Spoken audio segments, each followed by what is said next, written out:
My 90% subscriber don't have girlfriend and you don't give me super chat, so where your money go? Please tell me where your money go. Chapter 1.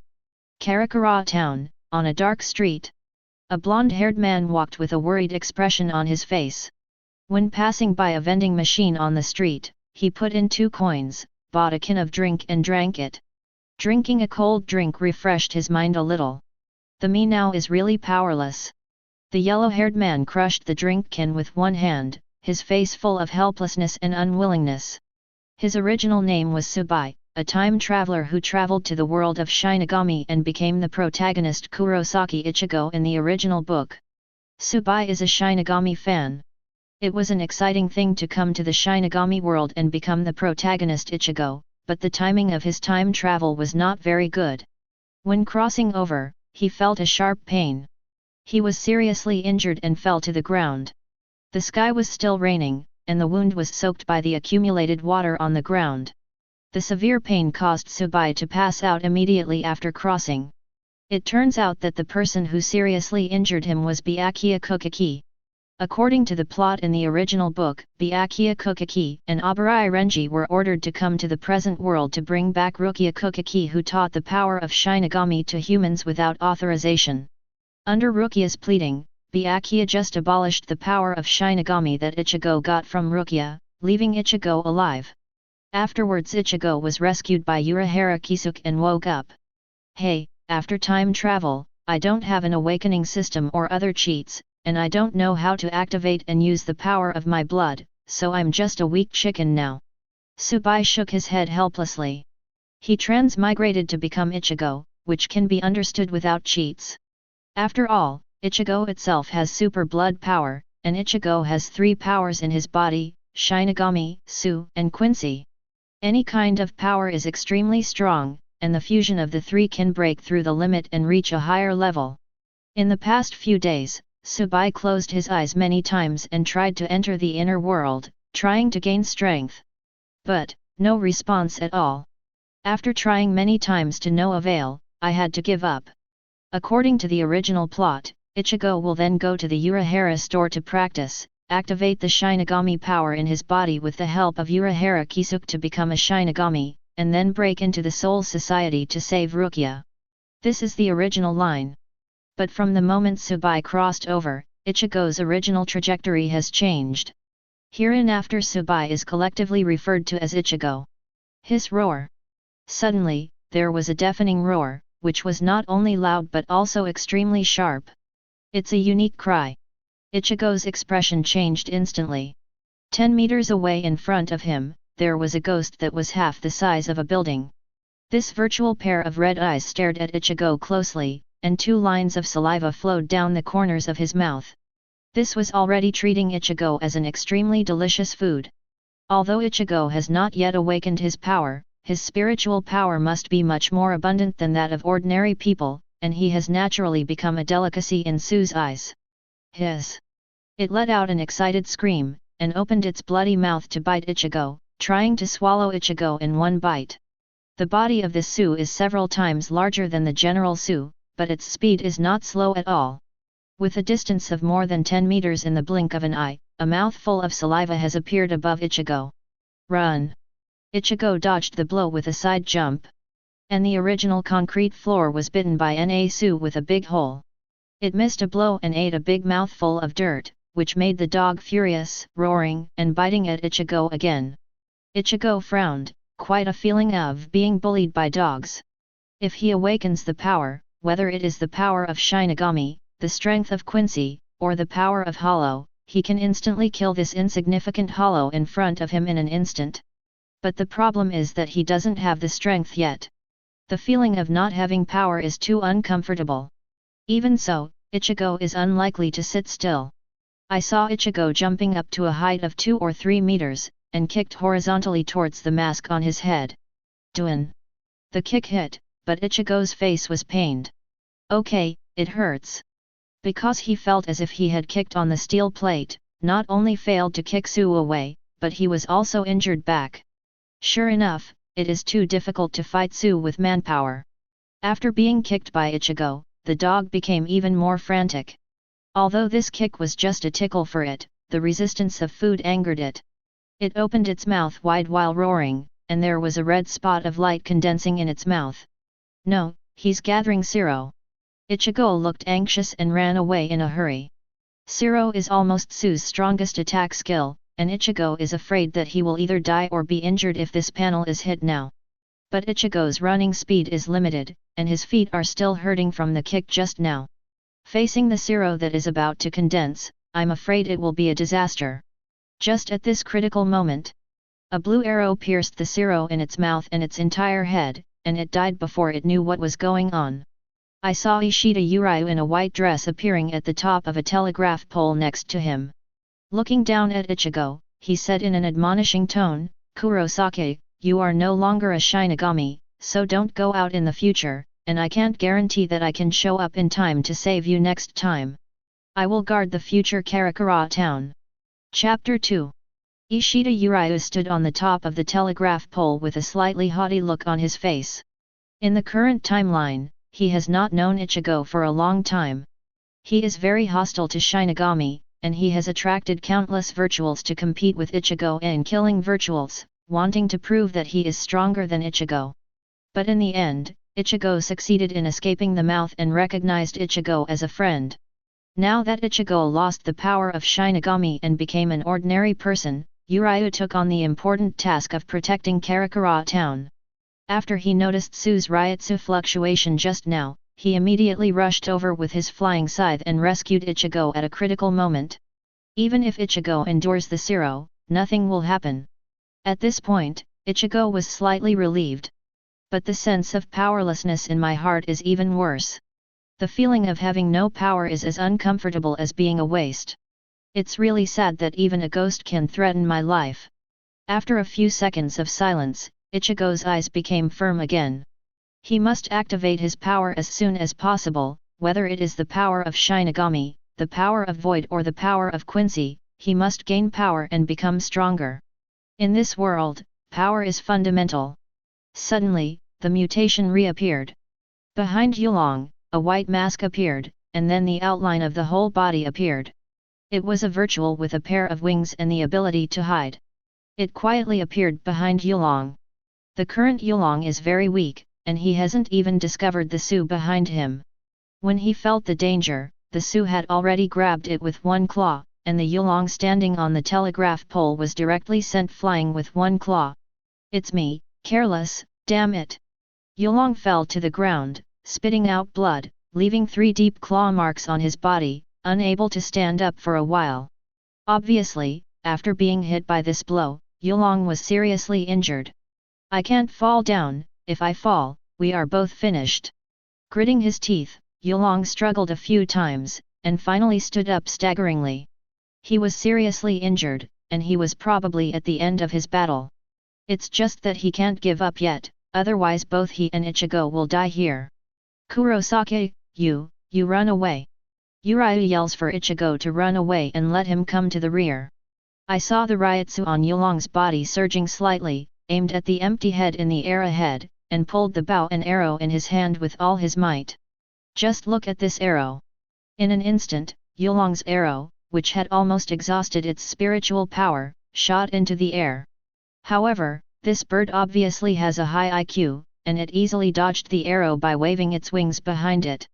Moreover, it was also judged that Urayu's spiritual power was not much left, and it landed on the street, only a few meters away from Urayu and Ichigo. Damn, poof! Yulong was unwilling to draw another bow, but he was seriously injured and spat out another mouthful of blood. At this moment, he was barely able to stand up, barely holding his body up so that he didn't fall down, obviously no longer able to deal with the cunning Su in front of him. "GGG." Su Yin smiled and made strange noises, walking over continuously. It looks at Urayu and Ichigo like 2 lambs waiting to be slaughtered. "Kurosaki, why haven't you escaped yet?" It was only then that Yulong noticed that Ichigo hadn't run away at all just now, and was immediately furious. "Are you an idiot, Kurosaki? If you don't run away we'll all die, you idiot! I saved you in vain, what an idiot!" Yulong scolded Ichigo as an idiot. If Ichigo had escaped just now, he might have survived. In this situation, I am afraid that both of them will have to explain here. Nagzu was getting closer and closer to Yuryu and Ichigo, only a few meters away. But at this time, Ichigo showed a resolute face, standing in front of Yuryu, and spoke very seriously. Ishida, can you still pull the bow and arrow? Shoot an arrow at my body. What? Yulong's eyes widened with disbelief. Give me an arrow. Ichigo, who was standing in front of Yuryu, repeated it again, with such a firm tone. Yuryu swallowed a mouthful of saliva. He only felt that Ichigo was a little strange at this time, and his words were also very difficult for him to understand. Give you an arrow, don't you want me to kill you? From Yuryu's point of view, Ichigo is just an ordinary person now, and if an ordinary person is shot by an arrow from the Quincy, he is afraid that he will die on the spot. Could it be that Ichigo didn't want to be reduced to the dish in front of him, and then let Ishida kill him, so that he died a more dignified death? Stupid Ichigo, my arrows are for killing enemies, not. Before Yuryu could finish his sentence, he was interrupted by Ichigo. Listen to me, please. Ichigo grabbed Yuryu's hand, and the sacred Maya pressed against his chest, his tone undeniable, hurry up, it's too late. The bird had already come in front of the two of them, and it opened its mouth wide with a smile to swallow it. Yuryu doesn't know what Ichigo wants to do at all, but judging from Ichigo's expression and tone, he is extremely serious, which makes Yuryu feel that he must do what Ichigo said. Call. Yulong exhaled and made a decision. I really can't help you, Kurosaki, although I don't know what you want to do, but in this situation, I will do as you say. Don't blame me for dying, Kurosaki. As Yulong said, he exhausted all his strength and pulled away the sacred arrow. Because it was on Ichigo's chest, the bow and arrow of the Holy Maya sank into Ichigo's body in an instant. In an instant, the mutation happened. A powerful Ryutsu like a tornado suddenly emerged from Ichigo's body, blowing Yuryu and the void with its mouth wide open in an instant. Yulong's face was full of disbelief, not knowing what was going on. He just shot an arrow at him according to what Ichigo said. Not only did the arrow not pass through Ichigo's body and kill Ichigo seriously, but it caused a huge change, as if igniting and activating Ichigo's Ryutsu. Ichigo's Ryutsu spread in all directions, and its strength made Yuryu's eyes widen with disbelief. And what puzzled him even more was that Ichigo's Ryutsu was different from the previous ones. Not like Shinigami's Ryutsu, but more like Quincy.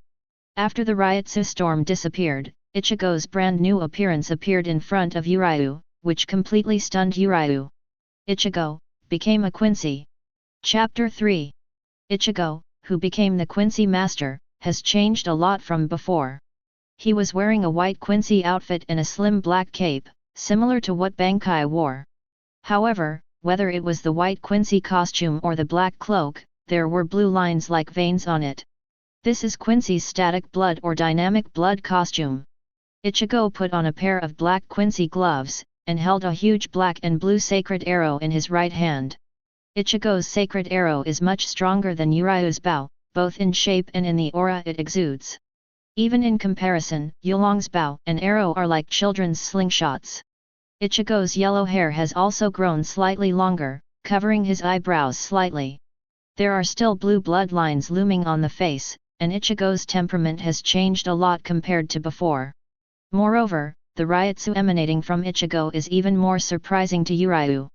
It's unbelievably strong. How did this happen? Not only did Kurosaki become a Quincy, but Ryutsu is also so powerful.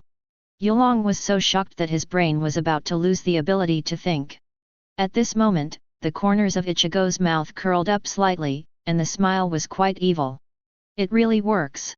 Before, Ichigo deeply felt the incompetence and powerlessness without power. He obviously possesses 3 powerful bloodline powers, but he can't use them. It's like he has all the strength in his body but doesn't know how to activate it. As a traverser, Ichigo, Tsubai, thought just now that since Ichigo's Shinigami power met Byakuya Kuchiki in the original book and was activated by Byakuya Kuchiki's Zanpakuto piercing into his body, if it was replaced by the Quincy's bow and arrow, then could it also activate the power of the Quincy in his blood? Ichigo thinks it's very possible.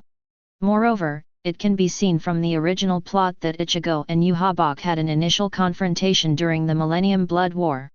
After fighting fiercely with Yuhabach for a while, the power of the Quincy in the body was unconsciously activated, and the static blood defense was automatically used to Yuhabach's attack. Based on the above two guesses, Ichigo thinks this method can be tried. And it was a critical juncture just now, he could only try.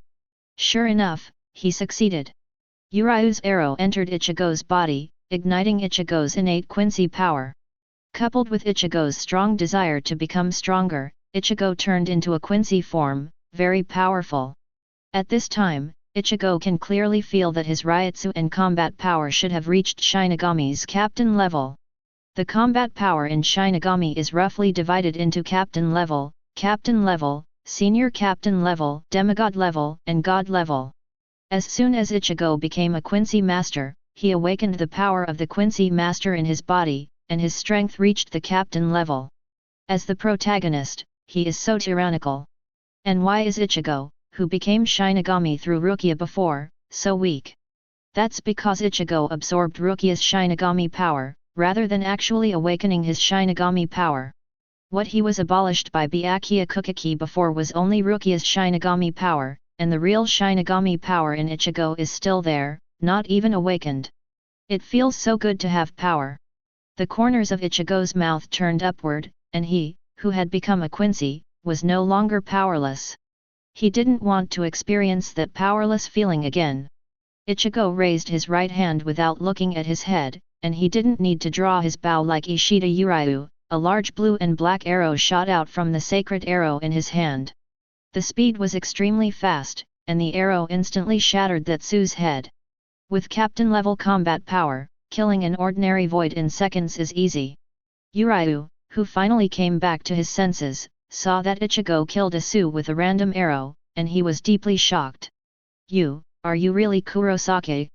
Yulong even suspected that it was not Ichigo, but someone else.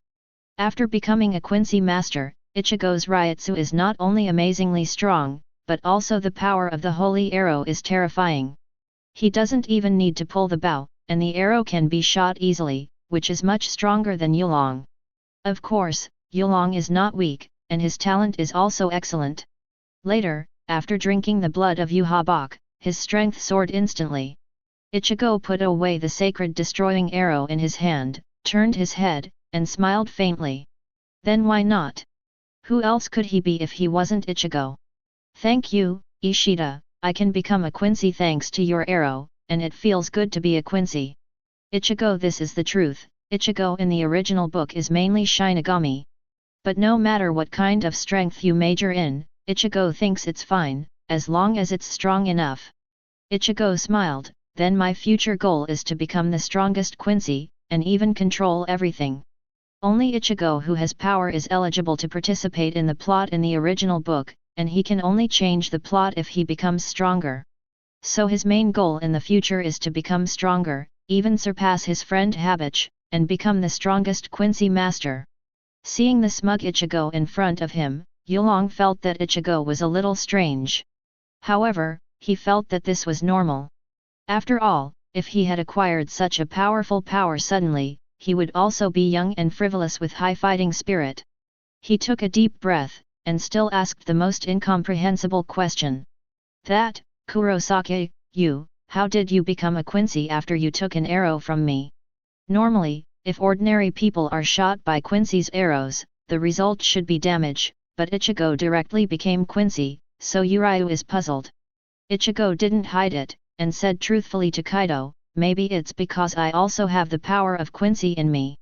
Ichigo is the protagonist with the three powers of Shinigami, Hollow, and Quincy, and it's no problem to be a Quincy. But Ichigo's words fell into Yulong's ears, which made Yulong even more puzzled. Isn't the power of Quincy inherited? Are your parents also Quincy? Ichigo shrugged, maybe. After saying this, Tsubai left directly. Yulong with a dull face was left behind. What happened today is really unbelievable. Ichigo, who was originally Shinigami, became a powerful Quincy after he hit him with an arrow. But it seems better this way. Yulong pushed his eyes and said to himself, anyway, Kurosaki won't be a hateful Shinigami anymore, he's from the lineage of our Quincy masters. Urayu hated Shinigami for some reason, and was very hostile to Ichigo before. Although he was influenced by Ichigo later, he only agreed with Ichigo as a companion, but did not agree with Shinigami's identity. Now that Ichigo has become a Quincy just like him, that would be great. Chapter 4. Yulong braced his body and limped towards his family's hospital. Not long after Yulong left, a middle-aged man with silver hair and glasses appeared here. He is Yulong's father, Ishida Ryuxian. Although he has always been strict and harsh to Yulong, even as if he didn't care. But he always cared about Urayu in his heart. When Urayu Ryutsu was unstable, he rushed here immediately and hid in the dark. Even if Ichigo doesn't become Quincy, Rain Dragon, and Ichigo won't die. Masaki and that BD's child turned out to be Quincy. The corners of Ishida Ryushu's mouth turned up in a rare way, and his heart seemed to be very comfortable. Forget it, that child is the blood of our Quincy, and it is natural to become a Quincy, but that BD Shinigami is going to cry bitterly. Long Xian gets angry when he thinks of Ichigo's father, that is, Kurosaki Ichigo. The two had some indescribable grievances, and now Long Xian sees that Ichigo has become a Quincy, and he is sincerely relieved and relieved. He can finally raise his eyebrows in front of Kurosaki Ichigo. Long Xian smiled triumphantly. However, he also praised Ichigo, as expected of Masaki's child. Once awakened, Ryutsu can reach this level, which is not far behind Shinigami's ordinary captain. This child's aptitude should be above Urayu. Although Long Xian's words contained some personal emotions, but he was so strict that he praised Ichigo so much, one can imagine how terrifying Ichigo's talent is. Yulong's talent is also very strong, but Long Xian has never taught him much, and he doesn't even want Yulong to become a Quincy and participate in those dangerous battles. This is also an important reason why Yulong Kong has a good talent and is still a weak chicken. It's amazing that this kid is aware of my presence. Long Xian gave another compliment.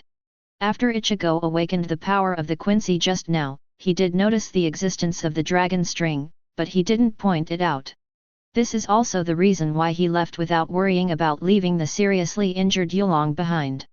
Long Xian is very strong, and his hiding ability is naturally good, but he can still be perceived by Ichigo, which makes him feel that Ichigo is amazing. I really don't know what kind of wonderful expression that BD will have when he sees his child becoming a Quincy, haha.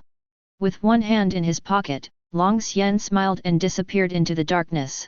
Meanwhile, under the shadow of Siritii, there is a huge empire here, the Invisible Empire. Thousands of years ago, the Quincy hid here after being defeated in battle with the Shinigami. In one of the most magnificent halls of the Invisible Empire, sitting on the throne was a middle-aged man with long black hair and beard, and a deep and fierce face. But the strange thing is that his eyes are closed, as if he is in a deep sleep. He is the Emperor of the Invisible Empire, and the ancestor of all Quincy masters Yuhabach. Thousands of years ago, Yuhabach fought with Yamamoto Genryuze, and was beaten into a vegetable by Yamamoto Yuanryuze. Yuhabach takes 900 years to recover his heartbeat, 90 years to regain consciousness, and 9 years to recover his strength. It was still 2 years before his strength could be fully restored. At this time, he slowly opened his eyes, and the pupils of his eyes turned out to be red. As soon as he opened his eyes, the long-haired man with yellow color was startled, and he quickly bowed and asked, "Your Majesty, why are you?" This yellow-haired man is the Emperor's assistant and the head of the Star-Crossed Knights Haswald. He knew that Yuhabach's power was still 2 years away from fully recovering, but at this time Yuhabach suddenly woke up for some reason. But beyond Haswald's expectation, after opening his eyes, Yuhabach actually smiled. Haswald was perplexed by the fact that Yuhabach was very cruel and rarely laughed. "Your Majesty, why are you doing this?" Yuhabach did not answer Haswald directly, but smiled to himself, "Ichigo, my son. Come back to Wei Fu, come back, come back." It turned out that Ichigo was sensed by Yuhabach when he awakened the power of Quincy. After all, he is the ancestor of every Quincy, and the power of Ichigo's bloodline is so powerful that it can naturally be perceived by Yuhabach. Moreover, Yuhabach is very fancy on Ichigo. In the original book, during the Millennium Bloody Battle, he was able to take Ichigo's life several times, but he kept releasing water, even trying to make Ichigo stronger, and then took away Ichigo's power. Unfortunately, he still fell into Ichigo's hands in the end. Now that Ichigo has become a Quincy master, he loves material eagerly and wants to take Ichigo to the Invisible Empire for training. Haswald, you go to this world and take Ichigo over. Whatever the method. Yuhabach gave Haswald his orders. Haswald immediately nodded yes. No matter what Yuhabach said, he would do it, and he would not ask why. Afterwards, Haswald left the Invisible Empire and came to Karakura town quietly. Chapter 5. I'm back. Ichigo returned home and yelled without looking back.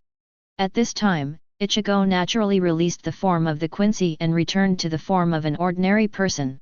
Kurosaki Ichigo wasn't there today. Ichigo's younger sister Yuzu had already prepared dinner in the kitchen, and Natsuraya was watching a football game on the sofa. Big brother, you are back, dinner is ready. Ichigo big brother's favorite chocolate and spicy mentaiko. In one hand, Yuzu holds a plate full of chocolate and spicy mentaiko, which Ichigo likes to eat. Yuzu saw that Ichigo was in a bad mood these days, so he did it specially. Xiaolixia leaned her hands on the back of the sofa like an adult, and said, Big brother, you seem to have recovered today, and you are no longer that preoccupied look. Is it, your classmate Orium agrees with you? Hearing Xiaoli's words, Ichigo almost spit out a mouthful of water. Xiaoli, what's going on in your mind, you? You're still a student at a certain age, where are you thinking? Ichigo, Tsubai, has been listless for the past few days. Naturally, it is because of powerless things. Now that he has awakened the power of Quincy, his mood is naturally much better. It has nothing to do with Orium or anything. But Xiaoli didn't listen to Ichigo's words at all, closed her eyes and said to herself, Orium is a good girl, brother, if you have a chance, you can bring her to our house, you don't have to sneak around, we are very happy. Well. Ichigo shrugged helplessly, then walked to the dining table, grabbed a few pieces of chocolate and spicy mentaiko made by Yuzu, stuffed them into his mouth and ate them. It tastes so good. Yuzu's cooking is awesome. Ichigo gave Yuzu a thumbs up while eating. Yuzu was praised by Ichigo, his face was full of joy and happiness. Ichigo big brother, eat more if it tastes good, if you don't have enough Yuzu, you can continue to make. After a while, Ichigo finished half a plate of chocolate and spicy mentaiko, and ate a lot of other meals. He hiccuped lightly, told his two sisters, and went back to his room. After returning to the room, Ichigo sat on the bed and began to feel the power of Quincy in his body. During this period, he successfully entered his inner world. In the inner world, there are indeed two existences, Uncle Zanjutsu and Bai Ichigo. Uncle Zanjutsu, his appearance is similar to that of Yuhabach thousands of years ago. White Ichigo is the hollow in Ichigo's body, called Tsubai. Ichigo knows that whether it is Uncle Zanjutsu or Shiro, their purpose is the same, they both want to protect Ichigo and make Ichigo stronger. It's just that the way is not right. Uncle Zanjutsu doesn't want Ichigo to become a Shinigami, but wants him to become a Quincy master. It doesn't matter if Ichigo becomes Shinigami, Quincy, or Hollow, all three powers are Ichigo's own power, as long as Ichigo can become stronger.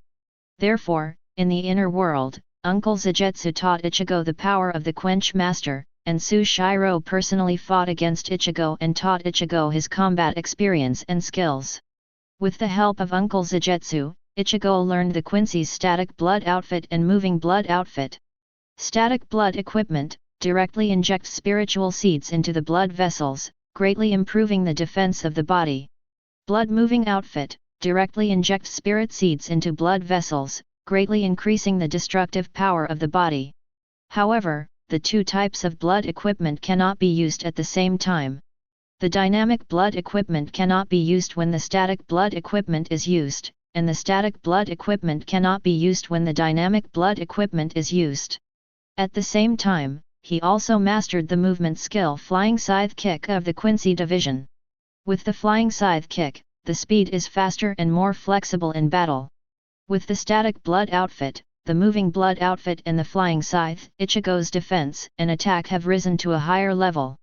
Then under Tsubai's release of water, Ichigo successfully defeated Tsubai for the first time, and his strength increased a little. Leaving the inner world, Ichigo opened his eyes and exhaled a foul breath, feeling refreshed. Now, when I encounter enemies whose strength is below the captain level, I should be able to win for sure. At this time, Ichigo has this strength and confidence. When he awakened the power of the Quincy Master, Ryotsu and Lily jumped to the captain level, and now he has improved a bit in the inner world. His strength is already stable at the captain level. If he encounters an enemy whose strength is below the captain level, it is not difficult to defeat nature.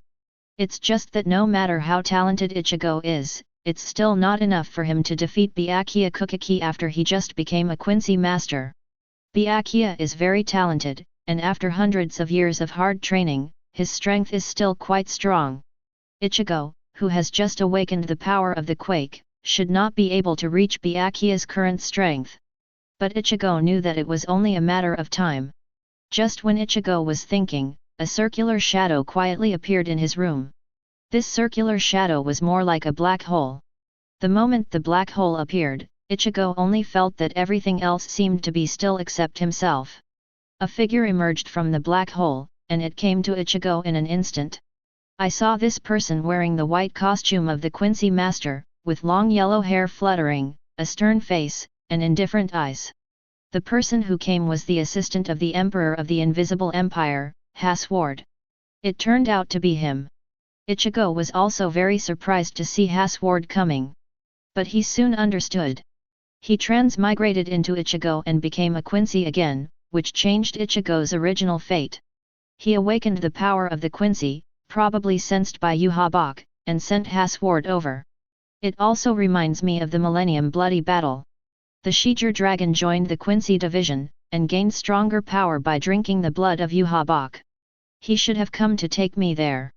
As a time traveler, Ichigo is familiar with the character traits and work style of each character in Kanbaru's novel, and he guessed it in just a moment. Ichigo's expression also regained his composure, but he still asked knowingly, "You are also a Quincy? Why did you come to me?" Haswald's blue eyes stared straight at Ichigo, their indifferent eyes seeming to see through. Ryotsu is okay, mentality is okay. After looking at Ichigo for a moment, Haswald gave Ichigo a forward evaluation. In fact, if the Quincy of the Invisible Empire saw this scene, it would definitely be incredible. Because Haswald rarely recognizes or compliments other people. Haswald is the Emperor's assistant, the second person of the Invisible Empire. Its strength is almost second only to Yuhabach. If you compare the current Byakuya Kuchiki with Haswald, there's simply no comparison, not even a par. Today's Byakuya is too far behind Haswald, and the gap between the two is like a gap, which is insurmountable. Although Ichigo was also very weak in Haswald's eyes at this time, he recognized Ichigo's aptitude, and once awakened, he possessed captain-level Ryotsu combat power, which is quite rare in the Quincy division. Moreover, Ichigo can still maintain rationality and calmness in front of him, and this posture has already surpassed most Quincy divisions. Kurosaki Ichigo, you who became the Quincy are also a citizen of our Invisible Empire. Haswald got straight to the point and explained the purpose of coming. I am ordered by His Majesty, please go to our Invisible Empire, Your Majesty is waiting for you. Chapter 6. Sure enough. Haswald is here to take Ichigo to the Invisible Empire. The corners of Ichigo's mouth turned up slightly. This action was caught by Haswald, and he narrowed his eyes slightly. Why, do you know my reason for coming? Ichigo naturally refused to admit it. He spread his hands and asked, how could I have guessed it? Haswald came to Karakura town to invite Ichigo at the order of his friend Yuhabach. Even if the other Quincy of the Invisible Empire hadn't heard any news, how could Ichigo, who had just awakened the power of Quincy, guess it? Haswald believed what Ichigo said, and continued, Your Majesty invited you to go to give you greater strength. The two words of power are full of attraction to everyone. But Haswald was a little surprised that there was not much excitement on Ichigo's face, and there was not even a trace of fluctuation. Could it be that Ichigo is not interested in power? Or is it that he doesn't believe in this matter and is unwilling to go to the Invisible Empire? Haswald's tone was slightly cold. Why, you don't want to follow me to see His Majesty? Yuhabach had ordered Haswald to bring Ichigo no matter what method he used. It is best for Ichigo to be willing to save some trouble. Even if Ichigo is unwilling, it is useless, because no matter how much he resists in front of Haswald, it will be useless. However, beyond Haswald's expectation, Ichigo shook his head directly. I'm a Quincy, why wouldn't I want to go? I can get stronger power, why don't I go? Ichigo agrees to go to the Invisible Empire to meet Yuhabach. As Ichigo said, going to see Yuhabach can gain stronger power, and he has no other choice now, why not go? In the original book, Shijir joined the Quincy camp in the 1,000-year bloody battle. After drinking the blood of Yuhabach, he awakened the Holy Script A and completely reversed it. The panel was also greatly improved, and he became a super combat power. But, it doesn't matter when you drink Yuhabach's blood, right? Ichigo is still a little worried, but there is no way. In order to gain more power, it is impossible not to take a little risk. How can you get a tiger cub if you don't enter the tiger's den? When are you going, now? Ichigo asked. Haswald took a deep look at Ichigo and nodded slightly, that's right. Then he said, talent penultimate, mentality is also excellent, no wonder His Majesty values you so much.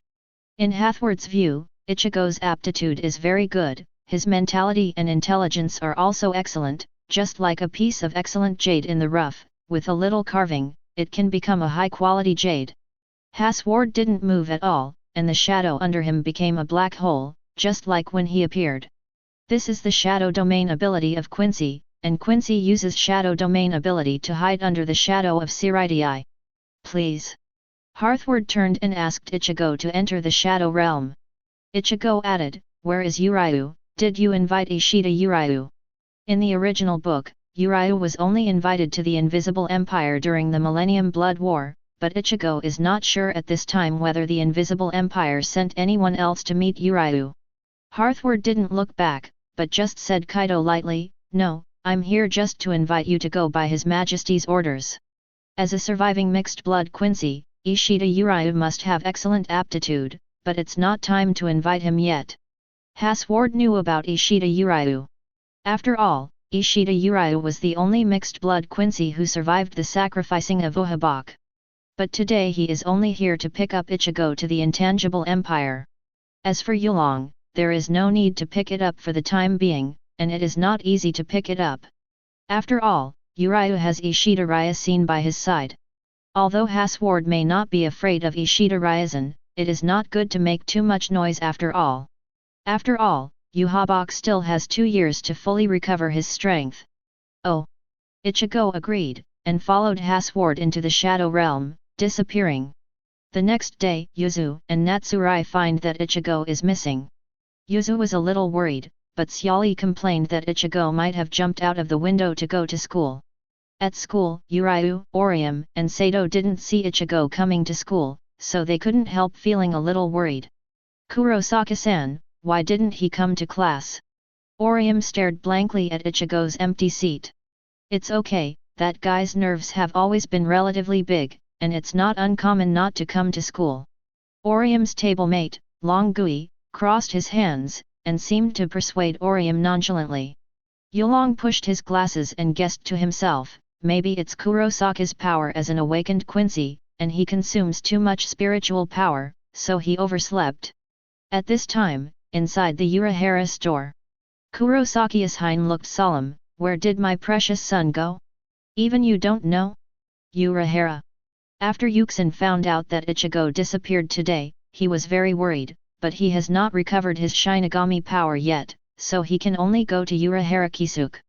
Urahara Kisuke was holding a fan, which covered the lower half of his face. He narrowed his eyes slightly, with a confused and puzzled expression on his face. I monitored Ichigo back home last night, but then the monitoring equipment suddenly failed. After the equipment returns to normal, Ichigo just disappeared. Urahara has many weird inventions. These days, he has installed monitoring at Ichigo's house to observe Ichigo's actions. It was just that shortly after Ichigo returned to the room yesterday, Urahara's monitoring equipment seemed to be disturbed by some powerful force from the outside and couldn't operate, and he couldn't see Haswald taking Ichigo away. Haswald must have done things like this without leaving a trace. Suddenly disappeared. Kurosaki Ichigo frowned. I'll ask that guy. Saying that, Yi Xin took out his mobile phone and called Long Xian. Beep, beep. The phone connects. Hey, my old friend Long Xian, have you seen my precious son Ichigo? As soon as he saw the call from Yuxin, Long Xian knew that something was wrong. But remembering the scene where Ichigo became a Quincy last night, the corners of his mouth couldn't help but curl up. Oh? I don't know where your son is. However, don't you know that your child has inherited Masaka's mantle? Hearing Long Xian's words, Yuxin and Urahara were taken aback. What's the meaning? Long Xian was secretly refreshed, and said in a very proud tone, your son has become a Quincy, just last night. Tisk tisk tisk, even though he just became a Quincy master, Ryutsu is old and strong. He has a Shinigami captain level Ryutsu just after awakening. He is indeed Masaka's child, tisk tisk tisk. Ishine and Urahara's jaws almost dropped. Ichigo turned into a Quincy. The strength has soared directly to the captain level? This is changing so fast. Urahara was still thinking about how to teach and activate the power of Shinigami in Ichigo's body, so that Ichigo can become a Shinigami again. But Ichigo suddenly became a Quincy, the plan couldn't keep up with the changes. In fact, for Urahara and Yuxin, for several reasons, it is natural to hope that Ichigo will become a Shinigami, but now it seems that it is too late to say anything. Yuxin was silent for a moment. Urahara thought Yuxin was sad, and was about to say a few words of comfort. Unexpectedly, Yuxin suddenly burst into laughter with his hands on his hips. Ha ha ha, Ichigo, Ichigo, as expected of me and Masaka's child, she just awakened her mother's power and has the captain level Ryutsu level. Masaka, our child has grown up and is promising. Ichigo has grown up, let him do whatever he wants, and Laozi will not stop him from doing whatever he wants. Let him do it. Long Xian, thank you for telling me the good news. Thank you so much. Tomorrow I will go to Ishida Hospital to thank you in person and get some medical supplies. My pediatric clinic is running out of medicines, ha ha ha. Laughing smugly, like a father who is proud of his excellent son. Although I want Ichigo to be a Shinigami, there is nothing wrong with becoming a Quincy and inheriting Masaka's power. Whether it is a Shinigami or a Quincy, I support it wholeheartedly. Because Ichigo is his son. What does the son do, what does the son become? He, Laozi, is very supportive. There was a snap. Long Xian directly hung up the phone. For a long time, he didn't seem to have the slightest advantage in front of Yuxin. At the same time, he stood up, walked to the window of the hospital and looked into the distance. His expression changed a little. I learned from the phone call just now that Ichigo disappeared suddenly. At this time, Long Xian had some vague guesses. Maybe those people took Masaka's child away. Chapter 7. At this time, the Invisible Empire. Yuhabach even summoned all the Quincy in the Ice Palace. Yuhabach sat on the throne. The Ice Palace was flanked by members of the Knights of the Star Cross, and below that were all the soldiers of the Quincy Division. The soldiers of the Quincy Division were dressed in white military uniforms, lined up neatly, and stood up straight. Salute! Your Majesty Yuhabach! All the soldiers of the Quincy Division saluted Yuhabach, with a grand pomp, as if they were being inspected by Yuhabach. Very good! Yuhabach glanced at all the Quincy's below, praised him, then sat back on the throne, closed his eyes, and said nothing for the time being. In fact, at this time, all the Quincy masters still don't know what Yuhabach means by asking everyone to gather. Is it time to start a war against the Soul Society? Some people also noticed that Haswald, who has always been with Yuhabach, was not present today, which is very strange. This made all Quincy feel confused and nervous. Many Quincy masters began to discuss in whispers. Your Majesty summoned all of us here, is it to take revenge on the Shinigami? But the scheduled time has not arrived yet? Could it be that the plan has changed and moved forward? Is it really going to war? Why isn't Lord Haswald here today? Could it be that he's doing other things? Why do I feel like His Majesty is waiting for someone, and so many of us gathered here, as if we are going to welcome some important person? I can't guess these things, as long as I obey His Majesty's order. Some soldiers of the Quincy division were talking in low voices, but they were just talking in low voices. No one dared to ask Yuhabach any questions. Because in the eyes of all Quincy, Yuhabach is an out-and-out tyrant. Even members of the Star-Crossed Knights would feel apprehensive when facing Yuhabach most of the time. At this moment, Busby, age scorching hot, with his hands in his trouser pockets curled his lips. That guy Hugo has gone somewhere. Shall we just stand like this? How long are we going to stand? Really? Buzz called Haswald Hugo, and the two have known each other since they were young, and he complained slightly dissatisfied with his irritable personality. Ace not, fear, sounded a gloomy voice. We don't need to ask about the captain's affairs, and His Majesty's summoning us is naturally His Majesty's intention. When Busby heard this, he immediately became angry, looked directly at Ace Not, and said coldly, "What did I say? It's your turn to refute. Are you looking for death, Ace Not?" Busby has a grumpy personality and looks at Ace Not. Ignoring the two confronting each other, the burly and ferocious Dolisk, Massacre, laughed, his tone full of arrogance. "Ahaha, is your Majesty really going to fight the Shinigami? I can't wait to kill the Shinigami. Ha ha ha. He is very eager and even can't wait to fight the Shinigami, because his sacred text is Massacre, the more enemies he kills, the stronger he will become."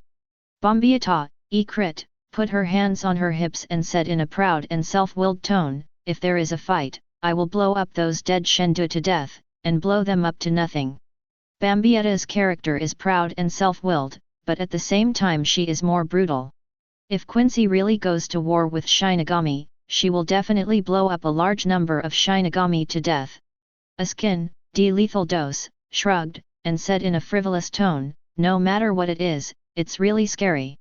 Although he said it was terrible on his mouth, he didn't care about it on his face.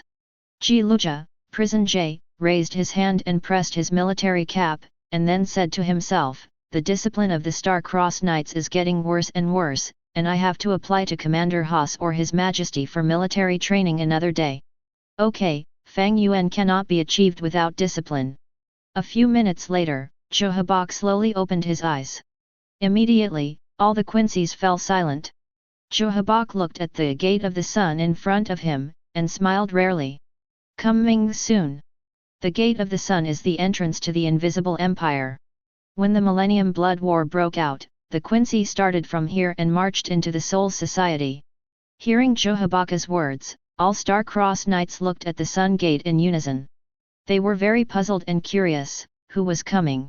Who deserves their Majesty to wait in person, and who can make all their Quincy's put up such a big battle to welcome them? Meanwhile, Cherokee, Prison J, ordered, "All soldiers obey orders. Turn back. Salute." All the Quincy masters also turned around, saluted facing the Sun Gate, and welcomed the arrival of the unknown figure. In the eyes of everyone, Haswald's figure was the first to appear at the Sun Gate. And behind Haswald was a Quincy with short yellow hair and a tight black cloak. Almost everyone here is seeing Ichigo for the first time. So, this is who they are going to greet? Countless eyes immediately looked at Ichigo. What, His Majesty is engaging in such a big battle just to meet this yellow-haired brat? This is too. Dolisk, Massacre, was quite dissatisfied. If he was outside, he might not be able to help but kill Ichigo as soon as he saw Ichigo. Hugo specially went to bring this yellow-haired guy here. What is this guy capable of? Busby also looked at Ichigo with some dissatisfaction, but at this time Ichigo was still too weak. Judging from Ryutsu alone, it is far inferior to members of the Star-Crossed Knights such as Busby. Bumby didn't know why, but his eyes burst out with brilliance, and saliva flowed from his mouth. Good, so handsome. Bumby looked at Ichigo with some ecstasy. Ichigo's appearance is still very good, sunny, and handsome, and he is many times stronger than many strange-looking Quincy masters of the Star-Crossed Knights. Bumby couldn't help fantasizing. Snort. I don't know what His Majesty is thinking. The captain of the personal guard Ljabaluo, X all through penetration, snorted softly, and then closed his eyes. It seems that he feels that Ichigo is not worthy of him and all the Quincy to come out to greet him, but this is Yuhabach's order, and no one dares to disobey. Quincy soldiers stood on both sides from the Sun Gate to the Ice Palace, leaving a passage in the middle. Haswald walked ahead, leading Ichigo towards Yuhabach on the throne. Although he was under the spotlight at this time, and many Quincy's eyes and words were even malicious, Ichigo's expression was still very calm, and there was no slight change due to external factors. This made the faces of some Quincy's even more angry and ugly. They just felt that the yellow-haired guy in front of them was too arrogant. Chapter 8. Ichigo looked calm, looked ahead, and walked slowly. Turning a deaf ear to the gossip of some Quincy masters, even Ichigo of the Star-Crossed Knights didn't move their eyes. Because there is no need for this. Although Ichigo's power is not as powerful as most of the Quincy Knights of the Star-Crossed Knights at this time, Ichigo has nothing to worry about or fear at all. It was Yuhabach's intention to let him come here, which Quincy dares to object. Dare to do it to him? Unless you don't want to live, you don't dare at all. Yuhabach asked Haswald to pick up Ichigo in person, and made such a grand scene for Ichigo, which already showed his attitude towards Ichigo. What if the other Quincy masters refused to accept it? Hold on. As for the reason why Yuhabach made the ceremony so grand, Ichigo also had some guesses in his mind. In the original book, Yuhabach is very tolerant to Ichigo, and even unabashedly prefers. During the Millennium Bloody Battle, Ichigo appeared many times to stop Yuhabach, and was defeated several times by Yuhabach, but Yuhabach finally let Ichigo go. What is this tolerance? Of course, it is more likely to take a fancy to the power in Ichigo's body. In the original book, Ichigo's power in the double sword state was taken away. Ichigo sneered in his heart, the reason for such a big battle is to win people's hearts and make me loyal to him, so I will ruthlessly sanctify or use other methods to take away power in the future, haha. As a time traveler, Ichigo knows how cruel Yuhabach is. At the end of the Millennium Blood War, Yuhabach devoured the Queen of Spirits and sanctified all the Quincy divisions. Even Haswald and the personal guard Gerald, M. Miracle, were directly sanctified and died. Loyal to Yuhabach? Never possible. Your Majesty, Kurosaki Ichigo has been brought. Haswald had already come under the throne, bowing down to ask for instructions. At this time, all the Quincy masters also knew that the yellow-haired Quincy master who made them very upset was called Kurosaki Ichigo. One of the reasons why Yuhabach asked everyone to gather here to meet Ichigo is to let all the Quincy know Ichigo. Yuhabach raised his hand, stand back, Haswald. Yes, Your Majesty. Haswald stepped aside, leaving Ichigo in the middle of the palace. Yuhabach stood up and walked towards Ichigo with a smile on his face.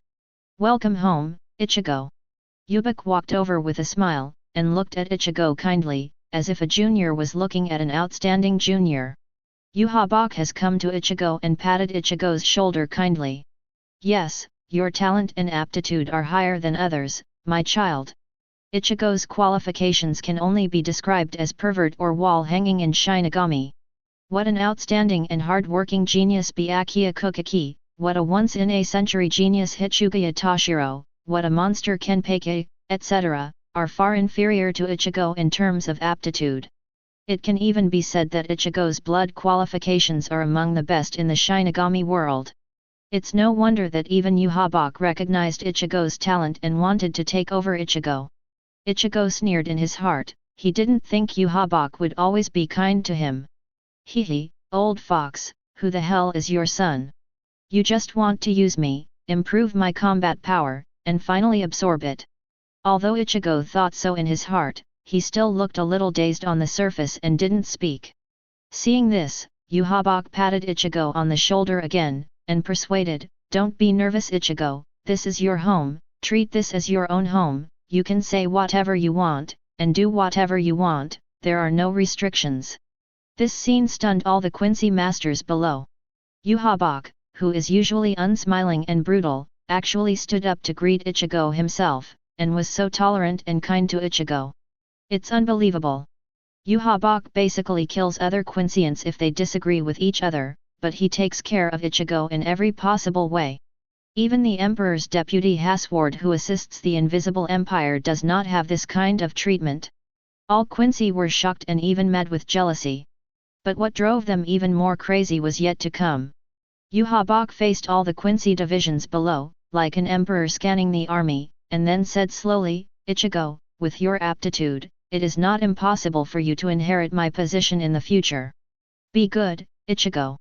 Yuhabach actually said in front of all the Quincy that Ichigo could inherit his position in the future. Shua!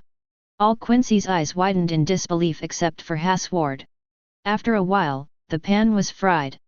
That yellow-haired guy can become His Majesty's successor? Your Majesty is, are you kidding me? That little brat of unknown origin? Why? I don't understand. Kurosaki Ichigo, no, the next successor should be Haswald. That's right, Captain Haswald is the most suitable to inherit His Majesty's mantle. All the members of the Quincy were furious and puzzled. Almost all of them thought that Ichigo, who had just arrived, was not qualified to be their emperor. Almost all of them think that Haswald is the next successor, and Ichigo has no such qualifications at all. Even if it's their turn, it's not Ichigo's turn. This is like a company where many employees have worked hard for many years, and one of them has the strongest working ability and has made great contributions to the company. Everyone thinks that he can be promoted to the general manager after the general manager leaves. But the person who took over the position of the general manager was directly transferred from the outside, which naturally made everyone dissatisfied. However, Ichigo's thoughts on this are different from those of the Quincy.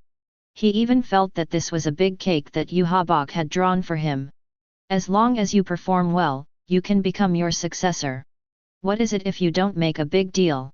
Li Jibaluo, X all-through connection, the squadron leader of the guards, took a deep breath and tried to calm down the urge to pull the trigger several times.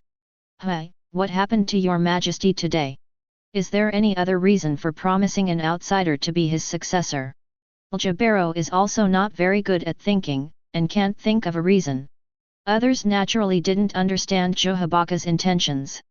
Askin, D-lethal dose, crossed his hands, with a cynical look, and his tone was still frivolous. "Oh, it turned out to be like this, but His Majesty naturally has his own intentions in what he does, and the guy named Kurosaki Ichigo should have it too. Not a bad thing. Askin is still very smart, and what Yuhabach does naturally has his own intentions. Although Gerard, ex-miracle, is a little simple-minded, he is not stupid." He laughed and said, "Whoever is His Majesty's successor, anyway, it is impossible to die with His Majesty's power." Gerald was right. As long as the Emperor does not die, the prince will always be a prince, and it doesn't matter who is the prince. Therefore, no matter who Yuhabach identifies as his successor, it is just painting a big cake and it doesn't make much sense. But the other Quincy masters didn't think so, and they were still furious. "Wait a minute, Your Majesty!" Busby, age scorching hot, couldn't help shouting. He wanted to ask Yuhabach directly why this is, why Haswald is not the successor. Shouldn't Haswald be more suitable as the successor than Ichigo? However, Haswald's figure appeared in front of Busby in an instant. With his back turned to Busby, he stretched out his hand to stop him, signaling him not to say any more. Haswald is doing this for the good of Busby, otherwise he openly raises doubts about Yuhabach, and the result may not be very good. Being stopped by Haswald, Busby could only grit his teeth and swallow the words, but his face was still full of anger. At this time, Yuhabach sat back on the throne. "Ichigo, come to me, and I will bestow upon you the holy text." Chapter 9.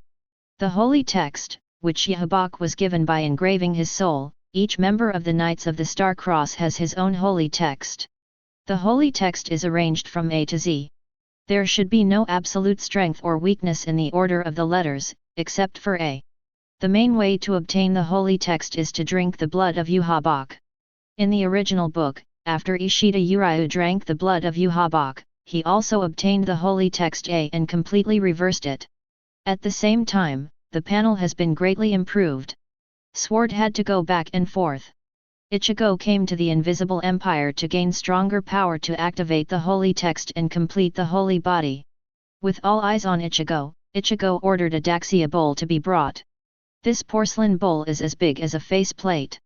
Then he raised his left hand, and the blood dripped from the palm into the bowl. Tick-tock. After a while, blood filled the porcelain bowl. Yuhabach's face turned pale involuntarily. It can be seen that this large plate of blood did not consume him lightly. At this moment, the Quincy Knights of the Star-Crossed Knights below were even more uneasy about this. Because when they awakened the holy word, Yuhabach didn't give them so much blood. Basically just a small bowl with even a few drops. And Ichigo is a big bowl full. It's too discriminatory. Damn it, His Majesty not only made him the heir, but also gave him so much blood. His Majesty's blood is very precious. I don't accept it. I don't accept it. Why is he so favored by His Majesty? Ah! Such a large plate of blood, even a Quincy master with mediocre aptitude, can instantly gain enormous power after drinking it. What happened today, Your Majesty? A Quincy master of the Star-Crossed Knights envied and hated Ichigo, and felt that Yuhabach was too partial and gave Ichigo so much blood. Yuhabach's blood is extremely precious, and at the same time it contains a lot of power. Even an ordinary Quincy can drink such a big bowl, and he may be able to jump from a small soldier to a captain-level powerhouse. Your Majesty doesn't like noise. Haswald turned his back to the members of the Star-Crossed Knights, and raised his hand again to signal them to be quiet. The voices of the knights gradually stopped. On the throne, Yuhabach smiled and said to Ichigo, "Come on Ichigo, drink it, and you will gain more power." Ichigo looked at the plate full of bright red blood, though slightly disgusted. "But as long as you drink it, your strength will skyrocket." Although almost all Quincy masters who drank Yuhabach's blood may be affected by Yuhabach's sanctification. Except Yulong. But Ichigo's goal now is to become stronger quickly, so let's get stronger first. As for sanctification, we will figure out how to do it later. Maybe his bloodline is stronger than Yulong, and he is not affected by the Holy Spirit? Or as soon as possible to fully integrate the three kinds of power in the body, beyond the dimension, plus the blessing of the power of the void. Everything in the void is poison to the Quincy, and may not be sanctified. If he is really sanctified in the future, Ichigo will only lose the power of the Quincy master if he loses it. All things considered, Ichigo had to drink this plate of blood. Call. Ichigo took a deep breath, stepped forward, and picked up the plate of blood. Gyulu gyulu. Drink it straight away. Seeing that Ichigo drank the blood, Yuhabach said, "Very good Ichigo, you should feel the power in your body awakening now." Yuhabach's blood is more like a catalyst. As long as the Quincy drinks it, it can directly stimulate the power of the blood in the body. At this time, Ichigo's complexion was a little red, and the blood flow in his whole body was speeding up. He could only feel the power emerging from the depths of his soul. This force is as majestic as a tide, flooding his whole body. Boom! A tyrannical riotsu spread from Ichigo, forming a storm and spreading everywhere. Even the ordinary Quincy soldiers below were blown away by more than half of them by the storm formed by Ichigo riotsu. They fell all over the place in all directions, howling endlessly. It's not finished yet. Ichigo's riotsu is still rising. The strength of this riotsu changed the faces of all the Quincy Knights of the Star-Crossed Knights. How is this possible? How could his Quincy power be so powerful? Lige below, X, opened his eyes. He is the captain of the personal guards. He claims to be the first Quincy to be empowered by Yuhabach, the highest masterpiece of Yuhabach. But now just judging by the riotsu exuded from Ichigo, it is not inferior to him. The lock of his skins, lethal dose, hanging down was constantly swaying by the storm, and he exclaimed, "What an amazing riotsu! He is indeed a man recognized by His Majesty." Lidato, G. Glutton, looked at Ichigo who was surrounded by powerful riotsu, and praised, "His aptitude is really terrifying, really amazing." Busby, H. Scorching, also widened his eyes, looking at Ichigo in the storm in disbelief. At this time, in terms of riotsu alone, Ichigo's riotsu surpassed Busby. You must know that Busby's combat power is also an upper middle existence in the Star-Crossed Knights. In the Millennium Bloody Battle, Busby killed Kira Izuru, the deputy captain of the 3rd Division with one finger, defeated Bankai Toshiro with 2 fingers, and the civil war was also very good. But as strong as him, Ryotsu can't compare to Ichigo who just drank Yuhabaka's blood.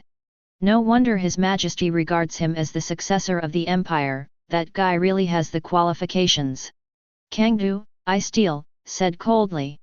After feeling the powerful Ryotsu of Ichigo drinking blood, many people recognized Ichigo a little bit. With Ichigo's qualifications and strength, he is indeed qualified to be his successor. Of course, it's just that he has this qualification. Others will always think that Haswald is more suitable. At this time, Harthward looked calm, and calmly analyzed, just drinking the blood of His Majesty, the increase in strength is worth several years of penance, and now Kurosaki Ichigo's strength is not inferior to mine. Hasward even said that Ichigo's strength at this time may not be inferior to him. In the original book, Ishida Uryu, who was originally only quasi-captain, was able to fight back and forth with Hasward after drinking the blood of Yuhabach. And the aptitude should be more. Penultimate Ichigo drank more blood volume of Yuhabach, then at this time Ichigo's strength is close to or reaches the level of Hasward, which is not too outrageous. This book roughly divides the combat power in Shinigami into several levels: below the captain level, advanced captain level, demigod level, and god level. The captain level means that the strength can reach the level of the captain level, such as Maguruma Kensei, Odoribashi Rajuro, etc. Advanced captain level, more powerful than ordinary captains, such as Kurosaki Ishine, Jingle Chun Shui, etc.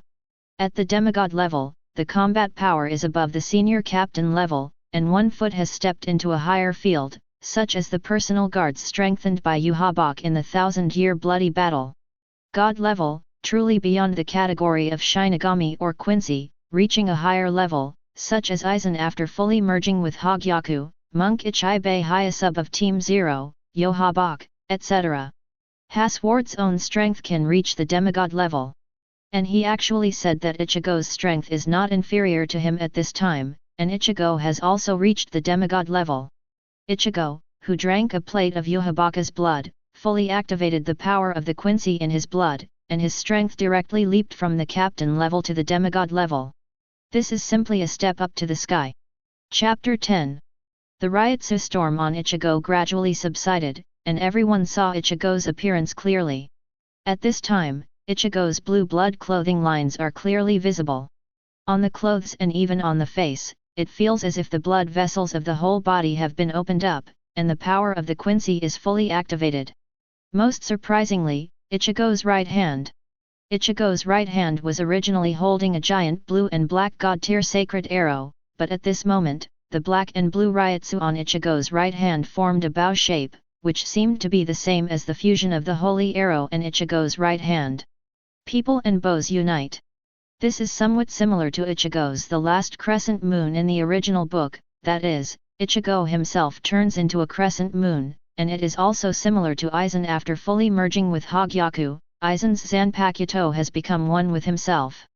Ichigo just drank the blood of Yuhabach and fully activated the power of his own blood of the Quincy, and was able to get in touch with this field. It's no wonder that Hasward would bluntly say that Ichigo's strength at this time may no longer be inferior to him.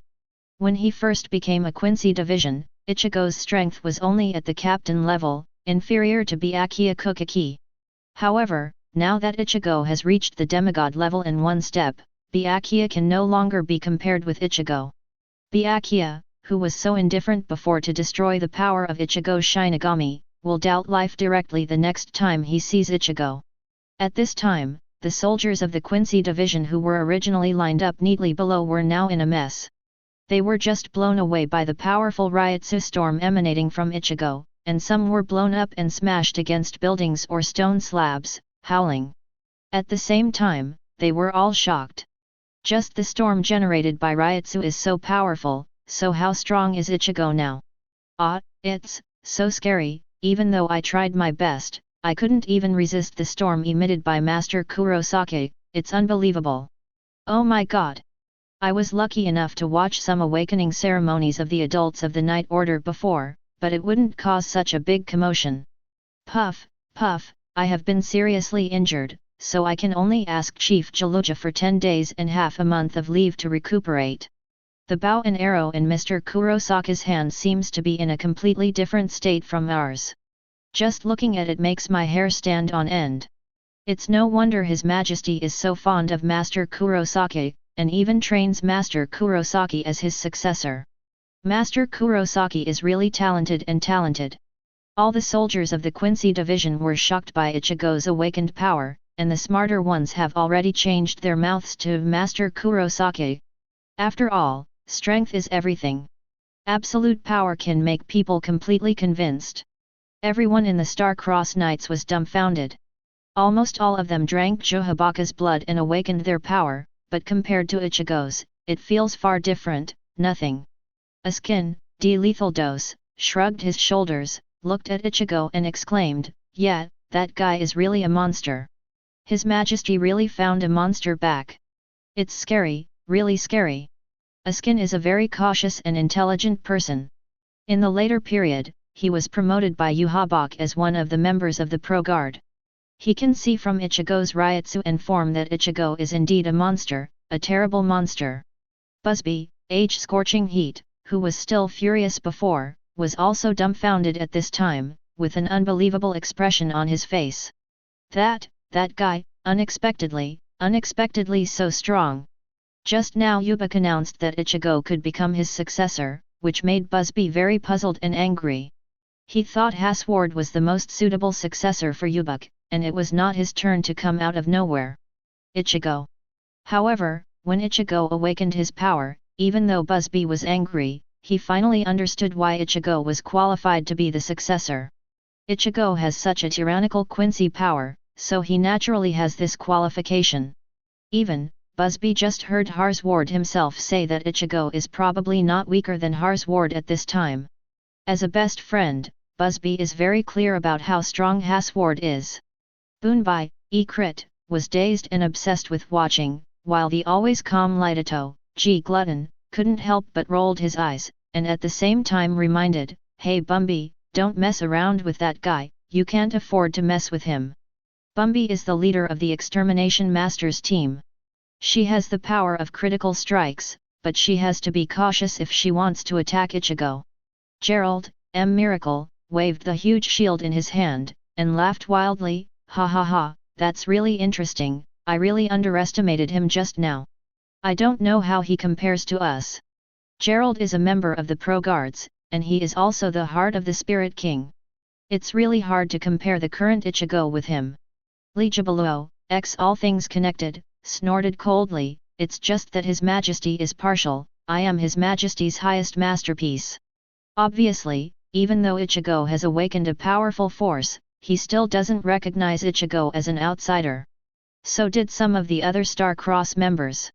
He does have good blood power. Dolisk, Massacre, showed a cruel smile and licked his lips, "If I kill him, wouldn't my strength increase? It's a pity that His Majesty doesn't allow it." Dolisk is brutal by nature. The power of the holy text is that the more people he kills, the stronger he is. He is greedy and even wants to kill Ichigo. He is so naive. No wonder he ran to Yamamoto Yuan Liuzai during the 1,000-year bloody battle in the original book showing off his power. He was finally burned to ashes by Yamamoto Shikai. Jerome, our roar, who looks like a great ape of an orangutan, beat his chest and stamped his feet. His two cubby arms kept beating on his chest, like a gorilla venting his anger and dissatisfaction. That's right, that guy just got His Majesty's love, His Majesty's eccentricity, and got more of His Majesty's blood. If His Majesty grants me so much blood, I will definitely be stronger than him. Jerome has many voices, and all members of the Star-Crossed Knights can hear them, and they have different expressions. Some people think this makes sense.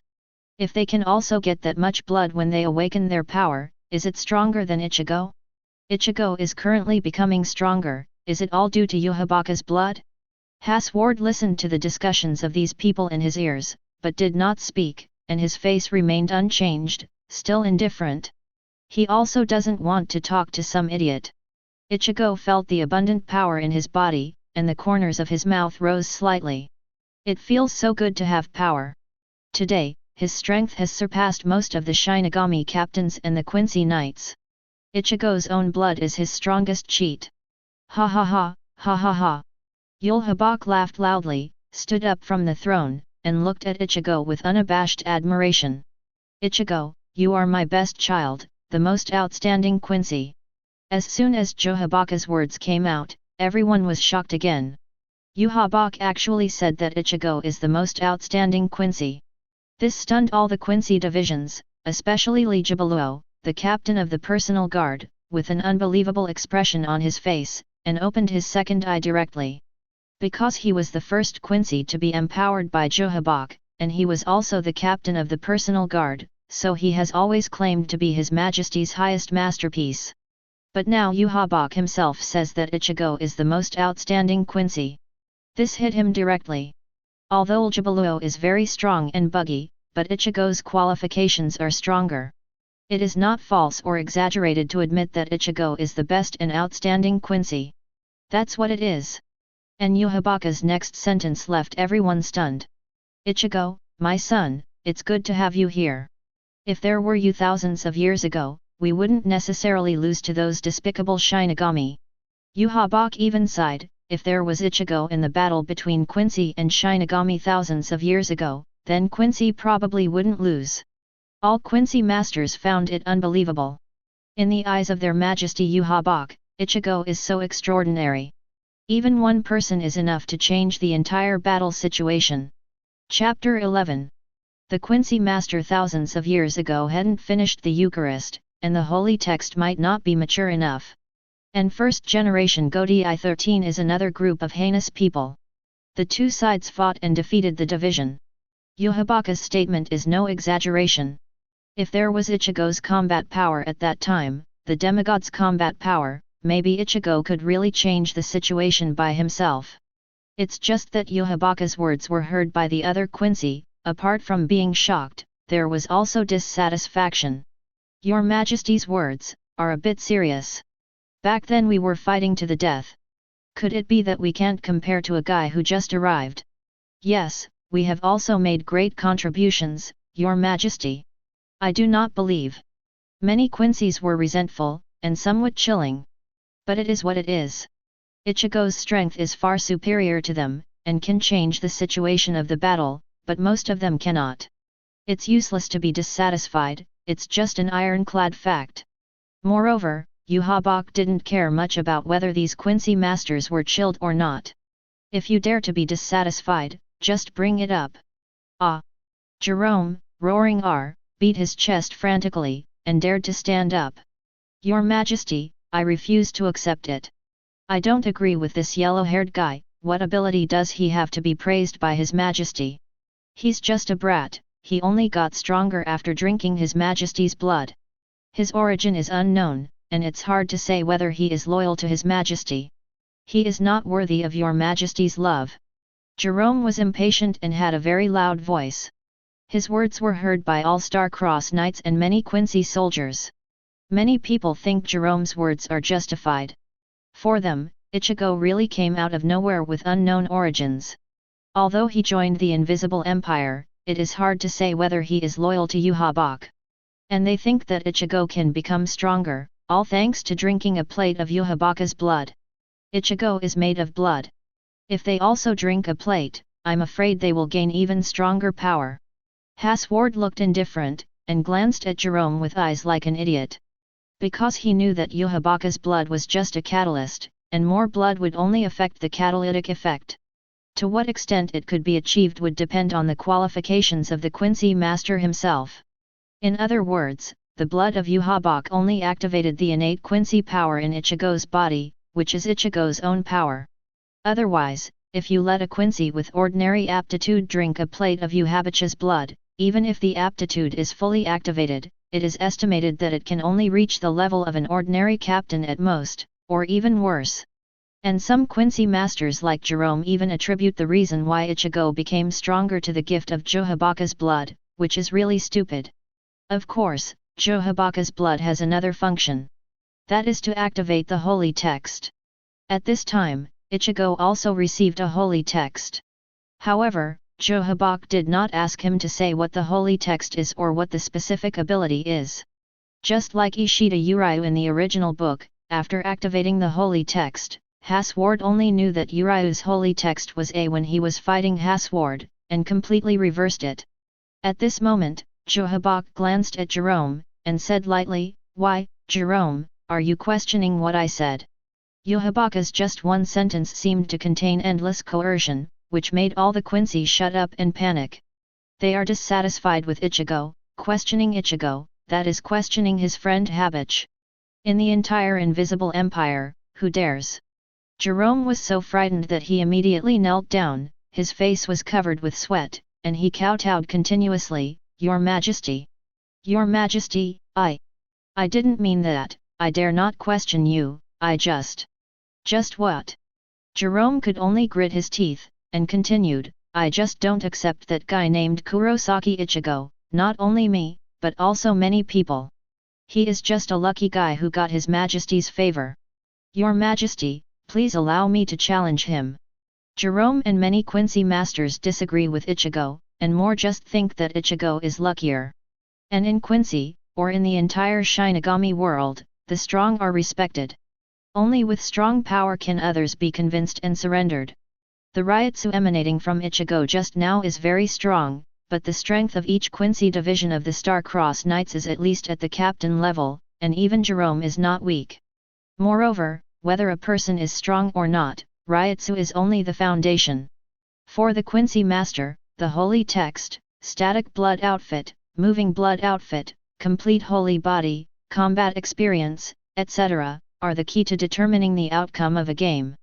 So, an angry and disaffected Jerome challenges Ichigo. Whether Ichigo has this strength, we will know in one battle. Hearing that someone was going to challenge him, still Jerome, the corners of Ichigo's mouth curled up slightly. Jerome, in the original book, he challenged Zaraki Kenpeiga during the Millennium Blood War, but was cut by Kenpeiga. How dare this kind of guy come to challenge him? However, Ichigo, who just came to the Invisible Empire, really needs to kill chickens and monkeys to make some people shut up, so as not to buzz around like a fly all day long. Yuhabach may be idle and bored, or he also wanted Ichigo to show other people his power, so he said to Ichigo, "Ichigo, let them see your power. Taste with your life." "Thank you, Your Majesty." Jerome agreed to challenge Ichigo when he saw Yuhabach, with fangs showing on his orangutan face.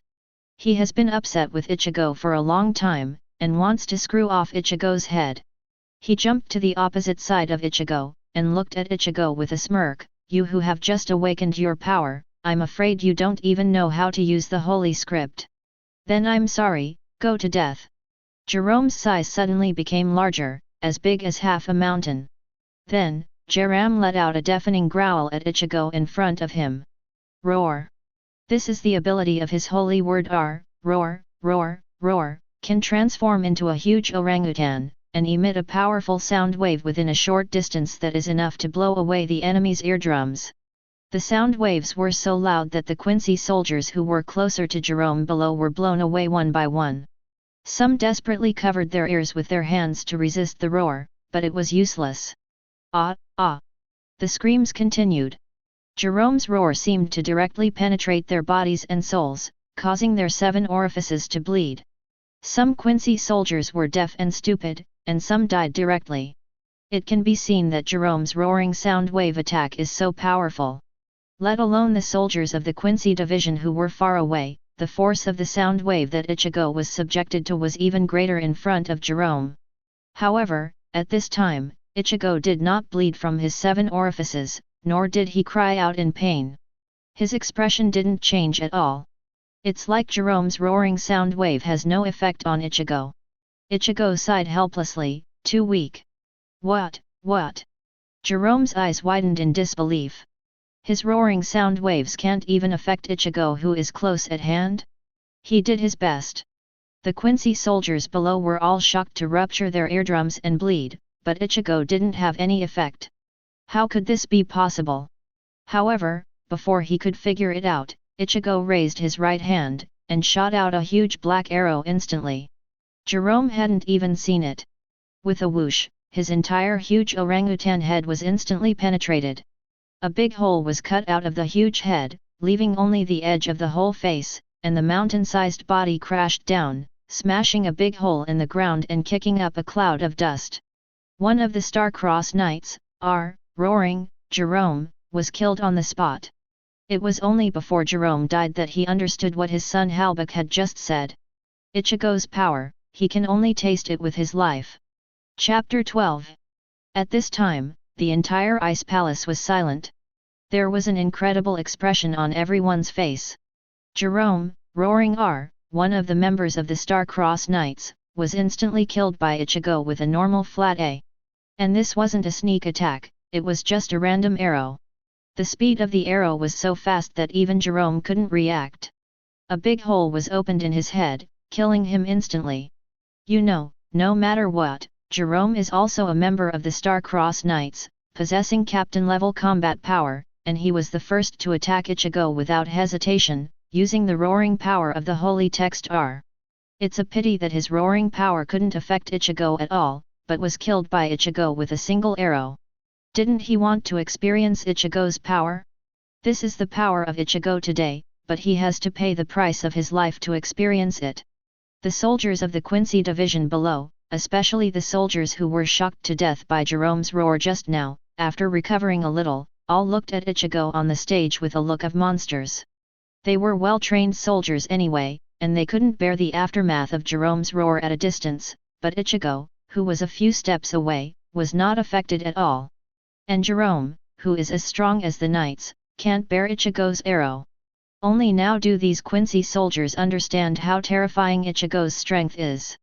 Oh my god, my eardrums were shattered, but Master Kurosaki is fine. It's more than nothing.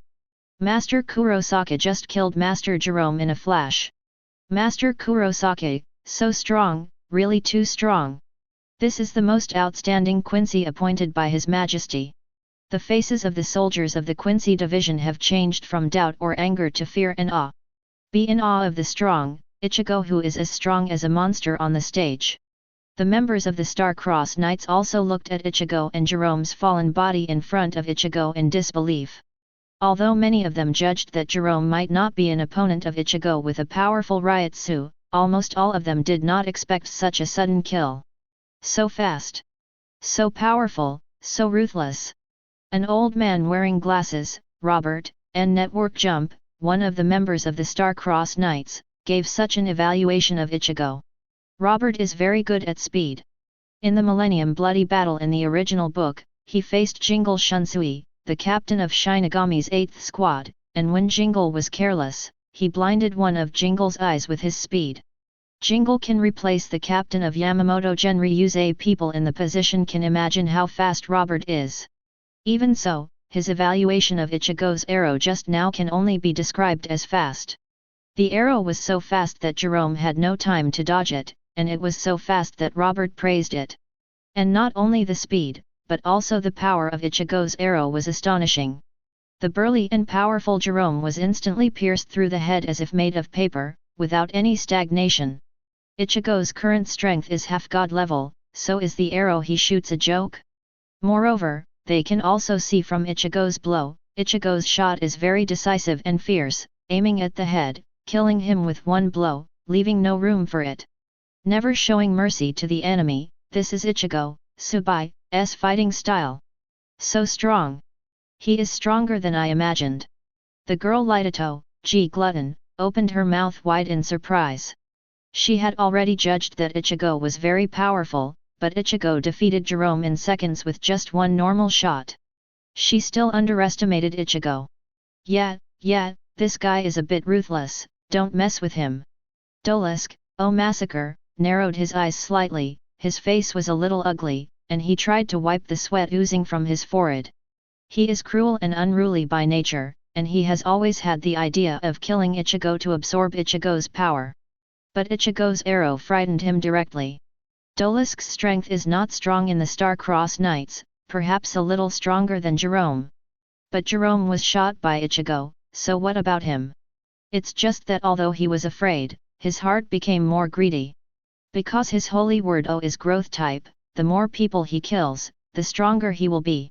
He firmly believes that as long as he keeps killing, he will become stronger and stronger, even surpassing all the Quincy masters of the Star-Crossed Knights. It's all possible. It's a pity, Jerome's trash didn't die in my hands. He glanced at Jerome's body, feeling sorry. Kangdu, I steal, narrowed his eyes slightly, thinking in his heart, that guy's arrow should not be able to pass through my steel body. Kangdu's holy text is I, and his ability is steel, which makes his body extremely strong. In the Millennium Blood War, he took away the Bankai of Hitsugaya Toshiro, and relied on the holy text steel to fight back and forth with Toshiro. When he was defeated and executed by Haswald, he was confident that Haswald's knife would not kill him. As expected, he was very confident in his ability, but in the end it was easily cracked by Haswald with the power of reconciliation. Can you block Ichigo's arrow? That's hard to say. Jerome is indeed an idiot. A skin, lethal dose, spread his hands, his expression didn't change much, he just said, Kurosaki Ichigo, he really is a ruthless character. The captain of the personal guard Lee Jibaluo, all things connected, said coldly, General. He rated Ichigo's current performance as average. Ha ha ha, that's right, it's just that idiot Jerome is too stupid, and Lija can easily kill him in seconds, ha ha ha. Gerald, Miracle, the heart of the King of Souls, laughed, thinking that if it was Lee Jibaluo, one shot would also break Jerome's head. The ability to penetrate all things is indeed very powerful, and it can indeed be done. It's just that they seem to have forgotten that Ichigo didn't use holy characters, he just drew A with one round. Ichigo's arrow almost stunned all the Quincy divisions, making them afraid to raise any objections. Ha ha ha, Ichigo, my son, you did a great job. Yuhabach laughed and praised Ichigo. Ichigo, you really did not disappoint me, your strength is really strong, and you can become even stronger by practicing hard. What does Yuhabach value most in Ichigo? Nature is the power of Ichigo. The stronger Ichigo is, the more he would love to see. Then, Yuhabach had a thought, the body of Jerome on the ground, and the soldiers of the Quincy division who were injured or killed by Jerome's roar just now, all their power was recovered by Yuhabach, and his corpse was turned into dryness, and his power was recovered to the point where not a single drop was left. As for Yuhabach, who recovered his strength, his slightly weak state because he gave Ichigo a plate of blood just now has disappeared, and his face has returned to normal. For all of this, the Star-Crossed Knights and all the soldiers of the Quincy division were not surprised, as if they were used to it. In the Invisible Empire, the defeated will be executed, and after death, the power of the Quincy will eventually be returned to Yuhabach. This is already a normal for the Quincy divisions, even though they are terrified every time they watch it. Yuhabach, who was seated on the throne, exhaled and looked at Ichigo. Ichigo, your holy letter is also A, right? Chapter 13. As soon as Yuhabach's words came out, all the Quincy's were shocked, and they looked at Ichigo in unison. They were all shocked by Ichigo's arrow that instantly killed Jerome just now, and they all forgot about Ichigo's holy text. Holy text, every member of Star-Crossed Knights has a holy text. Basically, it is blood or strength, which can only be obtained after drinking the blood of Yuhabach. Ichigo's blood power is so powerful, and he drank a large bowl of Yuhabach's blood, which must have activated his holy text. Generally speaking, the strength of holy text is not fixed, nor is it judged in order. But the A as the initial letter, the same A as Yuhabach, has a lot of weight. Yuhabach judged that Ichigo's holy text must be A. Nani? Is it true that the sacred text of Mr. Kurosaki is the same as His Majesty Yoha's? My God, how is this possible? For thousands of years, only His Majesty is A, unbelievable. Is Master Kurosaki's holy text really A? Terrible. Numerous soldiers of the Quincy division discussed that the holy letter A is too rare, and only Yuhabach has always been A. All members of the Star-Crossed Knights also looked surprised, and everyone stared at Ichigo, waiting for Ichigo to give an answer. Ichigo nodded slightly, yes, my holy letter is also A. In an instant, all the Quincy's widened their eyes in disbelief. Ichigo admitted that his holy text is A. The same holy text as Yuhabach. Born to be one level higher than the holy text of the Star-Crossed Knights Quincy. Although the Xiang guards and others don't feel that they are weaker than Ichigo, they no longer dare to underestimate Ichigo. Ichigo's own Ryutsu and power are very strong, and the ability of Holy Text A must also be very powerful. Who dares to object to Ichigo? It's just that many people also looked dignified and got better. What exactly is Ichigo's Holy Text A ability? After all, even if it is the same letter, for example, the A of Yuhabach is omniscient and omnipotent, and the A of Ishida Uryu is completely reversed, and the abilities are different. So many Quincy, especially the members of the Star-Crossed Knights, want to know what kind of ability Ichigo Holy Text A is. But Ichigo doesn't say much. Wouldn't it be silly to tell others about the power of one's own holy text? Okay, good, Ichigo. Yuhabach praised Ichigo without hesitation, and even said 2 good words. Of course, he didn't ask about the specific ability of Ichigo's Holy Text A, maybe he already knew it. At this time, Yuhabach glanced at the Quincies below. Okay, today's welcome ceremony and the conferring ceremony of the sacred text are over, and you all know Ichigo, so you can retire. Yuhabach ordered everyone to retreat. Although all the Quincies below had different expressions, or they all had their own thoughts, they all followed the order and retreated one after another. Soon, there were only Yuhabach, Ichigo, and Haswald in the entire ice palace. Ichigo, you have just activated your power, and you may not be familiar with many of Quincy's abilities, so let Haswald teach you. Yuhabach actually asks Haswald to teach Ichigo the Quincy's combat skills. After all, Ichigo has only just awakened to power, and he is not very familiar with many abilities of the Quincy, such as the Field of Shadows and Holy Priests. And Haswald can almost be said to be in existence second only to Yuhabach in the Invisible Empire. Let Haswald personally teach Ichigo fighting skills and experience, so one can imagine how much Yuhabach cares about Ichigo. Or maybe Ichigo is too powerful after awakening, and only Haswald is qualified to teach Ichigo. Throughout the 1000-year history of the Invisible Empire, Ichigo is the only one who can let the Emperor assist Haswald to personally guide him. If the Quincy masters outside knew, they would all be envious and jealous to the point of madness. Ichigo, you have to practice hard in these 2 years, I have high hopes for you. Yuhabach added another word. Ichigo nodded, yes, Your Majesty.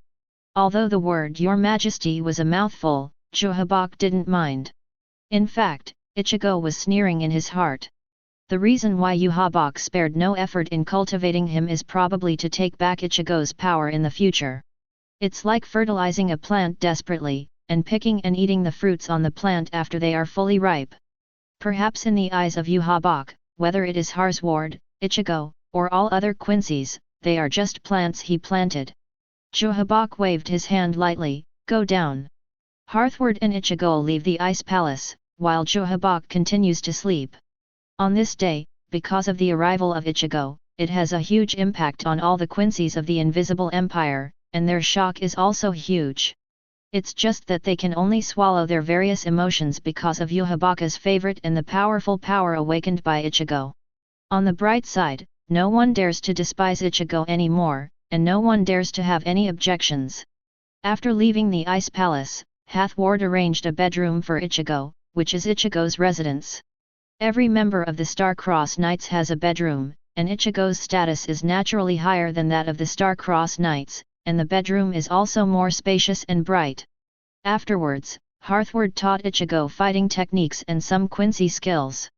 The static blood equipment and dynamic blood equipment are automatically activated by Ichigo when he becomes a Quincy master. He is also proficient in flying scythe kick, and he can easily learn Shadow Domain and Holy Cleric. Even Haswald couldn't help but marvel at Ichigo's amazing talent and learning ability. Ichigo's basic skills have become more solid.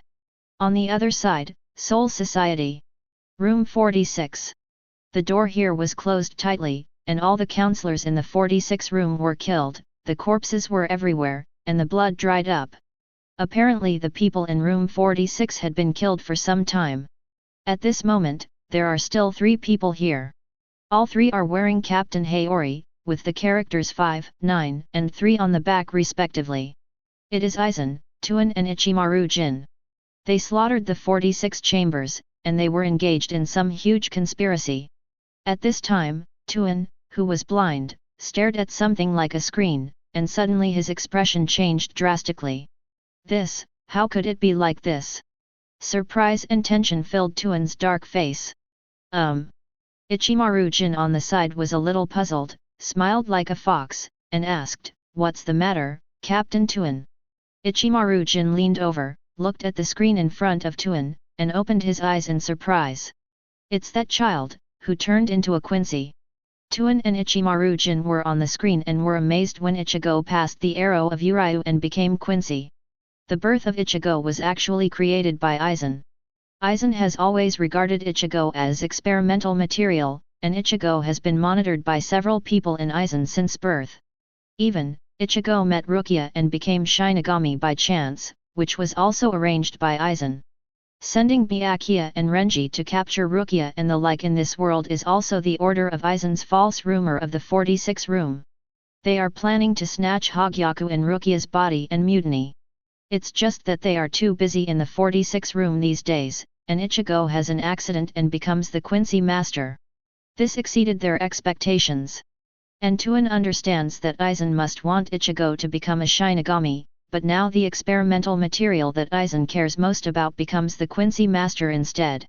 "Master Aizen, it's my subordinate's ineffective monitoring, please forgive me." Tuan immediately knelt down to Aizen. He believes that his ineffective supervision and negligence caused Ichigo to become a Quincy by mistake. Maybe the experimental material that Aizen cares most about has been destroyed.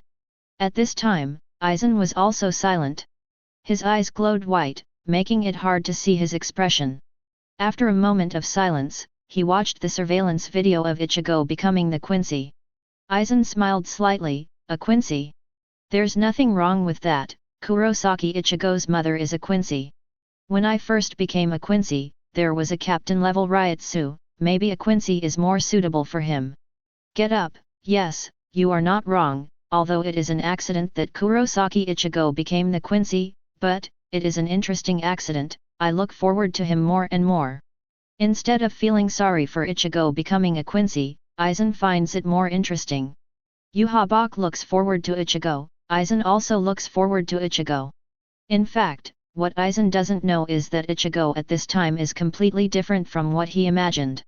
Ichigo, who drank the blood of Yuhabach and fully activated the power of the Quincy, has reached the terrifying demigod level. This experimental material is already beyond Aizen's control. Chapter 14. Now, Urahara Store. At this time Urahara is training Orium and Sato. Orium has awakened the power Shuangtian Geshield, and Sato also has Titan's right hand. In fact, Urahara's original intention was to train Ichigo and let Ichigo activate the power of Shinigami in his blood, but the accident happened too quickly. Ichigo became a Quincy and is still missing.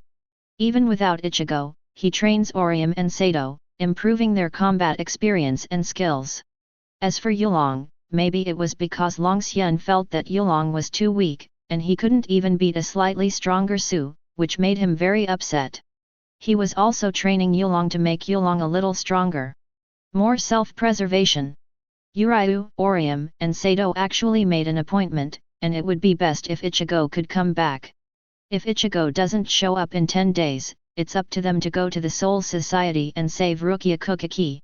Seeing the firm determination of the three, Urahara did not stop them, and was helping Orium and Sato improve their strength. In fact, Urahara himself knows best. It shows that Rukia was arrested and asked Yulong Sato to rescue Rukia. In fact, it is his contest with Aizen. Because Urahara put the semi-finished Hogyaku he researched into Rukia's skeleton, and was discovered by Aizen, Aizen falsely passed the order of the 46 room and asked Byakuya and Renji to bring Rukia back to the Soul Society. The essence of this matter is the confrontation between Urahara and Aizen. Urahara's face was a little dignified. In the current situation, the initiative is on Aizen's side. Moreover, Ichigo, a key figure on their side, disappeared, leaving only Uryu, Orium, and Sato. To be honest, these three people trained in a short period of time, and it was basically impossible to achieve captain-level combat power. Based on the words of these three people alone, the hope of rescuing Rukia is very slim, and it can even be said to be non-existent. Although Orium is a girl, she has been training hard for the past few days, and has mastered the healing and attacking abilities of Shuangtiangeshield, and has a certain strength. I must work hard to become stronger, I can't always rely on everyone, I must rescue Kuchiki-san. Orium's thoughts are very simple, Rukia is their classmate and partner, even if it is a dragon's den and a tiger's den, they will go to the Soul Society to rescue them. It's just that Orium became inexplicably sad. Kurosaki-san, where did you go? Ichigo's sudden disappearance made Orium, Uryu Sato and others very worried. Sato condensed the strength of Titan's right hand, and punched hard, smashing a small mountain of dirt. After taking a few breaths, Sato comforted Orium and said, "Don't worry Inu, that guy Ichigo should be fine. What we can do now is to become stronger. Go rescue Kuchiki and find Ichigo." What Sato said is correct, what they can do now is to work hard to improve themselves. Orium nodded and trained harder. Urahara Kisuke saw this scene with a look of apology on his face. "Maybe I killed them." While thinking this, a black cat jumped onto Urahara's hat and covered Urahara's eyes with its paws. "Idiot, it's not all your fault." The black cat scolded Urahara, "It's that guy Aizen, that guy started planning 100 years ago." Black cat Yoryuki blames Aizen for everything. Aizen caused her, Urahara, and the Masked Legion to escape from the Soul Society 100 years ago and come to the present world. Now that Rukia is involved, Aizen is behind the scenes, and Urahara cannot be blamed entirely. The other side. Soul Society. After Rukia was arrested and returned, she has been held in the Palace of Confessions. The Palace of Confession is heavily guarded outside, and there is only one window inside, which can see the bipolar hill, for the prisoners to confess. Rukia, who was wearing a prison uniform, looked very sad. Ichigo, he doesn't know what's wrong. It was a felony for Rukia to pass the power of Shinigami to Ichigo, but she never blamed Ichigo. "I am also worried about Ichigo's safety and whether he will be hit by Byakuya." Immediately, Rukia sighed again. "Hey, I let Big Brother down, and Renji." As Byakuya's younger sister, Rukia is the daughter of the Kuchiki family. Although Byakuya is indifferent, the Kuchiki family has always taken good care of Rukia. And as a member of the Kuchiki family, she even broke the rules of the Soul Society and passed on the power of Shinigami to humans. Rukia feels sorry for Byakuya, sorry for the family, for discrediting the Kuchiki family. At this time, the cell door was opened. Rukia looked, it was Renji coming. Renji would often visit Rukia in the Palace of Confessions, but this time, his face was very ugly, and he couldn't hide his sadness. "What's wrong Renji?" Rukia asked concerned. Renji closed his eyes and opened them again, took a deep breath, looked at the bipolar hill outside the window, and said in a deep voice, "Rukia, the verdict given to you by room 46 is..." "What is it?" Renji's face was both unwilling and angry, and he clenched his fists tightly, with his nails dug into his palms, before he said those two words with difficulty. "Death penalty. Room 46 sentences Rukia to death." Rukia's eyes narrowed, and she froze. "Death, punishment, is it going to be like this? It is a felony to impart the power of Shinigami to human beings without authorization, but it is not a crime worthy of death. Captain Kuchiki has already interceded for you, but the order from room 46 is non-negotiable, stick to the verdict. Moreover, it is a double pole execution." Renji said with difficulty, his teeth were about to be crushed, which shows how angry and unwilling he is at this moment. Rukia sat paralyzed on the ground. She thought she would just be abolished by the power of Shinigami, wiped out the Kuchiki family and demoted to common people, and returned to Rukanga. Unexpectedly, room 46 directly sentenced her to SI sentence. And even Byakuya, who is the head of the Kuchiki family, interceded to no avail. The 46 chamber is the highest authority of the Soul Society, and it says what it says. Even the captain of Godai 13 has to follow the decision of room 46. Therefore, Rukia's punishment is inevitable. And who wants to die? Rukia has Jushiro who loves her, Renji who always protects her, Ichigo who just met, and other friends. Thinking of these faces, Rukia couldn't help weeping, her heart was full of despair. Seeing Rukia's sad and desperate appearance, Renji's heart was pierced. He turned his back on Rukia, and swore to Rukia, and to his own soul. Rukia, don't worry, I will never abandon you. Even if it means death. Renji's affection for Rukia is very deep, and he has decided that he wants to prevent this judgment and save Rukia. Even if they can't be saved, they will die together. He is a very bloody man. Renji left the Palace of Repentance and worked hard to practice Bankai. Shortly after Renji left, Byakuya also came. Seeing Byakuya, Rukia felt that she had failed Kuchiki's family and Byakuya's care for so many years. Brother, I'm sorry, it's me. And Byakuya had no expression on his face, and raised his hand to interrupt Rukia's words. You don't have to apologize, Rukia.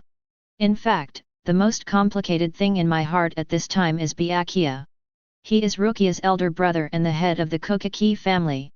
The Kuchiki family is the maker of the Order of the Soul Society, and Byakuya is the head of the house. If even he does not abide by the order, who else in the Soul Society will obey it? After Byakuya made an exception and accepted Rukia into the Kuchiki family, he swore at his parents' grave that no matter what happened in the future, he would not break the rules of the Kuchiki family. Therefore, Byakuya is in a dilemma at this time, and his mood is the most complicated and tangled. Finally, Byakuya sighed softly and left the Palace of Confession. The 13th Division Team Building. Captain Jushiro Yukitake was puzzled by the news of the Rukiase execution and the bipolar execution. Generally speaking, only those who have committed the most heinous crimes will use bipolar punishment. Even if it is a felony for Rukia to impart the power of Shinigami to humans, it is not enough to use bipolar. Moreover, Room 40's attitude was very firm, there was no room for relaxation, and no valid reason was given for using bipolar. This made him and the captain of the 8th Division Jingle Chunshui feel strange, and always felt that something was wrong.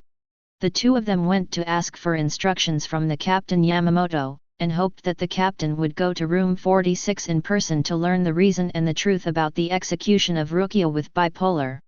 But Yamamoto Genryusei sternly rejected it.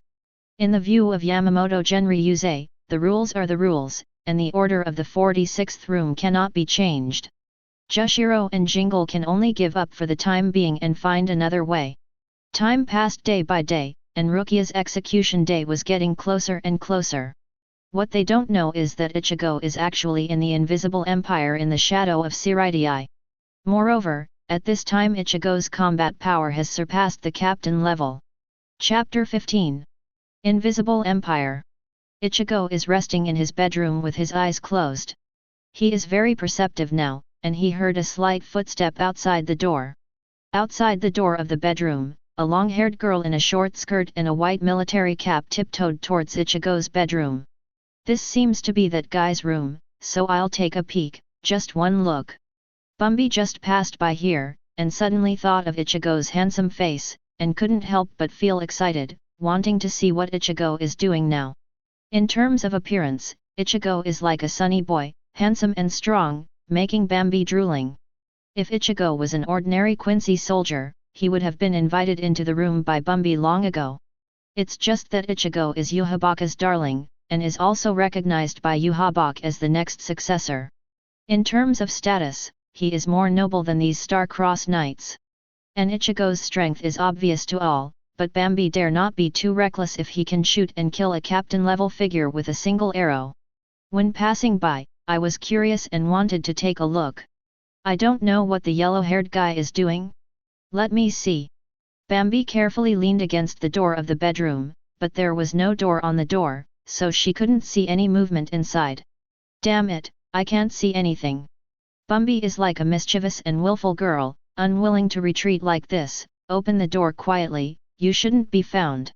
Bambi became a little more courageous, and she quietly reached out and twisted the doorknob. The door was unlocked, and she pushed it slightly, revealing a crack the size of an eye. Curious, she looked into the room through the crack of the door. She saw Ichigo immediately. At this time, Ichigo sat quietly on the bed, closed his eyes, and seemed to be resting with his eyes closed. Wow, so handsome!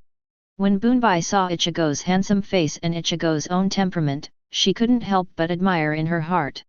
They all swallowed a mouthful of saliva. Wei Wei stared in a daze, as if they were fantasizing about something. However, Bambi was stunned for a moment, because she opened the door, and her focus was also on the door when she peeked. Unsteady, he accidentally pushed the door open. Oh no! Bambi accidentally dropped a dog-eating stone. At this time, Bambi is like a kitten who has been trying to steal but was discovered, thinking of running away immediately. But Ichigo's voice came first. What are you doing in my room? Hearing Ichigo's slightly cold voice made Bambi's body tremble even more. Thinking of the scene where Ichigo casually killed a member of the Star-Crossed Knights, Bambi hurriedly stood up and waved his hands to laugh. Ah, yes, that's right, Master Kurosaki, I was just passing by, I didn't know this was your room, Master Kurosaki. Perhaps because he was a little afraid of Ichigo, Bambi was nervous, lowered his head and pretended to be a shy girl, and lied that she was just passing by. The corners of Ichigo's mouth turned up slightly, in a half-smile. He still can't figure out what kind of character Bambi wants to do. Oh, just passing by? I don't think so. After saying this, Ichigo appeared in front of Bambi in the blink of an eye. Although Bambi is a wayward girl, she has a good face and figure. She looked at Ichigo, who was smiling but not smiling, and swallowed unconsciously. And from Ichigo's eyes and words, Ichigo seems to know what she means. This guy can see through my mind at a glance. Does he also have this hobby? Hey, after all, he's still a young man with a lot of vigor. The tension and shyness on Bambi's face disappeared in an instant. She thinks Ichigo is a vigorous young man with the same hobbies as her. That would be great, wouldn't it be like-minded? Master Kurosaki, I did come to see you for something. Looking at the handsome face of Ichigo in front of him, Bambi's breath became short of breath, and his eyes became blurred. His hands were still on the collar, as if he wanted to unbutton the collar. She is actively seducing Ichigo. Bambi has always had a special hobby. Although the Quincy soldiers he invited into the room would be split in half by her in the end, but before that, they were basically quite happy. After all, Bambi has the looks and figure. Under normal circumstances, a fresh-blooded youth would definitely not be able to accept this challenge. However, just when Bambi was about to take the next step, Ichigo's indifferent voice sounded, which immediately extinguished all Bambi's fantasies. Sorry, I'm a clean freak. Ichigo looked calm and his tone was calm. These words made Bambi stunned for a moment, his face full of disbelief. All her guesses just now were wrong. Ichigo is not that kind of person, nothing like her. Wait, what does it mean to be clean? Bambi's face changed instantly, and he asked Ichigo what he meant with a sullen face. What else could Ichigo mean by that? Literally. Ichigo smiled lightly, with a playful tone. As you think. The meaning of Ichigo's words was perfectly clear to Bambi himself. The scandal was exposed by Ichigo. Bunbai felt humiliated, his face flushed immediately, he became angry with embarrassment, and said angrily, You speak too much. This kind of thing was exposed by Ichigo, and Ichigo bluntly felt disgusted with her. Bambi's violent temper suddenly rose, and he wished to blow Ichigo into ashes. However, no matter how angry she became, she did not dare to attack Ichigo, and only dared to say that Ichigo spoke too much. Ichigo's status is higher than hers, his strength is also very strong, and he is also valued by Yuhabach. No matter how angry Bambi is, he can't court death. Please leave, don't send. Ichigo's voice was slightly cold, and he directly issued the order to evict the guest. You. Bambi gritted his teeth in anger, not only fantasizing about Arrancar, but also being ruthlessly rejected by Ichigo, feeling like he fell from heaven to hell. Damn BD! Embarrassed, she had no face to stay here any longer, buttoned her collar, and ran out of Ichigo's room cursing. As soon as she came out, the door of Ichigo's room slammed shut. Bambi had never felt so angry at being mercilessly humiliated by Ichigo. Bambi's angry growls filled the corridor. This guy is such a BD. A BD. AHH. I really want to blow him up, blow him up. Chapter 16. Bambi stomped his feet angrily, his growl echoing everywhere. Huh? So you're here, Bambi, what's wrong with you? At this time, the 4 members of the Quenching Master Girls group appeared behind Bambi. They didn't see Bambi just now, but when they heard Bambi's voice and came over, they saw Bambi's angry look. What's wrong with you, Bobby? I haven't seen you so angry for a long time. Menina, P-Power, a cute girl with red hair, spoke in a soft voice, and she was puzzled. Although Bambi's temperament has always been very irritable and capricious, this is the first time he has seen him so angry. Because in the Invisible Empire, few people dare to provoke Bambi, and if they are not careful, they will be blown to ashes. Lightato, G. Gluttony, glanced behind Bambi, as if she understood something. Her eyes were a little strange. That's Kurosaki Ichigo's room, Bambi, you. The smart Lightato guessed something, she sighed helplessly, Bang Bai, I warned you before, that guy is not something you can get your hands on easily, put away your petty thoughts. With Ichigo's current status and strength, it is not possible to make Bambi move his mind. But you are still safe and sound, that's lucky. Lightato felt that Bambi was only cursing now and didn't lose a piece of meat, so he was very lucky. Lily, what are you talking about? Ah, I'm so pd off. Bambi gritted his teeth angrily and glared at Lightato, you don't know how much that guy went too far, he humiliated me. It's too much. Apparently Ichigo's I'm a clean freak made Bambi pd off. The green-haired girl Jiati Si, Lei Ting, glanced at Ichigo's room not far away, and said in a complimenting tone, that yellow-haired guy is really honest and powerful, even dare to humiliate Bambi, amazing. Although I don't know how Ichigo humiliated Bambi, but Bambi's violent temper is not something ordinary people would dare to provoke, and Ichigo actually made Bambi jump up and scold her like this. Gaddies thinks Ichigo is really brave and amazing. One of the members of the girl group, the pseudonym Giselle, Z deceased, spread her hands that were not in her long sleeves, and asked curiously, Bang Bai, tell me, why did that guy humiliate you? Could it be that when someone rejects you, you are furious? Giselle covered her mouth with her sleeve and giggled. In fact, several members of the girl group have always been dissatisfied with Bambi's brutal behavior, and it is normal to occasionally laugh or sarcasm. Ah! Gigi, I'm going to kill you. Bambi's anger was heightened. He even had to put on an action, wanting to use the power of the holy text E to bombard Giselle. Giselle quickly hides behind Menina, P.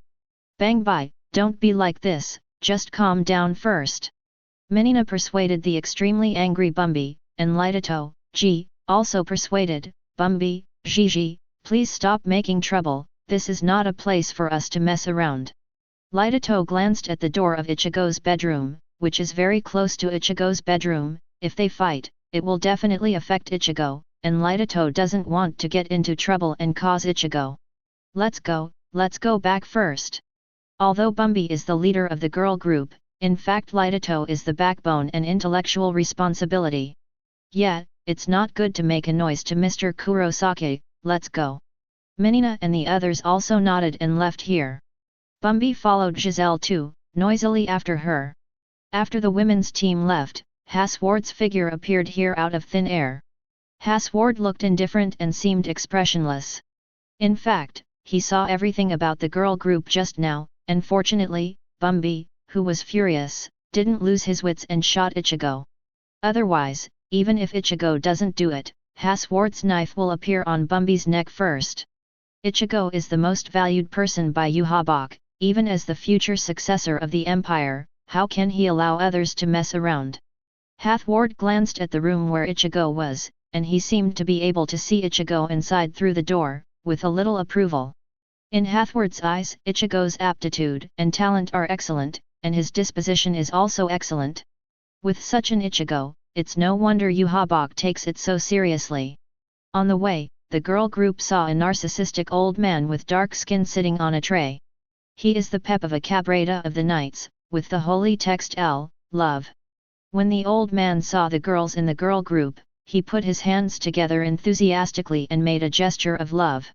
Ladies, are you looking for me?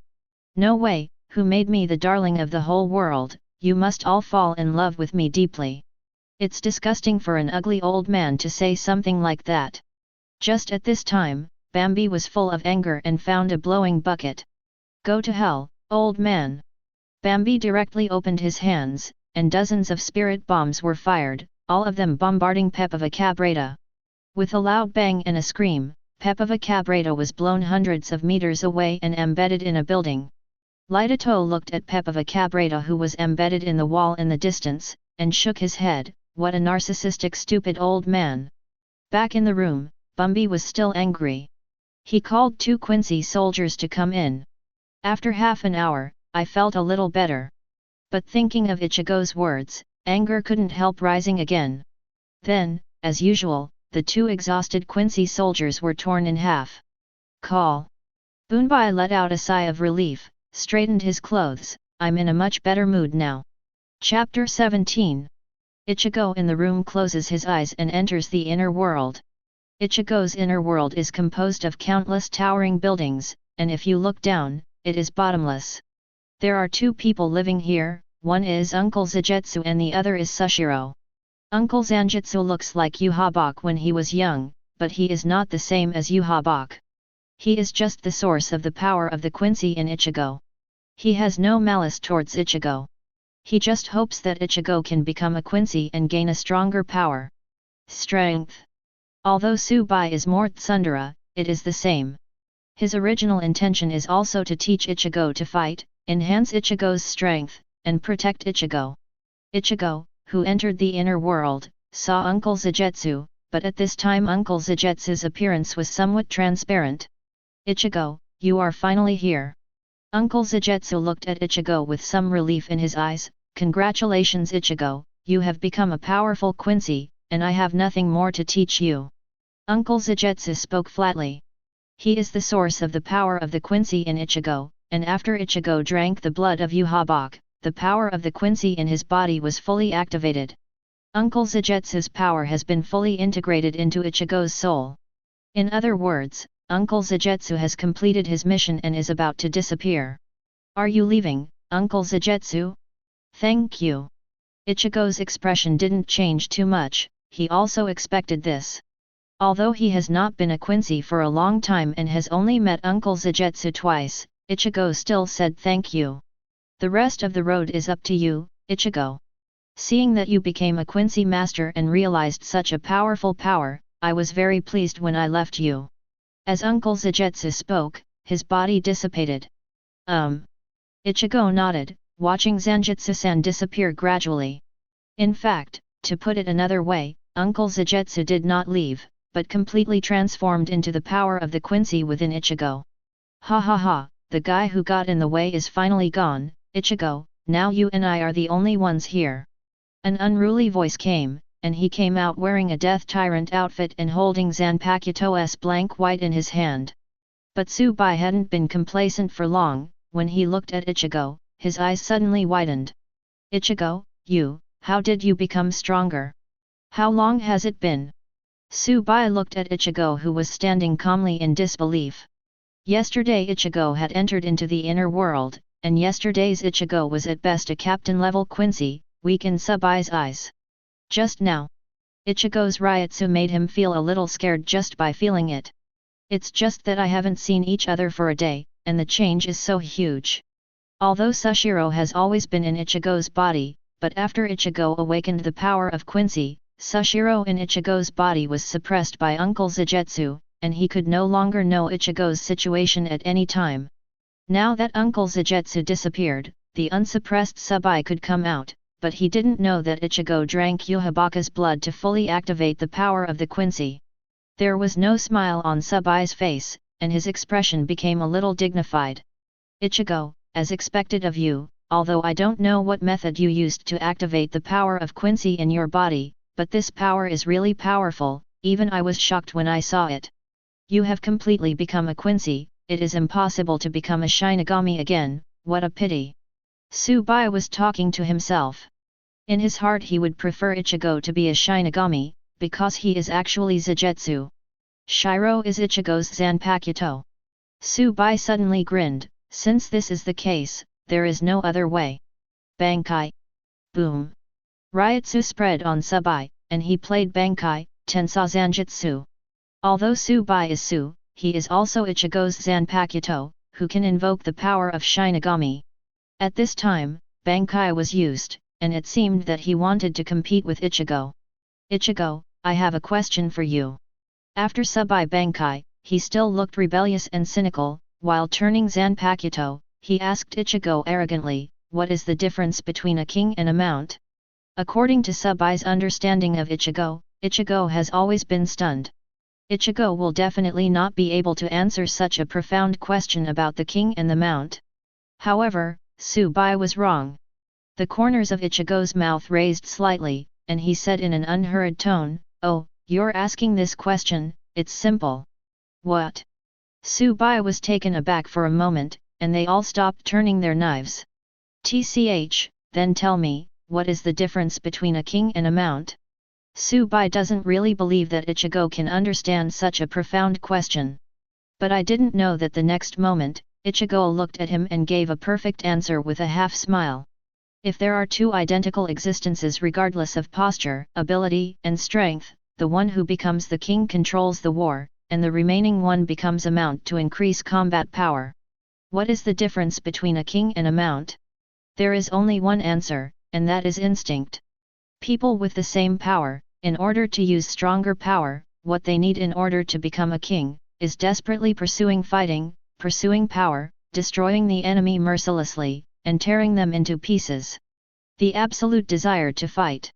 It is the deepest part of our body, which is engraved on the most primitive root of things, and the incomparably thorough killing reaction. And I have this instinct. After hearing Ichigo's answer, Subai was dumbfounded, unable to say a word for a long time. This. Subai stammered, looked at Ichigo incredulously, how do you know my lines? How could your elm-like head comprehend such profound questions? The king and the mount, instinct, this is an empty line. He had been thinking for a long time, and was about to preach to Ichigo. But Ichigo said it first, and Ichigo already knew it. Subai can't help but doubt his life, is this the Ichigo he knows? How could that idiot Ichigo, could he hear me, or have a way to know what I'm thinking? Subai thought so, but quickly shook his head. Even if Sushiro is in Ichigo's body, Ichigo should not know Sushiro's thoughts. It should be a coincidence, or the uncle told him before he disappeared. Ichigo looked at Subai with a half-smile and asked, what's my answer? The arrogant Subai snorted coldly, "Humph, this time it's my fault, Ichigo, don't be complacent." Chapter 18. In the original book, Ichigo is not as good as Subai in terms of strength and awareness in the early stage, and can only be defeated in front of Subai. However, at this time, the one who was deflated was actually blank. Ichigo is very clear about the difference between a king and a mount. This is completely out of Subai's slightly silly impression of the original Ichigo. His original plan to show off and preach a few words in front of Ichigo failed, which made him both surprised and very upset. Correct. Subai seemed to think of something, and suddenly grinned triumphantly. Ichigo, let me tell you an amazing truth. After you know the truth, you will definitely not believe it, thinking that I am lying to you, but it is indeed true. The empty words are full of temptation, and the tone is very proud. From Subai's point of view, Ichigo, who has just awakened the power of Quincy, even though he has powerful Quincy power, is afraid that he still doesn't know much about the power in his body. He wants to tell Ichigo part of the truth and surprise Ichigo, shake Ichigo's heart. Ichigo must be so funny with that expression. But Ichigo still looked at the somewhat childish blankness with a half-smile, and said lightly, "Oh, what is the amazing truth, let me tell you about it." Sushiro grinned and raised his electronic voice, "Ichigo, I'm actually Zagetsu. That uncle isn't Zagetsu at all, he's a fake, I'm the real Zagetsu." "How? Didn't expect that, Ichigo, ha ha ha." He laughed smugly. He felt that Ichigo's expression would change drastically after hearing this shocking truth, and he would even kneel down and cry bitterly. The friendly uncle Zagetsu that Ichigo always thought was not Zagetsu at all, and the real Zanjutsu who was always hostile to Shiro. However, the empty laughter suddenly stopped abruptly. Oh! Because Ichigo's face didn't fluctuate at all, and his eyes were so calm, as if he knew it already. Subai was stunned. You are not surprised? I am Zagetsu. Ichigo glanced at Subai with speechless eyes, and then, don't you believe what I say? Subai was a little anxious, thinking that Ichigo might have thought he was lying and didn't take it seriously, otherwise how could he be so calm? But Ichigo said lightly, believe it, you are indeed Zagetsu. Subai was puzzled, and asked Ichigo, then why are you so calm? Don't you want to ask why? You must have a lot of questions in your mind right now. Ichigo, please beg me. If I'm in a better mood, maybe I'll let you know. The arrogant Subai was using words to lure Ichigo again, but Ichigo still shook his head lightly, and said lightly, no, I don't have any doubts. The current Ichigo is not the stupid Ichigo of the past, not to mention all the secrets of Ichigo himself, even the information of important figures in the entire Shinigami world, he knows it all. To do so in vain is to play tricks on Ichigo's class. UBD. Subai was sullen, his eyes narrowed slightly. Wendo with Ichigo, this time he lost to Ichigo again. Sushiro exhaled lightly, pointed at Ichigo with the white Tensei Zagetsu in his hand, and laughed. Ichigo, since you also know the difference between a king and a mount, and since you know that I am Zagetsu, then let me replace you as king, Ichigo. Ha ha ha. Subai let out an unruly laugh, and he directly swung a black crescent moon in the state of Bankai. Crescent, Tianchong. The ferocious black crescent flew towards Ichigo. Sushiro can't compete with Ichigo verbally, so it's getting tough. And the corners of Ichigo's mouth did rise slightly, which he had hoped for a long time ago. In the original book, every time Ichigo fights Sushiro in the inner world, and every time he successfully defeats Sushiro, the power of Shinigami will be improved. Subai was originally made by Aizen, which possesses intelligence and can evolve. Subai infected Kurosaki Masake, and then inherited it into Ichigo. Subai itself is Su, possessing extremely strong virtual power, but after being in Ichigo's body, he became Zanjutsu again, which is Ichigo's Zanpakuto. In the original book, Subai has been teaching Ichigo, even the last crescent moon is also taught by Subai. Therefore, Ichigo judged that, as a Quincy master, he wanted to activate the power of Shinigami and the power of Su in his own blood, that is to enter the inner world and defeat Subai. Ichigo's right hand condensed a black and blue sacred arrow, aiming at the approaching black crescent. Whoosh! The moment the black crescent touched Ichigo's arrow, it was torn apart directly, and the speed of the arrow slowed down slightly. But it is clear that Ichigo has the upper hand this time. What? When did this guy's power become so terrifying? Subai was surprised again. The crescent sky was released by him in the state of Bankai, and he did not release the water. But crescent moon, which was enough to injure the captain-level Shinigami, was easily broken by Ichigo's bow and arrow? This is of course, because Ichigo's Quincy power is fully awakened at this time, and its power is far beyond the captain level. Although the current Subai is Bankai, his power is estimated to be about the same as when he helped Ichigo fight Byakuya Kuchiki in the original book. Naturally, it is not as good as the current Ichigo. After Ichigo's arrow shattered the black crescent, it hit Void White directly. Snort! Subai snorted softly, used the ring spin, and dodged the arrow by dodging to the right. In fact, Subai felt guilty, he didn't dare to take it hard, or it was too late to take it hard, so he had to dodge the arrow. However, what Subai didn't expect was that before his feet landed, Ichigo had already appeared above his head. It's over. Ichigo said these words lightly, and then 3 arrows were condensed on the holy destroying arrow at the same time. These 3 arrows were also wrapped with black Ryutsu, and they were bigger than the previous one. It is impossible for Subai to dodge the 3 arrows at close range. Hateful! Crescent sky rushing. Subai knew that he couldn't hide, so he could only use his full strength to fight against Ichigo's 3 arrows above his head. It's not that Shiro is not strong, Bankai Tensei Zanjutsu's strength can reach the senior captain level, but the strength of Ichigo of the Quincy exceeds the senior captain level. This close fight, the result can be imagined. Vanity lost. His figure began to blur, and his face was still full of disbelief.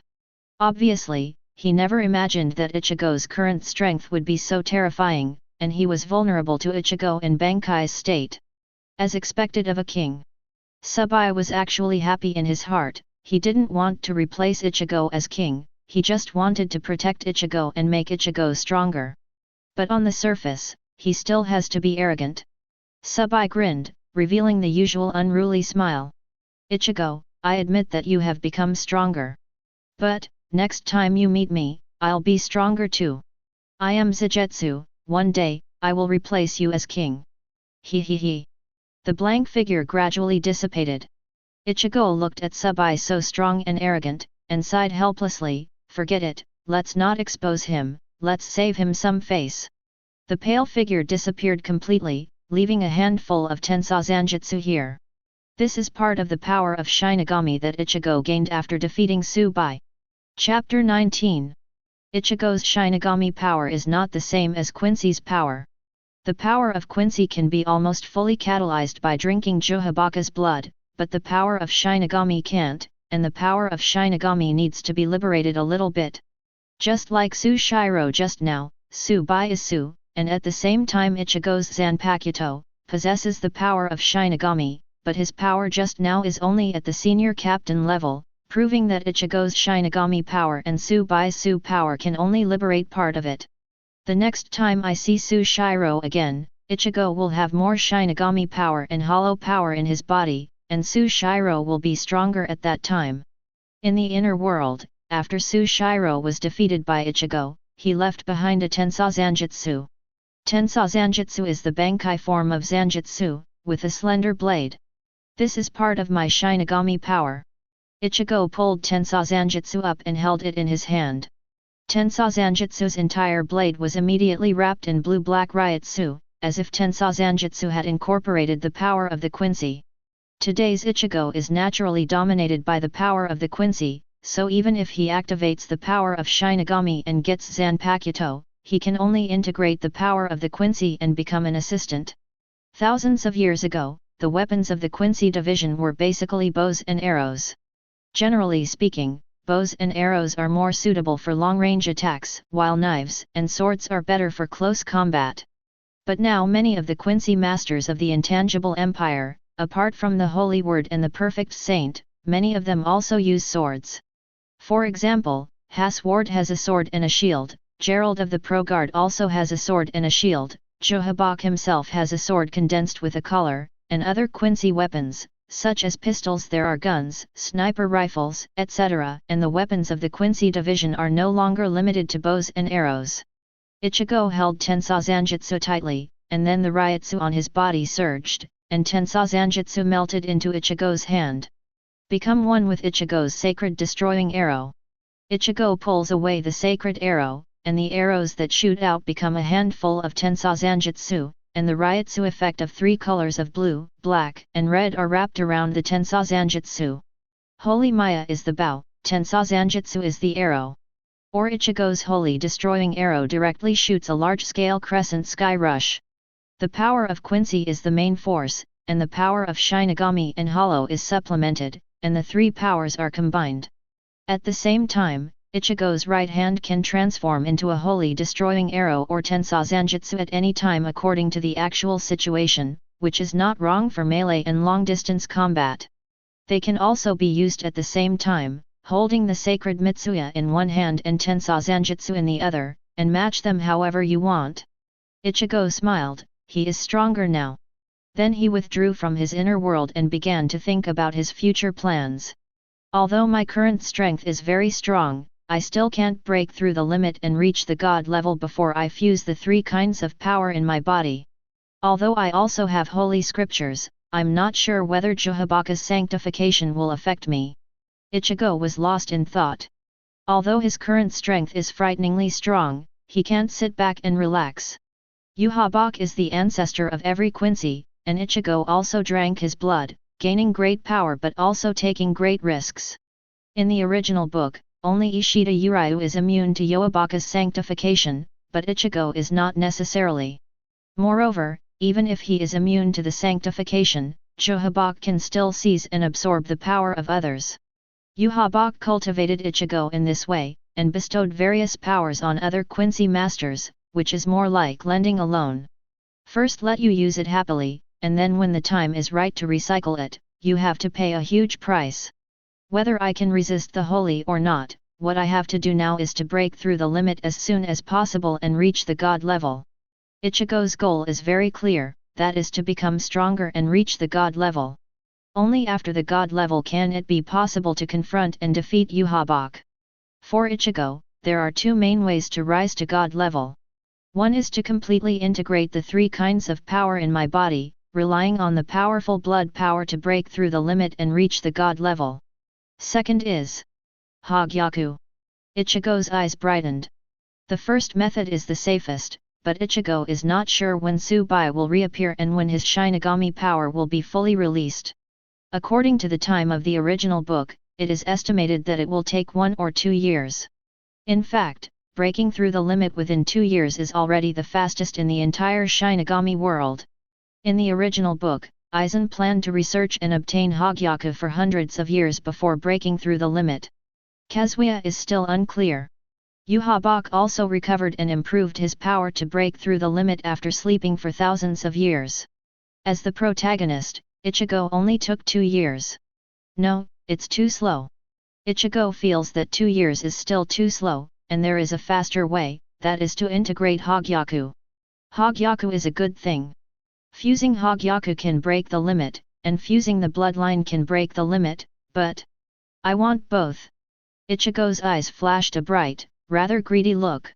Then I have to go to the Soul Society and grab the Hogyaku from Rukia or Aizen. According to the current timeline, Rukia is about to be executed. Urahara put the half-finished Hogyaku he studied into Rukia's skeleton, and Aizen himself researched a half-finished Hogyaku. Ichigo has a great idea for this. You must go to Soul Society, even if you are surrounded by Chuji, and you are against the entire Godai 13, you must go there. Afterwards, Ichigo came to the Ice Palace and explained to Yuhabach that he wanted to leave the Invisible Empire and go to Siraidai. After hearing this, Yuhabach didn't have too many surprises, as if he had expected it a long time ago. Go Ichigo, go train and grow, with your current strength, go meet those Shinigami for a while. And, that Aizen Sōsuke guy. When talking about Shinigami and Aizen, Yuhabach gave a slightly contemptuous smile, and then said to Ichigo, if you can, bring Hogyaku back, and let me see what Urahara Kisuke and Aizen Sōsuke have worked so hard to research. Is there anything strange about it? Yuhabach knew about Aizen and Hogyaku. But this is not surprising, Yuhabach regained consciousness when he was 99 years old. Hiding in the shadow of Siraidai, he should have some means to understand the above information. It is not surprising that he knows about Aizen and Hogyaku. Hogyaku made by Aizen is to collect the souls of hundreds of Shinigami and Rukanga who have Shinigami talents, and finally absorbed part of the soul of Matsumoto Rangiku, the nail of the Soul King, to become a semi-finished Hogyaku. In the original novel, Urahara Kisuke believes that the Hogyaku he created is a substance that can break the boundary between Shinigami and Void. But Aizen said no, it was just that he hoped that Hogyaku could break the boundary between Shinigami and Su, so Hogyaku would break the boundary between Shinigami and Su according to what Kisuke wanted. So as to materialize, but the condition is that you need to have the strength to realize this wish. Yuhabach also seemed to be interested in this Hogyaku, and asked Ichigo to bring Hogyaku back if he could. Ichigo said yes on the surface, but in his heart he said it was impossible. He really snatched Hogyaku and used it himself. Ichigo, I don't feel at ease with you alone, so let Minina go with you. Yuhabach also arranged for Ichigo to have a follower, so that Minina from the Quenching Master Girls went with Ichigo. Soon, a girl with pink hair came up under the leadership of Haswald. She bowed to Ichigo and said in a cute voice, Kurosaki-sama, please give me your advice. Ichigo doesn't quite understand Yuhabach's intention of arranging Minina to accompany him, maybe to monitor Ichigo or something, it doesn't matter. Ichigo and Minina left the Ice Palace and are about to leave the Invisible Empire for the Soul Society above. Chapter 20. After Ichigo left, inside the ice palace, Haswald glanced at the direction Ichigo was leaving, and asked Yuhabach, "Your Majesty, did you really let him leave like this?" Although Ichigo became a Quincy division, he became a part of the Invisible Empire. But Ichigo's heart or complete loyalty to the Invisible Empire is still in question. Haswald was a little worried about Ichigo's departure, not because he was worried about Ichigo's safety, but more because he was afraid that Ichigo would leak secrets, which would be detrimental to the Invisible Empire. Yuhabach smiled, and said in a heavy tone, "It's okay. No matter what Ichigo thinks, whatever he thinks, he is always a Quincy. Shinigami and Quincy are opposites. Ichigo's position can only be the same as ours. He has no reason to help Shinigami. On the contrary, after seeing Shinigami's despicableness, Ichigo will be more aware of his identity and position, and will be more loyal to the Empire. Ichigo is now a Quincy, and Shinigami and Quincy are naturally hostile, and Ichigo has no reason to help Shinigami, so Yuhabach is not worried that Ichigo will reveal the whereabouts of the Invisible Empire after he goes out. Of course, even if it was leaked, would the Shinigami believe it? Even if the Shinigami knew that the Invisible Empire was right under their noses, would they be able to get in? The Invisible Empire is a space constructed by Quincy using the Shadow Domain. Although it is under the shadow of Siritii, it belongs to a different dimension, and only Quincy can enter. Even if you come in, Yamamoto Genryuze is no longer the Yamamoto Jinyanagi who was thousands of years ago, and the Quincy's are not the weak Quincy millennia ago. Soon, after seeing Ichigo's power, the Shinigami will only feel anxious and fearful. Yuhabach looked at Haswald, and said lightly, "Haswald, what do you think of Ichigo's power?" Haswald said Kaido in a low voice, "His blood is extremely powerful, almost the strongest of all Quincy masters except you, Your Majesty." Haswald has a very high opinion of Ichigo's power. It is believed that the strength of Ichigo's Quincy is second only to that of the ancestor Yuhabach. Even the Quincy divisions of the Pro Guards, and even Haswald himself, he felt that he might not be as good as Ichigo. Yes. Yuhabach agrees with Haswald. Ichigo's qualifications are the most outstanding Quincy master. In fact, when Ichigo drank Yuhabach's blood before, the activation effect also surprised Yuhabach. He knows that Ichigo's talent is amazing, but the power of Ichigo's blood is still beyond his expectations, and it may become stronger in time. Coupled with Ichigo's holy character Ichigo's strength is even more amazing. Even at this time, if Yuhabach didn't activate the sanctification or opened his eyes, he might not be able to win Ichigo. Of course, the power of all Quincy comes from Yuhabach, and Yuhabach also hopes that Ichigo will be as strong as possible. When Ichigo's power is captured, it will be a big supplement. What about Hogyaku? Haswald hesitated, and asked, if Kurosaki Ichigo really grabbed Hogyaku. Yuhabach interrupted Haswald and sneered, Hogyaku. It's nothing more than the splicing of the Spirit King's fragments and other souls. Yuhabach seems dismissive of Hogyaku. He is known as the son of the Soul King, and he is the only one in Shinigami in terms of talent, and most of the formation of Hogyaku relies on the fragments of the Soul King. There are 2 fragments of the Spirit King in the Invisible Empire. Gerard, M. Miracle, and Pineda, C. in Force, of the SS. And it's the heart and the left hand.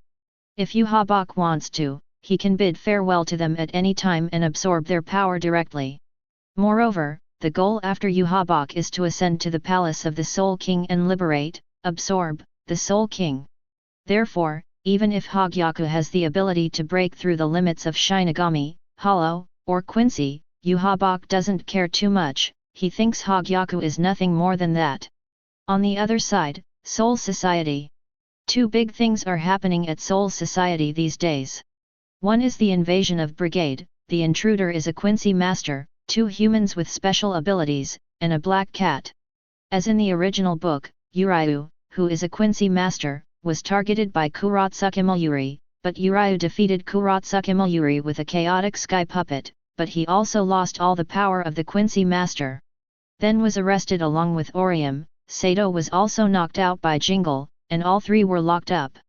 The black cat Yoryuki was very helpless, without Ichigo, it really wouldn't work with just these few children. Ichigo is not there, Urayu and the three of them are insignificant in front of the mighty Godi 13. In order to prevent the execution, in order to stop Aizen, Yuryuki had to make another plan. She found Renji, who was training Bankai hard, and helped Renji train Bankai with the churning body developed by Urahara. Although Renji lived up to expectations and learned Bankai, it was not enough. The second major event that happened to Soul Society was that Aizen, the captain of the fifth team, was killed. His body was hung on the wall, and blood flowed down the wall. This made many people feel puzzled. Could it be that it was done by Lu Huo? But those brigade disasters are so weak that they can kill captain-level characters? Or was it someone else who killed Aizen? For a while, the entire Godi 13 panicked. Anohana, the captain of the 4th Division who was in charge of the autopsy, felt a sense of disobedience to Aizen's corpse, and felt that there was something wrong with the corpse.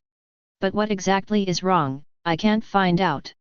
Yuryuki came to the 4th Division late at night to find Anohanaretsu, and reminded Anohanaretsu Aizen that his death was most likely suspended animation. The reason why Yuryuki did this is that Aizen can't be stopped at all with their strength alone, and the power of Godi 13 is also needed to stop Aizen. But 100 years ago, Yuryuki and Urahara defected from the Soul Society, and Yuryuki's words were dubious.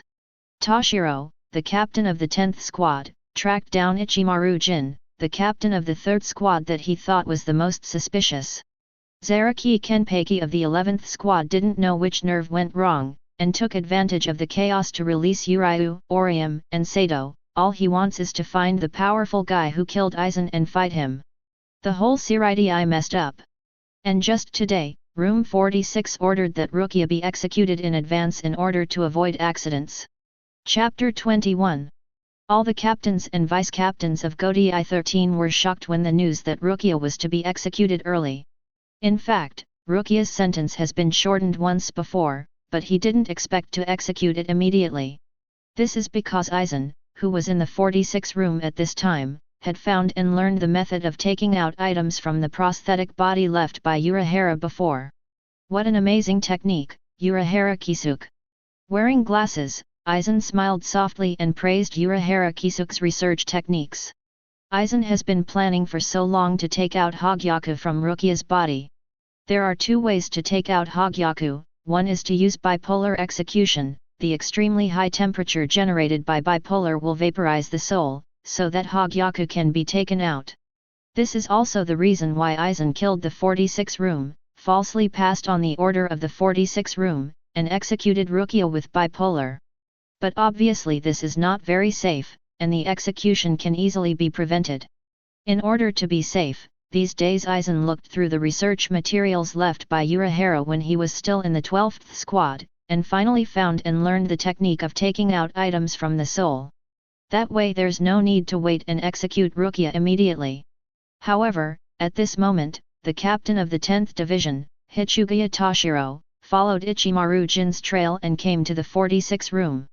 Toshiro, who came to the door of the 46 room, felt something was wrong, because the door of the 46 room was closed tightly, and there were not even guards. Toshiro took a deep breath, made an exception and pushed the door open. Hell Butterfly conveys the news of Rukia's immediate execution to the captains and vice-captains. In order to carry out the execution smoothly, the head of the team, Yamamoto Moto Ryasai, asked all the captains and vice-captains who could come to be present. At this time, Jingle Chun Shui, captain of the 8th division, and Jushiro Yukitake of the 13th division both looked solemn. Rukia's execution has not only been brought forward, it is now carried out immediately. This made them both feel strange about the matter. Jingle supported the bamboo hat on his head, his eyes were deep. Generally speaking, only those who have committed heinous crimes will be punished with double poles, and little sister Rukia is not guilty of this. I'm still implementing it immediately, giving people the feeling that it's too late or too late. Jingle and Jushiro noticed that Rukia's execution was a bit unreasonable from the very beginning, and they also reported it to the captain Yamamoto Yuen Yanagi, but Yamamoto Yuen Ryasei did not take it seriously. Perhaps, for Yamamoto Genryusei, no matter who he is, He must abide by the rules and regulations of the Soul Society, and as the captain of Godai 13, he also strictly implements the orders of the 46 room. Jushiro took a deep breath, his face firm and determined. Jingle, let's go. Jushiro and Jingle had discussed and planned in advance to save Rukia. Rukia is a member of Jushiro's 13th team, and the execution is not reasonable. Jushiro is determined to prevent the execution and rescue Rukia. Although I feel sorry for Old Man Shan and have to bear the anger of Old Man Shan, but there is no other way. Jingle and Jushiro took a shield from Shihaorin's family that could deal with bipolar and rushed to Bipolar Hill. Byakuya was at the Kuchiki mansion at this time. He closed his eyes slightly, bowed to the portrait of his deceased parents, and looked at the portrait of his wife Kuchiki Feijin with a complicated face. I'm sorry. Fei Zhen. Although Byakuya looks ruthless on the surface, the pressure behind him may only be clear to him as the head of Kuchiki. After doing this, Byakuya rushed to the execution ground. Somewhere in Siraidai, Renji's eyes contracted. What? Immediate execution. Renji's expression was terrified, and his body couldn't stop shaking. Apparently he didn't expect Rukia's execution day to come so soon. Although he learned Bankai, incompletely, with the help of Yoryuki, he thought that he would continue to practice and improve his strength for some time, but he didn't expect that Rukia would be executed immediately. It was so unexpected. After being surprised, Renji gritted his teeth and resolutely used Shunpo to run at high speed one by one. Rukia, just wait, I will definitely save you. No matter what, Renji will not give up on Rukia, even if he desperately wants to save Rukia. Even if the hope is slim, he will resolutely go to stop the execution. Urayu and Orium are equally panicked when they hear that Rukia is going to be executed. At this time, they followed behind Zaraki Kenpei, the captain of the 11th team, and Kuzujishi Yachiru, the vice-captain. Although they were released by the nervous Kenpei, Yulong has lost the power of the Quincy now, and it is impossible to stop the execution, and it is too late. Thinking of the scenes of studying and living with Rukia in the past, Orium's eyes couldn't help but dim, she covered her face sadly, tears dripped from her fingers. Kuchiki classmate, she. The heartbroken Orium suddenly thought of Ichigo, and whispered with tears in his eyes, Kurosaki-san, where are you, Kurosaki-san? Urayu sighed, Kurosaki, where did you go, if you don't come? Rukia, who was imprisoned in the Palace of Confessions, was escorted by several guards to Bipolar Hill. Rukia walked on the flyover, looked down at the vast Siraidai with a sad face, sighed and prayed in her heart, Ichigo, Inu, Ishida. I am very touched that you can come to Soul Society, but I hope that you will be safe and sound, and stop doing stupid things. Rukia had heard that there was a brigade invasion before, and according to some people's descriptions, she knew that Yulong and others came to rescue him. She was very moved, but she didn't want Yulong and the others to be in danger, and prayed that they were safe. Rukia thought again of Byakuya who seemed cold and heartless, and Captain Jushiro who took good care of her. Sorry big brother, Captain Jushiro, Rukia let you down. Rukia walked towards the Bipolar Hill step by step, ready to be executed. Meanwhile, under the shadow of Siraidai, the pink-haired girl Minina, P-Power, is inseparable from Ichigo. She obeys the order of Yuhabach to follow Ichigo to the Soul Society. At the same time, Haswald told her that while taking care of Ichigo, she should always pay attention to Ichigo's actions. In short, Minina is there to care for and monitor Ichigo. May I have your name? Ichigo asked knowingly. After all, Minina has been following him, so he can't always treat her as heir. Go back to Master Kurosaki, my name is Minina. Your Majesty and my assistant let me take care of you, please don't mind, Master Kurosaki. Like a gentle, lovely, and professional maid, Minina bowed slightly to respect Kaido. Well, let's go. Ichigo didn't communicate much with Minina, and he could roughly guess that Yuhabach arranged for Minina to go with him, probably just to monitor him to prevent accidents. Immediately, Ichigo and Minina stepped out of the Sun Gate together and left the Invisible Empire using the Shadow Domain skill. Chapter 22. On the way to Bipolar, Byakuya stopped suddenly. because at this time there was a person blocking the way ahead. I saw Renji with a determined face, trying to stop Byakuya one by one. Byakuya looked calm and didn't seem surprised by this. Renji and Rukia are childhood sweethearts, they have lived together for decades, even if it is a sea of swords and fire, Renji will not leave Rukia behind. Still, Byakuya persuaded, Renji, stand down. Byakuya's tone was very indifferent, he didn't want Renji to stop him, because even if Renji risked his life, he was not his opponent, he would just hit a stone with a pebble or even lose his life in vain. Renji shook his head, the expression of determination on his face remained unchanged, he took a deep breath, and clenched the Zanpakuto Zabumaru in his hand. I'm sorry Captain Kuchiki, I've already made up my mind. When Rukia was sentenced to SI, Renji had made up his mind and planned to save Rukia even if he died, and no one could persuade him. Seeing Renji's obsession, Byakuya looked indifferent. He is the head of the Kuchiki family and represents the entire Kuchiki family. Whether it is Rukia or Renji, anyone who violates discipline will be punished. This is about the dignity and glory of the Kuchiki family. Byakuya made an oath on the grave of his deceased parents and must abide by it. Captain Kuchiki, offended. After Renji said this, the Ryotsu on his body emerged, and Byakuya could clearly feel that Renji's Ryotsu was stronger than before. Moreover, Byakuya's face fluctuated for the first time. Because looking at Renji's posture, it seems that he wants to Bankai. That's right, these days Renji learns Bankai on the fly with Yuhaki's help. Ah! Ryotsu on Renji's body was getting stronger and stronger, like a tornado wrapped around him, roaring. Bankai, Baboon King Zabumaru. Renji played Bankai. His and Zabumaru's forms have also changed. Zabumaru has become a giant, like a giant snake spliced from broken bones. Renji's deadly costume has also changed, with more fur or skull decorations. Renji holds Zabumaru's tail in his hand, and the huge Zabumaru surrounds him in circles. This is Renji's half-finished Bankai, Zabumaru, the Baboon King. Seeing Renji learn and use the Bankai, Byakuya's eyes were slightly appreciative. Renji, you've made progress. Saying this, Byakuya slowly pulled out the Zanpakuto Senbonzakura. In other words, Renji's strength has now been recognized by Byakuya. Bankai is Zanpakuto's second stage liberation, and also the final secret. Godai 13 has a history of thousands of years, and Shinigami who can learn Bankai are all outstanding people. Even if Renji's current Bankai is not very strong and is only a semi-finished product, it is enough to get Byakuya's attention and let Byakuya draw the sword. Go, Zabumaru! Renji roared and waved Zabumaru. Zabumaru opened his mouth wide and went straight to Byakuya.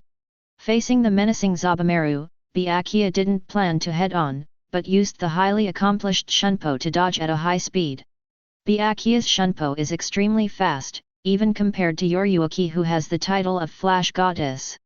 However, after Bankai, Zabumaru's speed is not slow, and Zabumaru with his huge body is chasing Byakuya closely. A series of high-rise buildings were smashed by Zabumaru, which shows that Zabumaru's attack power is not bad. After crashing all the surrounding buildings, Byakuya had no foothold for a while. This is what Renji has been waiting for. Bone Cannon. Renji used the powerful output skill of Baboon King Zabumaru. Zabumaru opened his mouth wide, condensed a red beam from the mouth, and shot out towards Byakuya below. Boom! Baboon Cannon blasts Byakuya. Byakuya raised his left hand without changing his expression. Heidos 33, Blue Flame Pendant. Byakuya released a blast wave in his hand, which bombarded with the coming Baboon Bone Cannon. Boom! After the loud explosion, Byakuya was unharmed and Zabumaru was injured. Obviously, this time the fight is evenly divided. But Renji couldn't help but look a little ugly.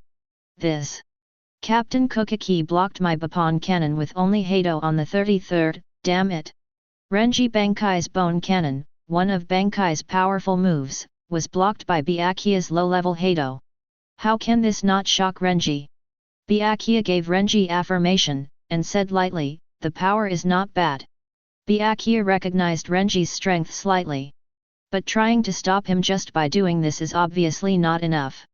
Byakuya raised his left hand and said lightly, Bakudo S61 6-stick light prison. Oops. The instant he heard the voice, Renji realized something was wrong. But it's too late. 6 light sheets instantly sealed Renji's body, making Renji unable to move. If you can't move, you can't control Zabumaru. Byakuya's figure suddenly flashed in front of Renji, and Senbonzakura swung out, blood splattering everywhere. Renji's chest had been cut with a gash deep enough to show bone. At the same time, Byakuya advised lightly, give up. At this moment, Renji felt the pain of the wound, and knew that compared with Byakuya, there is still a big gap in strength between him and Byakuya. He was unwilling and desperate. I can't go down yet. I'm going to save Rukia. Renji was like a mad lion, ignoring the injuries on his body, roaring and breaking free from the shackles of the 6-stick light prison, waving Zabumaru and biting towards Byakuya again. However, Byakuya just used Shunpo slightly and easily dodged this attack. Seeing Renji's desperate appearance, Byakuya sighed inwardly. But still shot ruthlessly. Scatter, Senbonzakura! In an instant, Senbonzakura transformed into countless sakura petals and surrounded Renji. At this time, Renji had already consumed a lot of spiritual power and was in an unstable state. His body was torn open by Senbonzakura, blood spattered all over his body, and his body was covered with cuts and bruises. Hateful! Renji fell to the ground unwillingly and lost the ability to move. After easily defeating Renji, Byakuya closed his eyes, then tore off the ribbon of Kuchiki's clothing hanging on his body, and let go of Renji, who fell to the ground. Obviously this move proves that Byakuya approves of Renji. Whether it is strength or heart. Byakuya turned around and was about to leave. But at this moment, 2 spiritual beams of light suddenly shot up from this place, and the blue spiritual beams reflected half of the sky and the earth into blue. Byakuya felt 2 powerful auras in an instant, his expression changed, and he turned around immediately, and saw 2 figures. One is a strange girl with pink hair. Although she looks like a girl, judging from the ryotsu faintly emanating from her body, she is probably a captain-level fighter. And the other person made Byakuya, who was always calm, shrink his eyes, as if he saw something unbelievable. It's you. The 2 people who suddenly appeared were Ichigo and Minina, who came to Siraidai from the Invisible Empire. Long time no see, Byakuya Kuchiki. Chapter 23. It's you. A rare look of surprise appeared on Byakuya's face. He never expected that the person who appeared suddenly was Ichigo. 10 days ago, in the present world, Ichigo had already been passed by him once, abolishing the power of Shinigami on Ichigo, and reducing Ichigo to an ordinary human being. If Rukia hadn't cried and pleaded for mercy, Byakuya would have killed Ichigo directly. Or if it wasn't for Ichigo, who looks very similar to Shiba Kyan, the former vice-captain of the 13th Division, and was the one who took away Rukia Shinigami's power, Byakuya might not even remember Ichigo. It's as if there is a huge irreparable gap between the 2. One is the patriarch of the Kuchiki family, one of the 4 nobles of the Soul Society, and the other seems to be lucky enough to get Rukia Shinigami. Powerful human beings. However, in Byakuya's eyes, human beings who are not worth mentioning appear in front of him again, and it is still a brand new posture. At this time, Ichigo was wearing the white costume of Quincy and a black and blue tight-fitting cloak. His yellow hair was slightly longer than before, fluttering gently in the wind. Seeing Byakuya's surprised look, the corners of Ichigo's mouth rose slightly. Why, is it incredible to see me? When I crossed over before, thanks to Byakuya, Ichigo was seriously injured and in great pain, and Ichigo was temporarily reduced to a disabled person. It's not a good feeling. But today's Ichigo is not what it used to be. The surprise on Byakuya's face quickly dissipated, his face returned to a cold and indifferent look, his eyes narrowed slightly, and he said coldly, "You, who were lucky enough to save your life, seem to have gained some strength, so you stand in front of me self-righteously." From the part of Byakuya emanating from Ichigo, Ryotsu naturally knew that Ichigo had gained some power, and his strength should have grown compared to before. But wanting to compare with him is still too naive. Ichigo fell from the sky to the ground, Menina was beside him. The moment Ichigo landed, Byakuya's figure flickered, and he came behind Ichigo in the blink of an eye, and the Zanpakuto in his hand swung down at a speed that was hard to see with the naked eye. Shunpo plus Kendo, this trick Byakuya used on Ichigo in this world. At that time, Ichigo couldn't even see how Byakuya shot, so he was caught in seconds. Byakuya is now repeating the old trick, thinking he can kill Ichigo with one move. Menina on the side didn't panic, and commented, "Is this Shinigami's Shunpo? It's really fast. Looking at the Haori on this person, it should be the captain of the 6th division. The captain level Shinigami does have a good strength. Shinigami's teleportation method is called Shunpo, Quincy's is called Flying Scythe, and Sue's is called Ring. It's hard to say who is better and who is worse among the three, and they should be almost the same. The speed of the specific speed mainly depends on the level of the user." Byakuya's Shunpo was very fast, but Menina shook her head, but it is impossible for such an attack to hurt Mr. Kurosaki. At the same time as Menina was speaking, Ichigo turned around unhurriedly, and then a Tensazanjutsu formed from blue spiritual particles instantly condensed on the arm of his right hand.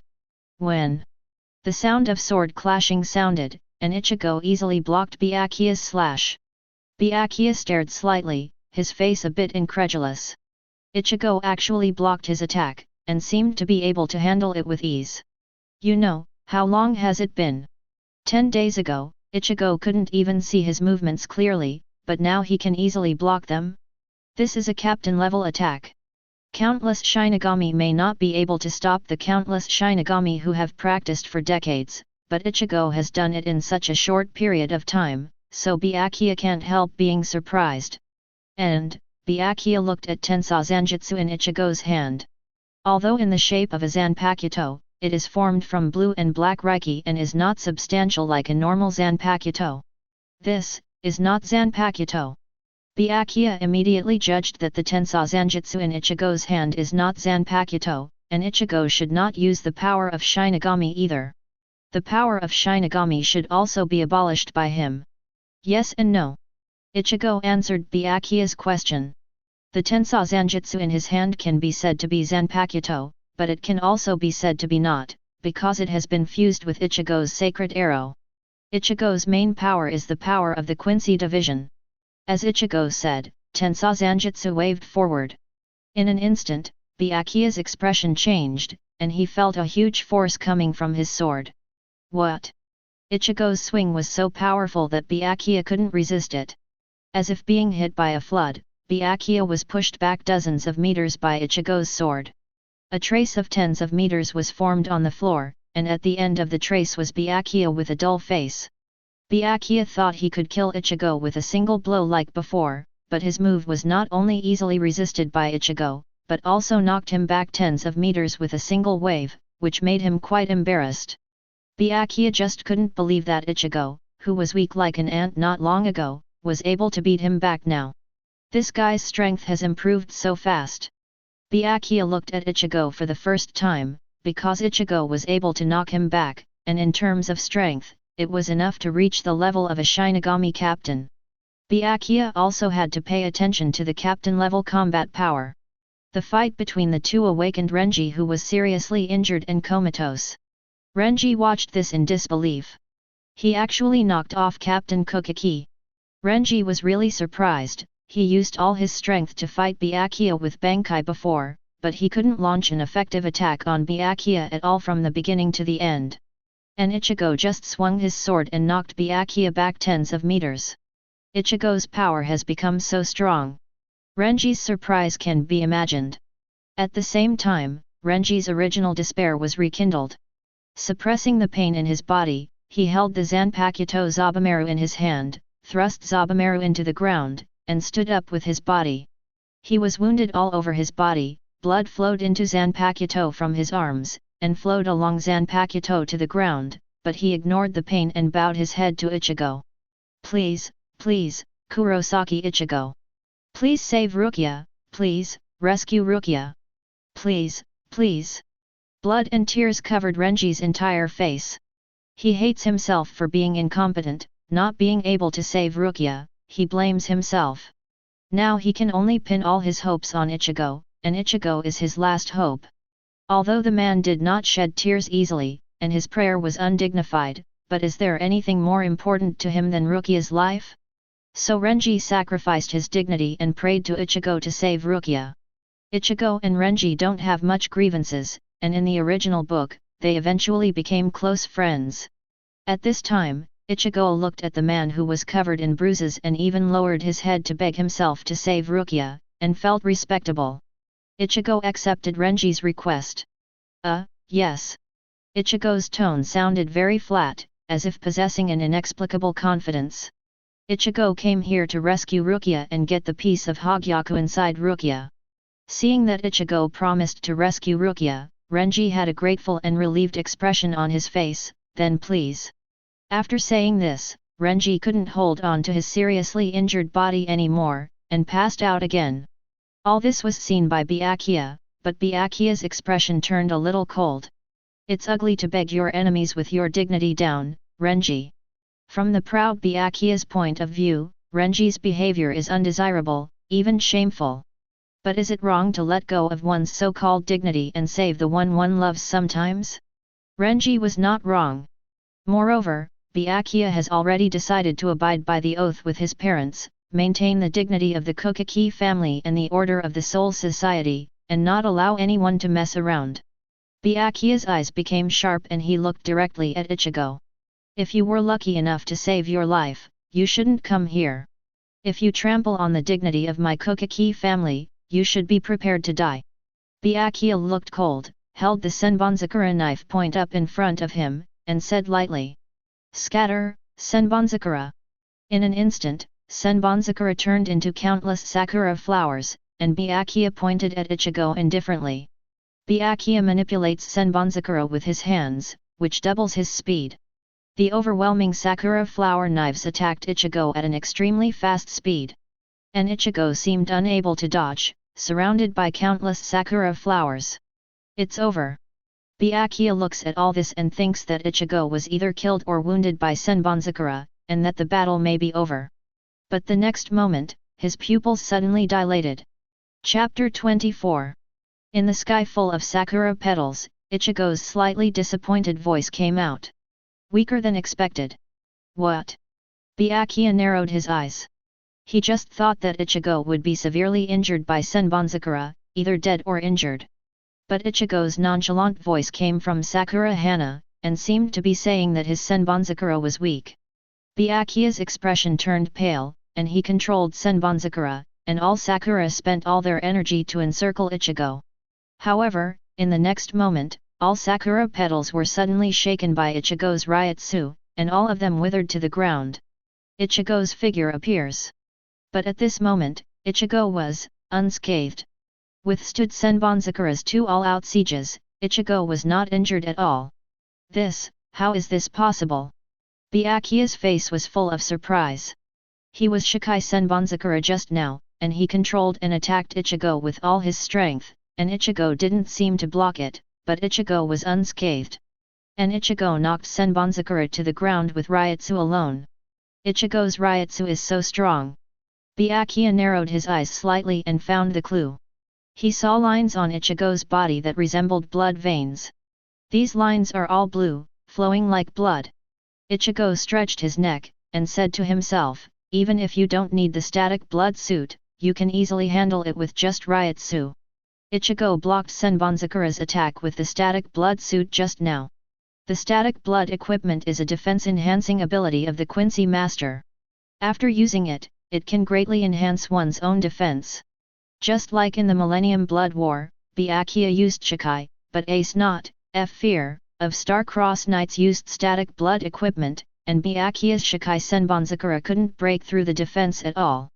In fact, even if Ichigo doesn't use the static blood outfit, Byakuya's current Shikai level can't hurt him at all. He is a bit overestimating Byakuya.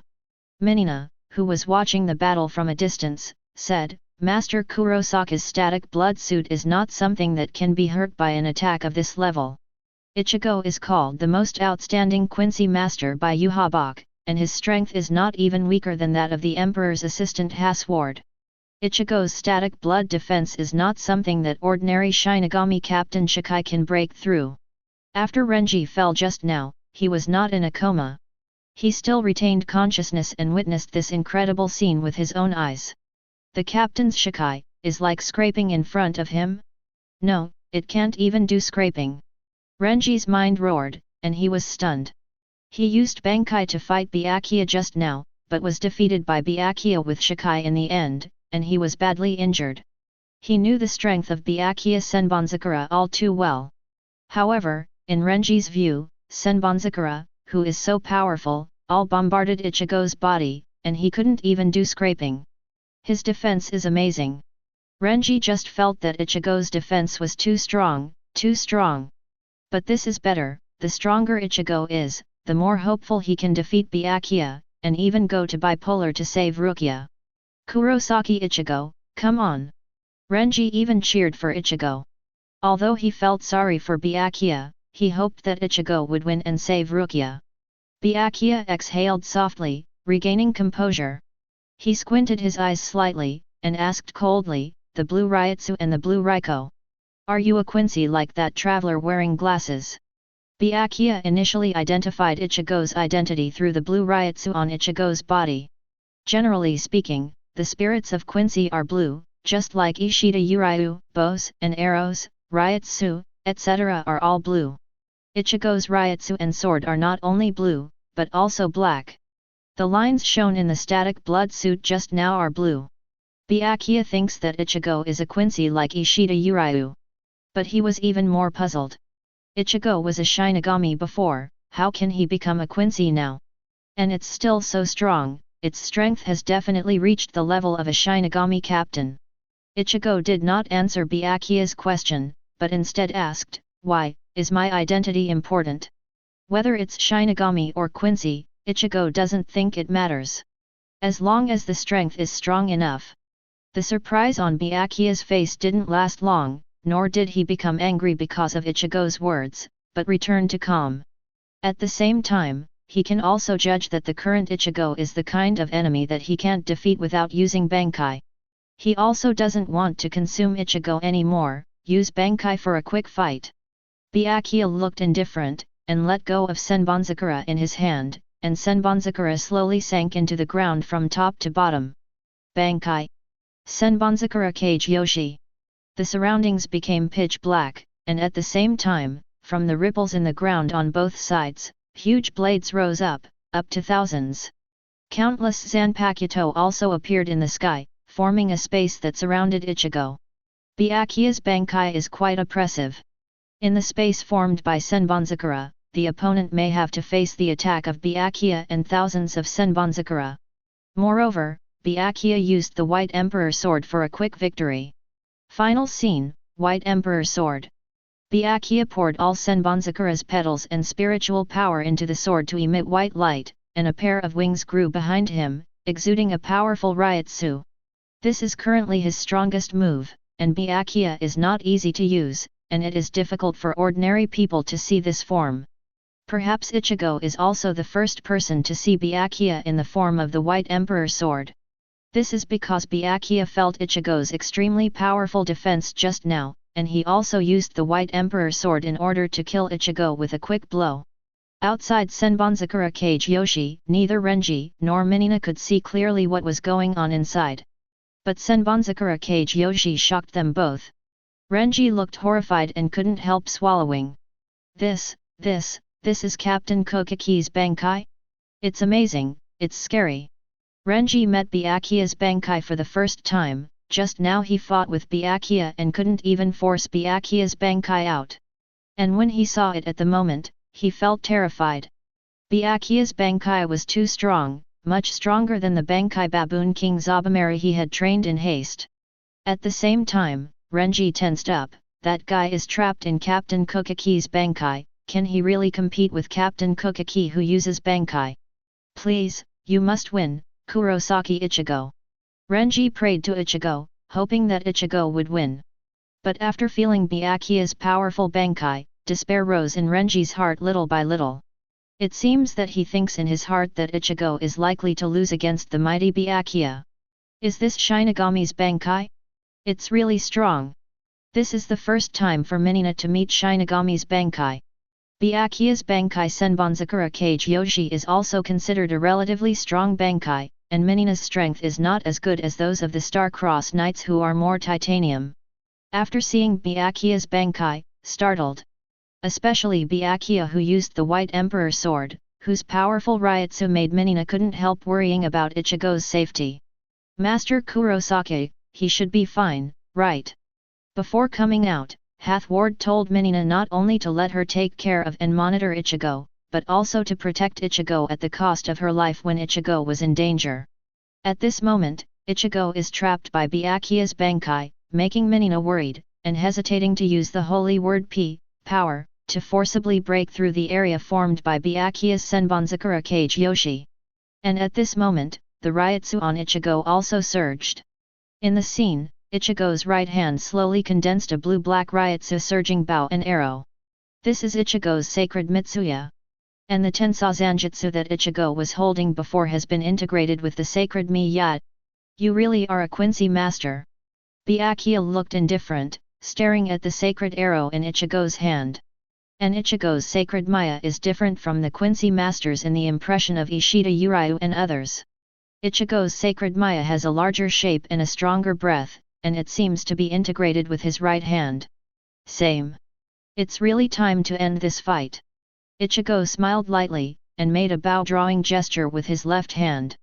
Although Ichigo can shoot arrows without drawing the bow, the arrows will be more powerful if he draws the bow himself.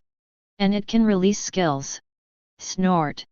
Byakuya snorted softly, spread the white wings on his back, and flew straight to Ichigo with Zanpakuto in his hand. He wants to use his strongest blow to defeat Ichigo. And Ichigo also pulled the holy Miya, and said 4 words. Crescent, Tianchong. In an instant, a blue-black crescent shot out from the sacred world. Ichigo, who draws the bow by himself, can actually release the crescent moon. Moreover, the speed and destructive power of the crescent sky rush released through the sacred world destruction are even faster. Whoosh! A crescent moon like a horizontal slash came to Byakuya in an instant, and collided with Byakuya's sword. Just the moment he touched Ichigo's crescent sky, Byakuya's face changed instantly, and his eyes were full of disbelief. How can this be? There is no such thing as Byakuya's imagination that can easily break through Ichigo's crescent, and there is no even balance between the two sides, but Byakuya, who tried his best to use the White Emperor sword, was completely unable to withstand Ichigo's crescent sky rush. Byakuya was like a kite with a broken string, flying upside down. The field formed by Senbonzakura Bankai also instantly collapsed. Boom! Byakuya's body crashed into a building, smashing the entire building to pieces. On Byakuya's chest, there was a crescent wound across the body, the wound was bloody, and the bone could be seen deep. He spat out a few mouthfuls of blood, and collapsed unbelievably. Ichigo defeated Byakuya. 1 arrow, just 1 arrow. Chapter 25. This battle can only be described as crushing. No matter Byakuya used Shunpo Kendo, Shikai, or even Bankai, they were all easily cracked by Ichigo. Ichigo just shot a crescent moon shot and defeated Byakuya with serious injuries. It's so easy and easy. Byakuya was seriously injured, he was unconscious, and he could no longer hold Zanpakuto. The Senbonzakura in his hand fell to the ground with a clang, and his body fell on his back on the rubble. The noble jewelry on Byakuya's head was also shattered by the blow just now, his hair was scattered, and blood soon stained an area red. Byakuya comes from a noble family and can be described as the proud son of heaven. He has always been proud and powerful. 10 days ago, the strength gap between Ichigo and him was like a natural moat, insurmountable. In Byakuya's eyes, Ichigo is as weak as an ant, not even worth his eyes. However, this change came so fast, so swiftly, and so caught him off guard, it's unbelievable. Byakuya's strength can be regarded as above average among the captains, but he shikai-eyed Senbonzakura just now, and he couldn't even break through Ichigo's defense. When he judged that Ichigo was an enemy that had to be defeated by Bankai, he used the strongest blow of the End King Beiti sword for a quick decision, thinking that he could kill Ichigo with one blow. But the reality is so terrifying and cruel. Ichigo just pulled the sacred arrow and shot it, and the blue-black crescent directly and ruthlessly destroyed his white emperor sword.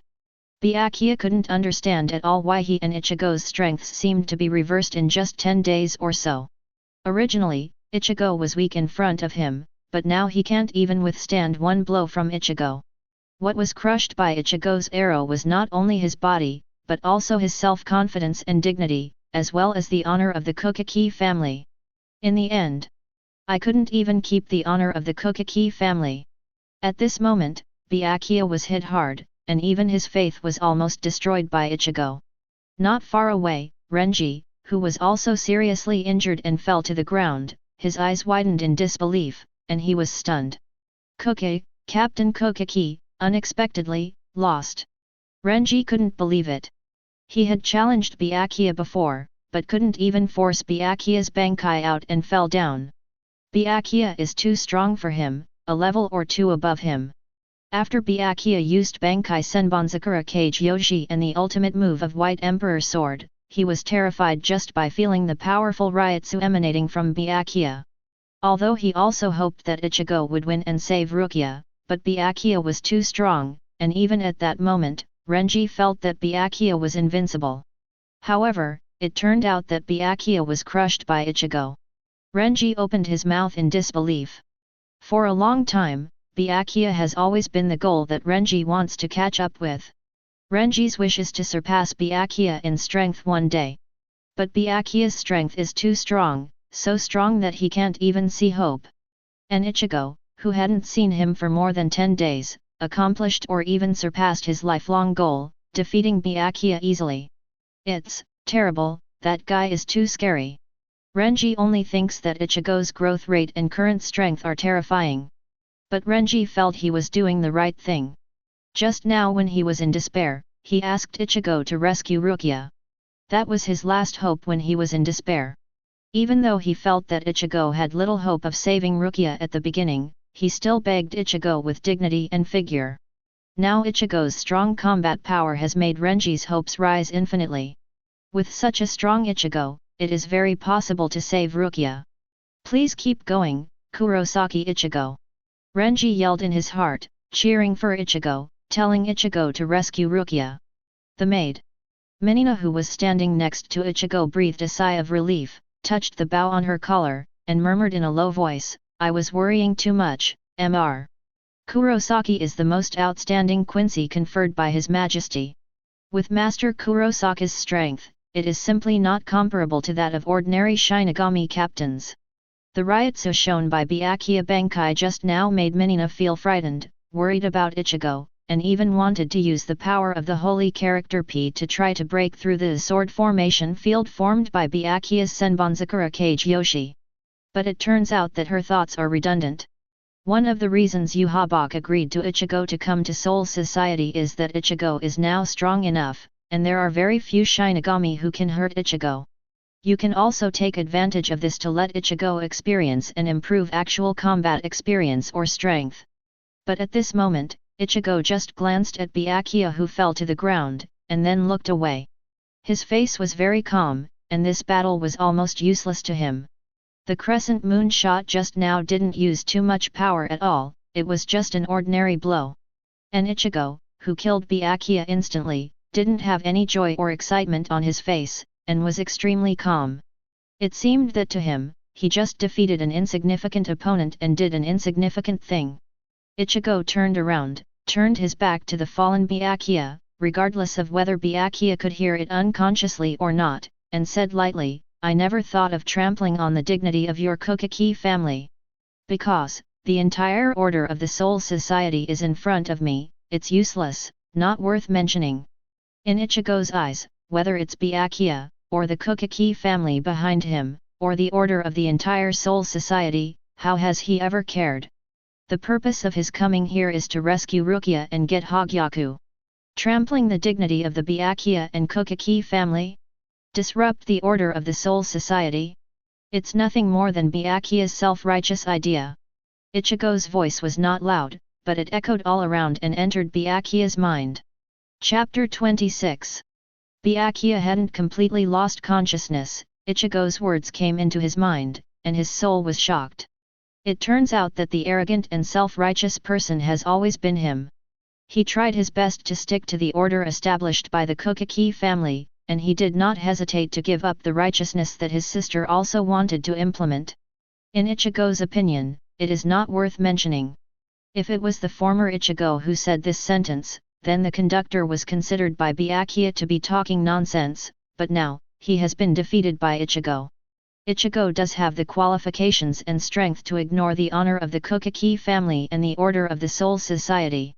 At this moment, Byakuya thought of his late wife, Kuchiki, and Rukia, who was about to be executed by double poles, and a sense of remorse kept pouring out from the bottom of his heart.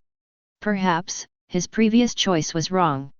Is the honor of the family really more important than one's own sister? If you can't even protect the sister you want to protect, what's the point of following those slightly outdated orders? The layout and ideological awareness are far inferior to Ichigo. Ichigo's unintentional words made Byakuya realize. In his heart, he always wanted to be an older brother and protect Rukia. It's just that it seems a bit late for him to wake up. At this time, he has lost his combat effectiveness and can do nothing against Rukia, who is about to be executed. Lu, Chi, Yat. Byakuya was full of remorse and unwillingness, and completely fainted. On the Hill of Two Poles, Rukia has been fixed on the execution rack. For this execution, Yamamoto Genryuze ordered the captain and deputy captains to be present, but there are only a few captains here. Captain Yamamoto Motoyanagi, Vice Captain Kojiro were naturally present. Captain Sui Feng and Vice Captain Omida of the 2nd Division also arrived, Captain Komamura Seijin of the 7th Division and Vice Captain Tetsuzamon, and the 8th Division Jingle Chun Shui of the team and Jushiro Yukitake of the 13th Squad. Godi I-13 has a total of 13 fan teams, but now only the captains of 5 fan teams are present. Teams 3, 5, and 9, Aizen is still in room 46. Hitsugaya Toshiro from Team 10 went to room 46 to investigate, Anohanaretsu from Team 4 is also investigating something, Byakuya from Team 6 just now fighting Ichigo, Zaraki Kenpeki of the 11th Division is leading Uryu and others to rampage in Siritai, looking for a strong opponent. The 12th Division Kurotsuki Mayuri was defeated by Yulong with a random puppet and escaped from treatment with serious injuries. Because Bipolar Hill is not too far from where Ichigo and Byakuya fought. And the captain-level riots released by the fight between Ichigo and Byakuya just now spread all over the world, which shocked the captain and vice-captain on the Bipolar Hill. That was Captain Kuchiki's riots just now. Omida, the vice-captain of the 2nd team, exclaimed, looking terrified, "Oh my god, who is Captain Kuchiki fighting with? The enemy's Ryutsu is so strong." Omida's obese body couldn't help shivering, and sweat dripped from his forehead. Ryutsu, who is really a captain, is too strong for an ordinary vice-captain. Moreover, there is also a strange Ryutsu that is not inferior to Byakuya Kuchiki, or even stronger. The look on Sui Feng's face also became frightened. Because she just felt that Byakuya's Ryutsu suddenly weakened, and now she can't feel Byakuya's Ryutsu, but she can still faintly feel the powerful strange Ryutsu. That means one thing. It is very likely that Byakuya lost the battle just now. Sui Feng's face was full of disbelief, and his breathing was almost unsteady. Byakuya's strength can be regarded as an upper-middle existence among the captains, normally stronger than Sui Feng, but the mighty Byakuya lost to an unknown opponent. Moreover, the duration of this battle is very short. From the beginning of the battle to the weakening of Byakuya's Ryutsu until it disappears, it is only a few tens of seconds. To defeat Byakuya in such a short period of time, the opponent must be far stronger than Byakuya. Sui Feng took a deep breath, his eyes were serious. That person is very strong. The big dog Komamura Seijin also widened his eyes in disbelief, but then his face became fierce and firm. No matter who the enemy is, if he dares to destroy Siraidi's justice, I will never let you down. Gozi is a person who sticks to justice very much and does not allow anyone to destroy justice. However, the deputy captain, Shecheng, spoke surprisingly, and asked, "This enemy is very strong, probably higher than Captain Kuchiki, so is he the murderer who killed Captain Aizen. Before Aizen faked his death, almost everyone believed that Aizen was killed by some powerful unknown traveler. Now that Ichigo appears, with a combat power surpassing Byakuya, it is likely to be the murderer. Sui Feng, Omida, Gozu, and Quebec all felt that the shooting range made sense. I think Ichigo is probably the murderer who killed Aizen. If Ichigo knew that these guys regarded him as the murderer of Aizen, he would be speechless. He could take the blame for it. These Shinigami are really stupid. It's okay for them to be played around by Aizen, and they wronged the good guy. Jingle's expression today was unusually dignified. He held up his bamboo hat, making it hard to see his face, and said to himself, "What a strong guy." Jingle felt Ichigo's Ryutsu, probably also guessed the result of the battle, and recognized Ichigo's strength.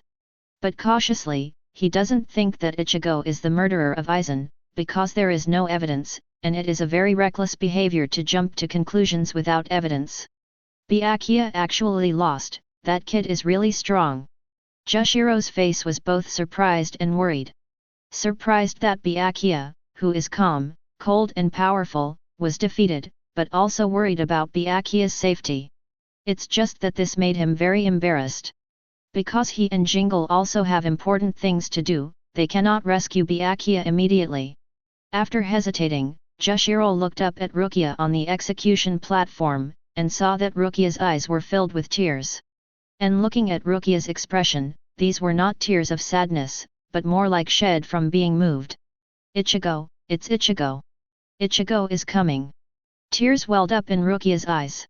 He hadn't heard about Ichigo before, and couldn't feel Ichigo's Ryutsu at all. She thought something happened to Ichigo. But now, she felt it. Although that Ryutsu is too powerful, but after spending some days with Ichigo, she is very sure that it is Ichigo's Ryutsu. "Ichigo, come to save him too. And I fought with Byakuya, and I seem to have won.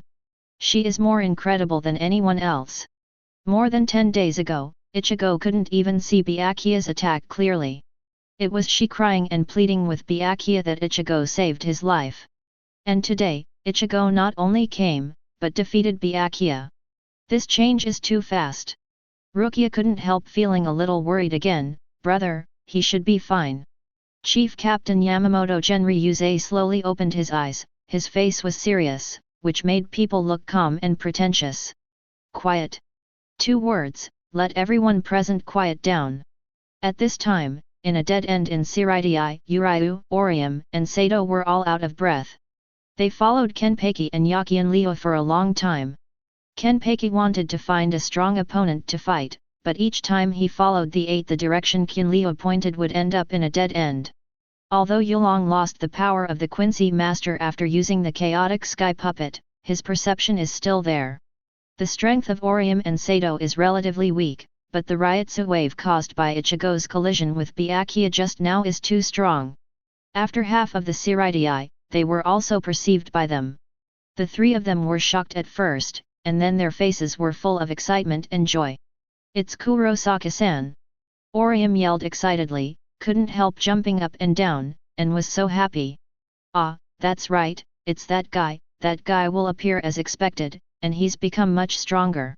A hanging heart in Yulong's heart finally let go. "It's Ichigo." Sato also nodded, showing a rare smile. Since Ichigo disappeared inexplicably, as Ichigo's friends, they are always worried about Ichigo's safety. Now they feel Ichigo's Ryutsu, which can be regarded as reassuring them.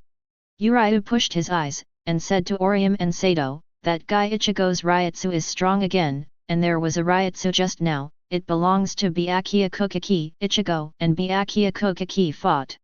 Should Ichigo won? Uryu can also judge that the battle just now was probably won by Ichigo.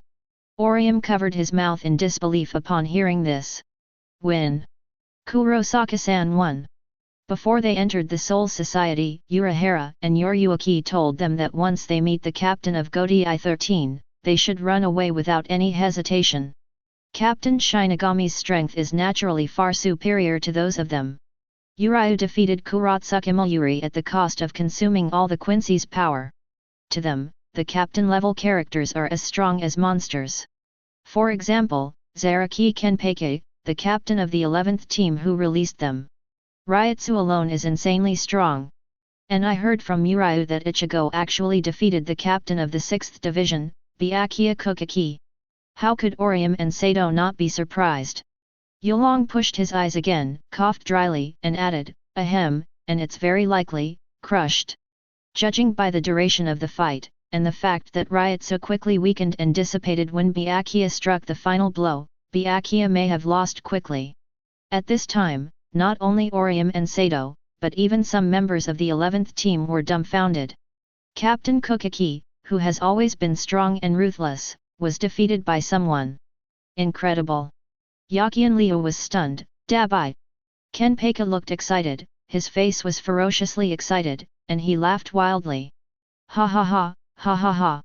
The guy who beat Byakuya Kuchiki, it's fun, it's so fun, I want to fight you. Kenpei laughed wildly, regardless of the alley in front of him, and slammed into it all the way. Bang bang bang. The wall of Siridii was smashed all the way by Kenpei, and Kenpei ran wildly in the direction where Ichigo and Byakuya fought just now. In the 46 room, Aizen showed a gentle smile. Great Ryutsu, your progress has exceeded my expectations, Kurosaki, Ichigo. Chapter 27. Sure enough, Quincy may be more suitable for him. As expected of the experimental material I have the most high hopes for, Kurosaki Ichigo. With reflective glasses and a seemingly innocuous smile on his face, Aizen compliments Ichigo. In the equipment in room 46, Aizen, Ichimaru Jin, and Tuan witnessed the entire battle between Ichigo and Byakuya. Even Aizen was surprised to see Byakuya being crushed by Ichigo. Ichigo's growth rate is really too fast. After only a few days of activating the power of the Quincy, he can instantly kill Byakuya, who has been training hard for tens of hundreds of years. It is indeed the first Shinigami wall hanging. Oh, what a scary kid, even I'm afraid I might not be able to win Captain Kuchiki, and that kid only used one move, tisk tisk tisk, so scary, so scary. Ichimaru Jin shrugged his shoulders, squinted his eyes and smiled and said it was terrible one by one. Although the tone of his speech made it difficult for people to judge the truth of the words, it should be true at this moment. Even if he is not in a sneak attack situation, he should not be able to defeat Byakuya with one move. And Ichigo is really upright, facing Byakuya's strongest blow head-on, easily defeated. Ichimaru Jin knows that the current Ichigo may already be stronger than him. Oh, it's incredible, how long has it been? Ichimaru Jin shook his head helplessly. He, like Hitsugaya Toshiro, is known as a once-in-a-century genius. Ichimaru Jin graduated from Spiritual Arts Academy in just 1 year, and he was able to instantly kill the 3rd seat of the 5th team when he joined the 5th team. But Ichigo was able to instantly kill the captain-level Byakuya in just a few days, and even the genius Ichimaru Jin was ashamed. At this moment, the dark-faced Tuan froze. Master Aizen, someone is here. On the monitoring equipment, Hitsugaya Toshiro pushed open the door of room 46. Aizen still maintained a gentle and calm smile. It's okay, yes. Captain Hitsugaya is coming in now and can't change anything. As he said that, Aizen looked ruthlessly at Hinamori, the vice-captain of Division 5 who was lying on the ground in front of him in a pool of blood, and said with a smile, Captain Hitsugaya will go crazy if he sees it. Hinamori has always been played by Aizen, and has been using Hinamori to contain Toshiro before. Just now, Hinamori came here and saw the Aizen captain she had longed for to resurrect from death, and fell into the arms of Aizen captain, but he was stabbed mercilessly by Aizen, and said, longing is the furthest distance from understanding. Hinamori collapsed in a pool of blood in disbelief. But now that Aizen and their plans are basically a foregone conclusion, Rukia is being executed, and even if Toshiro comes here, he can't change anything. On Bipolar Hill, Yamamoto Genryase ordered Rukia to be executed immediately in case something else happened. After the execution is over, go to arrest the travel disaster. At this moment, Rukia on the execution platform despaired again. In front of her is a big bird full of scorching flames, which is the bipolar after liberation. Bipolar has extremely strong power, the person who is executed will be passed through by it, and even the soul will be evaporated. Goodbye, brother, Renji, Ichigo, Captain Jushiro, and everyone, goodbye. Desperate, Rukia slowly closed her eyes, preparing for her own death. Rukia doesn't blame Byakuya, nor Renji and Ichigo. Byakuya has her own position. Renji, Ichigo, and others can come to rescue her, and she is very satisfied. Woo! The big flaming bird formed by the two poles called out to the sky, and the sound resounded through the sky. It spread its huge wings, flapped its wings, and leaned back. It had already accumulated energy, and it was about to vaporize Rukia with one blow. But at this moment, accidents arose. I saw two figures flashing together, and the two took out something like a shield, chanting spells in their mouths. In an instant, two rope-like attacks appeared on the shield, restraining the bipolar birds. Woo! Shuangji looked up to the sky and screamed, but couldn't break free from the bondage of the shield rope for a moment. A hole! Captain Yamamoto Yuanryuze yelled at the two who tried to stop the execution. Because the two people who prevented the execution were his two most proud disciples, Jingle Chun Shui and Jushiro Yukitake. Sorry, Teacher Yuan Liuzai, I think there are many unreasonable things in this execution, and it shouldn't be so hasty. Jushiro's face is a bit complicated. He has always been a model of law-abiding, good student and good captain, but this time, he has no choice. Jingle's expression became unusually serious. Because he already felt the anger rising from Captain Yamamoto. It's a terrible thing for the old man to get angry. Change the place, old man, or you will hurt other people. Jingle lifted the bamboo hat, looked at Yamamoto Genryuze, and suggested changing the battle venue. After all, Jingle and Jushiro are much stronger than Sui Feng and Komamura present, and Ryujin Jaka, the captain of Yamamoto, is also unreasonable in a fight. Since fighting is unavoidable, let's change the venue so as not to hurt innocent people. Yamamoto Genryuze looked serious, his eyes seemed to condense into substantial flames, and he said in a stern voice, "Let this old man severely punish you two disobedient traitors." As soon as the words fell, the figures of Jingle, Jushiro, and Yamamoto Yuanryuze disappeared, and they used Shunpo to stay away from this place, preparing for a contest between master and apprentice. So, only Sui Feng, Deguzi and several vice-captains were left here. How so? The big dog Komamura growled. He couldn't understand why Jingle and Jushiro didn't hesitate to confront Captain Yamamoto to prevent the execution. What should we do in this situation? Sui Feng was confused. Should she stay here and wait for Captain Yamamoto to come back, or what should she do? For a moment she didn't know what to do. And at this moment, Sui Feng suddenly felt a familiar yet unfamiliar Ryutsu. A black shadow appeared and jumped to the execution platform at an extremely fast speed, about to snatch Rukia away. Don't think about it! Big Guzi yelled, God damn! A huge arm held a huge knife and slashed towards the black shadow. In front of this powerful and heavy slash, the black shadow could only avoid its edge and dodge. But because of this, Rukia could not be saved. Who are you?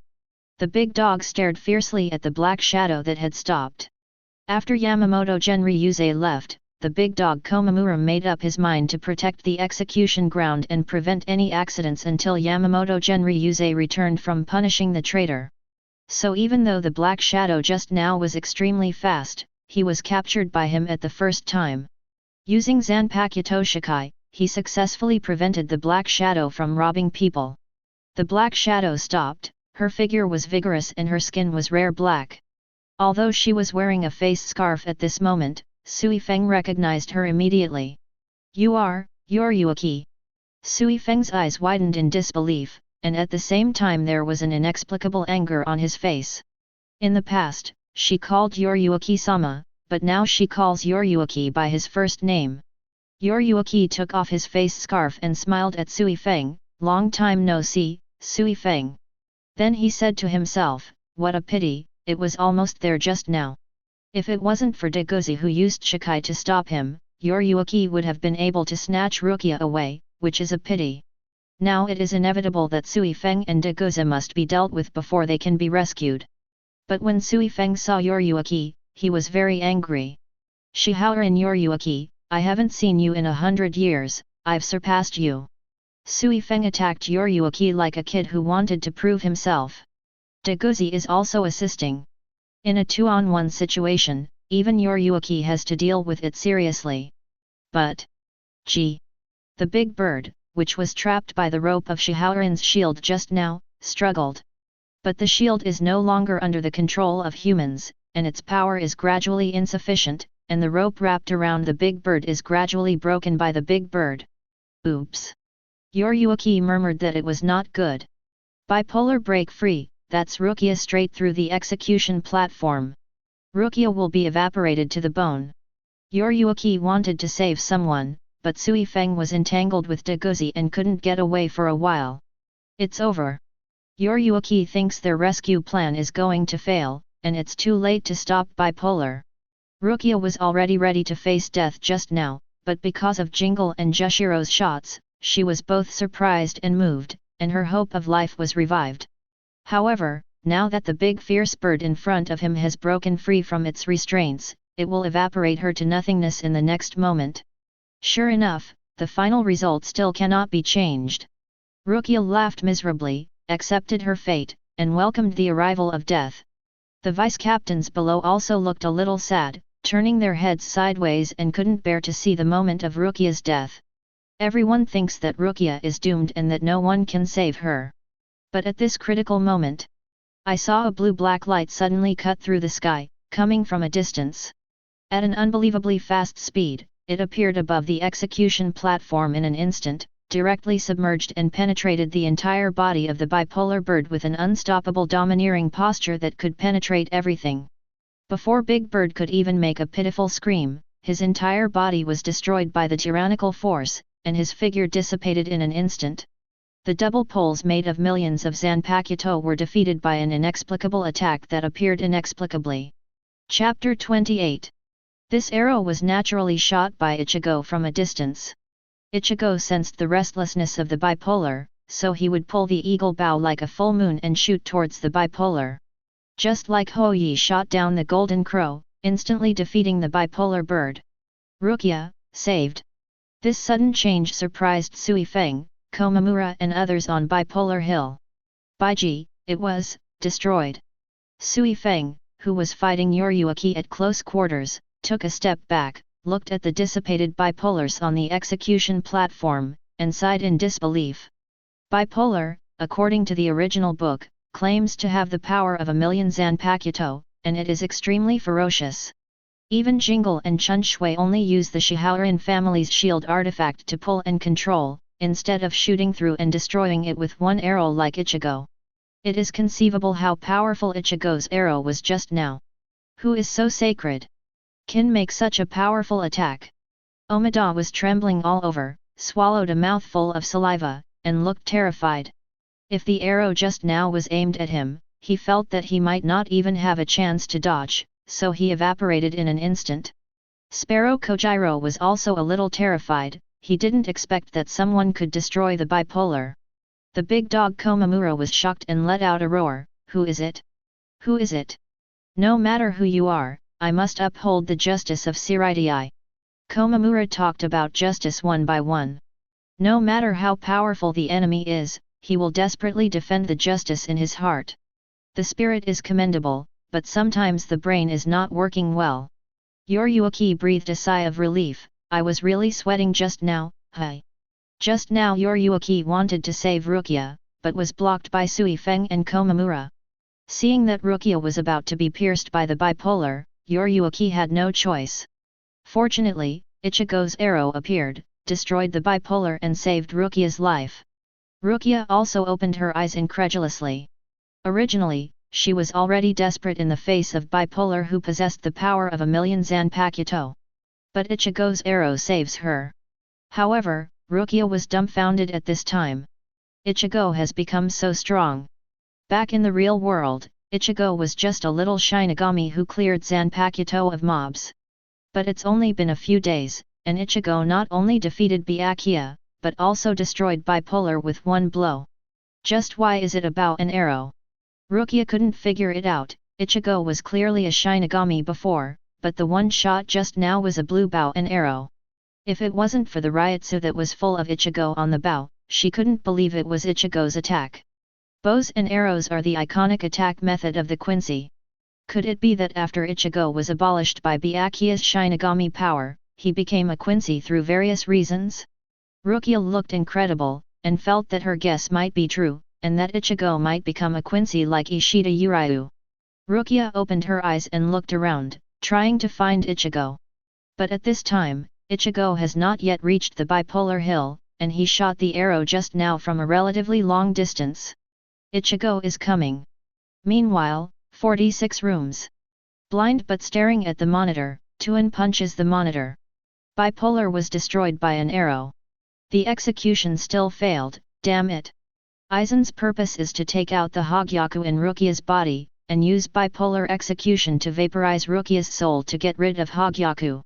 Unfortunately, after planning for so long, bipolar was shot down by Ichigo. This arrow seems to be the attack of that boy Kurosaki Ichigo. What should we do? Captain Aizen, your favorite Kurosaki Ichigo has blocked your plan. Ichimaru Jin at the side said with a smile. Aizen was not surprised, and the expression on his face did not change at all, with a calm and warm smile still on his face. It's okay, Yin, yes, I have prepared a second plan, and everything is under control. Aizen expected that Rukia's execution would probably be prevented by someone, or Jingle Jushiro, or Yoryuki et al., although in the end it was the bipolar that Ichigo destroyed, but it didn't matter. He has found a way to get items from the soul from the research materials left by Urahara Kisuke. This is his second plan. It doesn't matter if there is no bipolar, this method can also remove Hogyaku from Rukia's body. Aizen smiled gently, like a strategic strategist, controlling everything.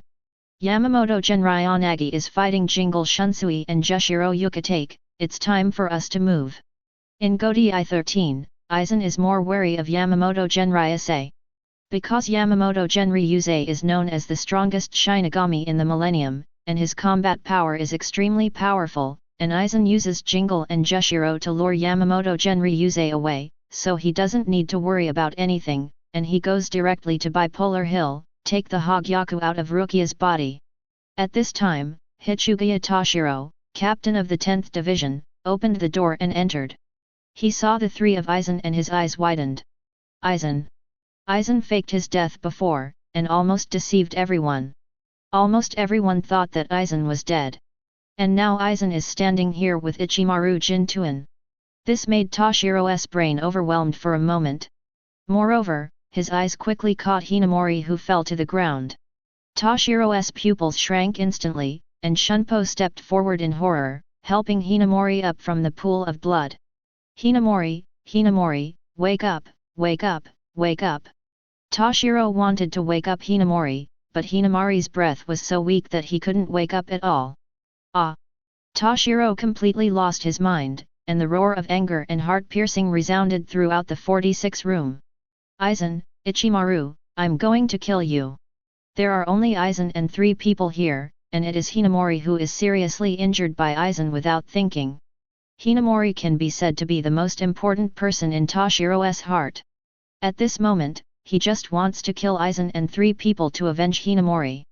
And Aizen looked at the roaring Toshiro, and smiled indifferently. Captain Hichugaya, please don't shout, it will only prove your weakness. Aizen not only teasing and badly wounding Hinamori, but also preaching to Toshiro. At this time, 2 more people came to room 46.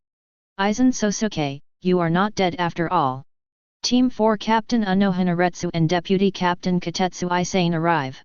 During the autopsy before, Anoka felt that Aizen's body had a sense of disobedience, and then Yoryuki came to the door and told her that Aizen might have faked his death, and there was another conspiracy. She followed up and investigated and followed behind Toshiro, entered room 46. Then I saw that all the personnel in room 46 had been killed, as well as the 3 Aizen. Anohana's eyes were sharp. Aizen Sōsuke, Ichimaru Jin, Tuan Kaname, all the previous orders of the 46th room were all faked by you. Everyone in room 46 was killed, and the order that came out was naturally false. Aizen was not surprised when he saw Anohana appearing, and said with a smile, as you can see, Captain Anohana. Aizen openly admitted that it was room 46 where he committed suicide, and it was her false order to control all of this behind the scenes. Toshiro, who was already furious and full of anger and hatred, didn't want to hear these words and couldn't listen to them. Bankai, Daiguren Hiren Meru. Toshiro resorted to Bankai. Toshiro behind Bankai, with a pair of ice wings and an ice dragon tail growing from behind, his hands seemed to have become dragon claws, roaring and killing Aizen. Aizen! Die to me! Today, Toshiro has only one thought in his mind, which is to kill Aizen and avenge Hinamori. At this time, Ichimaru Jin was waving like a long white cloth, waving continuously, surrounding himself, Aizen and Tuan. This is the way of Thousand Anti-White Snake, allowing himself and the people within the range to move instantly. They don't have time to pay attention to Toshiro for the time being, they are going to Bipolar Hill to take Hogyaku from Rukia's body. However, Toshiro, who went all out after Bankai, was also very fast. He stepped into the Kianta White Snake and followed Aizen to pass it. In the 46 room, only Anohana and Yuyin were left. Yang Yin was still in panic, but was awakened by Unohana's words. Yanjian, tell everyone this matter immediately, Aizen Sōsuke is not dead, but killed the 46 room, everything is his conspiracy. Yanjian took a deep breath, with firm eyes, stretched out his hands forward, and black lines appeared on his arms. Bakudo's 77 days are quite empty. The sky is quite empty, and it is a sound-transmitting Kido, similar to a big horn. Yang Yin's voice spread all over the world, telling all the facts that Shinigami Aizen was not dead, that Aizen and others killed room 46, and manipulated all of this. The truth was so shocking that Siraidai was shocked. Chapter 29. What? Aizen? Captain Aizen isn't dead? He's still alive? What the hell is going on here? Captain Aizen, did he deceive us? My god! The adults in room 46 were all killed? Aizen Captain Ichimaru and Tuan Captain did it together. This is impossible, how could this be? How could this be? Fake death, killing room 46, and falsely passing orders. These are all heinous things. It's hard to believe that Captain Aizen, who has always been gentle and kind, would do such a thing. All Siraidai's Shinigami were jaw-dropping after hearing Katetsu Aizen's trumpet content. Aizen didn't die, but killed room 46 and controlled everything. He is the culprit of everything. Aizen, it turned out to be him. Jingle and Jushiro, who were fighting hard with Yamamoto Genryase, were shocked. It turned out that Aizen was not dead, but the culprit. The strangeness of Rukia's execution is Aizen's fault. Jingle let out a breath, looked at Yamamoto Uenryase who was holding a Ryujin Jaka in front of him, and was covered in flames, and said, Old man Shan, it's pointless for us to continue fighting now. Snort. Yamamoto Genryanagi also restrained the hot Ryutsu on his body, and put Ryujin Jaka back into the sheath. Obviously, now that the truth has surfaced, Rukia's execution was a false order from Aizen, so Yamamoto Uenryase has no point in adhering to this rule and order. Moreover, Aizen rebelled and killed room 46, which is a heinous crime. The most important thing at present is to arrest Aizen. Captain Yamamoto rushed to Bipolar Hill with anger, followed by Jingle and Jushiro. On the Bipolar Hill, Sui Feng, Dagoza Komamura and others all stared wide-eyed in disbelief. Because, at this time, Aizen, Ichimaru Jin and Tuan were teleported by the Thousand Anti-White Snake. Toshiro, who opened Bankai and was dazed with anger, also came. Aizen! I am going to kill you! Toshiro growled and stabbed Aizen in the heart with Hiren Meru, trying to kill Aizen with one blow. Aizen just gave an intriguing smile and didn't dodge it, letting Toshiro's Hiren Meru stab into his body. Only, incredibly, yet another Aizen appeared behind Toshiro. With a light cut, Toshiro immediately spattered blood and fell down with serious injuries. Aizen defeated Toshiro who used Bankai with just one blow. And the Aizen stabbed by Toshiro just now is just an illusion. This scene stunned Sui Feng and the others. Shinigami, who is also at the captain level, Toshiro is a rare genius in a century. He has the strongest ice and snow element Zanpakuto Hiren Meru. He also used Bankai, but he was instantly killed by Aizen. Aizen, who has always been gentle and elegant in everyone's impression, is actually so powerful. Although Sui Feng and the others on the bipolar hill were shocked, they already knew the fact that the Aizen and the others had rebelled. Sui Feng said angrily, "Aizen, do you know what you are doing? You are a big rebel, you will be captured obediently, we just need to stop you for a while. Captain Yamamoto and the others will arrive soon, you will not escape." Sui Feng shouted angrily, naively let Aizen and the others be caught without a fight. She believes that even if they may not be able to beat Aizen, as long as there is a delay, the three of Aizen will have no way to escape when the captain and others arrive. However, Aizen smiled slightly and said with a gentle smile, "I can't, because you can't even delay the time." Aizen said this very plainly, but the content is extremely proud. He bluntly said that only Sui Feng and Dagoza could not even delay the time, and they could be easily dealt with before Captain Yamamoto and others came over. You. Being underestimated by Aizen, Sui Feng was furious, "Then try." Sui Feng had been fighting Yoryuki just now, and Zanpakuto did a Shikai 2-hit kill with his fingers in B-tail form. She unleashes a very fast shunpo that goes straight to Aizen's heart. She wants to hit Aizen twice and make him disappear in an instant. Facing the menacing Sui Feng, the smile on Aizen's face did not change at all, he was still so harmless to humans and animals. However, he slightly raised his hand, and grabbed Sui Feng's stabbed right hand with his bare hands. "Your speed is too slow." Aizen gave an evaluation, feeling that Sui Feng's speed is very slow.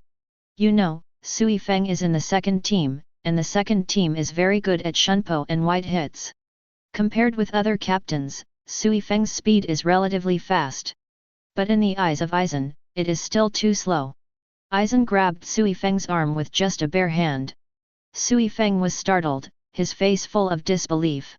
When she was surprised, Aizen gave her a knife. Puff! Blood spilled from Sui Feng's body. Sui Feng's face was still full of surprise, and he fell down with serious injuries. Whether it's Toshiro or Sui Feng, Aizen is just one knife away. Kill a Shinigami captain in one blow. Zanpakuto Kyoka Suijutsu in Aizen's hand waved lightly, shaking off the blood on the knife, and said with a smile, "It's hard to control the strength of stepping over an ant without hurting its life." Aizen didn't kill Toshiro and Sui Feng, and this kind of thing is still quite difficult for him. Because he is too strong, Toshiro and Sui Feng are too weak as ants. If his power is not well controlled, Toshiro and Sui Feng will be killed by one blow. At this moment, Komamura let out a deafening roar. "Tuin! Tuin! Why do you follow a guy like Aizen? Answer me, Tuin!" A furious Komamura growled at Tuin.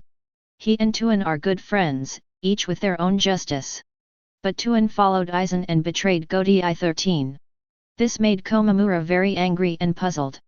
Facing Komamura's questioning, Tuin looked calm, and his tone was flat and firm, "In order to implement the justice in my heart. Follow Aizen, he is to pursue and implement justice, Aizen is his justice. Are you crazy, Tuin?" But Komamura couldn't understand at all, how could it be justice to betray Shinigami? "I see, Aizen, you misled Tuin, kill me, Aizen." Komamura attributed all the reasons to Aizen. He wanted to kill Aizen. After killing Aizen, Tuin might wake up. Komamura roared like a beast and unleashed his Bankai. Bankai! The black rope scourges the Ming King. Komamura's Bankai is huge, a giant black armored samurai summoned. This black armored warrior is as tall as half a mountain peak, extremely deterrent and shocking. He roared and slashed at Aizen. Komamura's movements are synchronized with those of the black rope Tiangsu Mingwang, and the black rope Tiangsu Mingwang's sword has already been cut off. In front of this huge blade, Aizen seems to be insignificant. However, Aizen took his time and made a trick with a smile. Heido no 90 black coffin. In an instant, a coffin-like enchantment larger than the black rope heavenly scourge appeared, instantly encircling Komamura and the entire black rope sky scourge within. People don't know what happened inside black coffin. Only a bang was heard.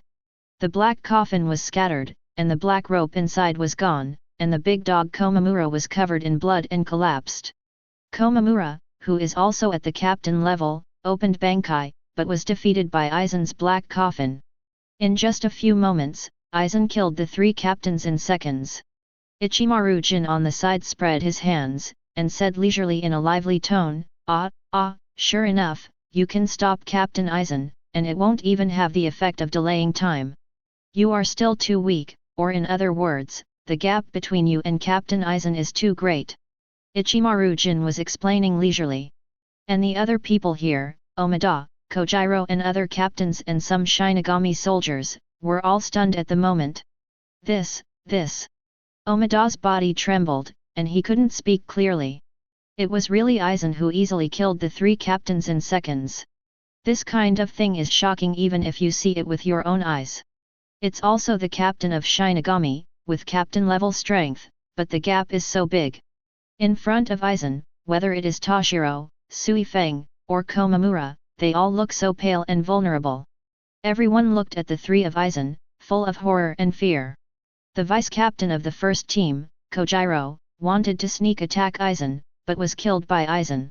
Afterwards, Aizen ignored the rest of the people, who perhaps didn't even have the right to care about them. He looked at Rukia on the execution platform. His goal is to take the Hogyaku inside Rukia. Now is the time. However, at this moment, a black shadow jumped towards the execution platform. It's Yuhabach, and Yuhabach wants to save Rukia. But there was a voice. Shoot it, Shinso. Ichimaru-jin's Zanpakuto Shinso elongated at a speed n times the speed of sound, and came to Yuhabach in an instant. Ichimaru-jin is also a very strong captain, maybe stronger than the current Byakuya. Faced with this swift and fierce blow from Shinso, Yuhabach had no choice but to dodge, otherwise his body would be pierced. Yuhabach's rescue plan fails again. Nice job, Silver. Aizen complimented Ichimaru-jin, I leave it to you, Shihaorin Yuhabach. Ichimaru-jin's move may be to show his loyalty in front of Aizen. Otherwise, it seems unreasonable to stand still and do nothing, and it would be bad if it arouses Aizen's suspicion. Yuhabach is stopped by Ichimaru-jin, and Aizen smiles at the terrified Rukia on the execution platform. It seemed that no one could stop him. At this time, Rukia, after seeing Aizen's terrifying strength and the current situation, was too frightened to speak. If Toshiro, Suifeng and other captain-level tasks are like ants in front of Aizen, then what is Rukia? Resist? Totally impossible. Everyone is desperate. Aizen's conspiracy seems to be unstoppable, and it is about to succeed. Suddenly, Aizen's expression changed, and Shunpo retreated immediately. I saw a huge blue-black crescent falling from the sky. Crescent Moon's aura and speed were extremely astonishing, and she was chopped down in just an instant. Boom boom boom! Shocking! Everyone felt the ground shake and tilt violently.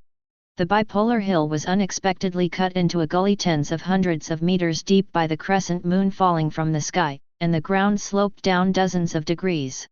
If it happens again, I am afraid that the bipolar hill will be cut off directly. At the same time, a flat voice resounded through Bipolar Hill. Aizen, you can't take Hogyaku away. Chapter 30. The one who came was none other than Ichigo. Ichigo soared down to the sky, pulled the holy destroying arrow, and shot a crescent moon shot, almost cutting off the double poles. Ichigo's figure slowly landed on the ground of Bipolar Hill. And in front of him is a gully that is 100 meters deep cut by Yuiat Yenchong, which is daunting. At this moment, everyone looked at Ichigo in surprise. At this time, Ichigo was wearing the white uniform of Quincy and a blue-black slim-fitting cloak, with indifferent eyes, yellow hair, and cloak fluttering slowly. Even more remarkable, Ichigo's right hand. A large blue-black longbow is condensed in the right hand, and the powerful blue-black ryotsu on the bow surges up and down like ink, and the breath is amazing. On Ichigo's arms, body, and even half of his face, there were strange blue lines like blood veins. Apparently, Ichigo also used the blood-moving outfit to increase the attack power of this attack, which almost cut off the bipolar. One chirp. Rukia, who was still immobilized on the execution platform, almost popped out of her eyes at this moment. Although she also guessed before, Ichigo is likely to become the Quincy master. But when Ichigo actually appeared in front of her, Rukia was still dumbfounded. It is true that Ichigo is a Quincy, but it is completely different from Rukia and most of the Quincy in his impression. The Quincy in their impression is like Ishida Uryu, who can't shoot for a long time with a broken bow and arrow, and it doesn't have much power if he shoots. But Ichigo appeared with such a domineering attitude. Justice descended from the heavens, and a crescent sky rush stopped Aizen and cut half of the bipolar hill. What the hell is this Quincy? How could the power of Quincy's arrows be so powerful? Omida and other vice-captains were all stunned, looking at Ichigo in horror, as if they were looking at a monster. Oh my god! Fortunately, I didn't hit me. If I hit me, I'm afraid I would have been reduced to ashes. It's terrible, it's terrible. Omida looked terrified, and his throat rolled several times. Thankfully Ichigo's blow just now didn't hit him, otherwise, his end would be to be smashed to pieces and disappear. Some Shinigami soldiers were so frightened that their legs went limp and they couldn't move. In the past, Aizen killed several captains in seconds, and then there was Ichigo, the Quincy, who made a strong debut and split the bipolar with an arrow. This kind of thing is really terrible for these Shinigami soldiers. Several Shinigami soldiers who escorted Rukia just now were scared and sat down on the ground, because the bipolar hill was cut open by Ichigo and tilted dozens of degrees. This Shinigami soldier fell into a huge ravine along the slope. There were screams one after another, life and death were unknown. Yoryuki and Ichimaru-jin distanced themselves and stopped fighting for a moment. Yoryuki looked at Ichigo, who is now in the form of Quincy, and his face was also full of shock. This kid, the growth rate is too amazing. Before Ishida Ryuzuru told Kurosaki Ishine and Urahara Kisuke that Ichigo became a Quincy, Yoryuki naturally knew about it. But she never thought that Ichigo's growth rate would be so terrifying. It can only be described by the word change titanium. Ichigo, who fully activated the power of the Quincy's bloodline, not only defeated Byakuya, but also split the bipolar with one arrow. Not many people can achieve this kind of power, even Captain Shinigami. Yoryuki can clearly feel that Ichigo's strength has surpassed her and most Shinigami captains now. It's only been a few days, and this outrageous growth rate is nothing but titanium. Ichimaru-jin and Tuan were also surprised by the current Ichigo. Ichigo has been monitored by them since he was born, and they know everything about Ichigo. It's just that they were a little negligent these days because they were busy planning to execute Rukia, and because Ichigo went to the Invisible Empire, they couldn't monitor Ichigo anymore. When Ichigo appeared in front of them again, Ichigo was completely different. Even the two of them were very shocked by the powerful strength displayed by Ichigo. Not to mention them, even Aizen himself had a surprised expression on his face for the first time. The previous Aizen, no matter when and where, even in the face of the attacks of several captains, the smile on his face remained unchanged, calm and confident, as if everything was under his control. But just now Ichigo's blow from the sky directly changed his expression, and he immediately used Shunpo to retreat. Because Ichigo's blow was so powerful that even Aizen felt something was wrong, and he was afraid or unwilling to take it hard, so he could only dodge it quickly. If it is Shinigami Ichigo in the original book, even if he goes all out to attack Aizen, he will be blocked by Aizen with one finger in the end, and the exclusive BGM will be cut off.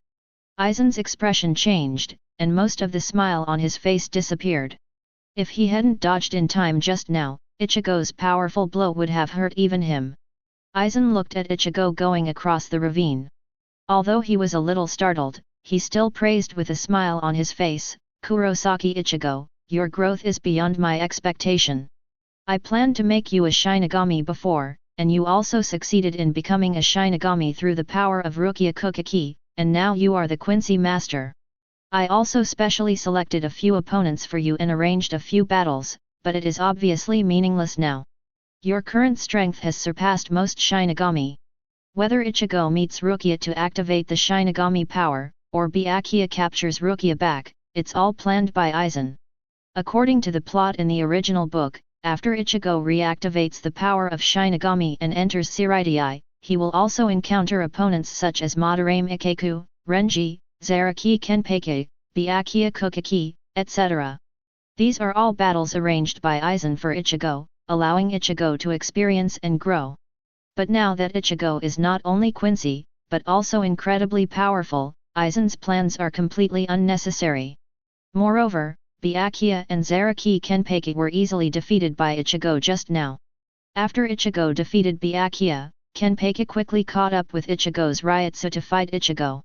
With 2 arrows, Ichigo defeated Kenpeki, whose power had not yet been released. That's why Ichigo was a little late just now. But Aizen laughed, "It's a little naive to want to stop me." Aizen is confident, and he also has the capital of self-confidence. Whether it is in terms of IQ and strategy, or in terms of Ryutsu and combat power, he surpasses other Shinigami captains too much. He thinks that even if Ichigo becomes stronger, he still can't compete with him now. Even if Ichigo shows up, it won't stop him from snatching the Hogyaku inside Rukia. Aizen's words instantly awaken Yuryuki and Rukia. Yes, Aizen's strength is changeable, they just saw it. Toshiro, Suifeng, Komamura, Sparrow and other captain-level characters, in front of Aizen, are all just a one-shot thing. Ichigo wants to stop Aizen, but it will be difficult. Seeing Aizen's confidence, the corners of Ichigo's mouth also raised slightly. Oh? Then try. Ichigo is not afraid of Aizen? This makes Yuryuki, Rukia Omida and others feel incredible. Aizen is a monster that can kill the captain with one blow. Doesn't Ichigo know how terrible Aizen is? Then you can experience it for yourself, Kurosaki Ichigo. Aizen stopped talking nonsense, raised his finger to the sky, and said a spell. Faintly revealing muddy heraldry, rebellious and arrogant talent, tide, negation, paralysis, moment, hindering eternal sleep. Crawling iron princess, self-mutilating clay doll, combining, rebounding, extending to the ground, knowing your own powerlessness. It's Black Coffin. Just killed Komamura's Hado Black Coffin. Everyone looked horrified. Aizen was going to use Black Coffin to deal with Ichigo. And unlike just now, this is a fully chanted version of Black Coffin. It is 3 times more powerful than the Black Coffin that killed Komamura just now. Aizen is going to kill Ichigo with one blow. 90 of Hado, Black Coffin.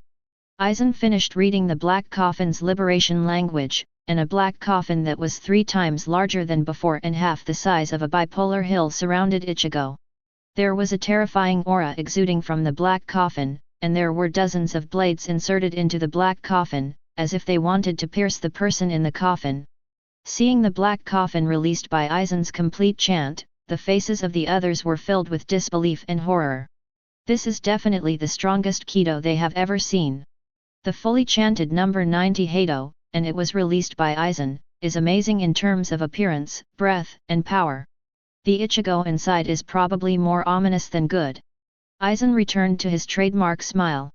Kurosaki Ichigo, with your current strength, a fully chanted black coffin should not be fatal to you, and I won't kill you either. Because you are my best experiment. However, before Aizen could finish his words, his expression changed. Because, at this moment, the huge black coffin he released with all his strength was full of cracks. Click, click. There were more and more cracks on the black coffin, and then with a loud bang, the entire black coffin shattered. How can this be? Chapter 31. Aizen's eyes narrowed, and a look of shock appeared on his face again. His black coffin was actually penetrated and destroyed by countless blue arrows. You know, the black coffin he cast on Ichigo is a fully chanted version, which is 3 times more powerful than the non-chanted black coffin that instantly killed Komamura Seijin. I thought Ichigo could be seriously injured, but it turns out he was thinking too much. After countless blue arrows destroyed the huge black coffin, there was also a large blue-black arrow, which flew straight to Aizen's forehead at an extremely fast speed and unstoppable momentum. Aizen picked up the Zanpakuto Kyoka Suijutsu for the first time and blocked the incoming arrow with the blade of the Zanpakuto. Duin! The sound of the collision of knives and arrows sounded, and the powerful Ryutsu storm generated by the collision spread in all directions. Aizen was surprised again, because he still underestimated the power of Ichigo's arrow. He was pushed back by this arrow from Ichigo. Aizen took a few steps back before blocking the arrow. The arrow fell to the ground and disappeared as a spirit seed. Incredible! Aizen, the captain of the Shinigami, was repelled by Ichigo with an arrow. Although it was only a few steps back, maybe Aizen didn't expect Ichigo to break through his black coffin and resisted in a hurry, but the fact is that Aizen was forced back. Just like this, it is much better than the performance of captain-level Shinigami such as Toshiro, Suifeng, Komamura, and Sparrow, who were instantly killed by Aizen. This kid's strength, is too terrifying. Yuruki saw that Ichigo broke through the black coffin that Aizen had chanted completely, and forced Aizen back with another arrow. His face was full of shock.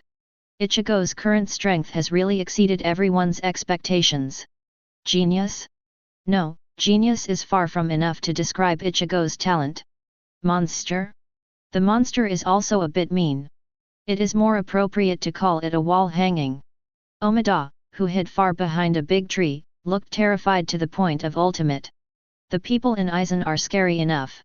Captain Suifeng and the others are no match at all, but now, this Quincy is too strong. Hi, gods are fighting, don't pay attention to me, a mortal. Ah! For other Shinigami, down to the level of Aizen and Ichigo, fighting is like fighting gods. They can only watch from a distance to avoid being affected. Rukia on the execution platform was already dumbstruck. She was very worried just now that Ichigo would be killed by Aizen's black coffin. After all, it was a fully chanted black coffin, and its power was unimaginable.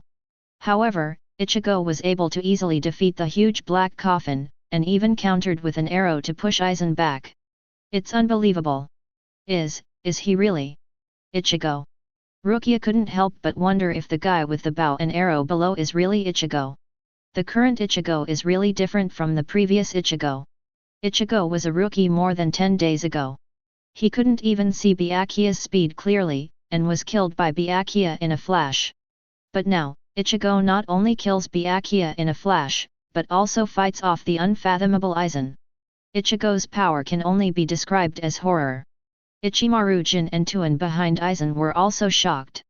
Ichimaru-jin couldn't help opening his blue eyes, and Tuan also looked a little terrified. The two of them couldn't be more clear about how strong Aizen is. In Tuan's view, Aizen is a god, or a person who will replace a god. In front of the god like Aizen, the other Shinigami of Godai 13 are just like mortals. Ichimaru-jin also knows that even if Aizen does not use the ability of Kyoka Suijutsu, its Ryutsu, Shunpo, Kendo, Kido, etc. are already the pinnacle of Shinigami. Otherwise, how can one kill a Shinigami captain? However, the black coffin released by Aizen almost with all his strength was defeated by Ichigo, and Aizen was also knocked back by Ichigo a few steps. Ichimaru-jin and Tuan realized immediately, things have changed. Ichigo's growth has completely exceeded their expectations. Possibly even out of Aizen's grasp. And this is a very critical time. If there is a little more delay, the Captain Yamamoto Uenryase and other captains will rush over, and it will be difficult to take out the Hogyaku inside Rukia by then. Do it! Help Master Aizen! Seeing that things were going badly, Tuan unleashed his Bankai without hesitation. Bankai, Suzumushi Final Form Yama Cricket. Immediately, the Ryutsu unleashed by Tuan's Zanpakuto turned into a giant ellipsoidal barrier, enveloping the three of them, as well as Ichigo. Tuan's Bankai is a field-type Bankai in which opponents are stripped of any sense other than touch when they are within his enchantment. He used this trick to attack Meguruma Kensei and other Shinigami 100 years ago, which shows how powerful this Bankai is. Ichimaru-jin squinted and smiled, pointed the broken knife in his hand at Ichigo, and said with a smile, "Shoot him, Shinso." Ichimaru-jin's Shikai is a Zanpakuto that elongates with extreme speed, possessing great penetrating and destructive power. They join forces to attack Ichigo. The joint sneak attack of the two Shinigami captains is probably only Ichigo's treatment. However, Ichigo's expression didn't change at all. Even the corners of his mouth were slightly raised. "Oh? Team up for a sneak attack, you don't have the qualifications."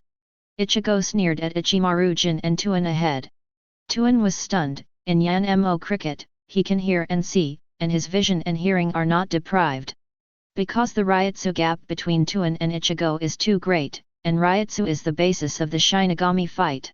The difference in Ryutsu between the two sides is too great, and Tuin's Bankai is not enough to deprive Ichigo of vision, hearing, and other senses. It can only be said that it has a little influence, but it is not big at all. Ichigo raised the magic arrow of destruction on his right hand, and shot an arrow straight up. Like a needle pricking a balloon, Tuin's Bankai popped and dissipated in an instant. Puff! The field formed by Bankai was destroyed, and Tuin himself was damaged, spitting out a mouthful of blood, and staggering on his feet. He almost couldn't stand still. Ichigo didn't care too much about Shinso, who stabbed at him at a very fast speed. Raising his right hand, he easily blocked Ichimaru Jin's blow with the sacred arrow on his right hand. Then the holy Miyasumi suddenly shot an arrow along the blade of Shinso. The arrow followed Shinso's elongated footprint, counter-attacking Ichimaru Jin. Although it was just a random arrow, Ichigo didn't even draw the bow, but even so, the speed of the arrow was still extremely fast, and the arrow came to Ichimaru Jin in the blink of an eye, making him feel the great danger. What a speed! Ichimaru Jin felt that the arrows shot by Ichigo's Holy Maya were not inferior to the speed at which his Shinso retracted. With a whoosh, the arrow passed through. Ichimaru Jin dodged with excellent reaction speed, but he couldn't dodge completely. The sleeve of his left hand was gone, and there was a bruise on his arm where the arrow had passed through. Tuin and Ichimaru Jin jointly attacked Ichigo, not only failed to achieve any effect, but was wounded by Ichigo. As Ichigo said, they are not eligible for sneak attacks yet. Chapter 32. In the face of absolute strength, sneak attacks can't play much role. Moreover, Ichigo knows Tuin and Ichimaru Jin's Zanpakuto ability from the bottom up, and trying to sneak attack him is simply a dream. Tuin vomited blood and was seriously injured, and Ichimaru Jin also had blood dripping from his left arm. The faces of the two were full of disbelief. How is it possible? My Bankai! In my Bankai, his feeling still exists.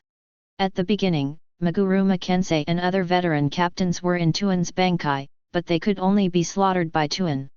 But he never imagined that Ichigo, who was also trapped by his Bankai, could still retain his five senses. It seemed that he was not affected much, and he cracked his Bankai with one arrow, causing him serious injuries. How can boxing be compared with Ichigo? The current Ichigo can fight 100 boxes of boxing at least. Ichimaru Jin has also fully understood that Ichigo is no longer the immature and weak boy in their impression. He has completely exceeded their expectations and control, and is already in a state of being out of control. Silver, please, step back. Aizen's voice came, but the voice lacked the calmness just now. Obviously, Ichigo's growth rate is completely beyond Aizen's imagination. Even he is shocked by Ichigo's power. The strength Ichigo showed just now has surpassed most of the Shinigami captains. It is extremely tyrannical. Ichimaru Jin and Tuin obeyed Aizen's order to retreat. Of course, they also know that with their strength, it is really difficult to compete with Ichigo. The rest can only be handed over to Aizen to deal with. At this moment, Aizen no longer had a smile on his face. One is that Ichigo's growth has completely exceeded his expectations and control, and the other is that the current situation is becoming more and more unfavorable to him. He can clearly feel that Yamamoto Motoyanagi and other Shinigami captains are constantly approaching Ryutsu. Soon he'll be surrounded by Shinigami. And he hasn't got the Hogyaku inside Rukia yet. But no more delay. In an instant, Aizen exuded an extremely powerful and terrifying Ryutsu. Boom! The strength of Aizen's Ryutsu made everyone on the bipolar hill feel as if they were under a lot of pressure. Yoryuki's expression was suddenly extremely horrified, because even she felt that walking was difficult at this moment, and the movement of her body seemed difficult. Aizen's Ryutsu is so strong. In front of Aizen's terrifying Ryutsu, everyone's expressions changed, and it was difficult to even maintain their composure. Omida, who was watching from a distance, couldn't even stand up, and fell to his knees on the ground with a plop, while those Shinigami soldiers, who were directly shocked by the Ryutsu emitted by Aizen, made their 7 orifices bleed, passed out or died directly. In Shinigami, Ryutsu is the basis of battle. And the representative of Ryutsu is Aizen. Aizen's Ryutsu, Kido, swordsmanship, and more, have reached the Shinigami apex. During the Millennium Blood War, Aizen was designated as the Ryutsu combat power of the 5 special combat powers by Yuhabach. At this moment, Aizen fully displayed his Shinigami limit Ryutsu, leaving everyone in awe and feeling the heavy pressure. He's going to pull out all the stops, defeat Ichigo, and take Rukia's Hogyaku. Kurosaki Ichigo, your growth has completely exceeded my expectations. Your strength even shocked me. It's amazing. Aizen spoke flatly, holding a Zanpakuto Kyoka Suijutsu and looking directly at Ichigo across a ravine. It's just that there is no need for this battle to continue. During the speech, Aizen's figure disappeared in place, and when he reappeared, he had already crossed the ravine, came to the top of Ichigo's head, and slashed down with a knife.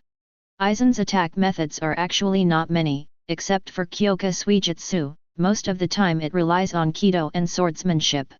Ichigo didn't see his Shikai, so he missed Kyoka Suijutsu and couldn't use it, and Kido Black Coffin couldn't hurt Ichigo, so Aizen wanted to defeat Ichigo in close quarters with his Shunpo and sword skills. Only, Ichigo is not afraid of melee combat. I saw the sacred arrow on Ichigo's right hand, suddenly changed into a blue and black Tensā Zanjutsu. The shape is not much different from Shinigami's Zanpakuto. Zanpakuto. Everyone else was taken aback. Isn't Ichigo a Quincy master? How can a bow and arrow become a Zanpakuto?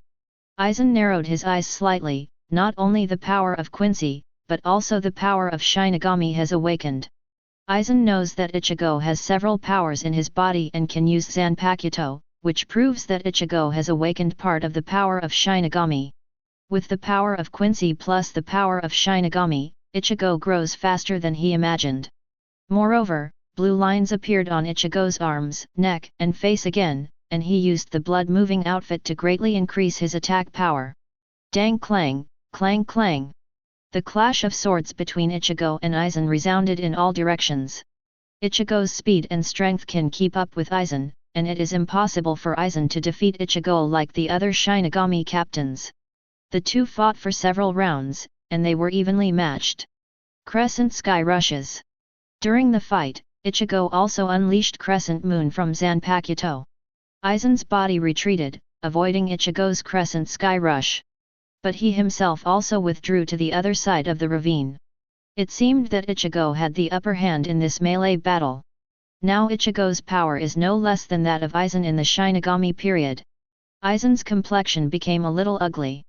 Ichigo, on the other hand, looked at it calmly, and said lightly, Aizen, as I said before, you can't take Hogyaku away. When Ichigo appeared on the stage, he made it clear that he would not let Aizen take the Hogyaku from Rukia. At that time, Aizen may not have paid much attention to it, but now Ichigo's words are likely to come true. Kurosaki Ichigo, you really make me look different. Aizen narrowed his eyes slightly and said this sentence. Today's Ichigo not only impresses him, but almost makes him doubt his life. Without using Kyoka Suijutsu, Ichigo is not weaker than him. Aizen didn't use Kyoka Suijutsu, and Ichigo didn't use Holy Text either. Thank you for the compliment. Ichigo chuckled, and the Tensā Zanjutsu in his hand transformed into the Holy Miya again. The blue lines on his body glowed brightly, and he drew his longbow. Crescent, Tianchong. Ichigo pulled out an arrow with all his strength, forming a blue-black crescent, sweeping Aizen away. Ryutsu Deus hung on Aizen, swung an extremely strong sword pressure from Zanpakuto. Aizen's sword pressure collided with Ichigo's crescent moon. The sky and the earth will change color in an instant, and the bipolar hills will tremble because of it. The point where the two hits collided was above the ravine, and this duel was evenly matched. Neither the crescent moon nor the sword pressure could suppress the opponent, and the powerful force could only spread upwards and downwards.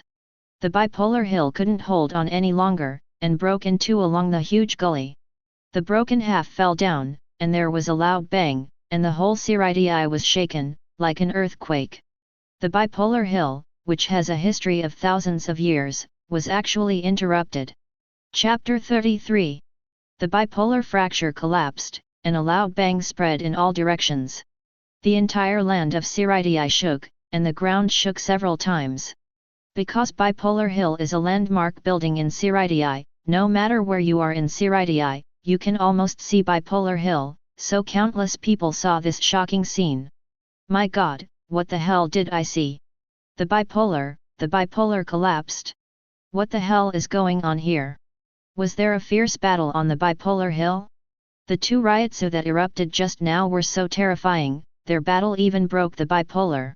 It's the captain and they're arresting the Aizen team, how many of them are there? I'm afraid the only one who can cause such havoc is the captain. I don't know if the captain managed to capture Aizen. Captain Yamamoto is amazing. As long as Captain Yamamoto is around, no one can beat the waves. Fortunately, we are far away, otherwise I'm afraid we will be smashed to death. Countless Shinigami or the crowd were amazed and shocked, and many of them thought that Captain Yamamoto fought with Aizen and others to break through the bipolar. The other captains who heard the horn of Katetsu Aizen just now and knew the news of Aizen's rebellion, they are close to Bipolar Hill, because the distance is closer, they can feel the powerful force produced by the confrontation between Ichigo and Aizen just now, and the collapse of Bipolar the shock. Jushiro's eyes widened in disbelief, his face full of horror. Aizen's ryotsu is so scary. And that unknown travel disaster, the ryotsu of the two and the destructive power of the battle, it's too strong. Jushiro, or other captains for that matter, never expected that the mild-mannered Aizen's ryotsu and strength would be so amazing. For 100 years, Aizen has never shown his true strength in front of others, and it is normal for them not to know. Jushiro and Jingle can clearly feel that Aizen's ryotsu is stronger than their two veteran captains, and even Captain Yamamoto's ryotsu is different than Aizen's. Aizen actually hides such a powerful strength.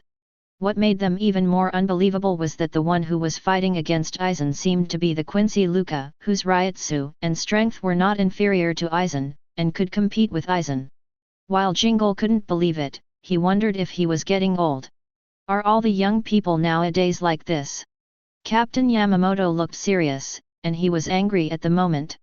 Aizen and the others killed Room 46 under his nose, manipulated all of this, trampled on the order of the Soul Society at will, and messed up the entire Siritii.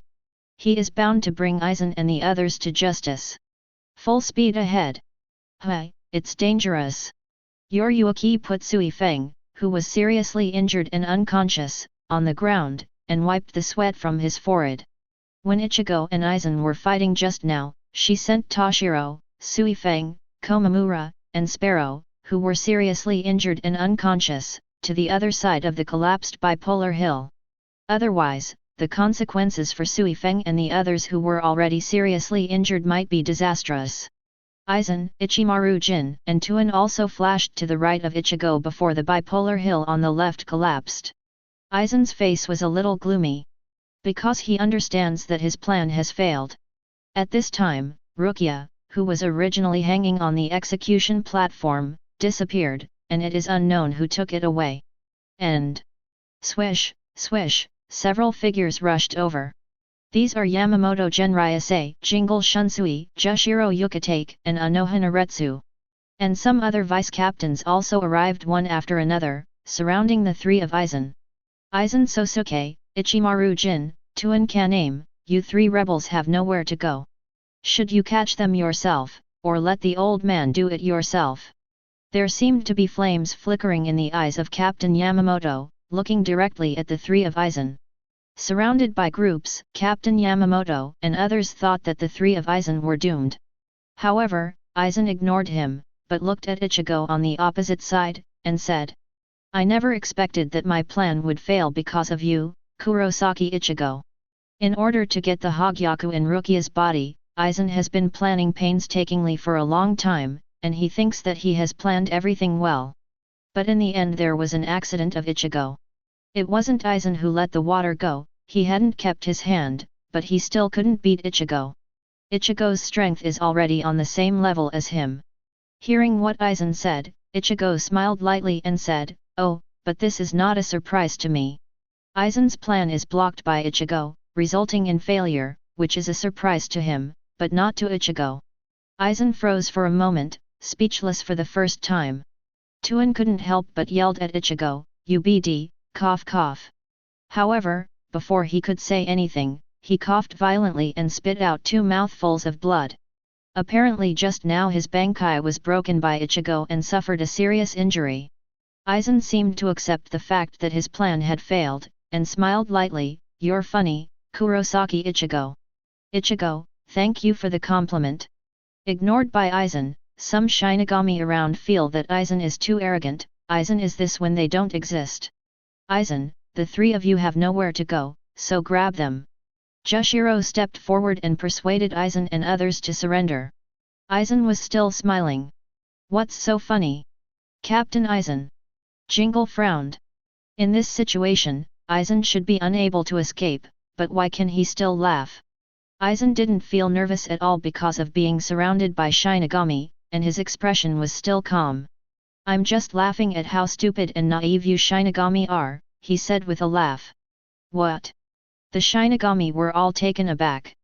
Aizen even called them stupid and naive. There is nothing wrong with Aizen's words. If Ichigo hadn't appeared to disrupt his plan, the Shinigami would still be foolishly dazed. Moreover, they even thought that Aizen could not escape. "Time is up." Aizen finished this sentence calmly. As soon as his words fell, a hole was torn open in the sky, and 3 pale yellow beams of light descended, enveloping him, Ichimaru Jin, and Tuin. "This is the negation of Minos Grande." Jingle Jushiro and the others immediately recognized this beam of light. The negation of Minos Grande is a means used by Minos Grande to save the same kind. Once it is covered, it will be isolated from the outside world. Aizen has colluded with Minos Grande. "Aizen, have you fallen?" "In collusion with Minos Grande." Jushiro confronted Aizen. But Aizen said coldly to him, "Degenerate? You are so arrogant. The existence of Shinigami is a crime, isn't it? Jushiro has the right hand of the Soul King on his body. Aizen hates and despises the Soul King. His words are more like speaking to the right hand of the Soul King." Aizen's next sentence revealed a shocking truth. "Besides, how can there be collusion? The whole Hueco Mundo has already surrendered to me." The whole Hueco Mundo has surrendered to him. All Shinigami's eyes widened. It turned out that they didn't know anything about Aizen before. The Aizen trio rose slowly along the negation of Minos Grande. The Shinigami could only watch in amazement or anger. Aizen had planned a speech, but Ichigo ruined the plan and failed to get the Hogyaku inside Rukia, so he was in no mood to speak at this time. He just took off his black glasses, crushed them, and stroked his hair back with his left hand, changing his hairstyle and temperament. Then he looked down at the Shinigami people below, and said coldly, "From now on, I will stand at the top." After saying this, the 3 of Aizen disappeared, and the space torn above them was immediately closed. Chapter 34. Damn it, let them run away. Sui Feng had already woken up at this time, clutching the wound on his body, and gritted his teeth. She was seriously injured by Aizen just now, and Aizen tricked all of them again. The key point is that the 3 of Aizen ran away under the nose, which made Sui Feng very angry. The faces of the other Shinigami are either angry or serious. Jingle supported the bamboo hat on his head, and laughed at himself. "I didn't expect, Aizen, he fooled all of us." For a long time, almost all the dead Shendu thought that Aizen was a gentle captain of the 5th team, but they didn't see Aizen's true face until today. Cold, powerful, full of ambition. Things are more serious than we expected. Hueco Mundo has surrendered to Aizen. It seems that the Soul Society will not be peaceful in the future. Team 4 Captain Unohana said with a solemn face while treating Komamura and Toshiro. Aizen himself brought Ichimaru Jin and Tuin, the 3 captains of Godi I-13 rebelled, plus the Minos Grande power of the entire Hueco Mundo. Aizen is already qualified to compete with Siraidii. The future will indeed not be peaceful. Jushiro was silent, thinking about what Aizen said to him before leaving, accusing him and Shinigami of being too high-minded, and he will be at the top in the future. Jushiro was taken aback, as if he had thought of Aizen's purpose. He probably wants to replace the Soul King and replace the Shinigami to establish a new order. Sure enough, Aizen's ambitions are really big. Yoryuki sighed, "Sigh, if Aizen's conspiracy could have been discovered 100 years ago, maybe things would not have come to this point. 100 years ago, Aizen was crashed by Urahara while conducting the hollow experiment. The 46th room and the captain listened to Aizen's words, and Urahara was framed. Yoryuki could only forcibly rescue Urahara and Hollow's masquerade corps. They were wanted and could only live in this world. If room 46 or the head of the team had been suspicious of this matter, perhaps Aizen's plan would not have gone so smoothly, and Aizen's conspiracy would have been discovered long ago. It's a pity that there is no if. Even if it wasn't for Ichigo, Aizen would have taken the Hogyaku from Rukia without any trouble. It was Ichigo who stopped Aizen alone, and delayed Aizen's planning progress slightly. At this time, Jingle looked at Ichigo appreciatively, and said, "Your Excellency, but the Quincy." As soon as Jingle said this, everyone looked at Ichigo in unison. Aizen and the others escaped, but Ichigo is still there. Ichigo asked flatly, "So what if it's Quincy?" Ichigo readily admitted his identity as Quincy. The white clothes, the bow and arrow in his hand, the blue spirit. Even a normal person can tell that he is a Quincy master. Moment. The faces of the Shinigami here changed immediately, as if they were facing a big enemy, and some were even ready to fight. Quench division. It's a sensitive word for Shinigami. Because Shinigami and Quincy are opposite identities. Thousands of years ago, the two sides fought a big war. Hundreds of years ago, Shinigami also wiped out the Quincy division. It can be said that the conflict between the two parties is sharp and irreconcilable, meeting is like an enemy. Many Shinigami stared at Ichigo's every move vigilantly. But, being stared at and surrounded by so many Shinigami like this, Ichigo's expression didn't change at all. "What kind of attitude are you guys? How dare you be so arrogant?" Due to various reasons, Sui Feng's temper today was quite grumpy. Seeing Ichigo questioning them back and ignoring them, Sui Feng was furious and accused Ichigo of being arrogant.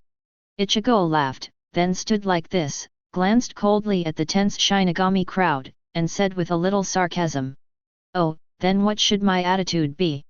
Am I very respectful to you? Sorry, I don't have this habit." Ichigo looked at Sui Feng, and continued, "My attitude is much better than your Shinigami. Is this how your Shinigami treat their benefactors?" Ichigo smiled half-smile. The Shinigami looked at him unkindly and were extremely vigilant, and even quietly narrowed the encirclement to surround him. What's even more ridiculous is that some Shinigami like Sui Feng also blamed Ichigo for his attitude. Moreover, Ichigo stopped Aizen and made Aizen's plan fail, so that the Shinigami did not make mistakes again and again. Ichigo can be said to be their benefactor, but they treat Ichigo with a hostile attitude. How ridiculous! You! Sui Feng was furious, but what Ichigo said was true, which made it difficult for her to refute for a while. Many Shinigami who came were also dissatisfied with Ichigo's words and actions, but none of them dared to act rashly. Because Ichigo can compete with the existence of Aizen, even if Aizen tries his best, he will not be able to gain any advantage in front of Ichigo. Such a terrifying existence, how can their ordinary Shinigami be able to deal with it? Yamamoto Motoyanagi looked serious, staring at Ichigo with majestic eyes, and then gave an order. "Catch the travel disaster." To the Shinigami, Ichigo is the Quincy, the enemy. And if Ichigo appears here, he has invaded Siritai, which is a travel disaster. Even if it is true that Ichigo blocked Aizen, it is also true that he seriously injured Byakuya, seriously injured Kenpei, and destroyed Bipolar Hill. And Ichigo is too powerful to be left alone. No one can guarantee that Ichigo has other purposes. For Shinigami, taking Ichigo first is the safest choice. "Hey, old man Shan, isn't this a little too hasty?" Jingle suggested to Yamamoto Genryuze, "I think it's better to investigate first before making a decision." "Yeah, Mr. Genryuze, from another perspective, he really helped us, and we shouldn't." Jushiro also suggested. However, Yamamoto Genryuze has his firm position and decision-making, insisting that it is most appropriate to win Ichigo first. "Take it." Yamamoto Genryunaga gave an order, and the Shinigami who surrounded Ichigo gritted their teeth and approached Ichigo step by step. In fact, they were also nervous and scared, for fear that Ichigo would kill them in seconds. surrounded by Shinigami, Chuji on all sides. But Ichigo remained calm. He shook his head and said with a sneer, I have seen Shinigami's hospitality today. Forget it, Soul Society is a world ruled by nobles or pedantic people. Ichigo expresses his opinion on Soul Society. Soul Society is like a feudal institutional society, the nobles control everything, there are too many dark sides. Ichigo didn't expect much from the Shinigami. I saw Ichigo raised the sacred arrow in his right hand. Just this action made countless Shinigami extremely nervous. But unexpectedly, Ichigo's holy arrow was not aimed at any of them, but, down, aimed at the ground. What does he want to do? The Shinigami were terrified and confused. Ichigo drew the bowstring with his left hand, smiled and shot an arrow towards the ground from 0 distance. This is a gift for you. Whoosh! A huge crescent directly sank into the ground. Completely cut off the bipolar hill that was only half left before. Boom! The earth tilted and fell.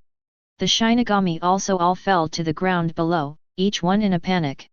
And Ichigo's figure has disappeared. Chapter 35.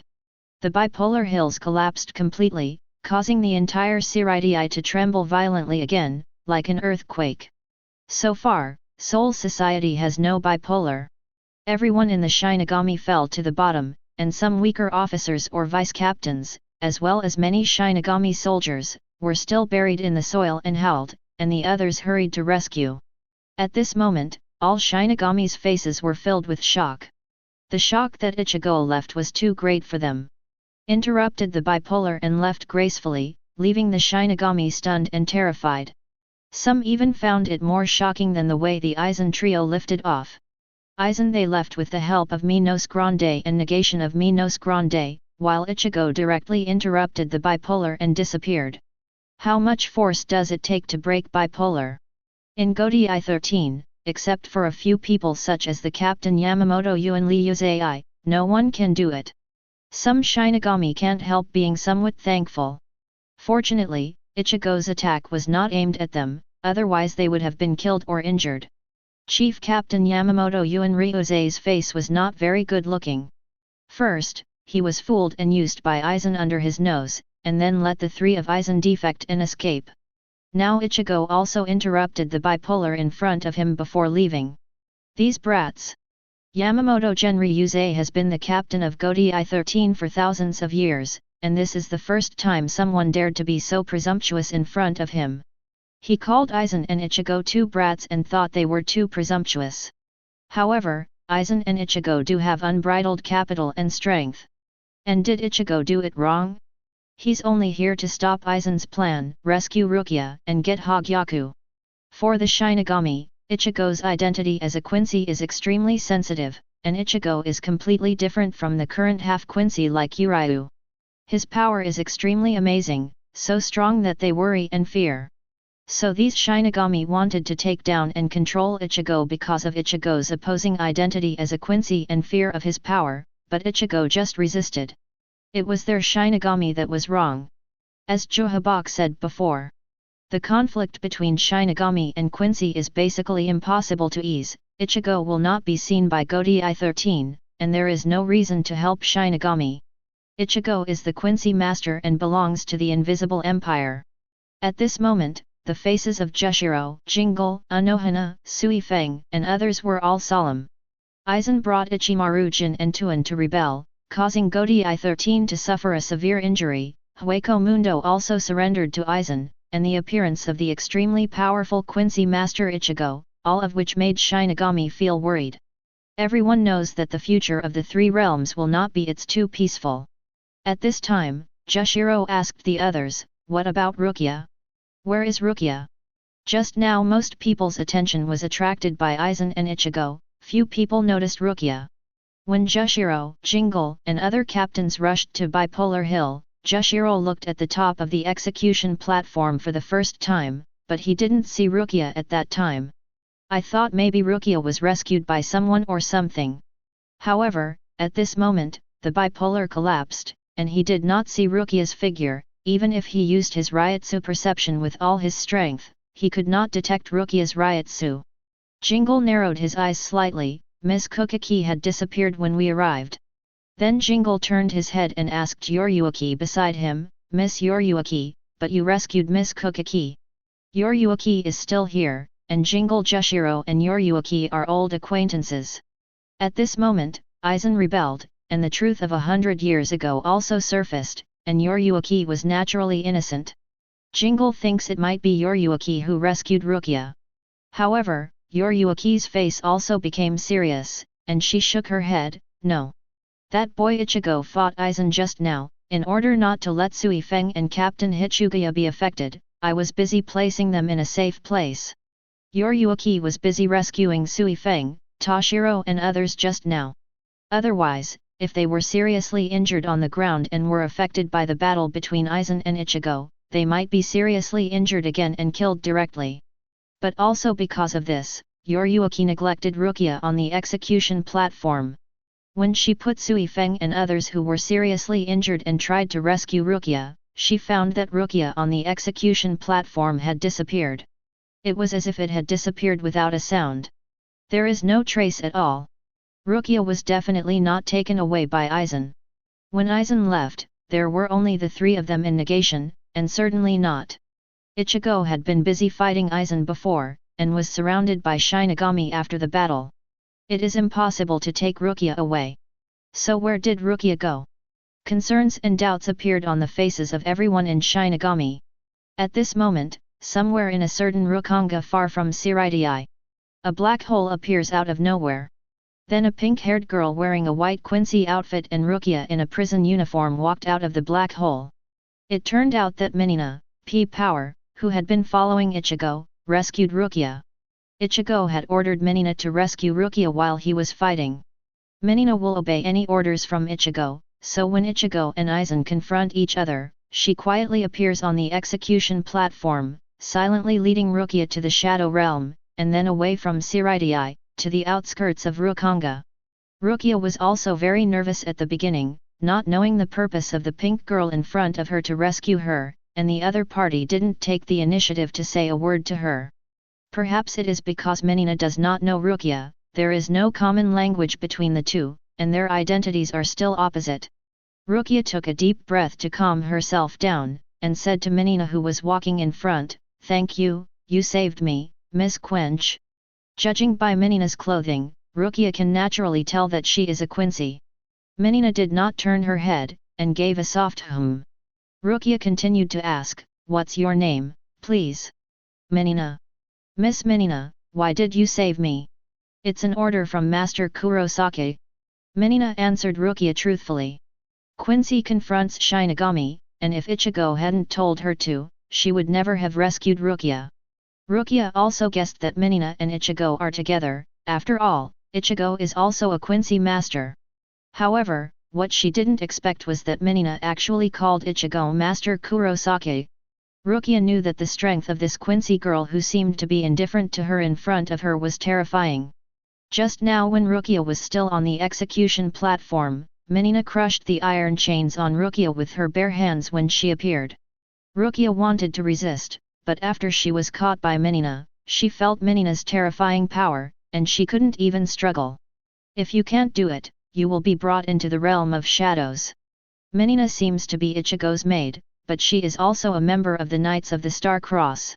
The strength of each member of the Star Cross Knights has the captain level.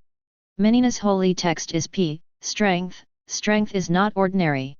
In the Millennium Bloody Battle in the original book, Rukia confronted Menina. At that time, Rukia was much stronger than now, but she was still seriously injured by Menina's punch. Rukia originally thought that Menina was a partner Ichigo met somewhere. However, Menina said that it was Ichigo's order to save Rukia, and she called Ichigo Master Kurosaki. Master Kurosaki? Rukia froze for a moment, puzzled.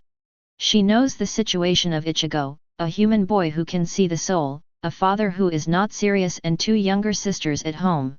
It seems very ordinary. When did Ichigo become the distinguished Kurosaki-sama?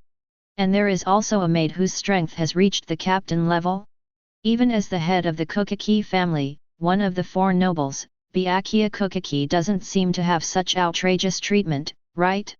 The entire Kuchiki family probably doesn't have many captain-level fighters, so it's impossible to become a maid, right? Chapter 36. Rukia couldn't help wondering whether Ichigo is the common prince who has been wandering for many years in novels or TV dramas. Cough cough. Rukia hastily coughed dryly, interrupting his unrealistic association. But other than that, there seems to be no better explanation. Rukia couldn't figure it out, so she asked Menina curiously, "Miss Menina, can I ask you a question?" Menina calmed Kaido, "Tell me." "Miss Menina, why do you call Ichigo Master Kurosaki? Are you really that guy's maid?" Rukia expressed the doubts in her heart. Even now, Rukia still doesn't quite believe that Menina is Ichigo's maid. After all, it's so unscientific to have a captain-level Quincy as a servant. But Menina refused and did not answer Rukia's question. "Sorry, I can't answer your question." Menina can indeed be regarded as a servant arranged by Haswald around Ichigo, allowing her to take care of, monitor Ichigo, and obey any orders from Ichigo. As a qualified maid, especially as a Quincy antagonist against Shinigami, Menina doesn't want to reveal information about Ichigo or the Invisible Empire to Rukia. Rukia felt a little embarrassed. It seemed a bit rude to ask the other party these questions. She quickly waved her hands, Sorry, Miss Menina, please don't worry about it. I just asked out of curiosity, and it doesn't matter if I don't answer." "It's okay," Menina said flatly. Kaido. At this moment, Menina felt that Rukia seemed a little different from the Shinigami in her impression of being extremely poor and killing the Quincy, as if they were not so hateful. But then again, Rukia's face soon filled with worry. "I don't know what happened to Ichigo. To Siridi Ichigo is a travel disaster, and also a Quincy." When Rukia was rescued by Menina just now, the battle between Ichigo and Aizen was not over yet, and the two seemed to be evenly divided. But at that time, she could feel that Ryotsu, Captain Yamamoto, and many other captains, were approaching, and Ichigo's situation might not be good. Although Ichigo's strength is indeed very strong, Rukia can't help but feel worried for Ichigo in the face of so many captains, vice-captains, and the siege of Shinigami, especially with Yamamoto's captain. When Menina saw Rukia, she was also worried about Ichigo. Her attitude towards Rukia was a little better, and she said comfortingly, "Don't worry, Mr. Kurosaki will be fine." With Mr. Kurosaki's power, even if the Shinigami are besieging him, as long as Mr. Kurosaki doesn't, if you love fighting, you should have no problem getting out. Although Menina said so, she kept pinching the bowknot on the maid's outfit with one hand, and her face was a little tense. It was obvious that she was also worried about Ichigo. Protect Ichigo, even if she sacrifices her life when necessary, she will protect Ichigo and let Ichigo go first. This is also one of the missions given to her by Yuhabach/Haswald. In case something happens to Ichigo, there is only one result waiting for her. Before Ichigo told Menina to let her save Rukia first, he didn't agree at first at that time. But Ichigo's tone was firm, and Ichigo's words were an order to her, so Menina rescued Rukia first. "Miss Menina, what shall we do now?" Rukia asked with a worried face. Menina glanced worriedly in the direction of Siridi, and said, "Wait here until Master Kurosaki returns." After this incident, Siridi must be heavily guarded now, and even if Menina goes to Ichigo at this time, it will not be of much help, and may even drag Ichigo down. So they can only wait here. At this time, Siridi Captain Yamamoto Motoyanagi personally announced that the three captains Aizen, Ichimaru Jin, and Tuan had defected to Hueco Mundo. At the same time, Rukia's execution was facilitated by Aizen.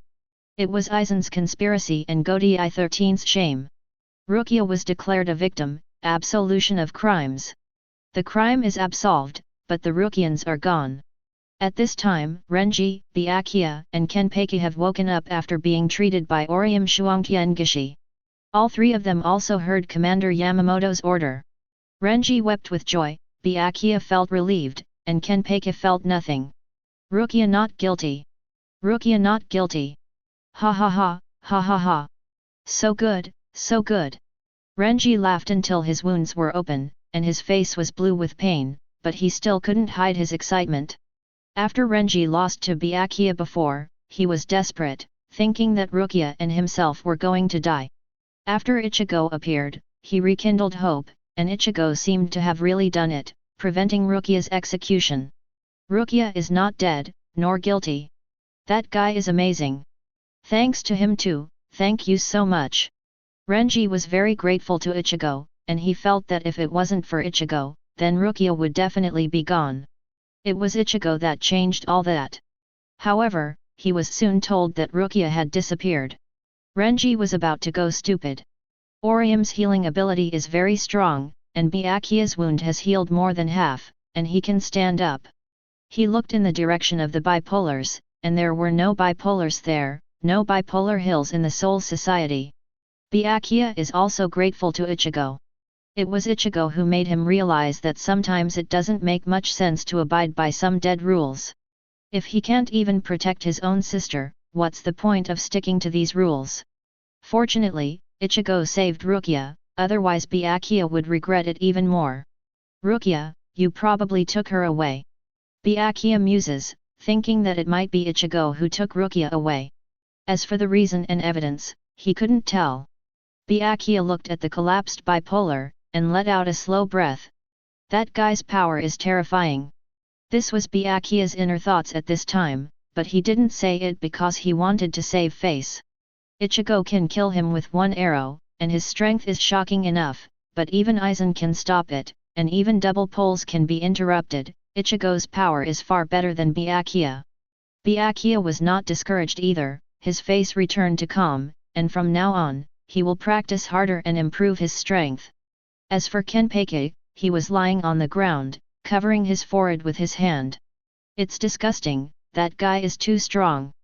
Kenpei, in the eyes of almost all Shinigami, is a monster, a battle-mad man. But he even admitted that Ichigo is too strong. This is natural. Just now he rushed over to challenge Ichigo, but was defeated by Ichigo with 2 arrows. Today's Kenpei, whose strength is still sealed, and has not learned to use Zanpakuto, is still too weak for Ichigo. After finishing the treatment, Orium wiped the sweat from his forehead, and said with a bright smile, Kurosaki, he has become so strong, so strong, so strong. Seeing the disappeared Ichigo reappear, and he is still so strong, Orium's heart is excited and extremely happy. However, Orium thought of Minina standing next to Ichigo just now, and Orium lowered his head slightly. That girl is very beautiful, has a good figure, has an outstanding temperament, and is much stronger than me. Orium is unconsciously comparing herself with Minina, and now she seems to be unable to compare with Minina except for the second point. Quite ashamed. Orium quickly shook his head and warned himself, what the hell am I thinking? Really, Inu, you shouldn't think so. You must become excellent as soon as possible, yes. Be excellent. At this moment, Sato's face remained shocked, a drop of sweat dripped from his cheek, and he asked with some uncertainty, Ishida, are all your Quincy warriors as powerful as Ichigo? Although Sato and the others were not in Bipolar Hill just now, they are not far from Bipolar Hill, and they can also feel the powerful ryotsu emanating from the fight between Ichigo and Aizen. Moreover, they also witnessed the 2 falls of Bipolar Hill with their own eyes, which was really scary. The honest man Sato finds it unbelievable, is Ichigo really the Quincy? But Yulong is also a Quincy master, so why are their strengths so different? It's no wonder Sato thinks so, even Yulong himself, who is a Quincy master, has doubts about life. He himself is also a Quincy master, a true Quincy master. But his bow and arrow seem to be able to shoot only big birds, but Ichigo's sacred arrow can shoot a captain-level Shinigami with 1 arrow, and it can also cut off double poles. There is no comparison at all. Gritting his teeth, Yulong felt a little dissatisfied in his heart, and said bravely, who knows, maybe my Quincy power hasn't fully awakened yet. If Yulong also drank the blood of Yuhabach and fully activated the power of the Quincy, the power would also increase by leaps and bounds. But until then, continue to be a weak chicken. Captain Yamamoto has sent someone to clean up the bodies of Room 46. All the members of Room 46 were killed by Aizen, and they died for more than half a month. It's been so long, they only know now, what an irony. The vice-captain of the 5th Division survived after being treated by the vice-captain of the 4th Division Katetsu Aizen, but he suffered a great blow, and his spirit seemed to be abnormal, so he had to recover slowly. Toshiro, Suifeng, Komamura, Sparrow and others were also treated by Anohana, and their injuries are recovering without any problems. Because of the Aizen incident, and where Ichigo has gone, they don't know what purpose Ichigo has, and Rukia is also missing, so the entire Seirai is now heavily guarded, giving people a sense of depression. Chapter 37. At this time, Ichigo is in a shadow space. Faced with the siege of the Shinigami just now, after Ichigo cut off the double poles, he used the shadow domain ability of the Quincy and directly entered the shadow space. The realm of shadow is the product of Quincy injecting spiritual particles into ordinary shadows. It is similar to the boundary between two spaces. The realm of shadow has a time limit. In the original book, during the Millennium Blood War, Yuhabach led the army to invade the Soul Society for the first time, and when they left using the shadow field, Shinigami had nothing to do. Ichigo is not really afraid of Chuji's situation just now. Godei 13. Now in the entire Godei 13, it is estimated that Ichigo can pose a threat to Yamamoto Genryuze, Anohana Retsu, Jingle Chun Shui, etc., the most important of which is Ryujin Jaka of Yamamoto Genryuze, which is more difficult to deal with. Retreat, but Ichigo felt that there was no need to fight desperately. And Ichigo's goal has been achieved. He showed up to stop Aizen from getting Hogyaku. Hogyaku has two, one in Aizen's hand and one in Rukia. It's not realistic to try to grab the one in Aizen's hand. To stop Aizen, Ichigo can get the Hogyaku in Rukia's body, which is the best result. Of course, if you want to take out the Hogyaku in Rukia, you have to ask Urahara to take it out. After all, he was the one who put Hogyaku into Rukia's body, and he also invented the technique of putting or taking things from the soul. Menina should take Rukia outside. With Menina here, Rukia shouldn't have to worry about that. Ichigo told Menina to save Rukia and stay away from Seirai to wait for him. With Menina's strength, she might be able to kill a vice-captain with a single punch. It is natural that there will be no problem with Menina looking at Rukia, and there will be no accidents. Before that, I still have something to do. Ichigo narrowed his eyes slightly. He couldn't leave Seirai yet, he had to do one thing first. Soul Society originally had 5 nobles. The Kukiki family, the Shiba family, the Tsuneya Shiro family, the Shihaorin family, and an unknown one. But since the disappearance of Kurosaki Ichigo and the death of Shiba Kyan, the Shiba family has been in decline. Coupled with the exclusion of the Tsuneya Shiro family, the Shiba family was expelled, and the 5 major nobles became the 4 major nobles. It can be seen that a captain-level Shinigami is still very important even among the 4 great nobles. If there is no strong pillar, even the 4 great nobles can be excluded and declined. In terms of background, Ichigo is a descendant of the Shiba family, and his father is Kurosaki Ichigo, the former head of the Shiba family. Ichigo's qualifications are so penultimate, and it is not wrong to say that Ichigo is a prince. Moreover, Ichigo was appointed by Yuhabach as the next successor of the Invisible Empire. Rukia's wild fantasies before were not inaccurate, but quite appropriate. At this moment, Tsuneya Shiro, one of the 4 great nobles, a sinister-looking man with dark green hair dressed in noble attire, laughed loudly, "Ha ha ha, Tuan, you are so righteous that you betrayed the Soul Society. You will be cast aside by everyone if you do this. Ah Tuan! If Izumi knows about your friend Ge Kuang, he will be sad, ha ha ha." The man couldn't stop laughing, his tone was full of sarcasm towards Tuan, and the pleasure after seeing other people's pain. He is Tsuneya Shiro Tokinata. The descendant of the branch house of the Tsuneya Shiro family, the talent is not bad, and Jingle and Jushiro were classmates at the same time at the Spirit Art Academy. But he has a cruel and vicious personality, very distorted concepts, and takes pleasure in ravaging others. Because he is a member of the Tsuneya Shiro family, and the Tsuneya Shiro family is the family that controls the history and all the secrets of the Soul Society, he has known the truth about the Soul King and the 5 nobles since he was a child. After he knew the truth, he hated his aristocratic status even more, but in fact he did evil everywhere because of his aristocratic status. Tuan, I'm alive and well now. Do you think you can avenge Ge Kuang by following Aizen? Can you wash away the sins of this world? It's so ridiculous. But I like to see you lowly people resist and then despair, ha ha ha. Shi Tan was like a changer, talking to himself and laughing non-stop. He is the chief culprit who caused Tuan to be disappointed in this world and betray the Soul Society. Hundreds of years ago, in order to stabilize its status as one of the 5 major families, the Tsunoya Shiro family allowed members of the family to intermarry with Rukanga qualified people, so that there would be a greater probability of having qualified offspring and stabilize the family. After all, the times have been changing, and the status of the 5 nobles is lofty, but this world is still dominated by strength. Shi Tan deceived and won a woman named Ge Kuang, and then he framed and killed Ge Kuang after his natural change.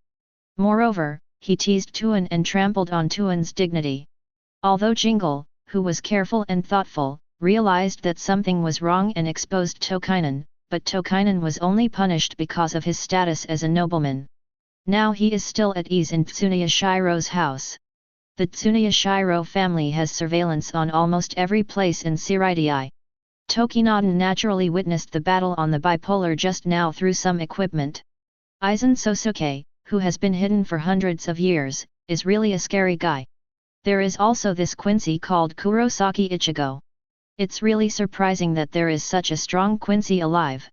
That's right, the original Quincy is still alive, and there are still many who slipped through the net and survived, ha ha ha. Shi Tan sat at home pointing Zhongshan, and he said with some regret, "It's a pity, Kurosaki Ichigo, you didn't fight with Godi 13, otherwise it would be very interesting. There must be a lot of people who died, and more people felt pain. What a pity ah! Shi Tan deserves to be a pure villain who likes to trample on other people's dignity and appreciate other people's pain. The concept is extremely distorted and changed. This boring and sinful world is finally getting more interesting." Shi Tan's face was full of insidiousness and mischief. He felt that Aizen and others would rebel, and the 3 realms would be in chaos. He was looking forward to such a thing. And he seemed to be plotting something himself. At this moment, a figure gradually appeared out of thin air in Tokainen's room. The figure was smooth and well curved, and it was obviously a woman. Soon all the figures appeared. It was a woman with short grey hair, wearing a white shirt, a tight black coat, and a white knitted scarf. She also had a brooch that looked like a cross. There is always a faint smile on the woman's face, her eyes are clear and bright, and there is a hint of hope, and she shows a mature temperament with her clothes. After Shi Tan sensed the woman coming, he gradually stopped laughing. But he didn't turn around, but asked directly, "Aula, why are you here? Why, what's the matter?" It turned out that the woman who appeared suddenly was called Dao Yugen Aula. The real identity of her Shitten's subordinates is a Fullbringer, more properly speaking, the strongest Fullbringer. In the original book, after the deaths of Jinjo and Tsukishima in the final chapter, Aura appeared and took over and strengthened the Skyushin organization. In the Millennium Bloody War chapter, the Tsunoya Shiro family in Noble Street was protected from the destruction of the Quincy, and successfully covered the Lingwang Palace on Shinan, so that Tokinada successfully stole the Zanpakuto who was sealed in the Lingwang Palace. At this time, Aula said to Shi Tan with a smile on his face, "Master Shi Tan, someone is here." Tokinada was startled suddenly, but he didn't feel that someone had invaded Tsunoya Shiro's house. Also, Tokinada's personal strength is actually not strong, much weaker than Jingle Jushiro. It is estimated that he is just an ordinary captain-level Shinigami, and because he was punished before, his Zanpakuto was also taken back. It was normal for him not to notice that someone had invaded Tsunoya Shiro's house. Moreover, the strength of the intruder is still far above him. Shi Tan's expression changed instantly. Could it be him? Aula nodded, "Yes, Master Tokainen. The Quincy named Kurosaki Ichigo has entered Tsunoya Shiro's house." Shi Tan no longer had a smug smile on his face, but became terrified and ugly. What does this guy want to do at my Tsunoya Shiro house? Chapter 38. Tokainen's face became gloomy and ugly. If Aura hadn't reminded him, he wouldn't have noticed that Ichigo had entered Tsunoya Shiro's house. After all, his own strength is too far behind Ichigo. As long as Ichigo restrains Ryutsu and sneaks in, it will be difficult for him to find out. What is this guy doing here? Could it be that he wants to kill me? Shi-tan narrowed his eyes slightly, his face was gloomy, and he couldn't smile anymore. He was sitting at Tsunoya Shiro's house just now, because he thought that the fight between Aizen and Ichigo would not affect him, and he could sit back and relax here and give advice. But who knows, Ichigo will come to Tsunoya Shiro's house in the next moment. The 46 chambers composed of the 4 nobles of the Soul Society and other members of the nobles can all be easily killed by Aizen and the others. It can be seen that the strength of these nobles is not very good, most of them are just poor people. Even for the Tsunoya Shiro family of the 4 major families, it is estimated that only Tokinata and Aura have captain-level combat power. If Ichigo's goal is really to kill Tsunoya Shiro Tokinata, then Nata is really in danger. Shi-tan's face was tense. How could there be the usual wicked smile on his face? Aula, are you sure you can deal with him? Tokinata asked Aura in a low tone if he could deal with Ichigo. Aula still had a smile on her face, and said softly, Master Hui Shiten, I'm not sure. Aura's answer is straightforward, she is not sure that she can fight against Ichigo. Aura also saw the battle between Ichigo and Aizen just now. The Ryutsu and strength of these two people are really strong. And Aula felt that maybe Ichigo hadn't exerted his full strength yet. If you fight against Ichigo, it is estimated that there is a high probability that you will not be an opponent.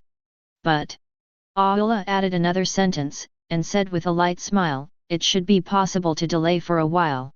Aula is the strongest full manager, and her soul contains the power of the Soul King's knot. Its basic ability of manipulating spirits is comparable to Aizen's Kido. Moreover, it can atomize the body, making it almost completely immune to physical damage.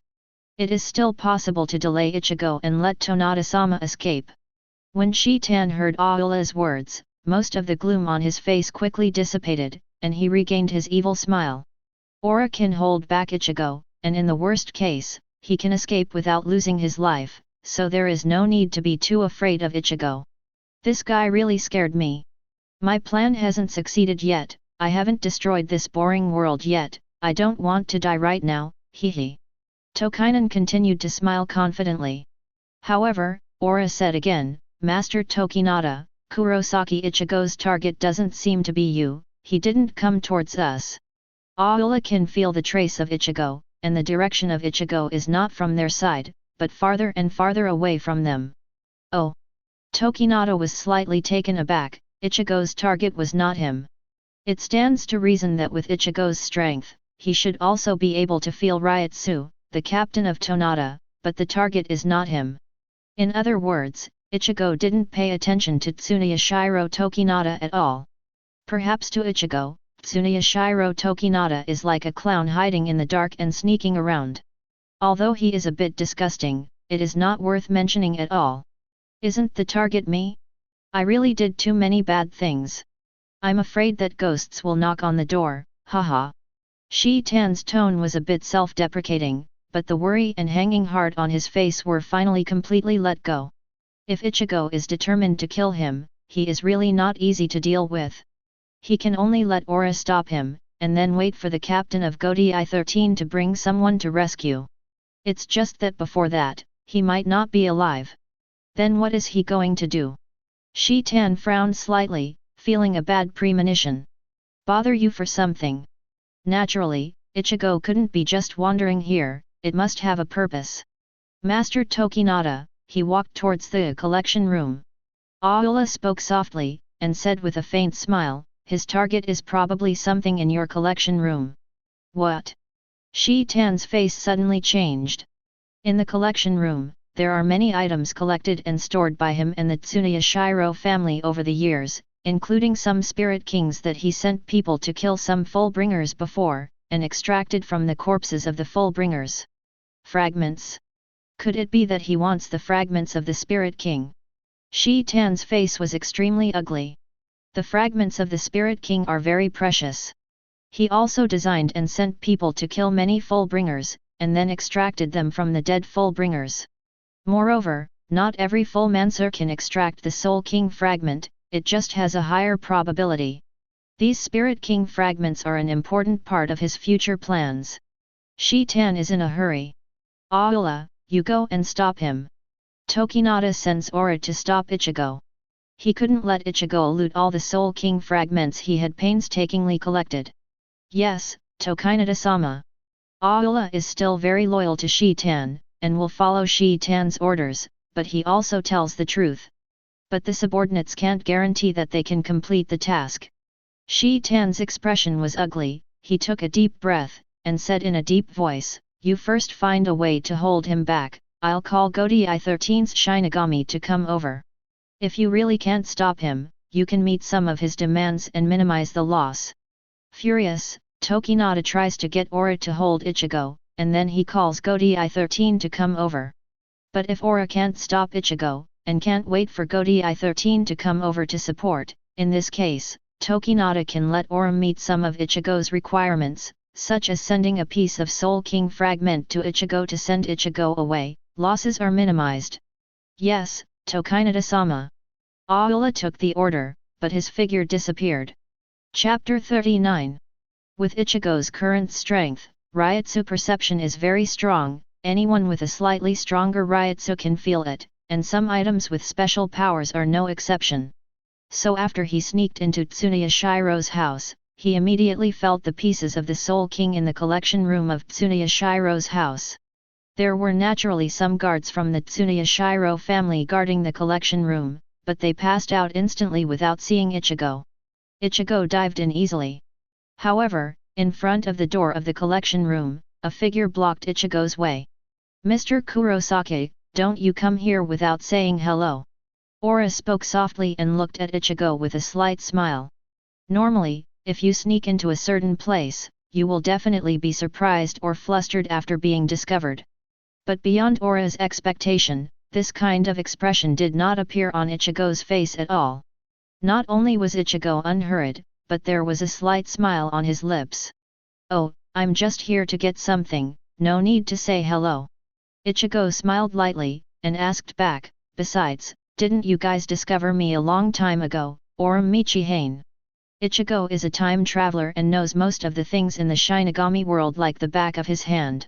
He knew the Tsunoya Shiro family, he knew Tsunoya Shiro Tokinata, and he knew Orum Michihane.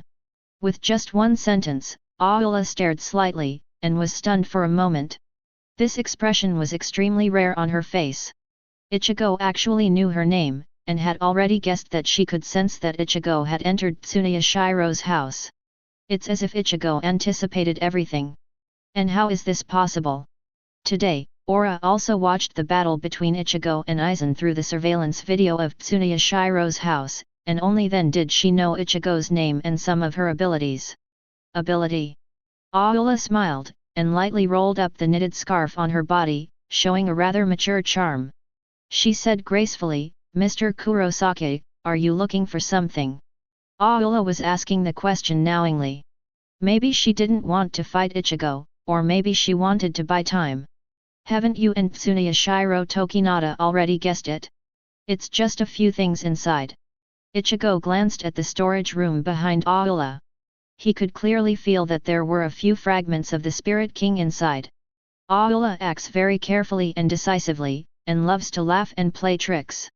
However, she felt in front of Ichigo, as if her mind was completely seen through by Ichigo. It's even more impossible to sell Guanzi or something. Aula sighed softly, and seemed to have made a decision. She smiled and said, "Since that's the case, please accept Mr. Kurosaki." Saying that, Aula lightly raised his left hand, and something resembling a human fingernail appeared on the palm of his hand.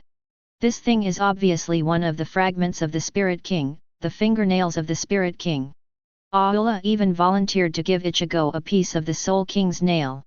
Tsunoya Shiro Tokinata told her just now that if Ichigo can't be stopped, then Ichigo's request will be met and Ichigo will be sent away. After seeing Ichigo at close range, Aura feels the strength of Ichigo even more. After comprehensive consideration, she intends to take out a nail of the Soul King from the storage room and give it to Ichigo, so that Ichigo who has achieved his goal will leave. In this way, losses can be minimized. Oh! This time it was Ichigo's turn to be a little surprised. It is indeed a little surprising that such a vicious person like Tsuneyashiro Tokinata would still take the initiative to back down and ask Ora to give him the fragment of the Soul King. The corners of Ichigo's mouth rose slightly, and he said with a smile, "It can be seen that Tsuneyashiro Tokinata is very afraid of me." Sure enough, the truth is only within the range of the canon, and Tokinata, who is extremely evil, can only choose to partially compromise in the face of Ichigo's powerful power. At this moment, Tokinen was looking at the monitor in the storage room. Ichigo's words were naturally heard by him. This made his face even uglier. He was indeed afraid of Ichigo's power, and was afraid that Ichigo would kill him with an arrow, so he had no choice but to make this move and asked Ora to give Ichigo the nails of the Spirit King. However, Ichigo ruthlessly exposed him. Life is already so difficult, but it's too much to expose him. Moreover, Ichigo laughed, "One fingernail is not enough. A fingernail is like sending Ichigo away, treating him like a beggar." Aula was slightly stunned, and then chuckled lightly, "Mr. Kurosaki, one fragment is already precious enough, and besides, you don't want to bother too much, do you? Even if the fragments of the Spirit King are just fingernails, they are very precious. There is a nail of the Soul King in the soul of Matsumoto Rangiku, the vice-captain of the 10th Squad. The Hogyaku made by Aizen absorbs the nail of the Soul King in Matsumoto Rangiku's soul and is gradually satisfied. A fingernail of a Rijoku, combined with the souls of many other Hollow or Shinigami, would make a semi-complete Hogyaku." But Ichigo still said, "One piece is too little, not enough." Although there was a smile on Ichigo's face, the Holy Mi arrow in his hand had already condensed, and his whole body exuded a strong aura. This breath was so strong that even Aula was startled. Sure enough, there is still a big gap between her hard power and Ichigo. Tokinata was even angrier, but he was very afraid of Ichigo. He didn't want to die until his plot was fulfilled, before he destroyed this boring and sinful world. He could only use the equipment and shout to Aula in the storage room, "Give it to him." In the face of Ichigo's mighty power, Tokinata compromised again. Aula nodded, and once again took out a Ling Wang nail from the storage room out of thin air. "There are 2 nails in total. Mr. Kurosaki, please take it and leave. The Shinigami of Godai 13 are also coming soon." Aula's words seem to be reminding Ichigo, but in fact, he is also telling Ichigo to accept as soon as he is good, otherwise he may not be able to leave after the Shinigami of Godai 13 come. Ichigo walked forward with a smile, came to Ora, and took the 2 Soul King nails in Ora's hands. However, Ichigo, who got 2 nails of the Soul King, still hasn't left. Aula's gaze turned slightly cold, and Shiden's face in the monitoring room was also extremely livid. He gave in so much and gave Ichigo 2 fragments of the Soul King, isn't Ichigo still satisfied? "Mr. Kurosaki, you can't be too greedy, or you might not get anything." Aula reminded with a faint smile. It is indeed difficult for her to stop Ichigo, but she thinks that if she wants to delay Ichigo, she should still be able to do it, and then wait for Yamamoto Uenlianagi and other Shinigami to come to support. Ichigo may be unable to escape, and I am afraid that a fragment of the Soul King will be taken less than. Ichigo didn't care about what Ora said, and said to himself, "I prefer the big one."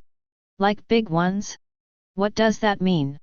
Aula was taken aback for a moment. Ichigo's gaze was still on her at this moment, making her wonder what Ichigo meant by this.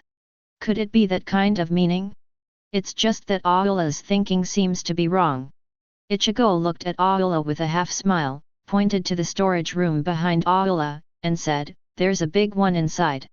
Aura's pupils shrank. It turned out that Ichigo meant this. In the storage room, there is also a fragment of the Spirit King, and it is much larger than these 2 nails. Ichigo likes the big one, meaning he wants this bigger piece of Soul King. However, this is not possible. 2 Ling Wang nails are already the biggest concession. Ichigo wants to take this larger piece of the Soul King, and it is absolutely not allowed. "Mr. Kurosaki, your request is a little too much." The smile on Aula's face has disappeared, and her face became serious. If Ichigo insisted on taking the larger piece of Soul King inside, it would inevitably lead to a fight. However, Aura is not very sure that he can stop Ichigo. Especially she has a feeling that Ichigo seems to know her very well. Looking at Aula with a dignified expression, Ichigo smiled lightly and said, "Miss Aula, negotiating requires capital. You and the hiding Tsuneya Shiro Tokinata should understand this truth, right? Negotiations are conducted under the condition that the conditions of both parties are almost equal. If the conditions and bargaining chips of the two parties differ too much, the so-called negotiations will be meaningless at all." Oh! Aura narrowed her eyes slightly, she didn't understand Ichigo's words. "With the strength of Mr. Kurosaki, I am not your opponent, but I may be able to contain it, and the Shinigami captains have already rushed over. Mr. Kurosaki, isn't this enough to be a bargaining chip? Hold Ichigo back and wait for the Shinigami to arrive. This is Shitan and Awula's chips." But alas, this is not the case for Ichigo. Ichigo said with a smile, "I am a Quincy master, I can absorb spirit particles, you should understand when I say that. In addition to the shadow domain, static blood equipment, and dynamic blood equipment, Ichigo also has other Quincy skills, such as the sacred clerk that absorbs spirit particles." Upon hearing Ichigo's words, Aura's pupils shrank instantly. He really knows. Moreover, the holy destroying arrow in Ichigo's hand has condensed into a blue and black arrow. Ichigo's arrow was not aimed at Aura, but aimed at the direction where Tsuneya Shiro Tokinata was at this time. How powerful is Ichigo's arrow? Both poles can penetrate. Even if this arrow is shot at Tsuneya Shiro Tokinata through a certain distance and obstacles, Tokinata will either die or be injured. In front of Ichigo, Tonata and Aula have no capital to negotiate with him. Death or fragments, choose. Tokinata in the monitoring room saw Ichigo's sacred arrow aimed at him, and his face turned pale with fright. If Ichigo's arrow really hits him, it will be really hard for him to resist, and serious injuries may be unavoidable. Although the Shinigami captains are about to arrive at Tsuneya Shiro's house at this time, it is obviously too late to stop Ichigo.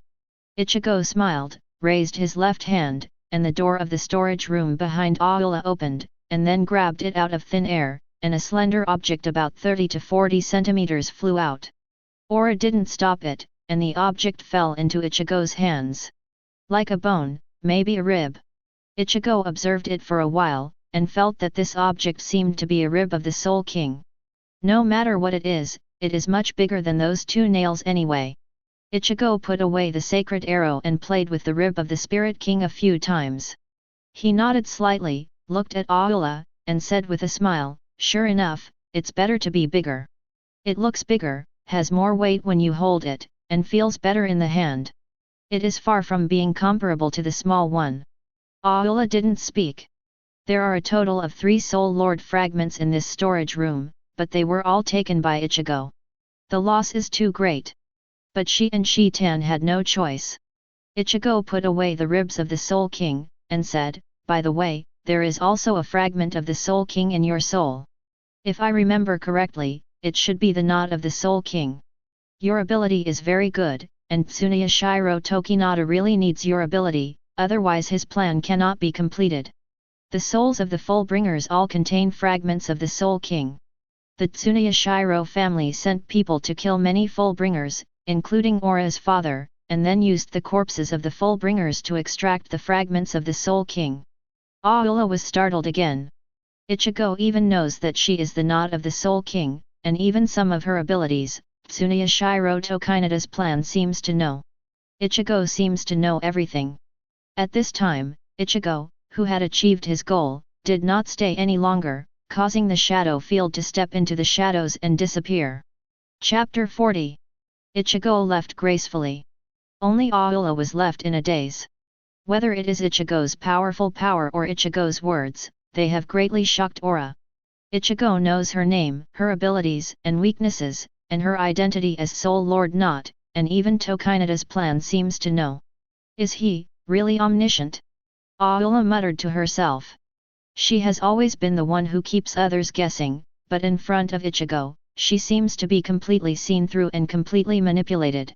She was sure that this was the first time she saw Ichigo, but she couldn't figure out why Ichigo would know about her and Tonata and about King Ling. Ichigo's last words before leaving also praised her ability.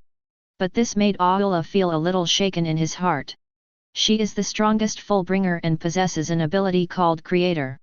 Shi Tan's plan can only be carried out with the help of her ability. And if Tokinata's plan is completed in the future, and Aula is useless, will Aula be killed by the Tsunoya Shiro family like the dead fool emergencers before? A wicked person like Shi Tan can do anything. Does she really need to be loyal to Shi Tan? In a monitoring room of Tsunoya Shiro's house, Tokinata was roaring angrily. A hole!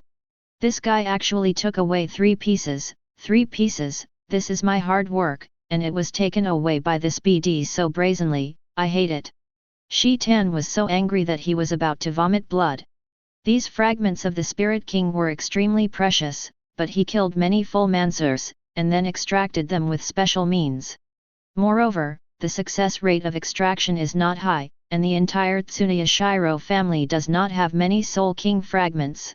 But Ichigo actually took 3 of them, including a rib of the precious Spirit King. Shi Tan's heart is bleeding. I already hate Ichigo. But there was nothing he could do. Ichigo's strength is too strong, and Tokinata is just an ordinary captain-level Shinigami, and his own Zanpakuto has been recovered, and his combat power is even more hip. Just now when Ichigo pulled the Holy Miserable to aim at him, he was so scared that he almost lost his mind. Even though Ichigo was far away from him just now, bows and arrows are more suitable for long-range attacks. The distance does not matter at all, the speed is extremely fast and powerful, as long as he dares to say no, the arrow will go straight to his head. Although the Spirit King's fragments are precious, Shi Tan's own life is more important. So I can only watch Ichigo take the 3 Soul King pieces away. As soon as Ichigo went on the front foot, Godi 13's men arrived. Hurry up, surround the entire Tsunoya Shiro family quickly, don't let that guy get away.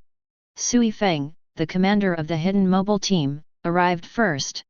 Sui Feng was injured in the previous battle with Aizen, but he still sticks to his job, really dedicated to his duty. Vice Captain Omida commanded a group of masked seeing troops to surround Tsunoya Shiro's house. What they didn't know was that Ichigo had already entered the Shadow Realm and left. The speed of the Shinigami of Godi 13 is really slow enough, just like the tortoise. Shi Tan's face was very ugly. Ichigo has already left and the Shinigami just arrived, what's the point? Shi Tan blamed the loss of the Spirit King's fragments on the Shinigami people. It was their dereliction of duty and lack of protection. Tokinata left the monitoring room of Tsunoya Shiro's house, walked outside, and coldly snorted to Sui Feng, you guys still have the guts to come here, and the speed is as fast as bastards, what are you doing? Relying on his status as a nobleman, Shi Tan angrily accused Sui Feng and others of coming to the rescue too slowly. Hearing Shi Tan's words, the faces of Sui Feng, Omida and others turned ugly. Are they slow? They rushed over as soon as they received the distress message from Tsunoya Shiro's house. The whole journey took less than half a minute, and they were also the first team to arrive at Tsunoya Shiro's house. This speed was reprimanded by Shi Tan. Sui Feng gritted his teeth slightly, and asked Shi Tan, what do you mean? What's the meaning? Tokinata sneered, relying on his status as a member of the Tsunoya Shiro family to be unscrupulous. He looked condescendingly at Sui Feng, the man has already escaped, what do you mean by asking me? What kind of hidden mobile team is useless? Tokinata abused the second team on the spot as trash. You! Toten, don't speak too much. Sui Feng also has a bad temper, and when someone accused the second team of being trash, he immediately became annoyed. Presumptuous! Shi Tan's eyes turned cold, and he sneered, Sui Feng, don't forget who you are. Tokinata has always acted recklessly relying on his lofty status of the Tsunoya Shiro family, and now he is showing off his innate superior status. Sui Feng was born in a lower-level noble. Her family has served the Shihaoran family, one of the 4 great nobles, 4 generations. Even if she is the captain of the 2nd division, she is not qualified to question Tonata. Sui Feng is a person who obeys orders and rules very well, Shi Tan's words made her very angry, but she could only grit her teeth and turn her head away instead of refuting. Seeing Sui Feng's daring expression, the evil Tokainan was a little satisfied. However, Omida suddenly laughed and asked aloud, "Master Tokinata, it seems that you are safe and well, but your face seems to be very bad. Could it be that someone took something away?" Tokinata is so angry, and there seems to be no movement or trace of the Tsuneya Shiro family fighting, and Tokinata himself seems to be safe and sound. That's probably because the Tsuneya Shiro family lost something valuable or something. Don't look at Omida, who is usually silly, but he is the vice-captain of the second team and the deputy commander of the hidden mobile team, and he is also thoughtful. Sure enough, as soon as Omida said this, Shiten couldn't help but twitched a few times, and the originally suppressed anger couldn't help rising again. His 3 Spirit King fragments. Seeing Tokinata's pained expression, Sui Feng only felt very refreshed. He laughed and said, looking at Tokinata-sama's distressed look, "Could it be that the Tsuneya Shiro family really lost some valuables? If you lose valuables, please tell me, we will try our best to find them for you, hehe." Sui Feng and Omida could tell from Shi Tan's pained expression, it was probably the case. Shi Tan's face turned blue and purple. Omida and Sui Feng really should not mention which pot. Hit him where it hurts.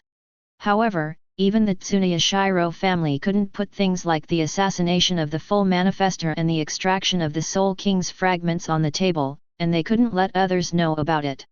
He couldn't have told Godi I-13 about the missing pieces of the Soul King. I can only suffer from being dumb. Of course, even telling the Shinigami that the Soul King fragment was taken by Ichigo is basically useless. Shi Tan said coldly, "You guys think too much. Get lost." Sui Feng and Omida didn't write any ink, they didn't want to show hot faces and cold butts, so they directly called on All-Seeing June to leave.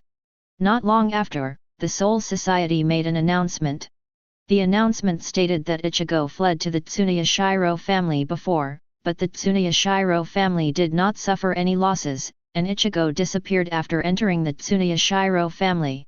After seeing this announcement, many people felt incredible. The extremely powerful Ichigo went to the Tsuneya Shiro family, but the Tsuneya Shiro family did not suffer any losses, so why did Ichigo go to the Tsuneya Shiro family? Moreover, Ichigo entered Tsuneya Shiro's house and disappeared after the Shinigami arrived. It was Tokinata who came forward to let Sui Feng and the Shinigami leave. It is inevitable that there will be remarks such as whether the Tsuneya Shiro family is covering up Ichigo, and Ichigo was originally a member of the Tsuneya Shiro family. After all, this explanation is quite reasonable, and even several captains such as Aizen can rebel. Could it be that the Tsuneya Shiro family is also plotting something? Who knows? Some people speculated like this, but due to the identities of the 4 nobles of the Tsuneya Shiro family, they did not dare to discuss it publicly, so most of them could only guess in their hearts. "I'll protect your uncle." Zhou. Shi Tan was really pd off. He has always been disgusting to others, but this time he was not only taken by Ichigo face to face with the 3 Soul King fragments, but also had to swallow all the dumb losses. This is definitely the most angry and aggrieved he has ever been. Chapter 41. Rukonga, somewhere on a remote hillside. Both Minina and Rukia wait for Ichigo with worried faces. However, the worry on their faces quickly disappeared, and turned into joy. Because Ichigo's figure appeared in front of them without a sound. A chirp. "Master Kurosaki." Minina and Rukia hurried over. "Keep you waiting for so long," Ichigo said with a smile. Minina quickly waved her hand, No, Mr. Kurosaki, please don't say that.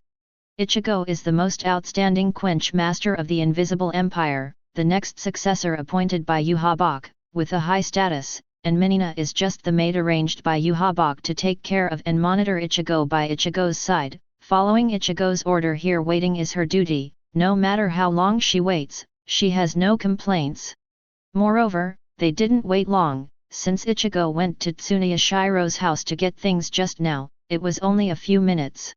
Rukia, who was still wearing a prison uniform, came up and circled around Ichigo, looking at Ichigo's whole body.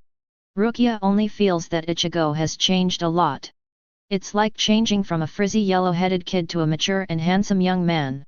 Ichigo became a Quincy master, and after fully activating the power of the Quincy master, his hair grew a little longer, and his temperament also changed a lot, becoming stronger, more confident, and more stable.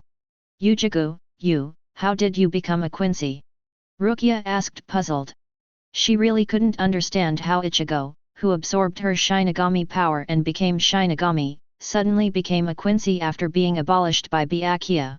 And still such a powerful Quincy master.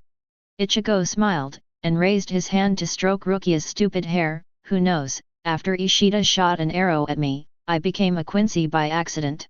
This answer is a bit perfunctory, but to be honest, Ichigo is indeed the power of Quincy activated by Uriu's arrow.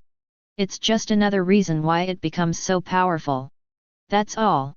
Rukia was very surprised.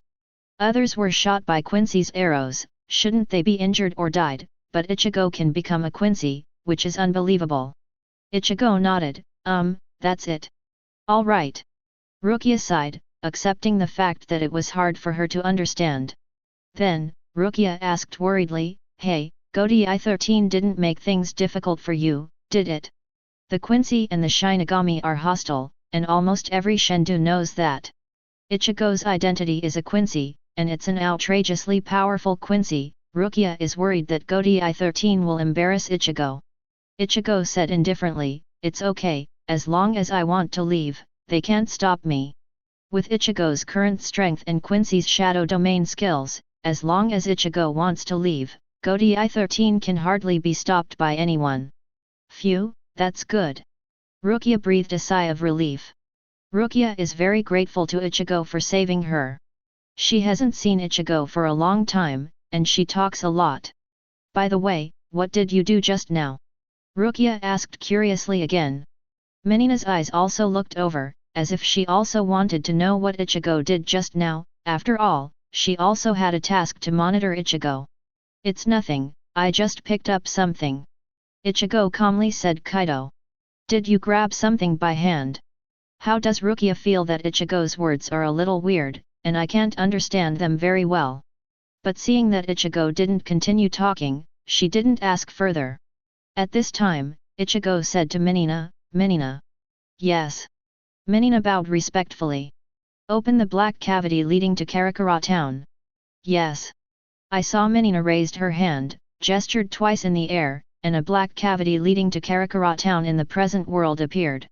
Back to Karakura town. Rukia was puzzled. Ichigo, have to get that person to take the stuff out of your body. Rukia has a Hogyaku inside of him, and only Urahara, the instigator, can retrieve items from the soul. Rukia's eyes widened. When Ichigo and Aizen fought before, Aizen and Ichigo said a word she hadn't heard before, Hogyaku. She also learned from those conversations that this so-called Hogyaku seems to exist in her body. Aizen had planned so hard to get the Hogyaku inside her. It's the BD with the clogs and the hat. Rukia was so angry that she wanted to beat that guy Urahara up. Before Rukia went to Karakura town to perform a mission, after passing the power of Shinigami to Ichigo, he met Urahara. Urahara got her a coffin or something. That's when Urahara put Hogyaku into Rukia. Then came the following series of things. Rukia has been tricked by Urahara. Come on, let that guy take Hogyaku out and it'll be fine. Hearing Ichigo's words, Rukia's heart was filled with emotion, and both eyes were a little blurred. Not only did Ichigo fight against Aizen and Godi I-13 to save her despite difficulties and obstacles, but after saving her, he also took her to Urahara, who asked Urahara to take out the Hogyaku in her body. Ichigo is really nice to her too. Rukia was very moved. It's just that Ichigo's purpose seems to be not so pure. Is Rukia trying to get it wrong? The three of Ichigo, Rukia, and Menina step into the black cavity and head to Karakura town. At this time, inside the Urahara store, Urahara, Yoryuki, and Uriu, Orium, and Sato sit together drinking tea and talking. Although Uriu, Orium, and Sato were travel disasters, they were very weak, did not cause any casualties, and were not suspected, and Orium also treated Renji, Byakuya, and Kenpei. The execution of Rukia was originally caused by Aizen's plan and the negligence of Godi 13 itself, so Yulong, Orium and Sato were not questioned by Godi 13 and were sent back soon. Urahara picked up the teacup, took a sip of the tea, then gently put the teacup down, and asked seriously, "Did Ichigo really stop Aizen? It's incredible." It never occurred to Urahara that Ichigo could really stop Aizen. After all, Ichigo was missing before, and it is hard to say whether he will appear in the Soul Society. Even if he goes to the Soul Society, what Ichigo will face is the entire Godi 13 and the unfathomable Aizen. "Yes, Kisuke. Your Yuaki in human form exhaled softly, that guy Ichigo grew up too fast." Byakuya and Zaraki Kenpeki were defeated by Ichigo, and even the three of Aizen and Ichimaru Jintuan Kaname failed in front of Ichigo take any advantage. If Ichigo hadn't appeared to counter Aizen, Aizen's plan would have succeeded, thanks to Ichigo. Yuaki spoke slowly, even Urahara was shocked. Ichigo actually defeated strong captains such as Byakuya and Kenpeki, and even confronted Aizen head-on, preventing Aizen's plan. Ichigo's hard power is not weaker than that of Aizen, and his combat power has reached an appalling level. Ichigo, who has activated the power of the Quincy, is so powerful. While Urahara was shocked, she felt relieved a lot. "Thank you, Ichigo. Otherwise my conscience will be very sorry." At the same time, above the Urahara store, the space twisted and torn apart. The three of Ichigo returned to Karakura town. Chapter 42. Feeling the ryotsu of the three of Ichigo, everyone in the Urahara store was overjoyed. Uryu, Orium, and Sato ran out immediately, and saw the figures of the three of Ichigo in the sky. "Kurosaki-san, and Kukiki-san, you are finally back." Orium's face was full of excitement and joy. Ichigo and Rukia disappeared before, but let them all worry. That's when Ichigo and Rukia show up, and that's great. "Kurosaki, you guys are really worrying, you don't tell us in advance what to do." Yulong pushed up his glasses, a little arrogantly blaming Ichigo for not telling them in advance what he did, which made them worry all kinds of things these days. At this moment, Yuaki came out from the store, with her hands on her hips. She said angrily, "I knew you were the one who took Miss Kukiki away, really, it made me worry too much." Ichigo asked Minina to rescue Rukia. When the Shinigami people found out that Rukia was missing, they worried and searched, but Rukia was nowhere to be found. Even Yuaki, Renji, Byakuya, and others were very worried about Rukia's safety. It turns out, no, or Rukia was rescued by Ichigo. Ichigo shrugged helplessly. Blame him? It was an emergency. Did you have to yell to save Rukia? At that time, a group of Shinigami still wanted to surround him. What could he do? And they deserved to let those Shinigami goof off for a while. The three of Ichigo fell to the ground. Rukia was still wearing a prison uniform, which was very ugly and unlucky, so she hurriedly changed into a normal one. And Orium and the others also noticed the taciturn Minina who had been following Ichigo all the time. In fact, when they were in Soul Society, they met Minina, and guessed that Minina might be Ichigo's new friend. Orium came up and asked Minina with a smile on his face, "Hello, lady, are you also a friend of Kurosaki? Nice to meet you. My name is Inu Orium. You can call me Inu or Inu." Orium had a big smile on her face. She was still very simple and kind, and greeted Minina warmly. However, Minina was taken aback when she heard Orium's words. A friend of Kurosaki's classmate? Friend? With Ichigo's status, how could he be friends with her? She is just a maid arranged by His Majesty next to Ichigo, just a servant, not a friend. Minina looked flustered, and was about to tell Orium that she wasn't Ichigo's friend. However, Ichigo spoke first. "Yes, my friend." Minina's eyes shrank suddenly, full of disbelief. Ichigo actually said she was Ichigo's friend? Kurosaki is big. She quickly wanted to refuse, but Ichigo raised his hand and interrupted her. "Don't be so restrictive. Ichigo doesn't want Minina to be so restrained on any occasion, otherwise some things are difficult to explain. And Ichigo is a time traveler who has received modern knowledge education. I don't really like the class and the like, I prefer to be more casual." Minina can only obey Ichigo's words, let's treat her as Ichigo's friend. Minina regained her composure and introduced herself to Orium. Hello, my name is Minina. Yuryuki and Urayo looked at Minina slightly.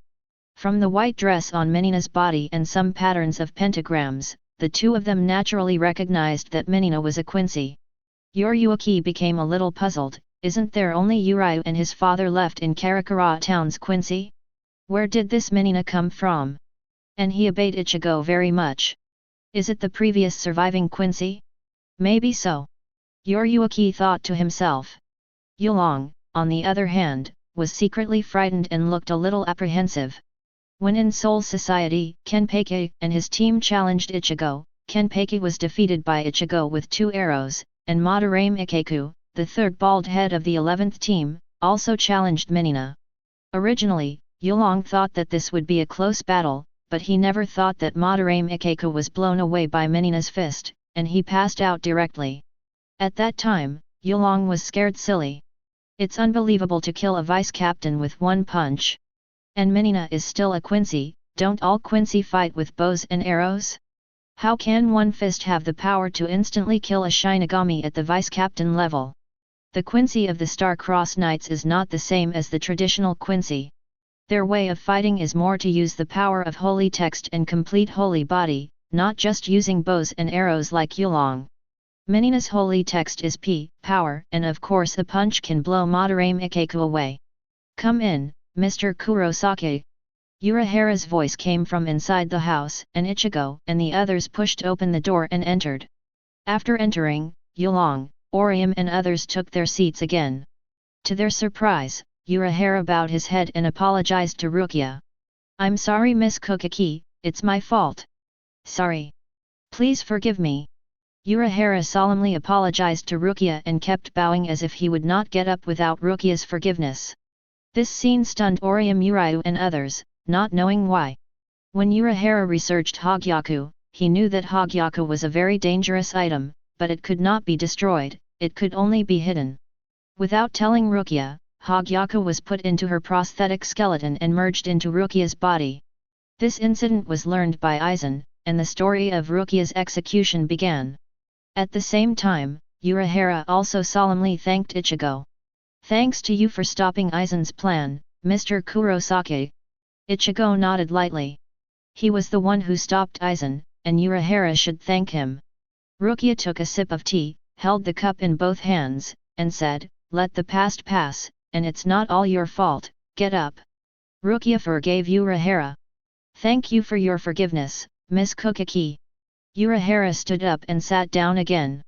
But Rukia hadn't finished speaking. You have to help me get that thing out. Urahara and Yuryuki were not surprised by Rukia's words. Indeed, Rukia must have been more nervous knowing the fact that she had Hogyaku in her body. And maybe it will be targeted by Aizen in the future, so it has to be taken out with fear. However, Rukia's next words startled Urahara and Yuryuki. Take it out and give it to Ichigo. Rukia asked Urahara to take the Hogyaku out of her body, and handed the Hogyaku to Ichigo. Chapter 43. To Ichigo. Both Yuryuki and Urahara were taken aback. They expected that Rukia would ask them to take out Hogyaku, but they didn't expect that Rukia asked to give Hogyaku to Ichigo. Urahara took a deep breath, looked at Rukia solemnly, and said in a deep voice, Miss Kokaki, do you know what Hogyaku is? Have no idea. Rukia was straightforward and honest about not knowing what Hogyaku was. In fact, apart from a few people like Aizen, Urahara, and Ichigo, very few people know what Hogyaku really is these days.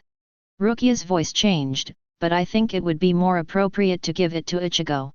Although Rukia doesn't know exactly what Hogyaku is and what abilities it has, but thinking that Aizen will go to great lengths to snatch the Hogyaku from her body, obviously Hogyaku should be of great use. Rukia has seen firsthand that Ichigo and Aizen are on par, and Hogyaku is useful to Aizen, and certainly useful to Ichigo. And it was Ichigo who saved her.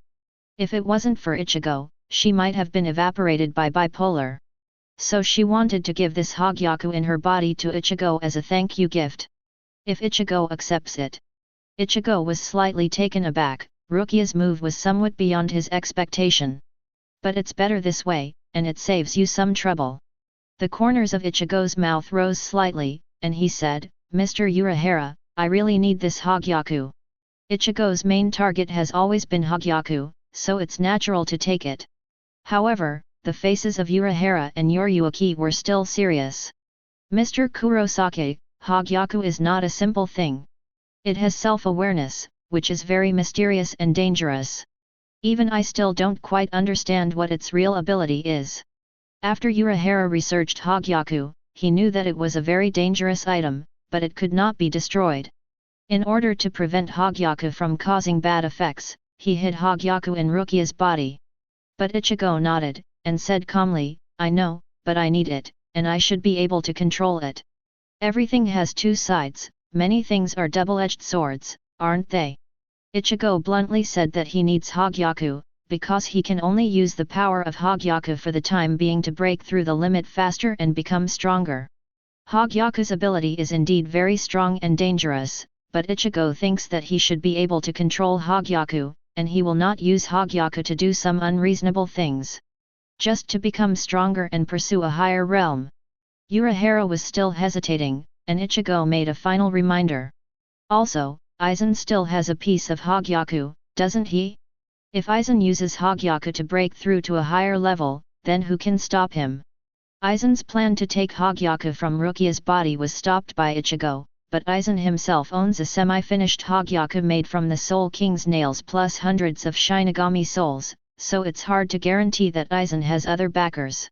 Thinking of Aizen fleeing Hueco Mundo, Urahara and Yoryuki look even more serious. Aizen is extremely high in both Ryutsu and intelligence.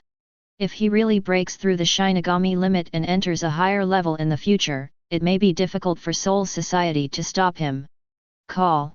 Urahara exhaled heavily, as if making a decision. I see, Miss Kokiki, just as you said, gift Hogyaku to Mr. Kurosaki. After weighing the pros and cons, Urahara agreed to take out Hogyaku and give it to Ichigo. Get out of the way, everyone, I'll take Hogyaku out of Miss Kokiki. Urahara asked everyone to avoid it, and Rukia was also a little nervous. Will it be painful or leave any after effects when taking things out of the body?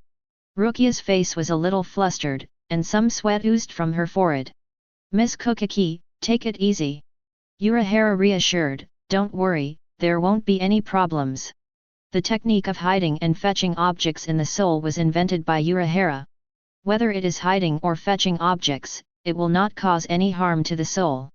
Immediately afterwards, everyone saw only a strange cyan scale appeared on Urahara's hand, and the whole hand turned cyan, and a formation similar to Rukia appeared around Rukia, wrapping Rukia in it. Then Urahara's cyan hand directly penetrated into Rukia's body, and when it came out again, it held a gemstone shining with blue-black light. This is Hogyaku. And after Urahara took out Hogyaku, the hole in Rukia's body also slowly healed. Except for a false alarm, no harm was done. At this time, everyone looked at the Hogyaku in Urahara's hand. Is this Hogyaku? Uriah watched Hogyaku carefully, and saw that the light inside Hogyaku was constantly flowing, as if it had self-awareness. What exactly is this Hogyaku capable of? Rukia also asked after regaining consciousness.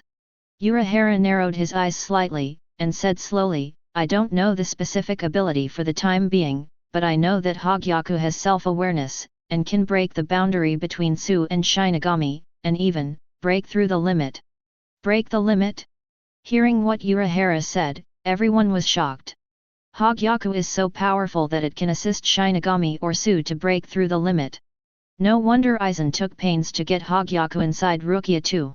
Urahara nodded slightly, Aizen should have reached the limit of Shinigami and can no longer improve, so I want to use Hogyaku to step into a higher level.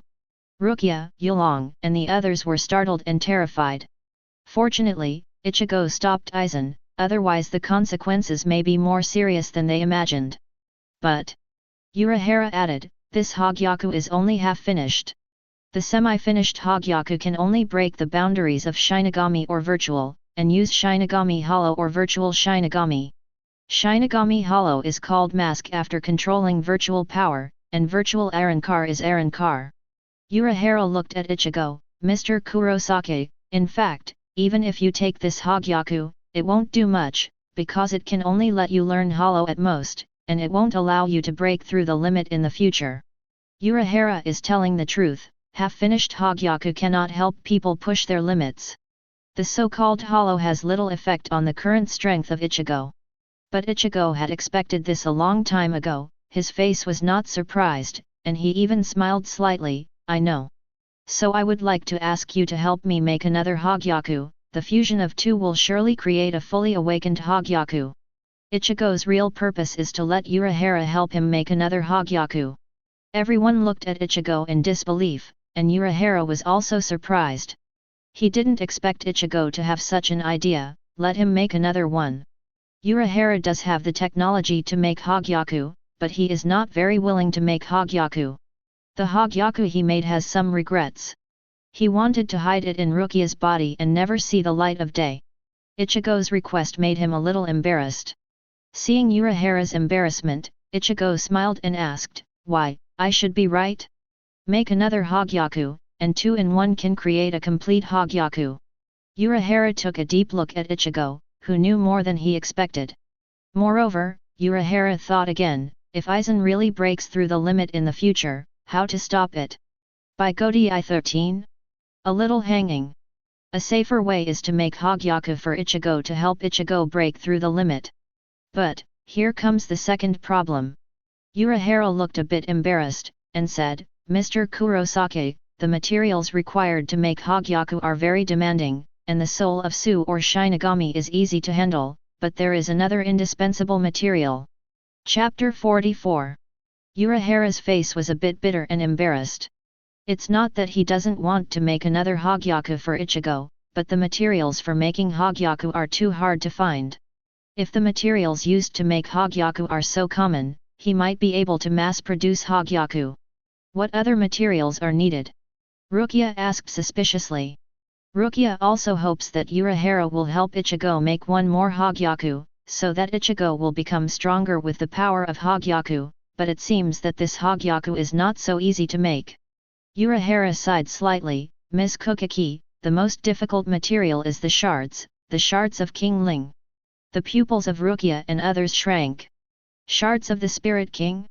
The Spirit King.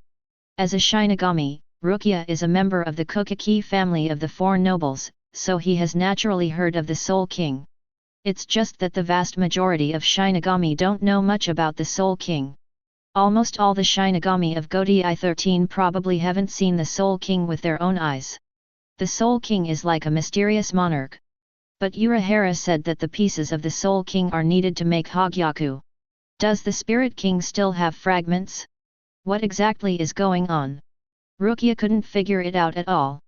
The others, Uryu, Orium, and Sato, although they don't know the Soul King, think this title is awesome, just like the monarchs in the previous society. It sounds awesome. This fragment of the Spirit King must be an extremely rare item. Yulong and the others wanted to ask Urahara what happened to the Spirit King and the fragments of the Spirit King, but they were stopped by Yuryuki on the side. Don't ask if you shouldn't ask, it's better that you don't know some things. Yuryuki stopped several people from asking questions. Regarding the matter of King Ling, it might be better for Rukia, Yulong, and others not to know. Then, how do I get these fragments? Rukia asked curiously. Urahara shook his head. It's hard to find. Even if you find it, you may not be able to extract it. There are fragments of the Soul King in the body of the full manifestor, but even with the superb technology of the Tsunoya Shiro family, the probability of extracting the fragments of the Soul King is not high. And where did the fragments of the Spirit King that could not be extracted from the corpse of the perfect manifestation go? Disappeared out of nowhere? Or why there are fragments of the Spirit King in the body of the full bringer? How did the fragments of the Spirit King appear? Random?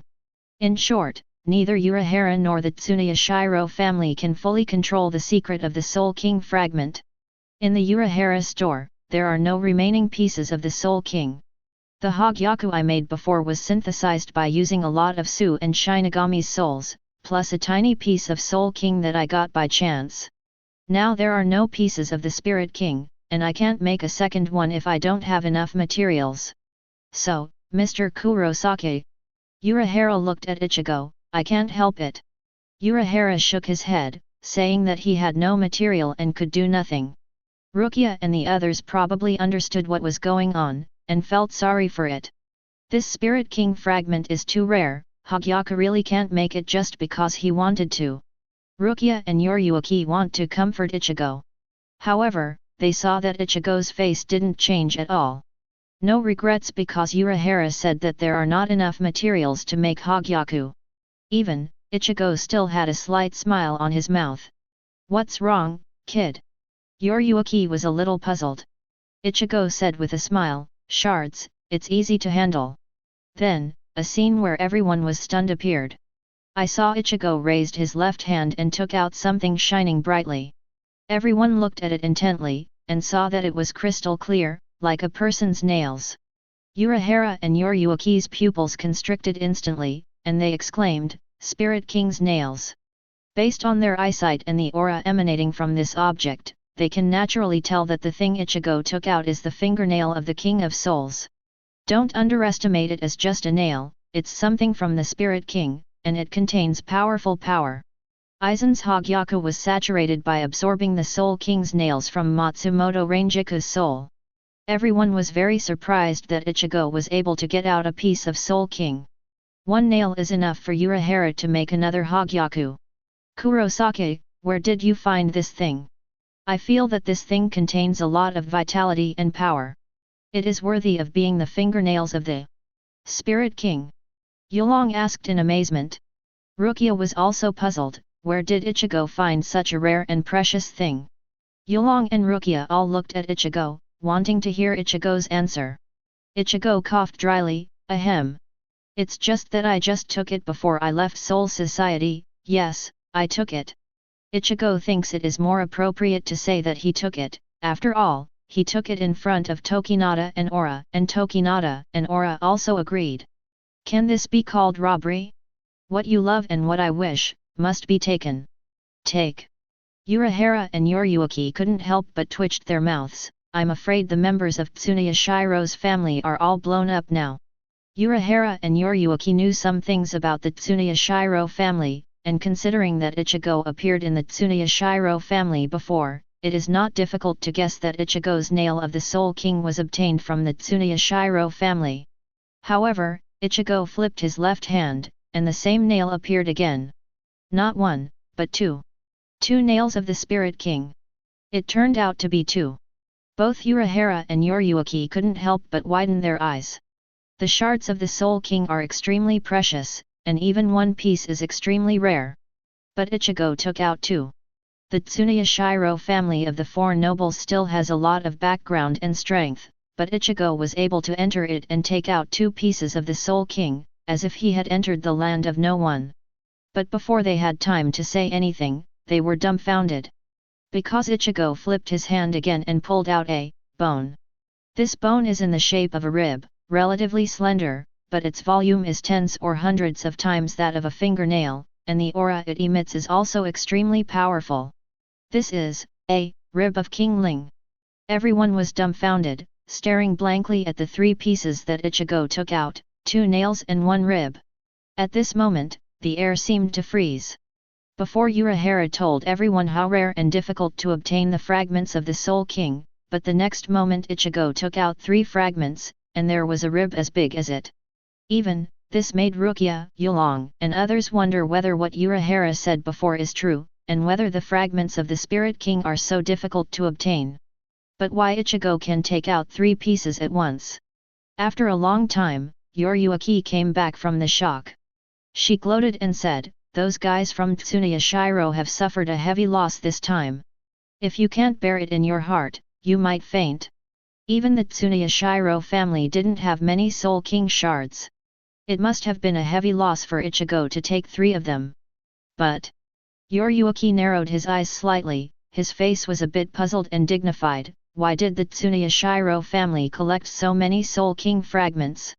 In Chihaorin's house or Kukaki's house, there should be no Soul King fragments, but the Tsunoya Shiro family has collected a lot. Yoryuki wonders what the Tsunoya Shiro family is for? Urahara also felt very shocked in her heart.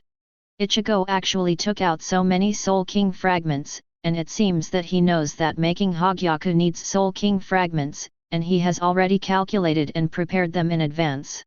When did Ichigo become so thoughtful? Not only has his strength leaped, but his mind has also been greatly improved. Ichigo's growth is too big, too fast. Urahara exhaled slowly, calming down the shock in her heart. Mr. Kurosaki, you have provided so many Soul King fragments, enough to make several Hogyaku. Urahara told the truth, one Soul King nail is enough to make one Hogyaku. Incomplete, Ichigo provided 2 Soul King nails, and 1 Soul King rib, at least 3 Hogyaku can be made. However, Ichigo shook his head. No, I only make 1. Just 1. Urahara was taken aback. If you only make 1, you can use only 1 nail.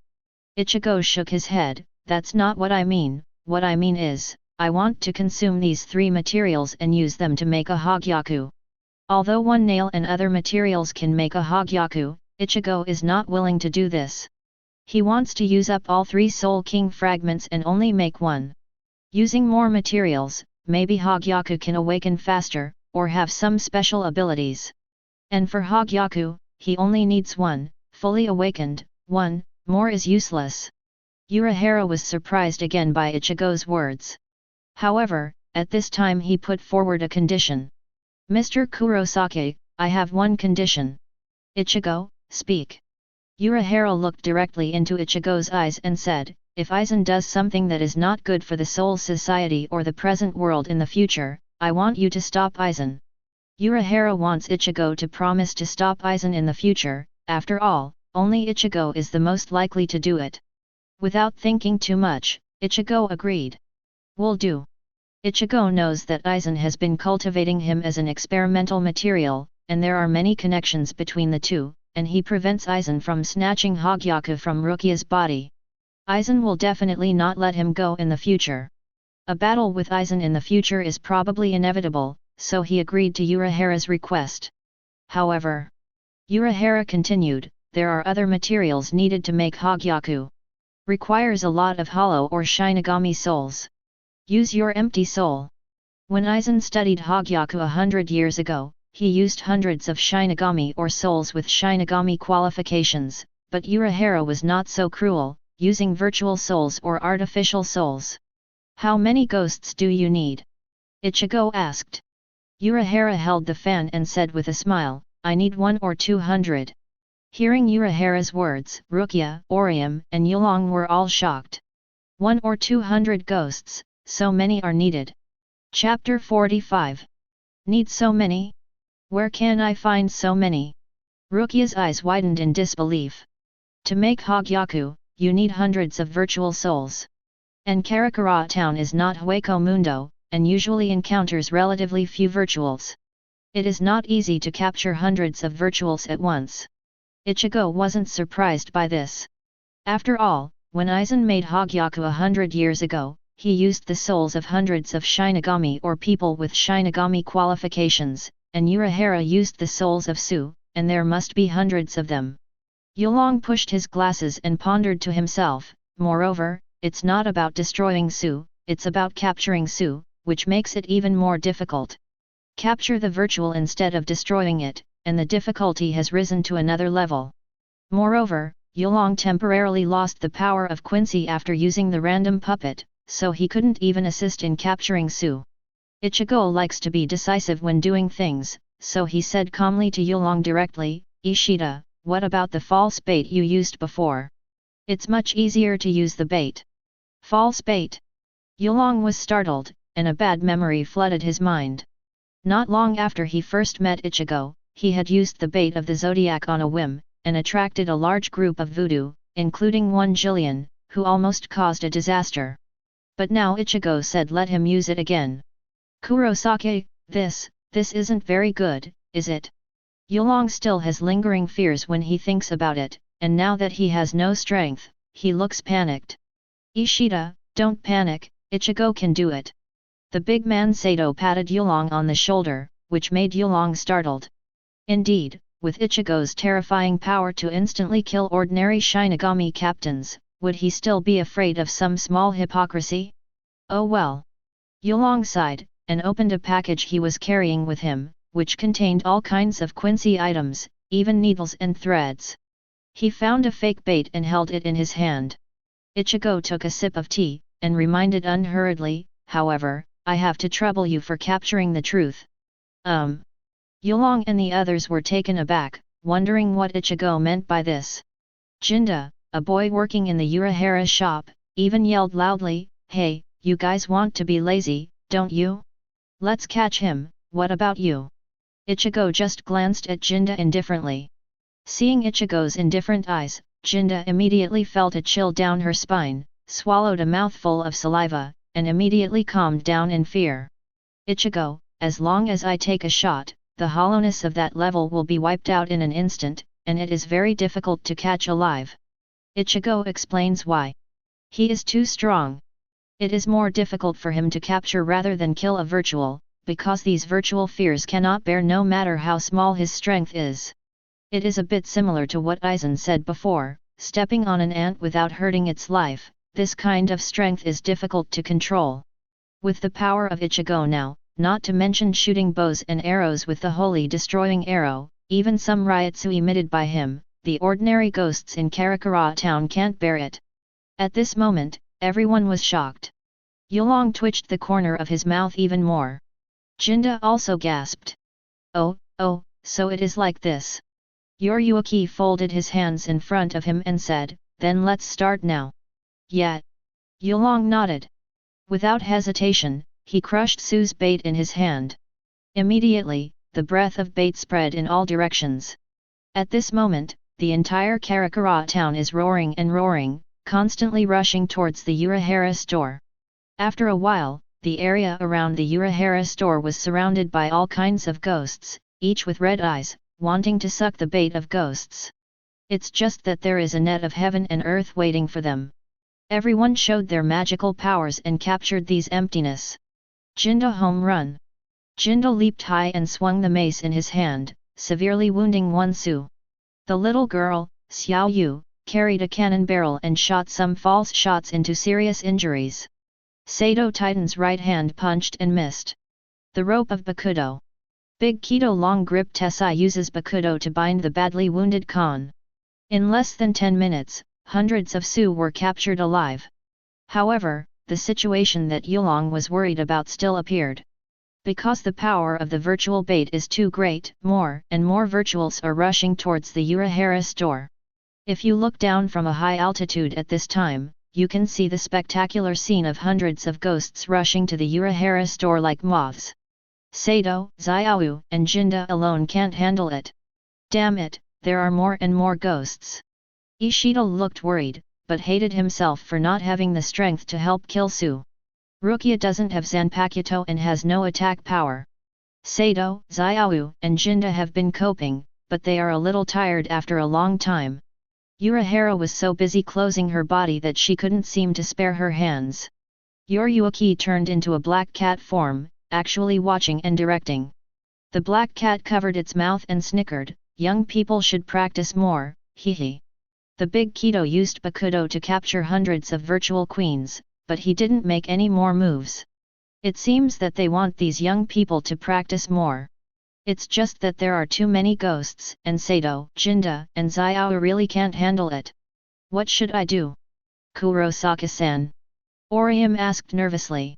Yulong felt that Urahara Yuryuki and the others were old foxes, and they all pretended not to make a move. In fact, it's not that Urahara and Yuryuki don't want to make a move, but that there are too many ghosts attracted, hundreds or thousands. Even if they make a move, it will take a lot of time to solve it. Alternatively, Urahara would also like to see what Ichigo is capable of. Is the quantity enough? Ichigo asked. Urahara waved his fan and said with a smile, that's enough, Mr. Kurosaki, I leave the rest to you. 100 or 200 ghosts have been captured just now, and the remaining ghosts are useless. I saw a divine annihilation instantly appear on Ichigo's right hand. Then Ichigo raised his right hand, facing the sky. Pulling the bowstring with his left hand, he saw a huge blue and black arrow shoot out towards the sky. It's raining flowers all over the sky. After the arrow rose to high altitude, it exploded like a firework. Boom! The arrows exploded and turned into countless arrows, like a rain of flowers. Whoosh whoosh! The thousands of ghosts attracted by the bait were pierced by countless arrows in the blink of an eye, and died and dissipated instantly. In the eyes of Yulong and others, Ichigo is just an arrow to solve the big problem that is difficult to solve. It was the first time for Xiao, Jinda, and others to see Ichigo take a shot, and they were all shocked. Especially Jinda, her jaw was so wide that she almost fell to the ground. Damn it, it's so fierce. This also confirms what Ichigo said just now. It is very difficult for him to capture these voids, because as soon as he makes a move, these voids will dissipate in an instant. Even Urahara was startled. The arrow that Ichigo shot just now wiped out thousands of virtuals. This kind of attack power has definitely reached the captain level, and this is just a random attack by Ichigo, an ordinary move. No wonder Ichigo was able to defeat Byakuya and Kenpei, and even stop Aizen. Ichigo is already so strong. Ichigo's blood power is too strong. With a thought, Ichigo retracted the bow and arrow, looked at Urahara, and asked calmly, "There should be no shortage of materials, right?" Urahara exhaled slowly and said seriously, "Enough is enough." Ichigo provided 3 Soul King fragments, and now he has captured more than 100 ghosts, plus the transformation of souls. Urahara has been able to create Hogyaku through his technology. However, I need a day. Hogyaku is not so easy to make. It takes some man-hours to gather the materials. Ichigo nodded. It's normal that making Hogyaku takes a while. Urahara waved her fan and said with a smile, "Since this is the case, please go back first. I will let you know when I finish it tomorrow, Mr. Kurosaki." Urahara is closing to make Hogyaku. There is no need for the others to stay here for the time being, it is time to leave. "Hey, I'm back to Soul Society, Big Brother, and Renji should have been looking for me for a long time," Rukia said to Ichigo. She needs to go back to Soul Society, or Byakuya and Renji are going to blow up. "Well, let's go." Ichigo smiled and waved. Now that Rukia has been pardoned and Byakuya Renji is back, there is no need to worry about returning to Soul Society. "That kid Suifeng is crying, I'll go back too." Yuki laughed, returning to Soul Society with Rukia. Sato and Yulong also left one after another. After greeting Ichigo and Minina, Orium walked home. It's just that Orium's mood seems to be a little complicated. After seeing Minina and Rukia, she can't help but have some wild thoughts. Whether it's Kokaki or Miss Minina, they are all excellent. Ichigo also walked towards home. However, Minina has been following behind, inseparable. This made Ichigo a little helpless. Chapter 46. Can you stop following me? Ichigo felt helpless. Minina has been following him, walking on the street, and others look at him with strange or admiring eyes. "I'm very sorry, Mr. Kurosaki. Your Majesty told me to take good care of you, and I cannot leave your side." Minina bowed and gave a bow. She must stay by Ichigo's side at all times. Ichigo raised his forehead. "Okay, when you get home later, remember to be casual and don't be too restrained." Ichigo reminded Minina, let her not call him Mr. Kurosaki in front of Ichigo's family, and Ichigo doesn't want to explain too much for the time being, and doesn't like trouble. The subordinate understands. Minina nodded respectfully like a maid. On the other side, Yulong returned to his large hospital, pushed away the room of the dean's office, and saw Ishida Ryuxian illuminated by the setting sun at a glance. "You look so embarrassed." Facing his son, Long Xian didn't even raise his head, just said sarcastically. All along, he has shown a kind of indifference to his son, and even spoke sarcastically. He can naturally feel that Yulong's strength is running out at this time, and he should have temporarily lost his strength by using a random puppet. Only this time, Yulong did not refute his father, but admitted his incompetence. "Yeah, I'm really embarrassed." Then, he clenched his fist again and shouted unwillingly, Why am I so weak?" Ishida Longxian closed the book in his hand, raised his head and said coldly to Yulong, "Because you have no talent." Longxian still does not give Yulong a good face as usual. Yulong's talent is actually very amazing, even as a mixed-blood Quincy, he can still resist Yuhabach's holy farewell. Long Xian is still too harsh on Yulong, or he doesn't want Yulong to become a Quincy at all. Fighting, I hope that he can be an ordinary person and take over his hospital to live a stable life. Long Xian hit Yulong again, I'm not interested, but you are not talented. Long Xian bluntly said that he is not interested in fighting and the like, and wants to make money to live, while Yulong has no talent, so he is weak. Yulong did not refute this time, and nodded. Yeah, I really don't have the talent. But, father, aren't you the same? Yulong not only admits that he has no talent, but also says that Long Xian is the same. Hi. Ishida Ryuxian was taken aback, what do you mean by that? Being told by his own son that he has no talent, Long Xian still wants to save face, this cannot be tolerated. Moreover, Long Xian was known as the last and most talented Quincy before. Yulong took a deep breath, without flinching at all, looked straight into Long Xian's eyes, and said, Kurosaki, that guy's talent is really terrifying. You may not believe it, but you have never seen him fight. He is also a Quincy, but I feel that he is completely different from us. In front of him, I doubt whether I am a Quincy. Yulong said to himself. Ichigo gave him a great shock. The same Quincy, Ichigo has been a Quincy for a shorter time than him, but his strength is worlds apart. Ichigo can instantly kill a group of Shinigami captains, and he can also confront the terrifying existence of Aizen head-on. As for him, under normal circumstances, he may not be able to beat a Shinigami vice-captain. The gap is too big. Although Yulong also knows that his father is very strong and talented, but he doesn't think that Long Xian can reach the level of Ichigo. Therefore, he thinks that whether it is him or Long Xian, it is the same in front of Ichigo.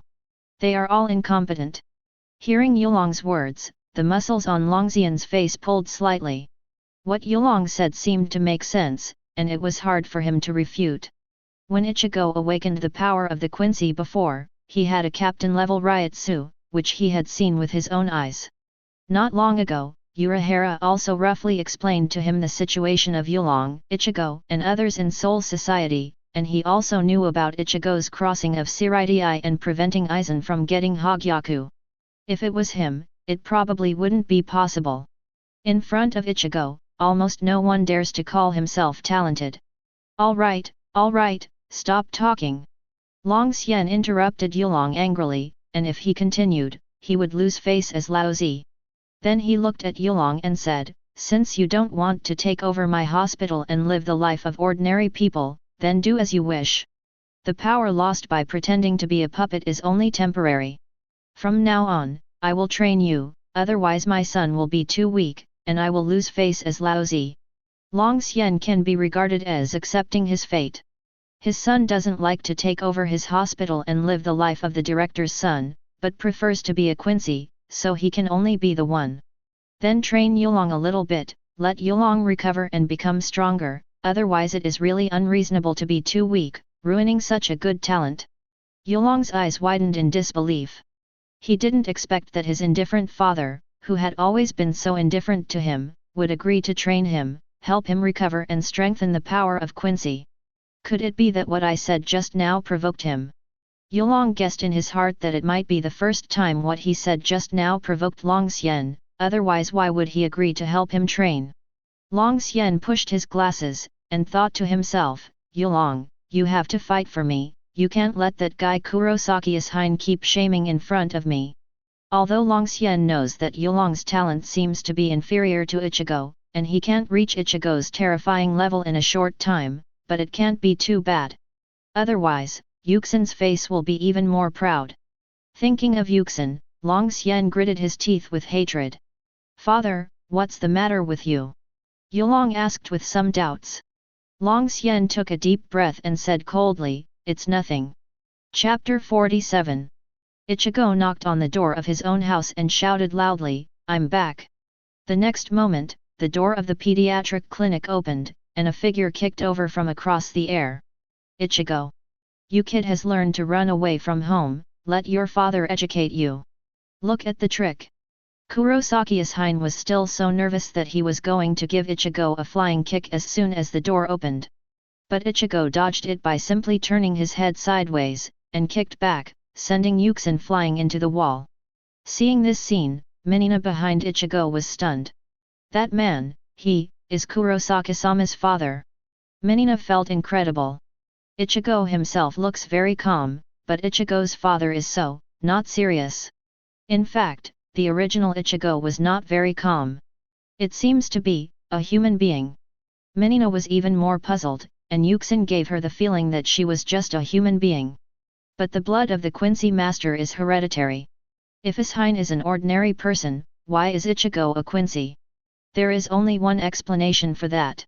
Master Kurosaki's mother must be a Quincy, and she must be a very powerful Quincy with pure blood. Minina guessed right, Ichigo's mother, Kurosaki Masake, was a powerful Quincy master, otherwise Ichigo's blood power would not be that strong. Ichigo walked into the house, followed by Minina. Yuxin, who hit the wall, stood up, wiped his nosebleed, and then saw Minina behind Ichigo. He was very pleasantly surprised. Mom! Ichigo, Ichigo, he actually brought his girlfriend home.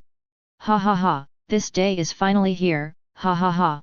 Yuxin seemed to have misunderstood something, so excited that he put his hands on his hips and laughed loudly. Ichigo sighed helplessly. He would have known that Yuxin would think so after seeing Minina, which is why he didn't want Minina to follow him just now. But there is no way, so let's do whatever we want. Minina is shocked when she hears that she is Ichigo's girlfriend. How could she be Ichigo's friend? She felt that she was not qualified either. No, no, uncle, you misunderstood, I'm not black, Ichigo's girlfriend, not, and... But Yuxin didn't listen to Minina's words at all. Ichigo's two younger sisters ran out to greet Ichigo when he came back.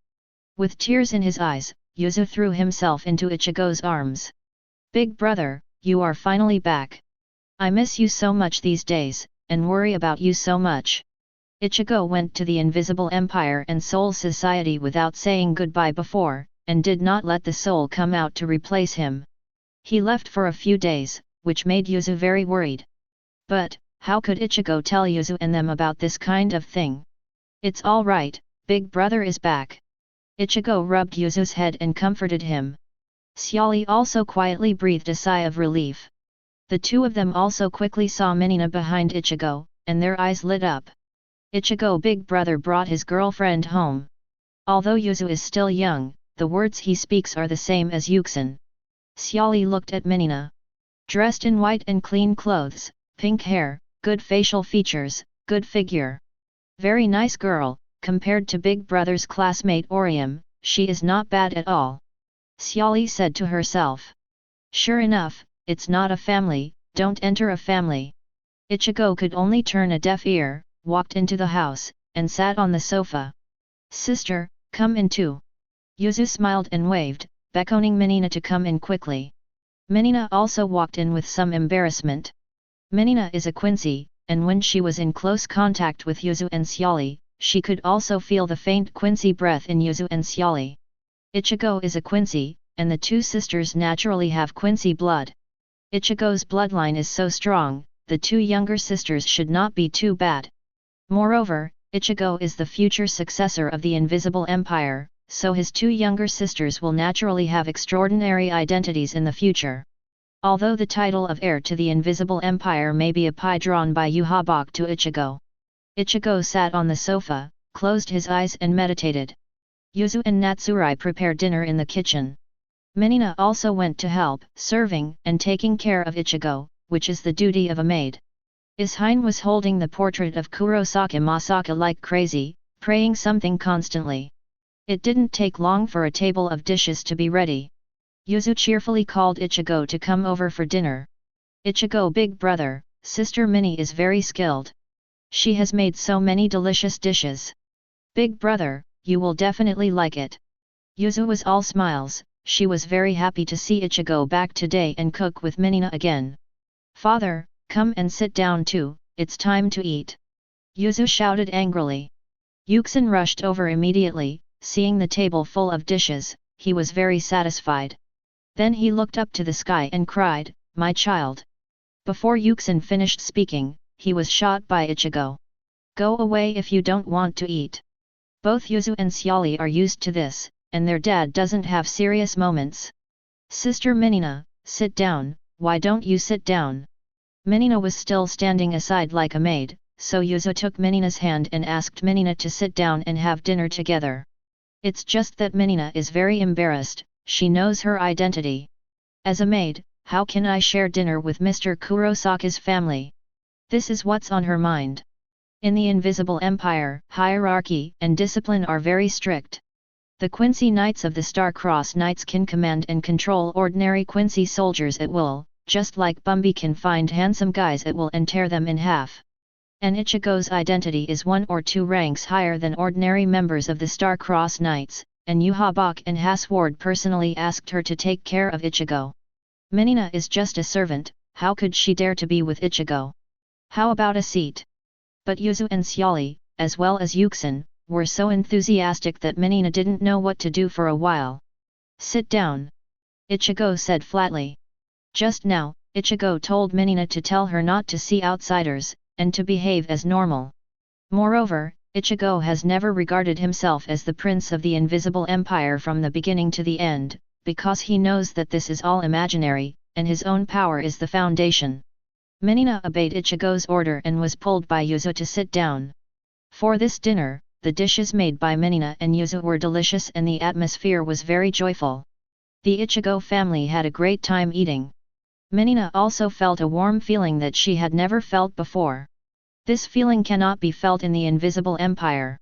In the Invisible Empire, orders are everything, and if you fail in a mission or battle, there is only death. Everything is so cold and ruthless. This kind of life is really good. Menina felt warm in her heart. The life of this kind of ordinary people was much happier than in the Invisible Empire. But she can only think about it. She is a member of the Invisible Empire and a member of the Star-Crossed Knights, so it is almost impossible for her to live such a happy and stable life. Night. Ichigo entered his room. Menina followed suit. What? Hein's eyes lit up suddenly, and then he hugged the portrait of Kurosaki Masake, weeping with joy. Masake! Did you see, Ichigo has really grown up, grown up. Yuzu and Xiali also hid outside Ichigo's door to eavesdrop on the movement inside. Xiali jumped up and gave Yuxin a fist. Daddy, please be quiet. The 3 of them eavesdropped outside. I heard voices coming from inside the house. Hey, how do you let me sleep like this? Ichigo clutched his forehead, feeling a little dizzy. He wanted to sleep and rest, but the headache was that Menina also came in and stood aside like a maid. How could he sleep? Ichigo thought about letting Menina sleep in the closet like Rukia before, but this didn't work, because Menina was much taller than Rukia, and there was no room for it in the closet. Sorry, Master Kurosaki, please don't mind, I will always take care of you, please ignore my existence so that you can fall asleep easily. Menina was still standing aside. Ichigo, how about I give it to you here, and I will sleep on the sofa in the lobby. Menina shook her head. No, Master Kurosaki, if you go to the lobby, I will follow you.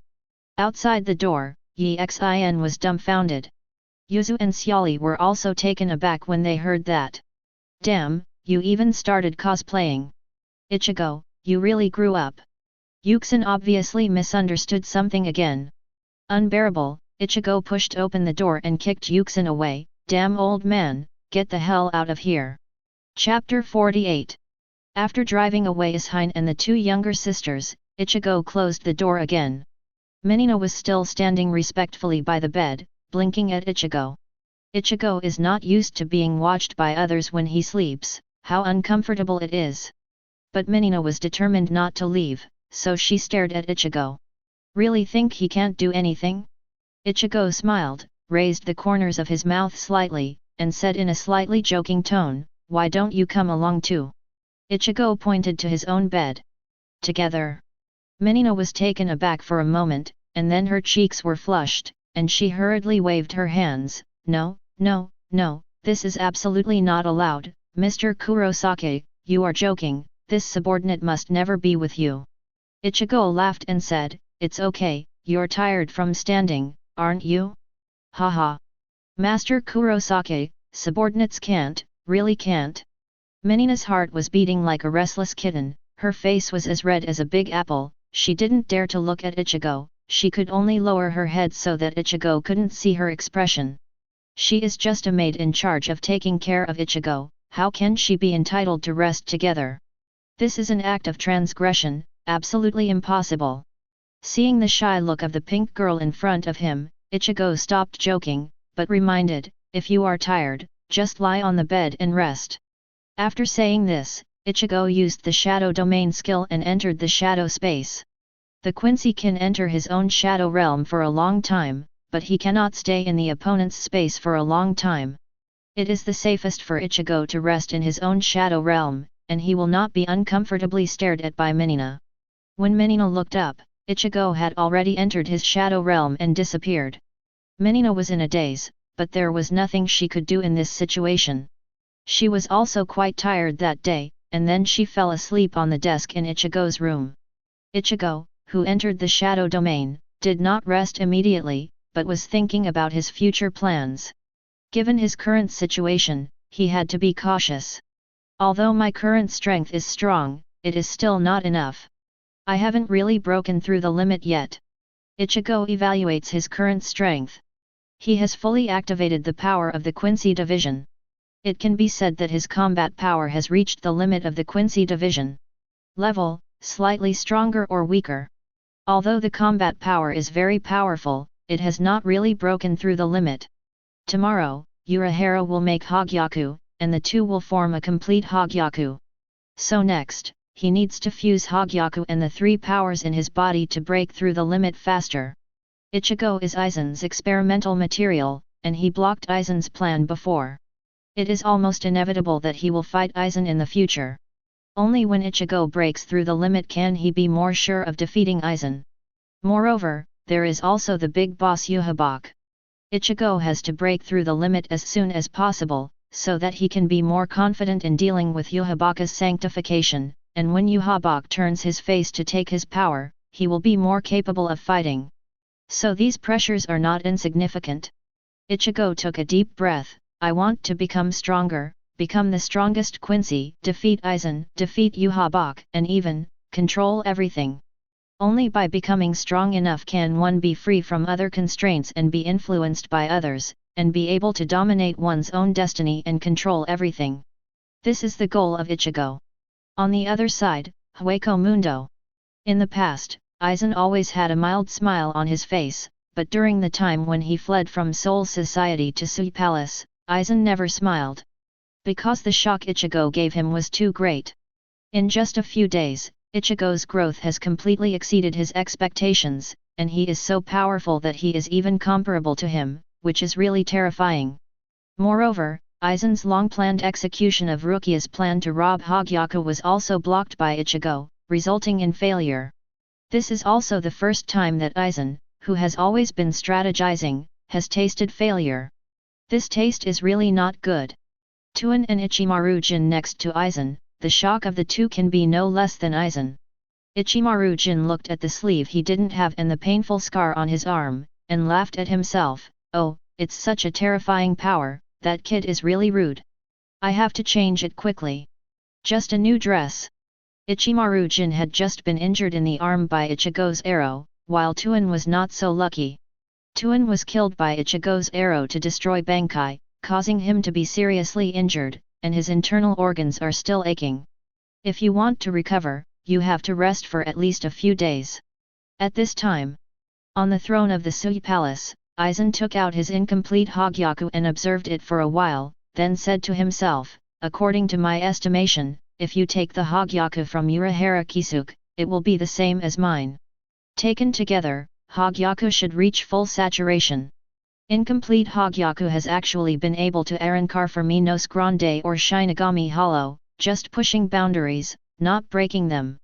Espada and Arrancar under Aizen have already carried out Arrancar, and Hogyaku, who is not fully awakened, has not much effect on Aizen. If he wants to break through the limits of Shinigami, he must have a complete Hogyaku. At this moment, Aizen suddenly returned to his usual smile, as if he had thought of some scheme. Aizen glanced at Espada below, and smiled. Ulquiorra, Yami, Neutra, Grimjo, Ruby. Go to the Karakura town Urahara store and grab the Hogyaku. Aizen actually sent the digital Espada to go to Karakura town to snatch Hogyaku. It was not difficult for Aizen to monitor some status of Karakura town, and he also knew through some means that Urahara took out the piece of Hogyaku inside Rukia, and was making a new Hogyaku for Ichigo. This has to be stopped, it would be even better to grab it. Yes, Master Aizen. Ulquiorra accepted the order with a blank face, and led the others, Espada and several subordinate officers, Arrancar, to Karakura town to perform the task. Ulquiorra and other Espadas are all captain-level combat powers. Among them, Ulquiorra is still the number 4 Espada, and Yami is still the number 0 Espada after it is fully bladed. Neutra, Grimjo, and Ruby are also very powerful. The lowest is the combat power of the vice-captain.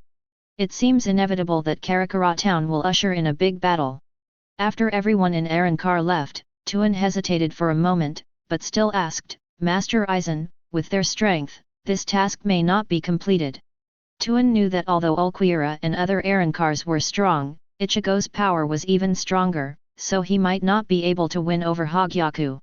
Aizen was not in a hurry, and said with a smile, don't underestimate the combat power of the Arrancars, everything is poison to Quincy, and it has bonuses against Quincy. Aizen gave this reason, but it is obviously not convincing enough. Letsu have a natural advantage or a numerical advantage against Quincy, but if the strength gap is too large, the result will still not change much. However, Aizen still smiled with confidence in his victory. Was his purpose really just to send Ulquiorra and others to snatch Hogyaku? Chapter 49. Half-finished Hogyaku, can help Minos Grande to carry out Arrancar. The Minos Grande after Arrancar is much stronger than before, which is the main reason why Arrancar followed Aizen. Among the Espadas, there are only the 4th Espada Ulquiorra and the 1st Espada Starke for self-propelled Arrancar. At this time, Ulquiorra led the Arrancars to go to Karakura town to snatch Ichigo's Hogyaku according to Aizen's will. For so many of us to dispatch, Aizen-sama is too small a big deal, right? GG. A small subordinate officer of Grimjo smiled viciously.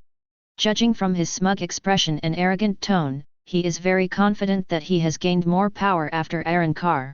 He thinks that Aizen sent so many of them to snatch Hogyaku, is overkill. Grimjo also grinned, grinning ferociously, it's been a long time since I've fought against a strong opponent, Kurosaki Ichigo, interesting. Grimjo is a fighting maniac, and he likes to find a strong opponent to fight. From Aizen's words, he knows that Ichigo seems to be very strong, so he remembers Ichigo. Kurosaki Ichigo, don't let me down. Grimjo put his hands in his trouser pockets, his face was full of excitement, he felt his blood was boiling, he couldn't wait to fight Ichigo, and wanted to see if Ichigo had the qualifications to compete with him. Ruby's expression was a little sarcasm, and she said in a strange way, Kurosaki Ichigo is a guy that even Master Aizen recognizes, you leopard, be careful to be slaughtered by others. Ruby and Grimjo have always been difficult to deal with, and the difference in strength between the two is not very big, and they don't like each other. The one who got slaughtered should be you. Grimjo replied coldly. He really hoped that in this operation, Ruby would be slaughtered by Ichigo or others, otherwise it would be annoying to watch. The 5th Espadan Neutra kept screeching and his smile made people uncomfortable. He also licked his lips, thinking to himself, Hogyaku, what a good thing. Everyone knows that Hogyaku is a good thing. A semi-finished Hogyaku can help Arrancar. The power of a finished Hogyaku is definitely stronger. Even many Arrancars can guess that if they can have a fully finished Hogyaku, their power will definitely increase. A large portion, even breaking the virtual limit. The big guy Yami followed Ulquiorra, complaining dissatisfiedly, really, it's really uncomfortable to act with these guys. A lot of people in Espada don't like each other, and Yami doesn't like to act together with Grimjo and others. If there are too many people, it will be noisy and confront each other, but Aizen has to follow orders. Ulquiorra looked indifferent, put one hand in his trouser pocket, raised the other hand, opened the black cavity, without turning his head, said indifferently, "Let's go." Ulquiorl leads a party to Karakura town. On the other side, inside the Urahara store. After a whole night of production, Urahara finally made the prototype of Hogyaku. Phew, it's finally finished. Urahara breathed a sigh of relief. Apparently making Hogyaku was not an easy process. Just let Hogyaku absorb the Soul King fragment and you're done. The prototype of Hogyaku produced by Urahara still needs to absorb the fragments of the Spirit King before it can be considered complete. Ichigo didn't put the Soul King fragment on Urahara yesterday, he kept it with him all the time cautiously. Urahara informed Ichigo to come over. Ichigo arrived soon, and Orium Sato and others also came.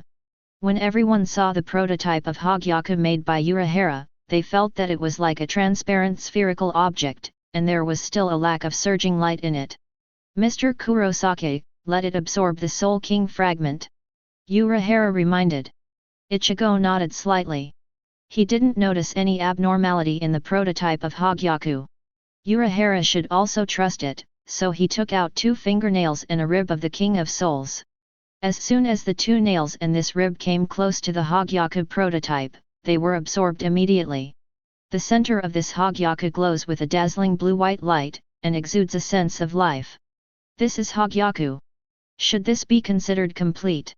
Ichigo picked up this Hogyaku and asked while looking at it. Looking at the newly made Hogyaku in Ichigo's hand, Urahara looked a little surprised. Because he can see that this newly made Hogyaku is not a semi-finished product, but a finished product directly. Urahara took a deep breath and said slowly to Ichigo and the others, "Mr. Kurosaki, this Hogyaku is of course finished, and it's still a finished product." As soon as Urahara said this, Orium Sato and the others were all surprised, their faces full of disbelief. Yoryuki in Black Cat form asks, "Is it because you used too many Soul King fragments?" Urahara nodded and told everyone about her guess. "Yes, whether it was the Hogyaku made by me or Aizen, only a small fragment of the Soul King was absorbed in it, but the Hogyaku made this time Mr. Kurosaki provided 2 nails and a rib. The reason for the semi-finished Hogyaku is probably because there are not enough Soul King pieces, but 2 nails and a rib are obviously enough, so the Hogyaku produced is the finished Hogyaku." Ichigo smiled, and what was produced was directly the finished product Hogyaku, so it couldn't be better. However, he thought he could make this Hogyaku a little bit stronger. "Should you still be able to absorb it?" Ichigo smiled and took out the Hogyaku that Urahara had originally taken out of Rukia, and brought the unfinished Hogyaku close to the finished Hogyaku. In an instant, the semi-finished Hogyaku was absorbed by the finished Hogyaku, and the two became one. At this time, the Hogyaku in Ichigo's hand is more radiant and energetic. Ichigo laughed, he finally got Hogyaku. With Hogyaku, he can use it to push his limit. Urahara looked at the Hogyaku in Ichigo's hand, and exclaimed, "The aura contained in this Hogyaku seems to be endless. It's really a terrifying power. Ask for her flowers." Urahara sighed. After he made the semi-finished Hogyaku, he felt that the power of Hogyaku was very dangerous, not to mention the super Hogyaku in Ichigo's hand, which was made with 3 pieces of the Soul King and absorbed a semi-finished super Hogyaku. At the same time, Urahara also reminded Ichigo, "Mr. Kurosaki, the power of Hogyaku is very powerful and dangerous, you should use it well." However, as soon as Urahara finished speaking, everyone's expressions changed immediately. Because they felt more than a dozen powerful auras suddenly appeared above the Urahara store. And they have never felt more like Kang's breath before. It's an enemy attack. Urahara, Yoryuki, and the others immediately knew that these powerful auras that suddenly appeared must be uninvited guests sent by Aizen. "I didn't expect it to come so fast." Urahara and Yoryuki looked serious, and they didn't expect that Aizen would send someone to find fault not long after he fled to Hueco Mundo. And Urahara can also guess that Aizen's purpose is probably to snatch the collapse. 0. What's wrong with this kid?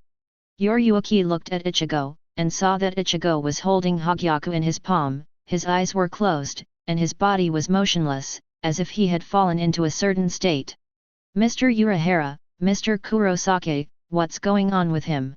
Orium's face was full of anxiety, and Ichigo suddenly closed her eyes and did not move, which made her very worried, and there were powerful enemies outside, so the situation was really not optimistic. Urahara narrowed her eyes and frowned. He also didn't expect this situation to happen after Ichigo got Hogyaku. Is Hogyaku's power too strong and Ichigo stuck in a certain state? Urahara thought of a possibility. Mr. Kurosaki, he may be making Hogyaku recognize the Lord. Hogyaku not only possess great powers, but are also sentient objects. Ichigo is now likely to communicate or duel with Hogyaku's will in the inner world. Let Hogyaku area server recognize the master. We must protect this kid. Until he succeeds, let no one interfere. Urahara and Yoryuki looked dignified. In Ichigo's current situation, they must not let the uninvited guests outside disturb them. However, based on the words of these people, the process may be quite difficult. Because the Urahara store at this time only has Urahara, Yoryuki, Tessai, Minina, Sato, Orium, Yu, and Jinda. As for the Ryotsu outside, there are more than 10 courses. Xiao Yu, inform the Soul Society to send someone to help. Urahara asked Xiao to notify Godi 13 to send someone over there to support.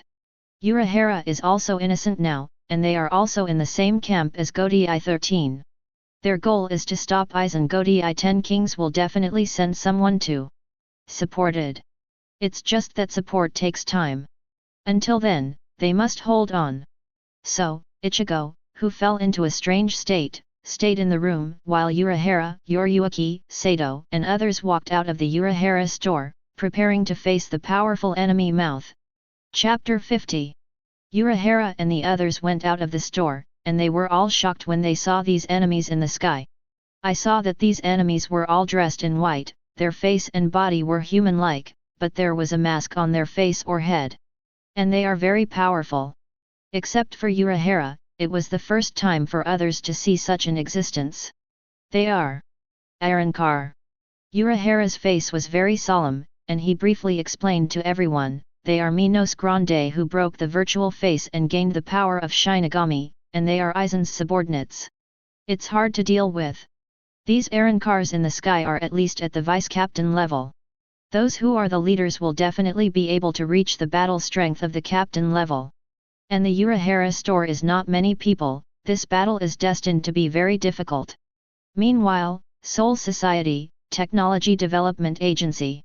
Since Kurotsuki Mayuri was seriously injured, a Jin of the Wang second team has been in charge of the Technical Development Bureau. At this moment, a strong siren sounded from their instruments. I saw more than 10 red dots displayed on the same place on the instrument monitoring Karakura town. It's not good for Ajin. 970, many powerful Ryotsu suddenly appeared in this world, and their identities are all false. A member of the Technology Development Bureau in charge of monitoring shouted in horror. Without him yelling, everyone in the Technology Development Bureau hurried over to check the situation. There are so many Minos Grandes in Karakura town all of a sudden? And judging by the strength of Ryotsu, they are at least a Jich's level Minos Grandes. What's going on here? Ajin looked anxious and panicked. Generally speaking, very few Minos Grandes appear in Karakura town, let alone Ajichas or Vasto Lord level Minos Grandes. Even the most common Jillian Minos Grandes rarely appear in Karakura town. But now not only appeared, but a group of them. This situation is unusual and very bad. Immediately, their Technology Development Bureau also received a request for help from Xiao from the Urahara store. Immediately, Akon had someone notify the captain of the team, Yamamoto Motoyanagi.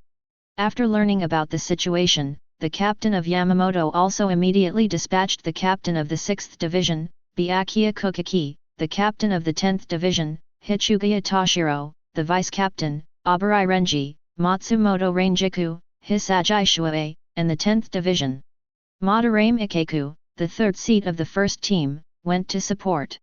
However, support also takes time. Before that, Urahara and others have to hold on. At Ishida Hospital, Yulong is receiving training from Longxian, and he also immediately noticed more than a dozen powerful Ryotsu attacks from Arankar, and immediately wanted to rush out to rescue. But Long Xian stopped him. Stop! Long Xian's icy voice came from behind, and Yulong stopped. Even if you are gone now, it won't play any role, and you can only be a burden. Long Xian ruthlessly explained the situation. Yulong's current Quincy strength has not been recovered much, and it is better not to go in the past. Uriah was not reconciled, but he could only come back obediently, praying in his heart that Ichigo and the others would be safe. None of these Aaron cars are fuel-efficient lamps. Urahara's face was solemn, and he ordered Xiao and Jinda to use the space transfer ability set by the store to transfer all the Urahara store and the surrounding space to the wilderness of Karakura town. Fighting like this can avoid some human casualties. Oh, it's really transferred, what a good trick. Yami grinned, showing a row of white teeth. For the Aaron cars, it doesn't matter where they fight, and it doesn't matter where they move. Just these guys. Some Aaron car subordinate officers glanced at Urahara, Yoryuki, Orium, and Sato, chuckled and said, I said Master Aizen is making a fuss over a molehill. From the point of view of numbers, Aaron car has more than 10 people, while Urahara has only 7 or 8 people even if Xiao and Jinda are included, and the fighting power of Sato and Orium is still very average. It is very disadvantageous in terms of numbers. The ones who can really fight are Urahara, Yoryuki, Tessai, the Big Kido, and Ichigo's maid, Minina. Grimjo put his hands in his pockets, with an unruly expression on his face. Oh, who is Kurosaki Ichigo? Grimjo seemed eager to take on Ichigo. From the expressions of Orium, Sato, and others below, Grimjo can tell that Ichigo is not among these people. He closed his eyes, used nerve probe, and felt that there was another person in the Urahara store. Grimjo laughed, Kurosaki Ichigo is here. Ha ha ha. Immediately, Grimjo smirked and swooped down to attack Ichigo in the store. Just the next moment, an arrow shot at him. Grimjo can only dodge sideways, giving up on attacking Ichigo in the house. It was Minina who stopped Grimjo. In any case, her mission is to protect Ichigo, and these Aaron cars are not allowed to mess with Ichigo. Cut, Quincy Master. Grimjo snorted softly. He thought it was not that easy to attack Ichigo, at least Minina and others had to be dealt with. Ruby, who looked a bit unmasculine, shook her sleeves, and said with a sinister smile, if it's just these guys, it seems that this task is not difficult at all. Ruby believes that Urahara and others are not their opponents at all, and it should not take much effort to complete the task assigned by Aizen. Neutra kept shrieking, looking into the room, with a flash of greed in his eyes. Urahara's eyes fell on the leader Ulquiorra, and he could feel that Ulquiorra's aura was the strongest and also the most difficult to deal with. Urahara Kisuke. Ulquiorra looked at Urahara with indifferent pupils, and said blankly, hand over Kurosaki Ichigo and Hogyaku, you may still have a way to survive. Ulquiorra didn't like fighting very much, and he persuaded Urahara and others to surrender, handing over Ichigo and Hogyaku. It's just that it's impossible. Urahara, sorry, I refuse. Ulquiorra looked away, and drew the blade from his belt. The battle begins instantly. Urahara fights Ulquiorra, Yoryuki fights Yami, Tessai vs Neutra, Minina vs Ruby, Grimjo, Sato vs a subordinate officer, Yu and Jinda are also Grimjo's subordinate officers. Tweet, Hungji. Urahara swung Zanpakuto, and a red light shot towards Ulquiorra. Ulquiorra lifted the blade upwards, and Hongji's red light was immediately lifted into the sky. Urahara was slightly startled. He had the ability of Shikai Zanpakuto, but the attack was easily blocked by Ulquiorra. Ulquiorra was stronger than he expected. Definitely a Vasto Lord level Aaron Carr. Yoryuki played against Yami. Yami is a big guy with a little slower speed. Against Yoryuki, he suffered a lot. He was beaten passively. He was kicked dozens of times by Yoryuki, and the pain was unbearable. Only, Yoryuki wasn't feeling too well. The defense of these guys is really hard enough. Yoryuki felt a pain in her arm or leg. She used white hits and hit Yami with her bare hands, and although she did a lot of damage, the force was reciprocal. She herself was slightly injured by Yami's Napi Kong Kong. Why, don't you want to fight me? Yuan Dakido held the edged iron and looked at Neutra, who hadn't even pulled out the knife in front of him, and asked. Neutra just stood there, not intending to fight Tessai. Neutra said with a sharp smile, I can feel that you are very strong and difficult to deal with, and I don't have to fight you, GG. Neutra is not stupid, he knows Tessai is difficult to deal with, so he is not in a hurry to make a move. The two are at a standoff. On the other side, Ruby wiped the blood from the corner of her mouth, and said in surprise, You Quincy is quite strong. Ruby was fighting with Menina 5.1. He originally thought that Menina could only use bows and arrows, so he used the ringing switch to teleport behind Menina, wanting to sneak up on her. However, Menina punched him and sent him flying tens of meters away. After being punched by Menina, half of Ruby's face was red and swollen, and she was in pain. He really couldn't figure out why a Quincy's fist would be so powerful. Grimjo doesn't bother fighting with Ruby, but Menina stops him when he tries to attack Ichigo in the Urahara store. This made him helpless for a moment.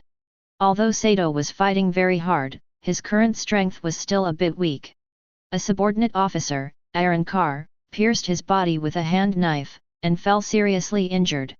Seeing this, Orium rushed to treat Sato. It's just that she was also injured. Their numbers are still too small, and Sato and Orium are no match for these subordinate officers Aaron Carr. At this critical moment, three figures appeared. Baldy Urahara, why are you in such a mess?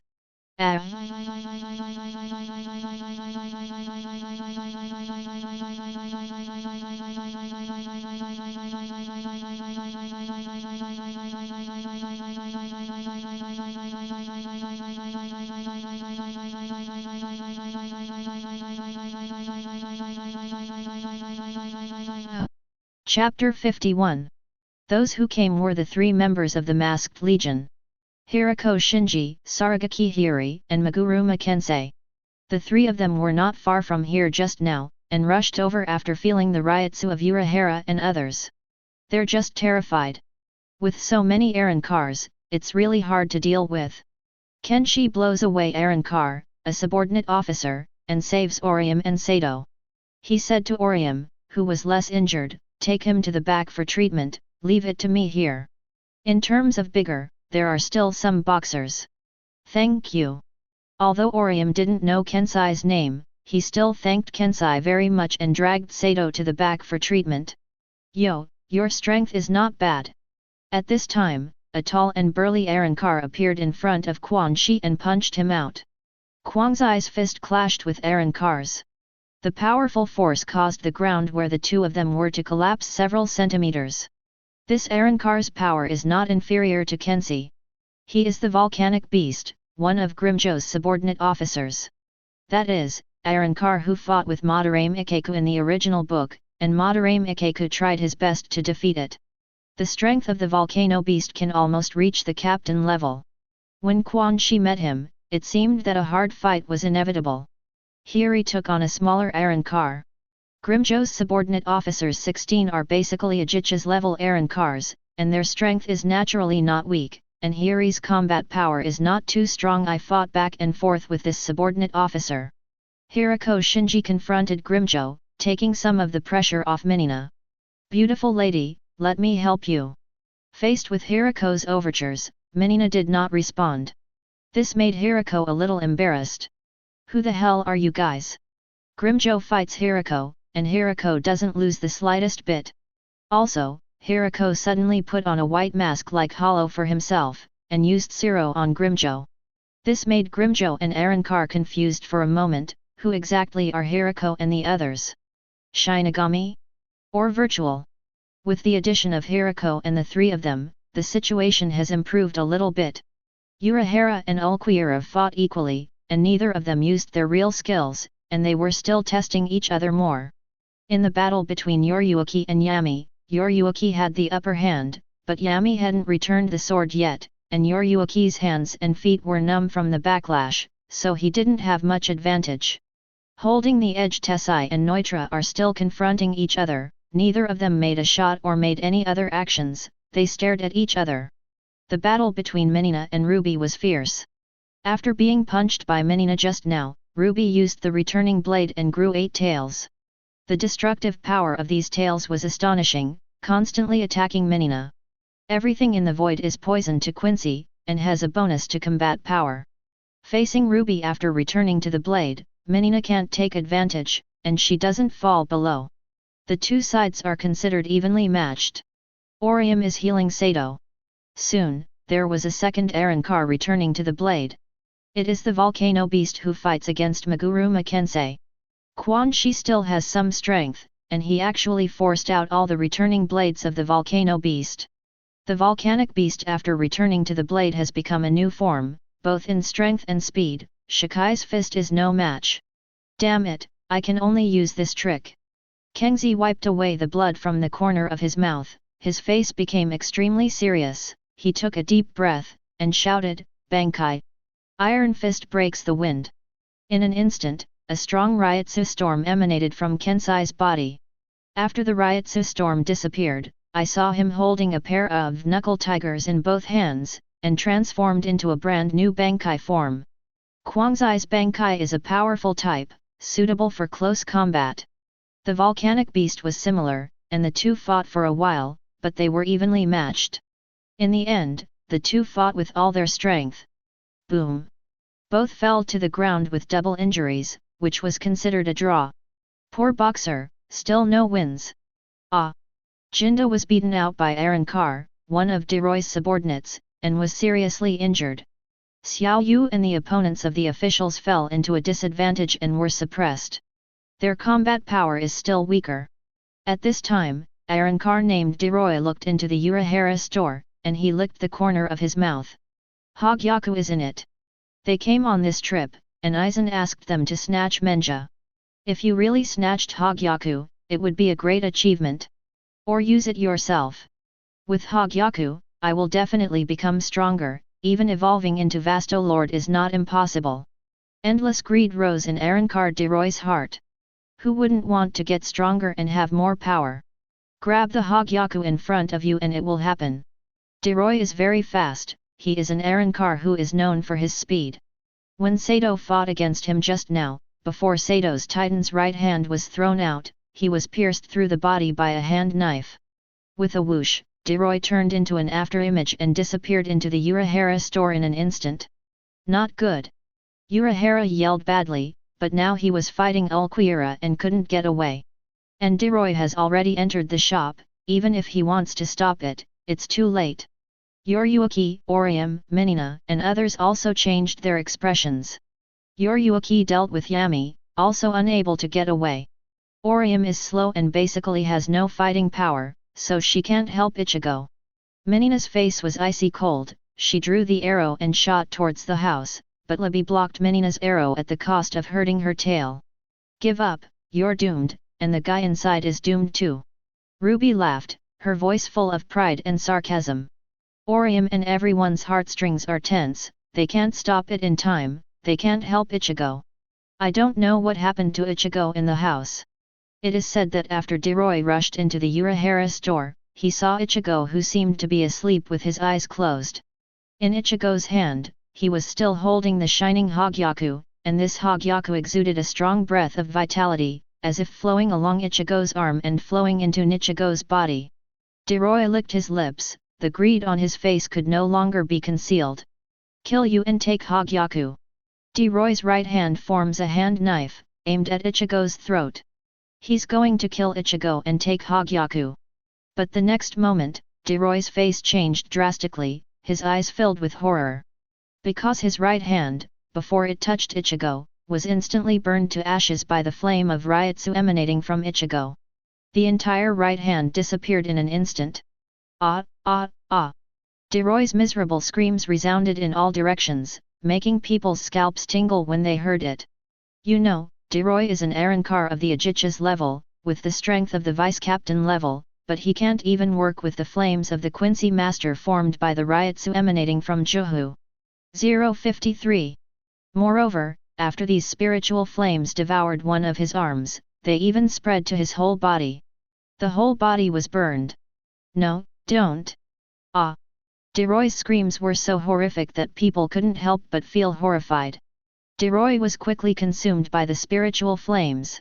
Before he died, he felt extremely remorseful, because he realized that Hogyaku is not something he can get his hands on. Even if Ichigo doesn't move, he can't even bear the ryotsu emanating from Ichigo.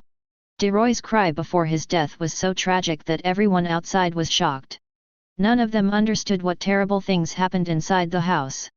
At this moment, Ichigo finally opened his eyes at this moment, with the corners of his mouth raised.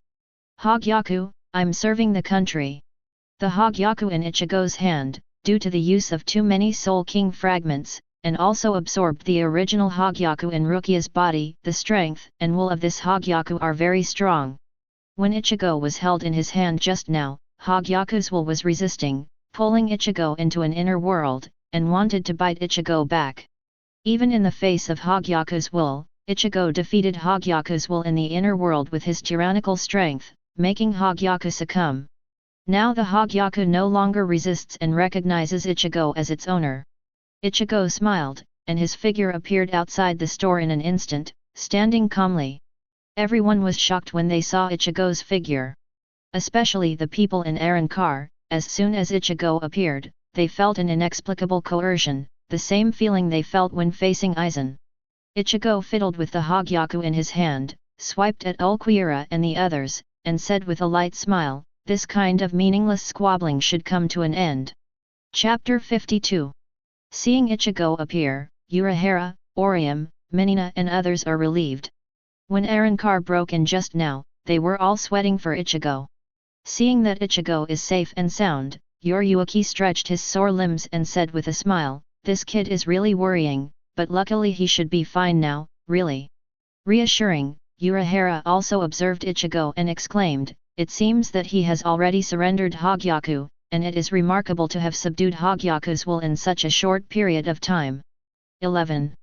Hogyaku is a very powerful and dangerous thing, and it has self-awareness. The will of Hogyaku in Ichigo's hand may be stronger, but it was still suppressed and succumbed by Ichigo. It is conceivable how strong Ichigo is, or how much Ichigo's qualifications can make Guyu surrender and recognize the master. Minina, who fought with Ruby and broke Ruby's 3 tails, was relieved when she saw Ichigo appear, and a look of joy appeared on her face. "Master Kurosaki is fine." Minina was very worried just now. She almost thought that the escort was not good and Ichigo was about to have an accident. Protecting Ichigo is the order of Yuhabach. If something happens to Ichigo, Minina has only one end. In addition, Minina has been getting along with Ichigo these days, and she is a little warm and touched, but it is also unexpected. It's great that Ichigo is fine. Orium, who is treating Sato, sees Ichigo and at the same time feels relieved and inexplicably relieved. With Kurosaki-san here, everything will be fine. Orium subconsciously wants to rely on Ichigo. In the original book, Ichigo was pierced in the chest by Ulquiorra, and Orium cried and shouted for Ichigo to save her. Now that Ichigo appears and stands here, her heart settles down. She believes that with Ichigo, everything will be fine. No wonder Orium mystified trust, Ichigo does have such power. "Huh? Who is this yellow-haired guy?"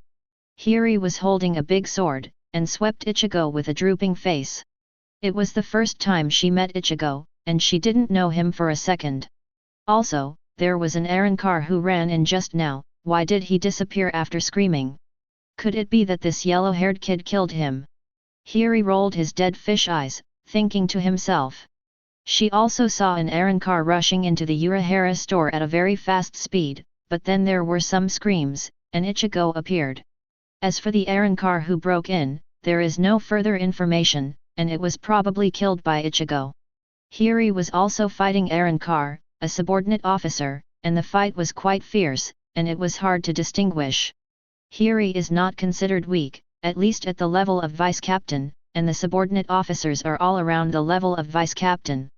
The volcanic beast who fought against Meguruma Kensei was stronger, and after returning to the sword, he could fight with Kensei to lose both sides.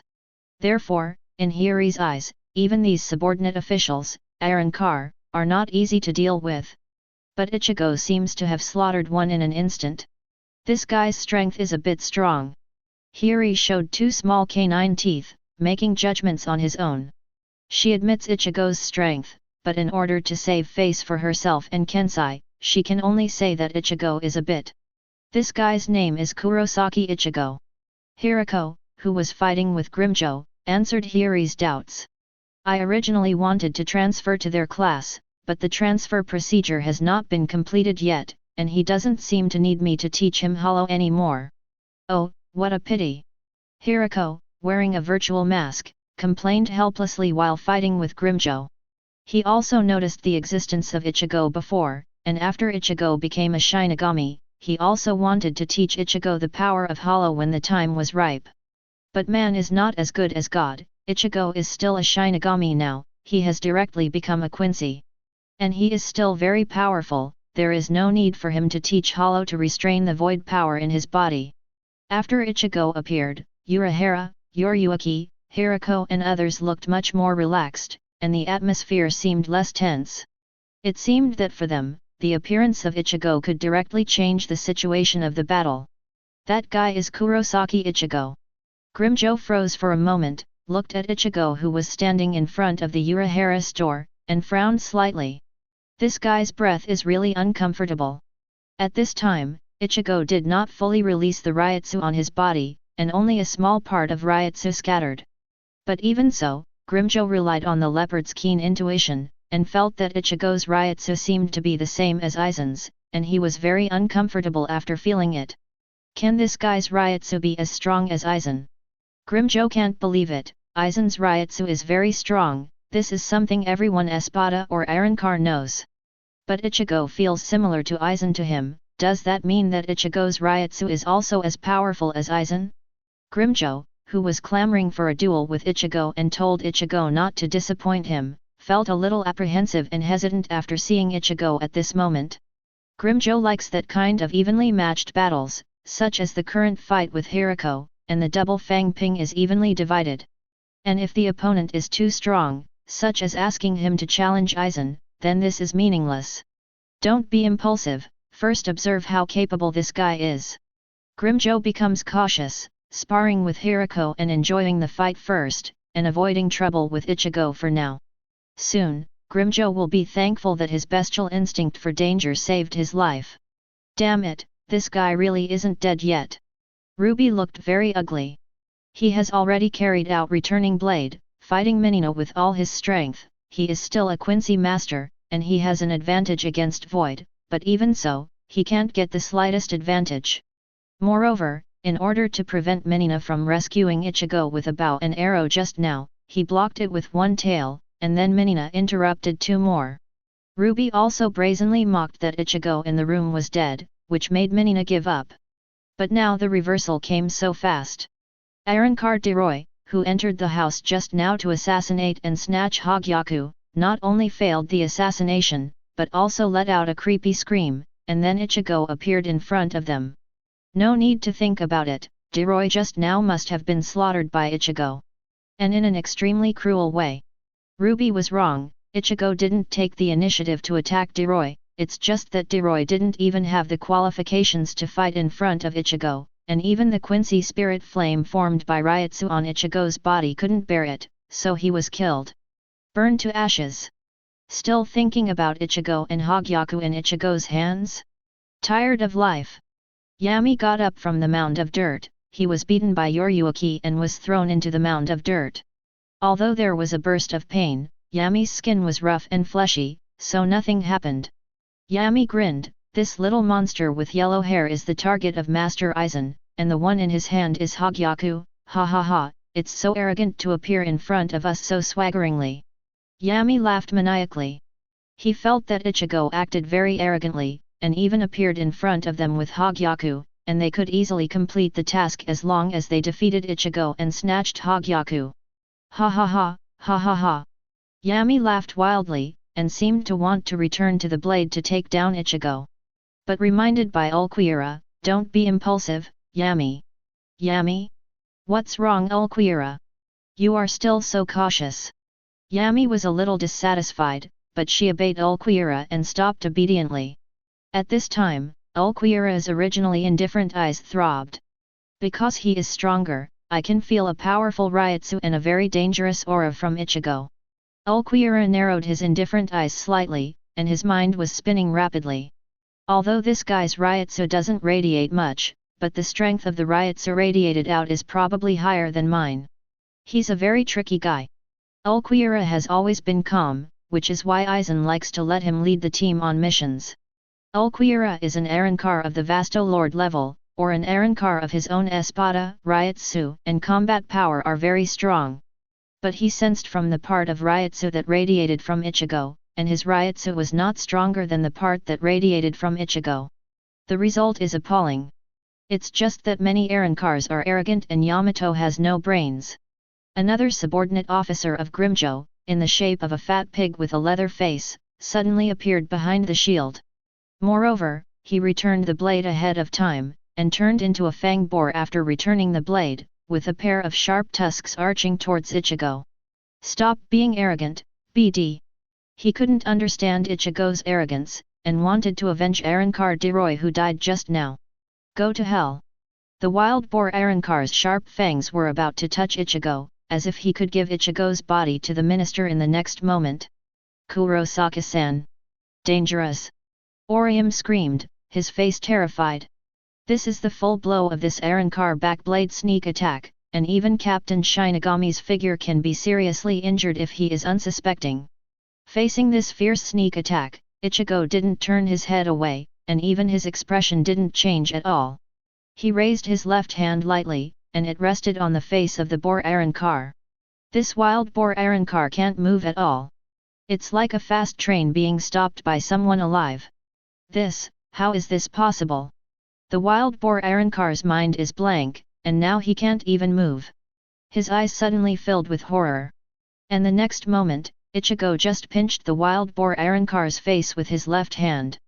Bang, it's like a balloon exploded. The huge body of the wild boar Arrancar exploded in an instant. Arrancar, who is very powerful in the eyes of many people, was crushed with bare hands and exploded. Everyone's eyes widened immediately.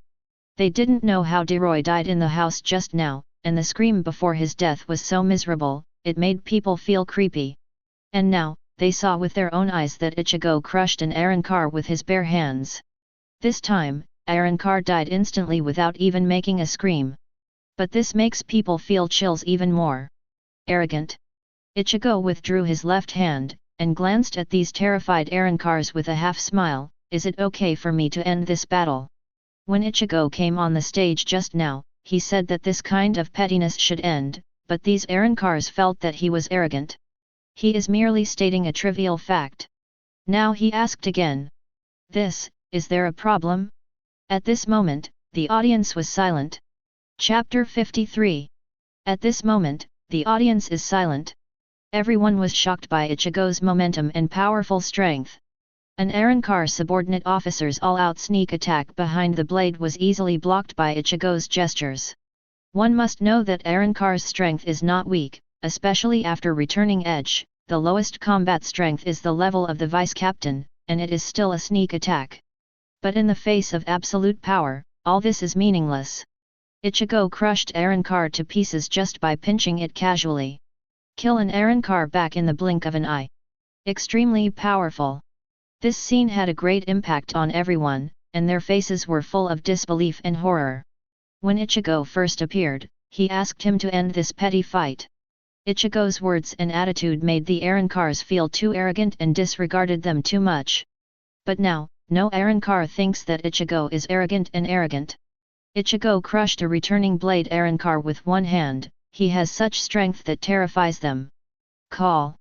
Yuhabach breathed a sigh of relief, raised his hand to brush his hair, and said with a little helplessness, "This kid makes people worry every time, but my worry seems to be superfluous every time." Just now the wild boar Arrancar attacked Ichigo, Yuhabach, and others were extremely worried. After all, it is no joke to be attacked by an Arrancar who has returned to the sword. Even with her captain-level strength, if she is attacked by surprise and fails to react, she may be injured. But Yuhabach now knows that her worries were completely unnecessary. An Arrancar at the subordinate officer level wants to sneak attack on Ichigo, which is completely a dream. After a person's strength reaches a certain level, the enemy's so-called sneak attack is actually meaningless. Orium stared blankly at Ichigo, with tears in his eyes. She is not sad, But 167 is crying with joy. Kurosaki-san is fine, it's great, it's great. When Orium saw the wild boar Arrancar attacking Ichigo just now, his heart was raised in his throat, and he was terrified, thinking that Ichigo was about to have an accident. Fortunately, Ichigo is safe and sound. Ichigo did not have an accident, but the sneak attacker turned into powder. Menina punched Ruby in the face again, and Ruby's face was punched by Menina on the left and right sides. It was red and swollen, her cheeks were cracked, blood flowed out, and she was very embarrassed. Menina also felt relieved. Master Kurosaki, he is so strong, very strong. Menina has always known that Ichigo is very strong. When the Invisible Empire just drank the blood of Yuhabach to fully awaken the power of Quincy, he was already so strong that he could instantly kill an ordinary member of the Star-Crossed Knights with one arrow. Under normal circumstances, killing an Arrancar at the subordinate level is naturally not difficult. Not far away, Hiri, who was engaged in a fierce battle with a subordinate officer Arrancar, was completely dumbfounded at this time. Her eyeballs were about to pop out of their sockets, she rolled her throat a few times, and swallowed her saliva several times. What have I arrived at? That guy, he actually crushed an Arrancar with his bare hands. Ichigo's casual pinch just now frightened Hiri. Hiri never imagined that Ichigo's power would be so horrifying. Randomly crushing a returning blade Arrancar, she never thought of such a thing before. Because she was fighting a subordinate Arrancar at this time, and it was hard to tell who was the best. These Arrancars are all very strong, but why can Ichigo instantly kill an Arrancar without any effort? Is she too weak, or is Ichigo too deceitful? That guy from Ichigo, what a monster! Hirako shrugged and exclaimed, rolling his dead fish eyes. Hirako feels that the current Ichigo can only be described by the word monster. Ichigo is as strong as a monster. Hirako took another look at Kensai, who fell to the ground after fighting with Arrancar Volcano Beast, and shook his head slightly.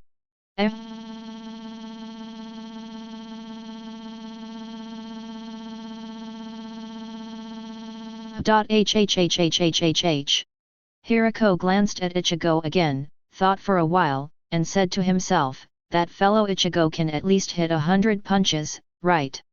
Hirako's appearance made Grimmjow on the opposite side very unhappy. What the hell are you talking about? In the battle between Grimmjow and Hirako, neither of them can do anything to the other until they show their true skills. The reason why Grimmjow is angry and upset is that he doesn't like his opponent to look around during the battle, which makes him very upset as if he is belittling him. The second is to be frightened by Ichigo's powerful strength, and even killed one of his subordinate officers, Arrancar. When Ichigo was in the Urahara store before, they only heard Arrancar Deroy's miserable screams, but they didn't know how Ichigo killed Deroy. Now that they saw it, it made them feel very frightened and shocked. That guy is so strong. The proud Grimmjow also shocked Ichigo's wrist at this moment. Ruby, who was a substitute with 6 blades, was covered in scars all over his body. The face, body, and tail were all wounded by Menina with arrows or fists.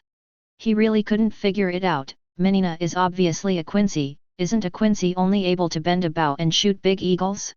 Why is the power of her fist so terrifying? As a substitute Arrancar with 6 blades, and the opponent is a Quincy, Ruby was at a disadvantage and was very embarrassed. Damn it! Are all Quincy masters this strong? Ruby only felt that whether it was Menina in front of her, or Ichigo on the other side, these two Quincy were too strong. Especially Ichigo, who just popped an Arrancar casually, which is even more infiltrating. Yami's face darkened. Ulquiera, what's the matter? That yellow-haired kid doesn't seem easy to deal with. Seeing Ichigo smashing an Arrancar casually, Yami was a little surprised, but not afraid.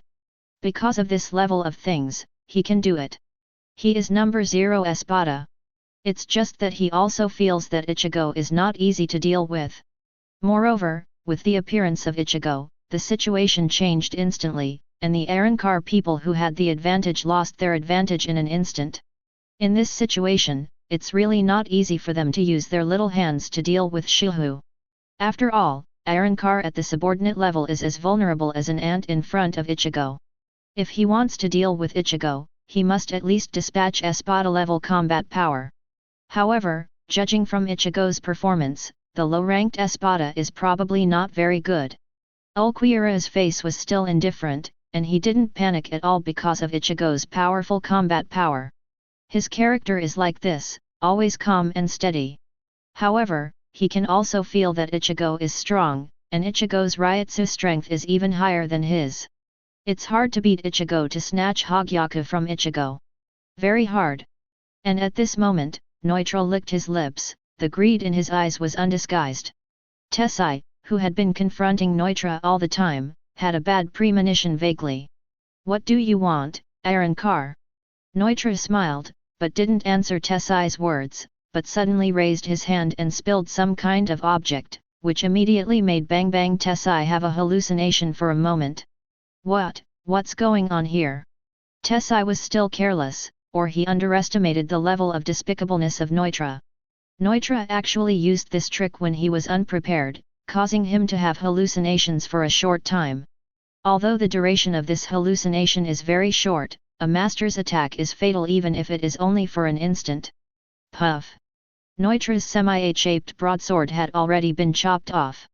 Although Tessai regained his senses a little and tried to dodge, he was still cut open, blood splattered everywhere, and he was seriously injured and lost his fighting power.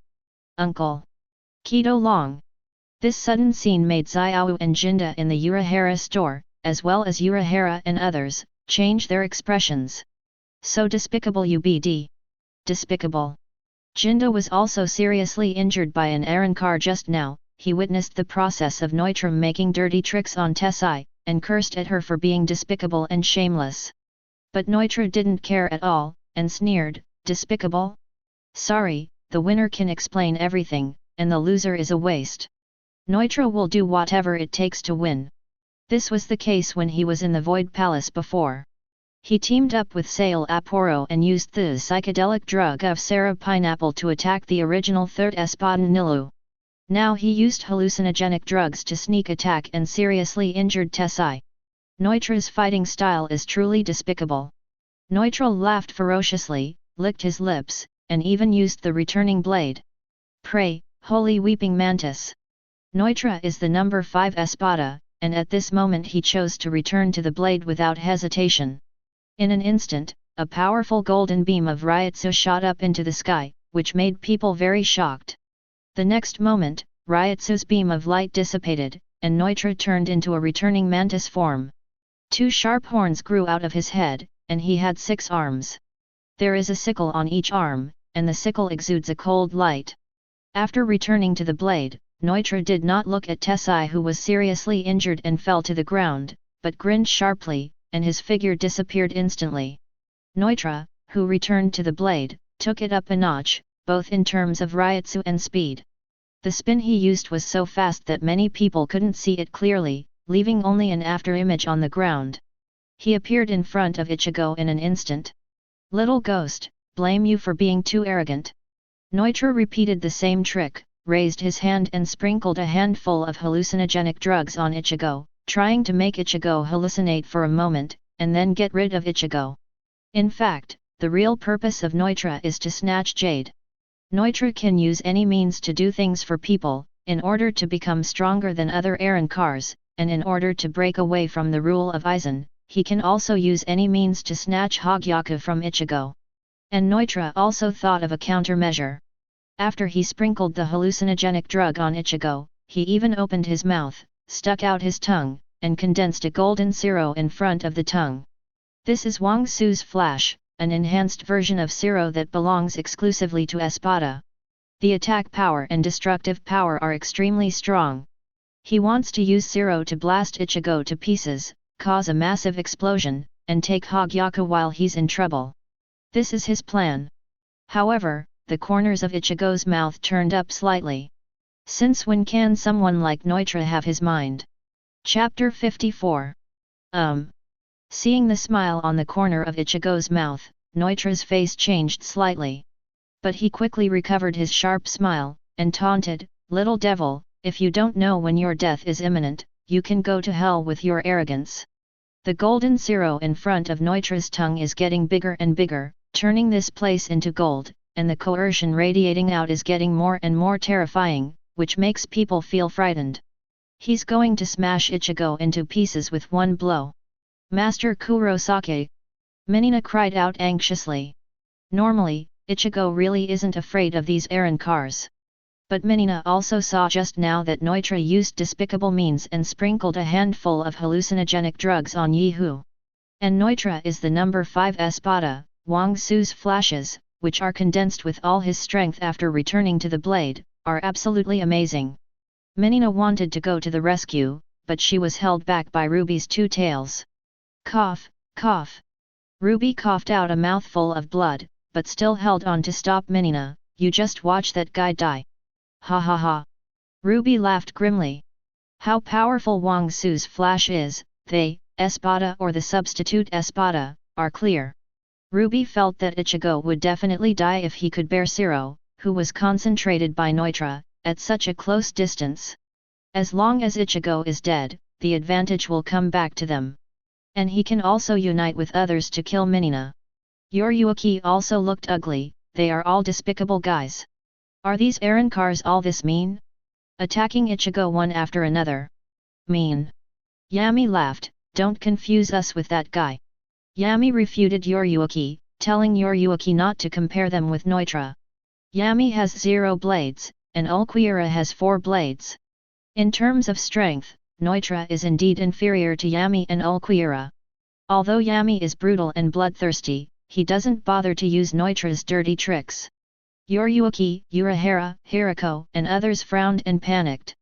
But they are all held back by their respective opponents, and there is no time to rescue Ichigo. After all, they were careless. Nor did they expect that Neutra could be so despicable. Orium's face was full of horror, his eyes were blank, and his mind was blank. Grimjo, who fought Hirako, snorted, also expressing his disdain for Neutra's actions. He prefers fair and close combat, and has great contempt for Neutra's behavior. He also felt that Ichigo was in danger.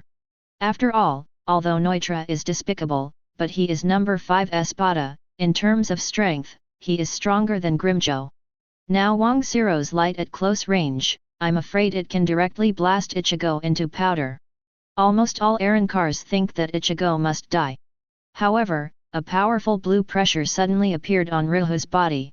As soon as this powerful Ryutsu appeared, it instantly evaporated the hallucinogenic drug that Neutra had thrown just now.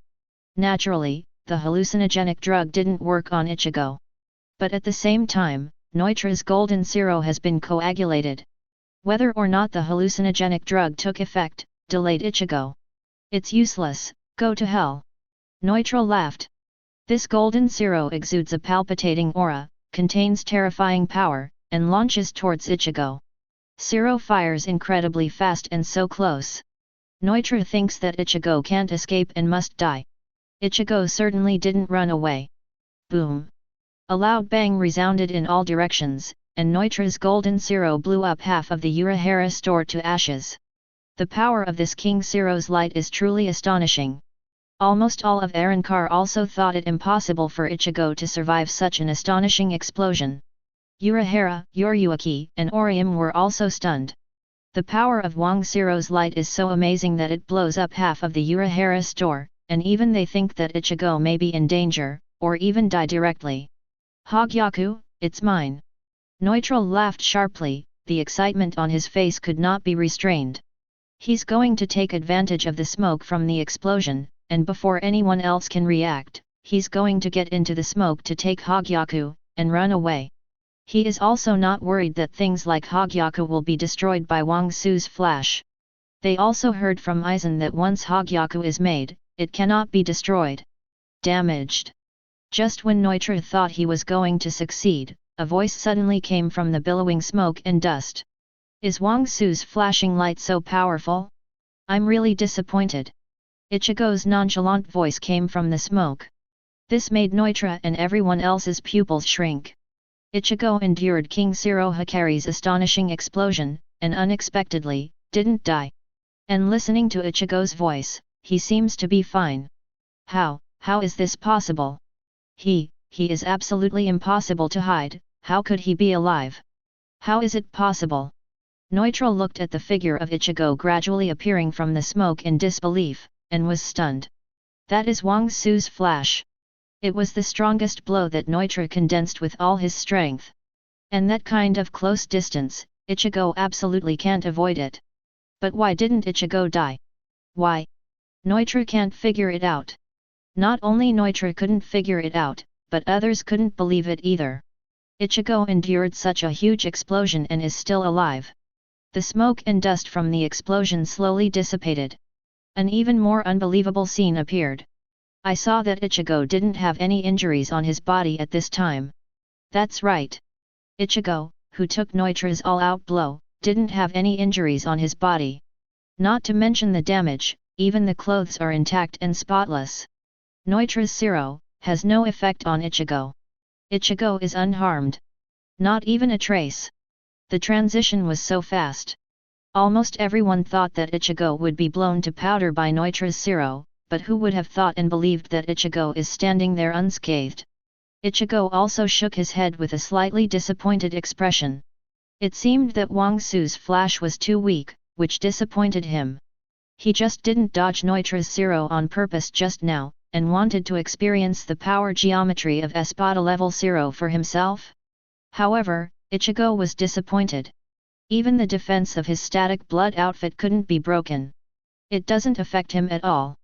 At this moment, all Arankars looked horrified, their eyes widened in disbelief, and they looked at Ichigo as if they had seen a ghost. Ask for her flowers. Even Urahara, Yoriyuki, and Minina felt incredible. Zero is so powerful that he can't even break through Ichigo's defense. How amazing is Ichigo's defensive power! For the first time, Ulquiorra's face also showed surprise, shock for the first time. Although Neutra's strength is not as good as him, Neutra is only the 5th Espada, and it is only Arankar at Ajicha's level, not at the level of Vastolord. But it is impossible to deny that the power of Zero condensed by Neutra is definitely not small. If it is Ulquiorra, it can easily deal with Neutra's Zero. But if Neutra's Zero hits without injury, Ulquiorra may not be able to do it. Ichigo's defense is still higher than him. Generally speaking, the defense of Siege is much higher than that of Shinigami or Quincy. For example, Su has talents such as strong physique, steel skin, and high-speed regeneration, while Shinigami and traditional Quincy masters do not. Compared with Su, Shinigami and traditional Quincy masters are indeed inferior in defense. But at this moment, it turns out that Ichigo's defense is terrifying, even above Ulquiorra. It's unbelievable that a Quincy can possess such a terrifying defensive power. Ichigo is not a traditional Quincy master who only bends his bow and shoots big eagles. Just now, the passive defense of the Jinxu equipment completely blocked the explosion damage of the Golden Zero. That's why Ichigo was disappointed. Espada's king, Zero Hikari, couldn't even break his static blood suit. He overestimated Zero's power. It's those blue lines. Ulquiorra could vaguely guess that it was the blue vein-like veins on Ichigo's body that greatly enhanced Ichigo's defense, allowing Ichigo to withstand Zero's flash without injury. It's just that it's useless to know. Even Zero, the most powerful king of the 5th Espadan Neutra, can't break through Ichigo's defense, so most of the other Arankar's attacks should also have no effect on Ichigo. At this moment, Ichigo's eyes fell on Neutra. This put terror on Neutra's face. He looked at Ichigo like he was looking at a monster. His insidious tricks cause the hallucinations to not work on Ichigo, and even Zero with a full blow can't break through Ichigo's defense, so other moves are even more meaningless. Even he was going to feel desperate. I thought I could easily kill Ichigo and snatch Hogyaku, dreaming of becoming stronger and surpassing everything, but I didn't expect the reality to be so cruel.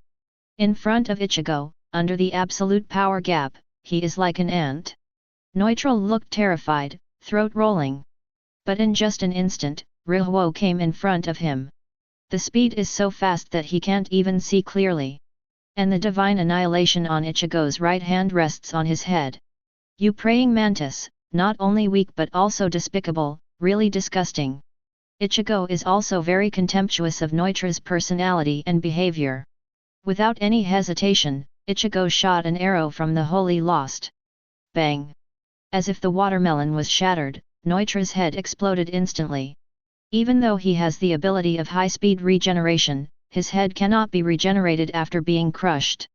The fifth Espadon Neutra was shot in the head by Ichigo and died on the spot. Chapter 55. The audience was silent, and everyone had a shocked expression on their faces. Mighty fifth Espadon Neutra, that's it, dead. Even all of this happened too fast and the changes were too great, so that Arrancar hadn't recovered yet. Originally they thought that Ichigo would be blown to ashes by Neutra's King Zero Hikari, but Ichigo was unscathed. And in the blink of an eye, an arrow landed on Neutra's head, instantly killing him with one arrow.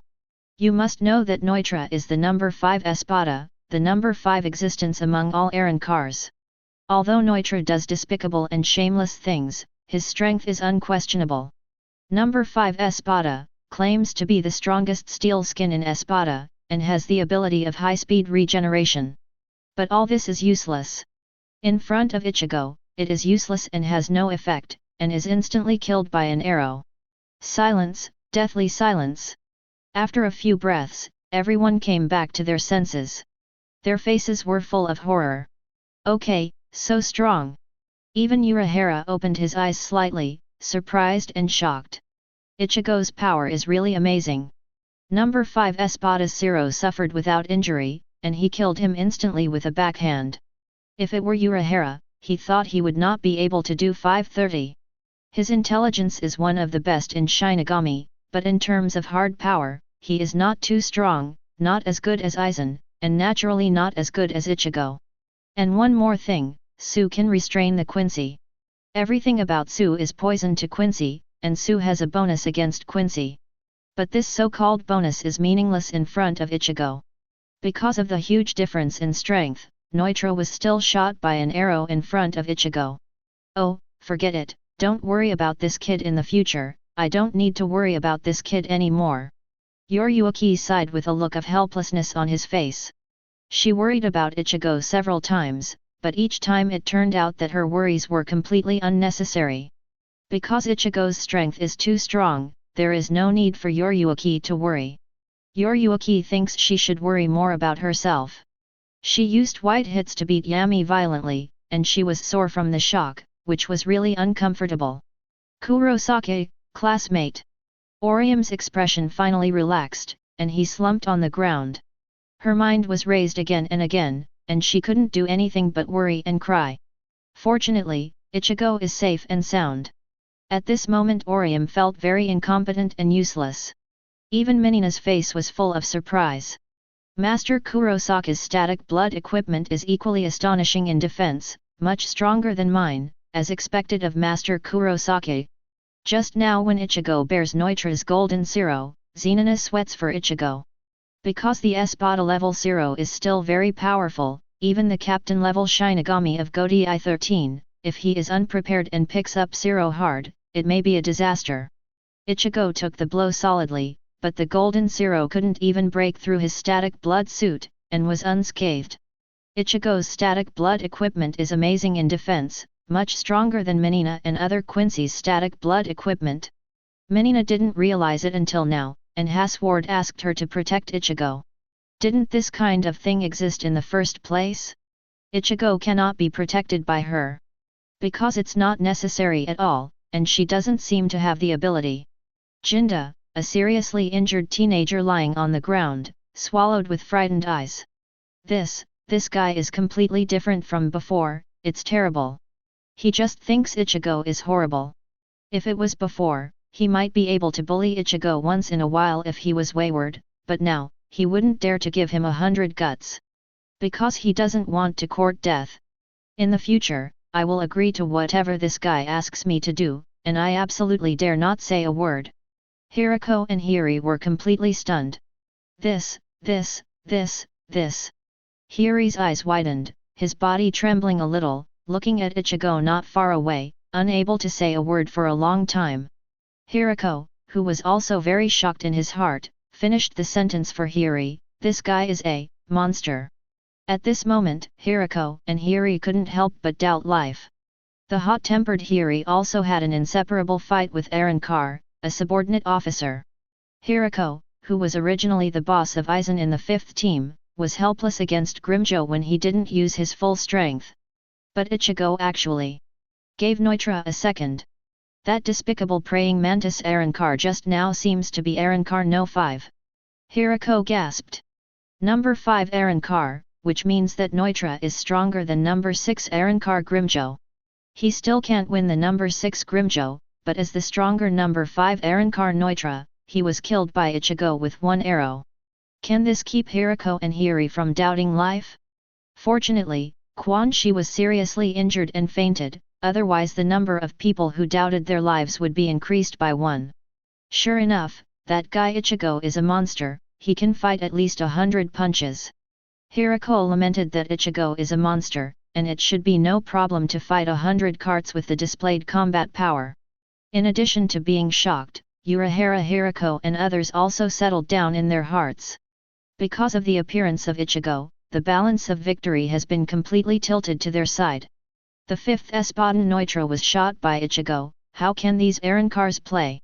In Arrancar here, the only one stronger than Neutra is number 4 Espada Ulquiera, or number 10 Arrancar Yami, who is behind the blade. There was nothing but shock and deep fear on the other Arrancars' faces. Ruby's face was full of horror. As a substitute, number 6 Espada was naturally weaker than Grimjo. Let alone Grimjo, even the stronger number 5 Espadon Neutra was headshot by Ichigo. Can this fight continue? If they face Ichigo, they will definitely die. Ah! Ruby screamed suddenly in a daze, and saw that one of his tails had been pierced by the Holy Annihilation. As unruly as Grimjo, he was horrified at this moment, even terrified of Ichigo. At the same time, he also felt a little fortunate that he had no impulse to challenge Ichigo before. Otherwise the result will definitely be the same as Neutra. At this moment, Grimjo felt as if he had escaped from the dead, and he was in a lingering fear. Also at this moment, all Arrancar finally understood. Aizen sent them over to snatch Ichigo's Hogyaku, no fuss. In the face of such a terrifying Ichigo, the manpower is still short, and I am afraid that the entire Espada team must come over. At this moment, the balance of the battle situation is completely broken by Ichigo. Except for Ulquiera and Yami, the Arrancars were all terrified and didn't want to fight anymore, or they didn't want to die. This also confirms what Ichigo said just now, he will end this petty fight. Ichigo really did it, and without breaking a sweat. Hateful. Yami gritted his teeth, and was also very afraid of Ichigo's terrifying power. He asked Ulquiera beside him, Ulquiera, what should we do now? Do you want to continue fighting? Ulquiera raised his left hand, firing an emerald green Siro. Urahara Kisuke is not Ichigo, so he dare not confront Siro, and backs away. Ulquiera is the backbone and person in charge of this operation. In fact, he can also see from Ichigo's powerful combat power just now that it is impossible for them alone to snatch Hogyaku from Ichigo's hand. In fact, let alone them, even Aizen couldn't take it away from Soul Society. But at this moment, there was no surprise on Ulquiera's face, and he was still so indifferent. At this time, a message came to Ulquiera's ears. After receiving this message, Ulquiera actually put away the sword in his hand and put the sword back into its sheath. Are you really going to retreat? Urahara and the others saw Ulquiera's movement, and knew that the Arrancars were about to retreat.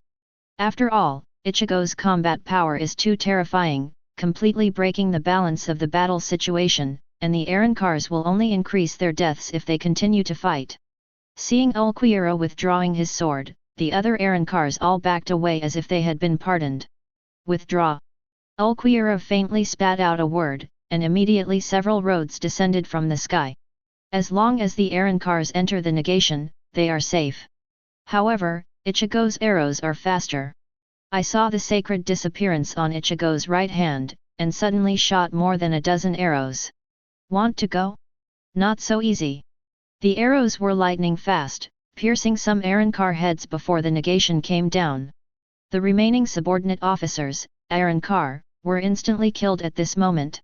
Even Ruby, who was a substitute with 6 blades, was pierced through the head by an arrow at 4.9. This.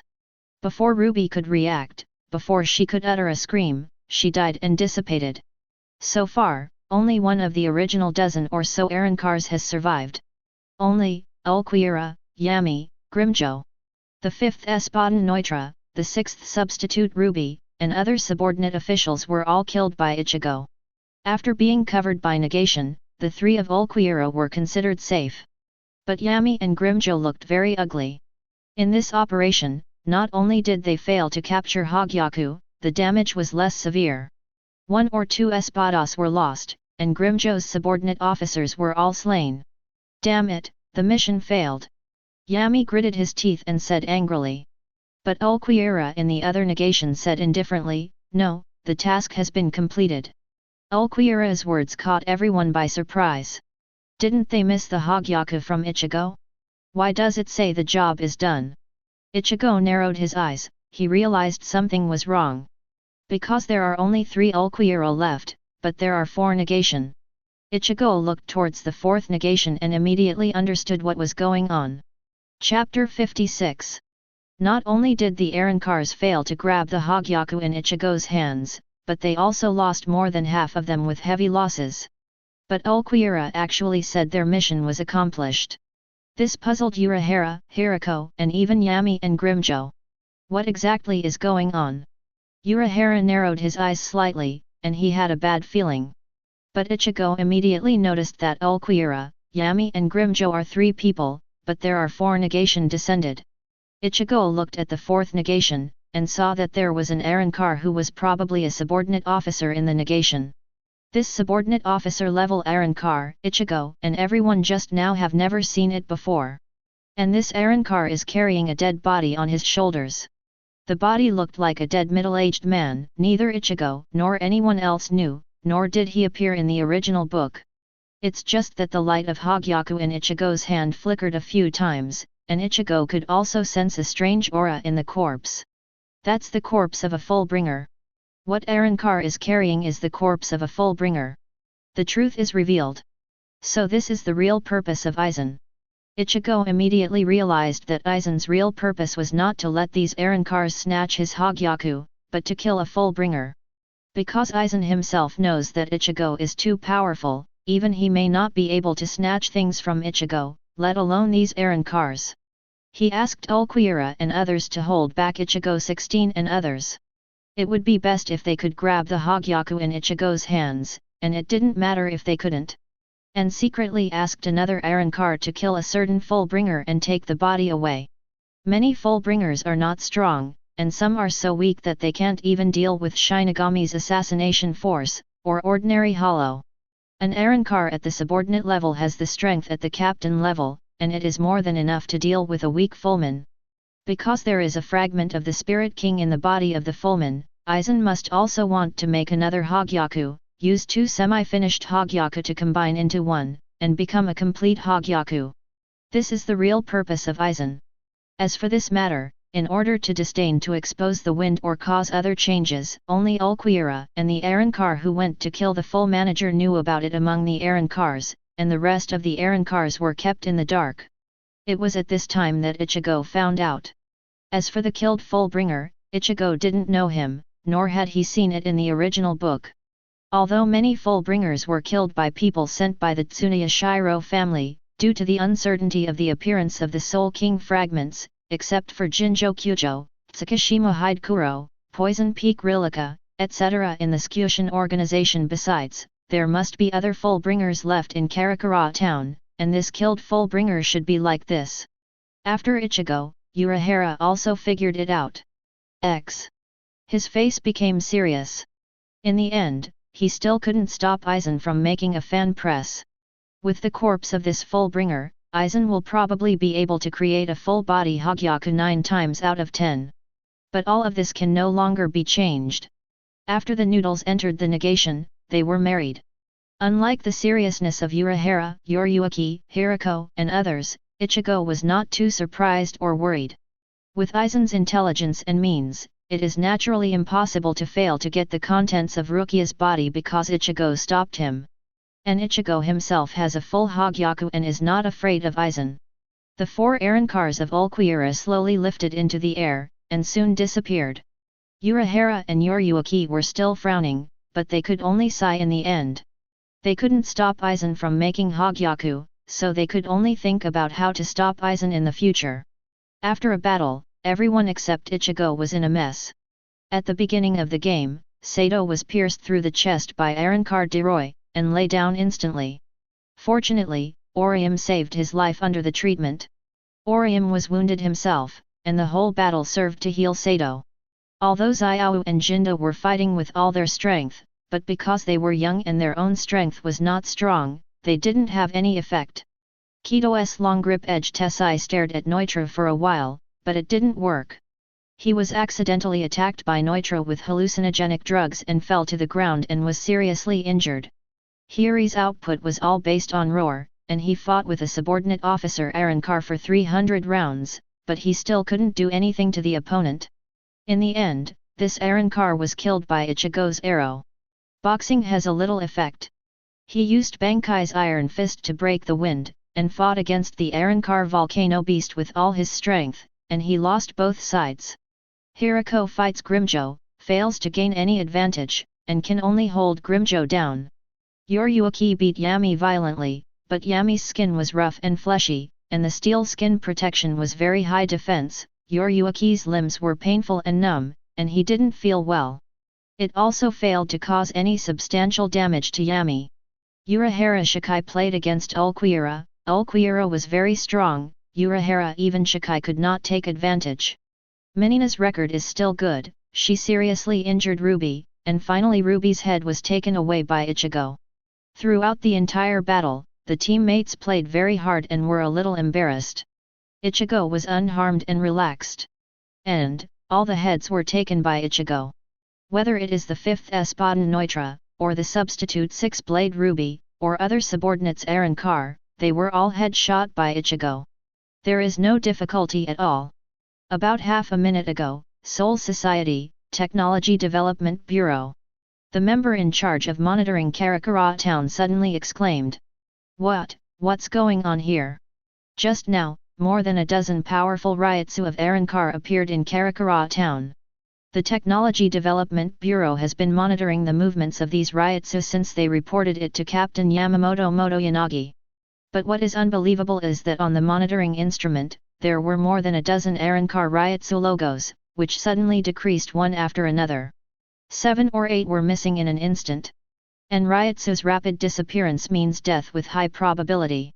These Aaronkars, who were so powerful that they were at least at the level of a vice-captain, actually died so many in the blink of an eye. Didn't the Urahara store call for help just now? The number of people in the Urahara store, even if Hirako is added, is not as good as Aaronkar, which is a disadvantageous situation. But all of a sudden, these Aaronkars seemed to be swept away, and 7 or 8 of them disappeared at once. In the end there were 4 left. And the last 4 Aaronkar Ryotsu disappeared slowly. Prove it was left, and died. This, could it be that the monitoring equipment is broken? The member responsible for monitoring the equipment couldn't help asking himself this question. Because the Ryotsu breath of multiple Aaronkars disappeared, it made him feel very weird and incomprehensible. Ajin, the second in command of the Technology Development Bureau, has also been staring at the instrument. His face is full of horror. No, there's nothing wrong with the instrument. This battle is over, the Aaronkars should have lost. As soon as Ajin said this, everyone in the Technology Development Bureau was shocked and found it unbelievable. Shouldn't it be that the situation is extremely critical, and Urahara and others are eagerly waiting for the Seoul Society's rescue? But now, the battle on the other side of the world is over, and it seems that most of the Aaronkars have disappeared and retreated. This change is too fast, because it is unbelievable. Besides, the Seoul Society's reinforcements 503 haven't arrived yet. Even though the people from the Technical Development Bureau immediately reported to Captain Yamamoto Uenryase after receiving the help information from the Urahara store, Yamamoto immediately sent many Shinigami to the rescue. But, because of Ichigo, the battle is over before these Shinigami reinforcements arrive. Just at this time, the sky opened a door to pass through the world. 6th Division Captain Byakuya Kuchiki, 10th Division Captain Hichugaya Toshiro, Vice Captain Abarai Renji, Matsumoto Rangiku, Hisagi Shuei, 11th Division Ikeku and Yumi appear. Yet, let me experience the strength of the Aaron cars. One corner looked excited, and he couldn't wait to fight Aaron car. Renji persuaded, Senior Yujiao, don't be careless. I heard that these Aaron cars are very strong, and they are all Minos Grande who have obtained the power of Shinigami. They are difficult to deal with. Several members of the Shinigami rescue team also got some information from the Technology Development Bureau before arriving, as well as some information about Aaron car. Aaron car's combat power is very strong, so they should be more careful. Byakuya's face is cold, but he is also looking forward to the battle in his heart, and only by going through the battle can he improve himself faster. After he was defeated by Ichigo before, he vowed to practice hard, to improve his strength, and make himself not so weak. This rescue uses the Aaron cars as the sharpening stone. Toshiro pulled out Zanpakuto Hiranmaru ahead of time, waiting to fight and rescue as soon as he appeared. However, when the world transmitting gate was fully opened and they saw the situation below, they all stared wide-eyed and were stunned. Where's Aaron car? Where did Aaron car go? Why is there no Aaron car? The enthusiasm of everyone in Shinigami cooled instantly. They came here in a hurry and were about to do a big job. But there is not even a shadow of Aaron car. Chapter 57. Byakuya, Toshiro, Renji, Akaku, and everyone else's eyes widened. They hurried here, but there was no sign of Aaron car. They were all ready to fight, but when they arrived, the enemies were all gone. For a moment they were stunned, not knowing what was going on. Urahara Yoriyuki and the others naturally saw the Byakuya Toshiro team who came to support them immediately. Urahara put back on her striped cap and said with an awkward smile, Captain Kuchiki, Captain Hichugaya, thank you very much for coming to support, but the battle is over. As soon as Aaron car appeared before, Urahara asked Xiao to ask the Soul Society for support. After all, in that situation at that time, Aaron car had the upper hand in numbers and power, and the situation was dangerous. But with Ichigo's shot, all this changed instantly, and the battle ended soon. Byakuya Toshiro, they are late, it doesn't make sense anymore. Yoriyuki crossed his hands on his chest and looked up at Byakuya, who looked a little surprised. Yoriyuki thought it was interesting, so he said slightly jokingly, Brother Byakuya, remember to hurry up next time, or your shunpo has been missing for so long. Haven't grown yet? Haha. When Byakuya heard Yoriyuki's words, his face returned to his usual indifferent appearance. Although he didn't say anything, he cursed secretly in his heart, this BD cat monster. What the hell is going on here? Renji and Yujiao looked at each other, they still didn't understand why the Aaron cars disappeared. Hiri below pouted, his eyes full of disdain. A bald man and an idiot, they don't look very smart. Hiri thinks that Renji and Yujiao are not very smart, which can be seen from their looks and expressions. While twirling his Zanpakuto, Hirako said, Captain and Vice Captains of the Soul Society, your trip is wasted. Aaron car has been dealt with by Ichigo, only a few escaped back to Hueco Mundo. Hirako explained the exact situation to Toshiro and Byakuya. The reason why they didn't see Aaron car was because Ichigo killed Aaron car, and the rest escaped.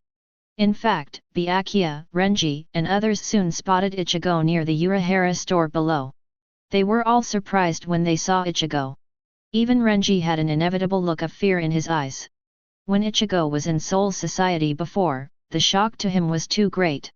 Defeat Byakuya with 1 arrow, defeat Kenpeki with 2 arrows, fight against Aizen evenly, interrupt bipolar. This incident was vivid in his memory, and it shocked and frightened Renji. No wonder the battle ended so quickly.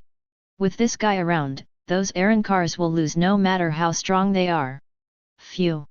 Renji gasped. After seeing Ichigo, and hearing what Hirako and others said, he also understood immediately. The reason why the battle is over is because the Aaron cars were beheaded by Ichigo and fled. He also has no doubt that Ichigo has such strength. Byakuya gave Ichigo a deep look, but didn't speak. Ichigo defeated easily, and even his pride and glory were shattered. At the same time, it also made Byakuya understand some truths. His feelings towards Ichigo are still a bit complicated. Byakuya didn't speak, and told himself to work hard to catch up with Ichigo. Matsumoto Rangiku blinked his beautiful eyes and looked at Ichigo curiously. Okay, what a handsome guy, he is so much taller than our captain, he is really a handsome guy. Rangiku looked at Ichigo with a look of nympho, and he didn't forget to play with his captain by the way. Sure enough, the anger symbol appeared on Toshiro's forehead, and he couldn't help but angrily said, Matsumoto. You are enough. Toshiro dislikes being called short and treats him like a child. Then, Toshiro looked at Ichigo, who couldn't help but take a deep breath. Is he Kurosaki Ichigo? There is such a powerful Quincy, whose strength is comparable to Aizen. In Bipolar Hill, Toshiro threw his sword at Aizen angrily, but was killed by Aizen, and Ichigo was evenly divided with Aizen. Toshiro hated Aizen so much that he lied to Hinamori and everyone, and wanted to tear Aizen to pieces. But Aizen is far stronger than him, and Toshiro couldn't help but think in his heart, if only he could be as strong as Ichigo, and be able to defeat Aizen. Unbeknownst to Toshiro, Ichigo is not only a Quincy, but also the son of his former captain. In terms of seniority, Ichigo may have to call him uncle. Fortunately, Toshiro didn't know this cruel fact for the time being, otherwise he might vomit blood. Yes, it's you guys. Madarame Ikeku, the third seat of the 11th team, was terrified, pointing at Minina below, her body trembling. When he was in Soul Society, Kenpeki led the team to challenge the Guardian. Kenpeki himself was beaten by Ichigo, and the corner was also punched half to death by Minina. There are still shadows. Seeing Minina in one corner is like seeing a ghost. The bow on the side blinked the colored eyelashes, covered his mouth and smiled and said, Can you calm down a little bit, don't embarrass Captain Zaraki. If other Shinigami of Godai 13 see your frightened appearance, it will become a joke. In the eyes of all the Shinigami members of Godai 13, the 11th squad of the combat team is all villains and extremely vicious. Even more so in the role of the chief executive. But Yujiao was terribly afraid of Minina at this time, and he really lost the face of the 11th team. Cough. Yujiao coughed dryly, since there's nothing else to do now, I'll go back first. Go back and find the awesome guy to fight. As the corner spoke, he emphasized the cause of crossing the boundary. He didn't want to stay here at all, whether it was Minina who punched him with multiple ribs broken and severely injured, or the monster Ichigo, he was terrified. But in order to save some face, he also used an excuse to be brave and said that he was going back to the Soul Society to find a powerful opponent to fight. Gonkin smiled and returned to the world transmitting gate. Byakuya glanced at Ichigo, then turned to Renji and said, Let's go, Renji. Renji came back to his senses and stepped into the world transmitting gate together with Byakuya. Toshiro pulled Rangiku, Let's go back to work, there are still a lot of materials left. Hisagi Shuei and others also entered through the boundary gate. The supporting Shinigami people came and all left. After all Arrancar has been rejected or returned to Hueco Mundo, the battle is over and there is no point in their staying here. Also, none of them wanted to face Ichigo. They have seen Ichigo's strength before. One arrow can instantly kill a captain, but he can turn the tide of the battle and kill many Arrancars. Facing Ichigo is like walking on thin ice. If you are not careful, you will fall into the abyss. Who dares to stay? Although the captain of the Soul Society, Yamamoto Motoyanagi, ordered Ichigo to be captured before, the situation at that time was different from what it is now. Byakuya and others came here this time to support the Urahara store, and they did not have the ability to capture Ichigo. Nature can only come and go in a hurry. Ichigo didn't care much about the arrival and departure of Byakuya and others. Ichigo doesn't like trouble, nor is he the bloodthirsty type. Generally speaking, as long as the opponent is not on the opposite side of him and takes the initiative to attack him, Ichigo doesn't bother to pay attention. But if someone really has malicious intentions and murderous intentions towards him, then the result will be a different matter. Call. Urahara breathed a sigh of relief. In fact, he was also sweating just now. If Byakuya and others really conflict with Ichigo, it will be too difficult. Fortunately, everything is safe and sound. Transfer the store back first. Urahara moved the store back to its original location. Orium healed Sato, and Sato woke up. The injuries on Xiao and Jinda are not serious. Tessai, who was seriously injured by Neutra's sneak attack, also woke up after being treated by Orium. After Kensai was awakened by Orium, Hirako and Hiri brought him back. In this battle, there were no casualties on the Urahara store side. This is also thanks to Ichigo, who made the shot, otherwise it would be really hard to say. However, more than half of the Urahara store was destroyed, and some restoration work was inevitable. At this moment, Urahara looked at Ichigo. Mr. Kurosaki, how is your Hogyaku, how? Urahara wonders if Ichigo really controls Hogyaku. Hogyaku is very powerful and Yamato is dangerous and must be careful. Everyone looked at Ichigo, and their expressions were a little nervous. But Ichigo smiled lightly and spread his left hand. A Hogyaku shining brightly and full of vitality appeared in front of everyone. In the inner world, I have overcome Hogyaku's will, and I have become its master. Hogyaku has a self-awareness, and the consciousness of Ichigo, acute jade, is even brighter. It took a lot of effort for Ichigo to subdue Hogyaku's will when he was in the inner world before, making Hogyaku recognize him as the master. Of course, this is just a recognition of the Lord. Hogyaku has not performed fusion with him yet. Therefore, everyone saw such a scene. Ichigo put his left hand in front of his body, and then pressed the Hogyaku in his hand directly into his heart. As soon as it entered Ichigo's heart, Hogyaku emitted a strong light, causing blue vein-like lines to appear on Ichigo's body. A steady stream of strong vitality and strength flowed to Ichigo's whole body along the blood vessels. Ichigo felt that his Ryutsu and strength had been boosted at this moment, and his defense and recovery power had also been greatly enhanced. Hogyaku has been initially fused with Ichigo's body. This is the fusion state of the first phase of Hogyaku. Chapter 58. In the original book, Aizen in Hogyaku's fusion form in the first stage can cut down Komamura's Bankai Black Rope Heaven's Scourge with a single swing of his sword. Its defense is even more astonishing. Even Captain Yamamoto Motoyanagi sacrifices one knife cremation at close range, and Ichigo Bankai plus Hollow's Crescent Moon can only cause minor injuries to Aizen. Moreover, Hogyaku will instinctively protect the host, and even the wounds deep in the body will quickly recover, which is the ability of high-speed regeneration. Even, Urahara Kisuke in the original book has begun to think that Aizen in the first stage of Yu's fusion form is almost impossible to kill, and Aizen also claims that he in the first stage of fusion form is stronger than the sum of Espada's strength. In short, even just the first stage fusion of Hogyaku can greatly enhance the host's attack power, defense power, and recovery power. Ichigo was already terrifyingly strong, but at this moment, his strength has gone up to a higher level. Stronger Ryutsu, super defense, and high-speed regeneration. There are many benefits of incorporating Hogyaku, and Ichigo's mouth curled into a smile. Now that he has initially merged with Hogyaku, although he has not really broken through the limit, he is much stronger than before, infinitely close to the god level. Ichigo felt that now he was almost immune to most of the attacks of Captain Shinigami or Arrancar.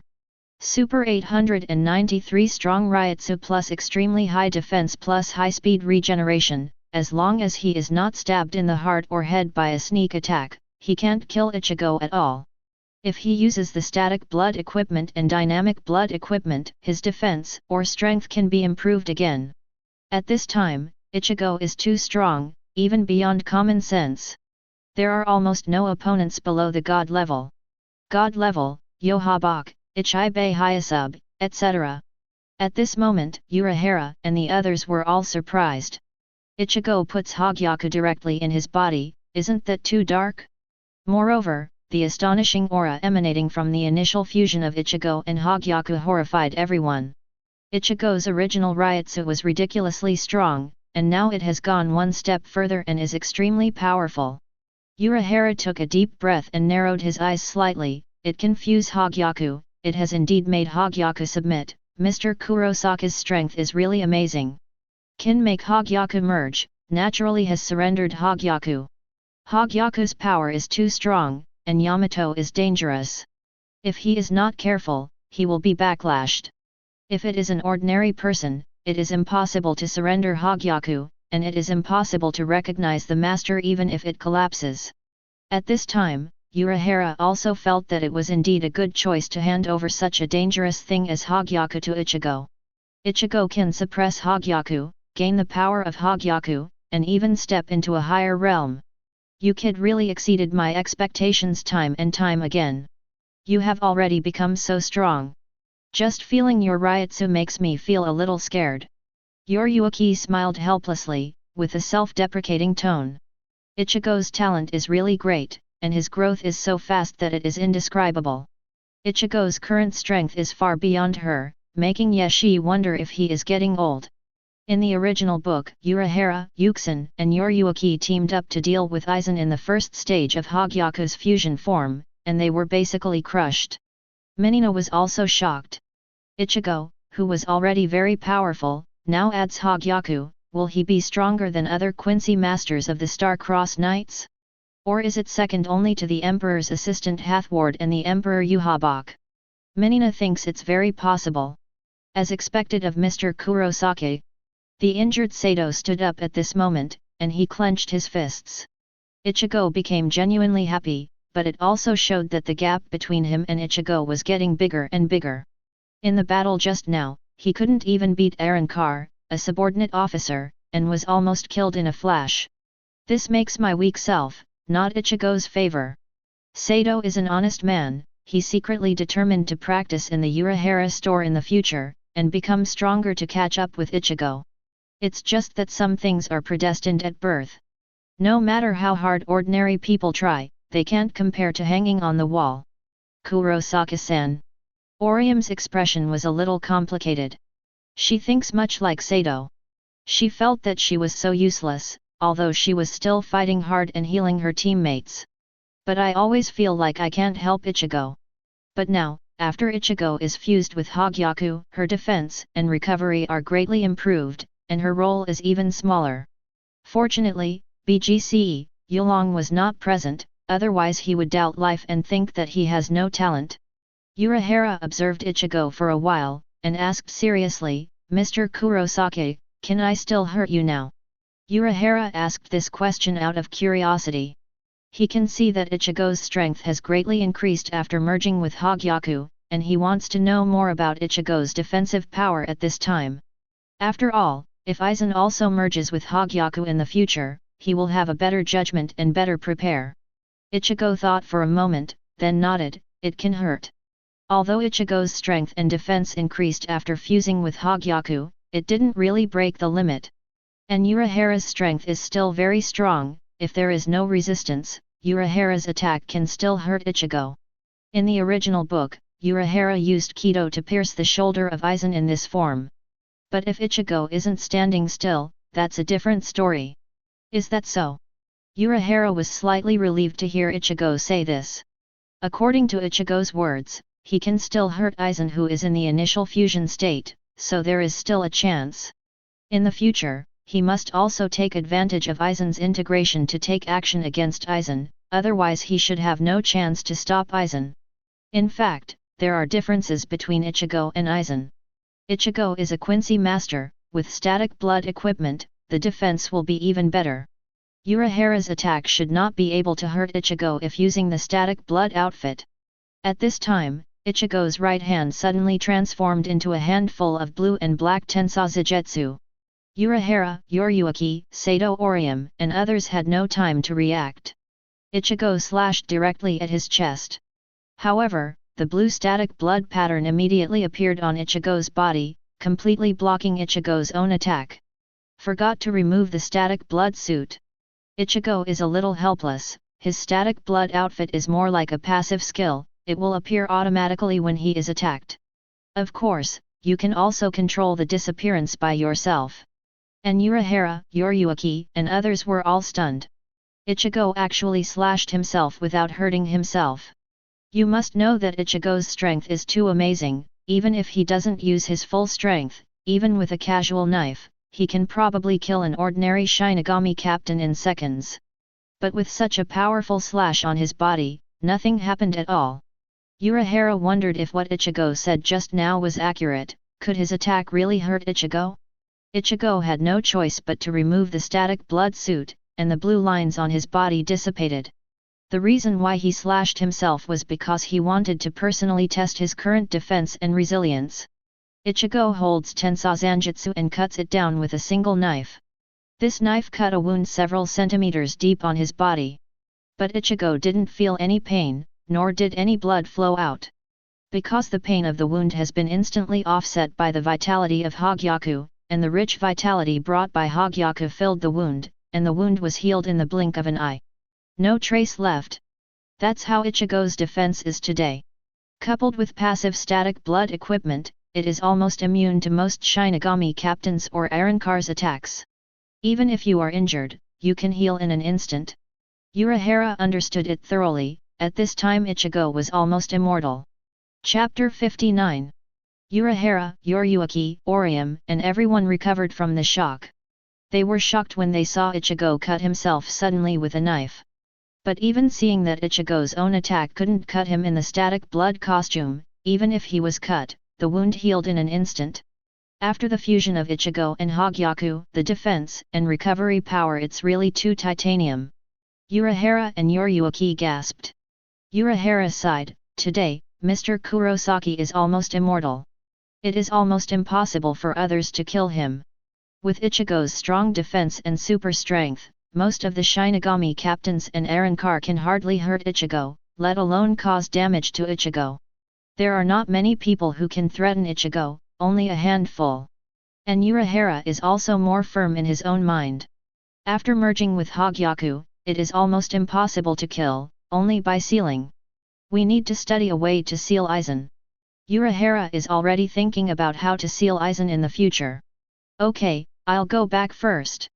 Ichigo said hello and left the Urahara store, followed by Minina. Sato and Orium stayed here. They wanted to stay to help build the store, and let Urahara help with training and improve their strength so that they can help Ichigo in the future. On the other side, Hueco Mundo. Ulkia, Yami, Grimjo, and Arrancar, a sub-officer, returned to Hueco Mundo without much talk. Because of this action, they suffered heavy losses, and Ichigo shocked them too much. Fortunately, they also brought back the corpse of a full emergencer, which can be regarded as completing the basic task assigned by Aizen. Yami gritted his teeth. He was sore from being beaten with white hits overnight, and he almost couldn't help but throw the knife back just now. However, he cares more about Ichigo. Ichigo's power is really too strong. Damn it, what kind of monster is that guy? Zero, who endured Neutra, is still unscathed. Is he really a Quincy? No matter how arrogant Yami is, he also admitted that Ichigo's strength is very strong. Because even in the state of returning to the blade, I'm afraid he can't resist Neutra's full strength Zero without injury, and he can't kill Neutra in an instant. Grimjo still has lingering fears. Fortunately, he didn't lose his mind to challenge Ichigo just now, otherwise the result of Neutra would be his end. That Kurosaki Ichigo is bigger, it feels tougher than Aizen. Grimjo cursed inwardly. He is rebellious, and sometimes he even dares to disobey Aizen. After all, Aizen is usually more gentle and easy to talk. However, he has seen Ichigo's terrifying power, and after a fierce shot, I think Ichigo is scarier than Aizen. Moreover, 5 or 6 of his subordinate officers, Arrancar, were also annihilated, all of which were instantly killed by Ichigo. It's so scary. Grimjo didn't dare to challenge Ichigo at all, even if he had 100 guts. Although Ulquiorra's expression had always been indifferent and flat, he was also surprised in his heart. Ichigo is so powerful. No wonder Aizen didn't think they could take Hogyaku from Ichigo in the first place. After all, even Aizen can't take it away, let alone them. Soon, Ulquiorra and the others entered the Void Night Palace. In the virtual Night Palace, Aizen sits on the throne, with Ichimaru Jin and Tuan standing beside him. And below, are the other Espadas and their subordinate officials. They are waiting for the return of Ulquiorra and others. Beep beep. The footsteps of several people in Ulquiorra sounded, which could be clearly heard in the Palace of Void Night. The other Espada Arrancar in the Night Palace looked. But they were all slightly surprised. Because they only saw the figures of 4 people. Ulquiorra, Yami, Grimjo, and a subordinate officer, Arrancar. Huh? Why are there so many people missing? Blade 1 Stark opened his eyes, and seriousness appeared on his originally lazy face. Ulquiorra and others went to carry out the mission. There were more than 10 people when they went, but only 4 remained when they came back. That can only mean that the others who didn't come back, are all dead. In fact, Stark still cares about his companions, and doesn't really want the Arrancars to die. It's just how it is. Hurley Bell's pupils are wretched, even though half of his face is covered, he can still see the surprise on his face. Neutra, Ruby, haven't even come back. Although she doesn't like Neutra, Ruby, and others, Hurley Bell cares more about the 3 subordinate officers around her. But Neutra is number 5 Espada, and Ruby is also number 6 on the bench. His strength is beyond doubt, even stronger than some Shinigami captains. But he died in this mission. It can be seen that this mission is not as simple as many of them originally expected, but rather dangerous. Humph. But they're all rubbish. Baragan in the form of an old man snorted coldly, his tone full of disdain. For him who is arrogant, ruthless, and mean, he doesn't care about the life and death of other people. All he cared about was Aizen, and he only thought about how to avenge Aizen, kill Aizen, and take back the throne that originally belonged to him.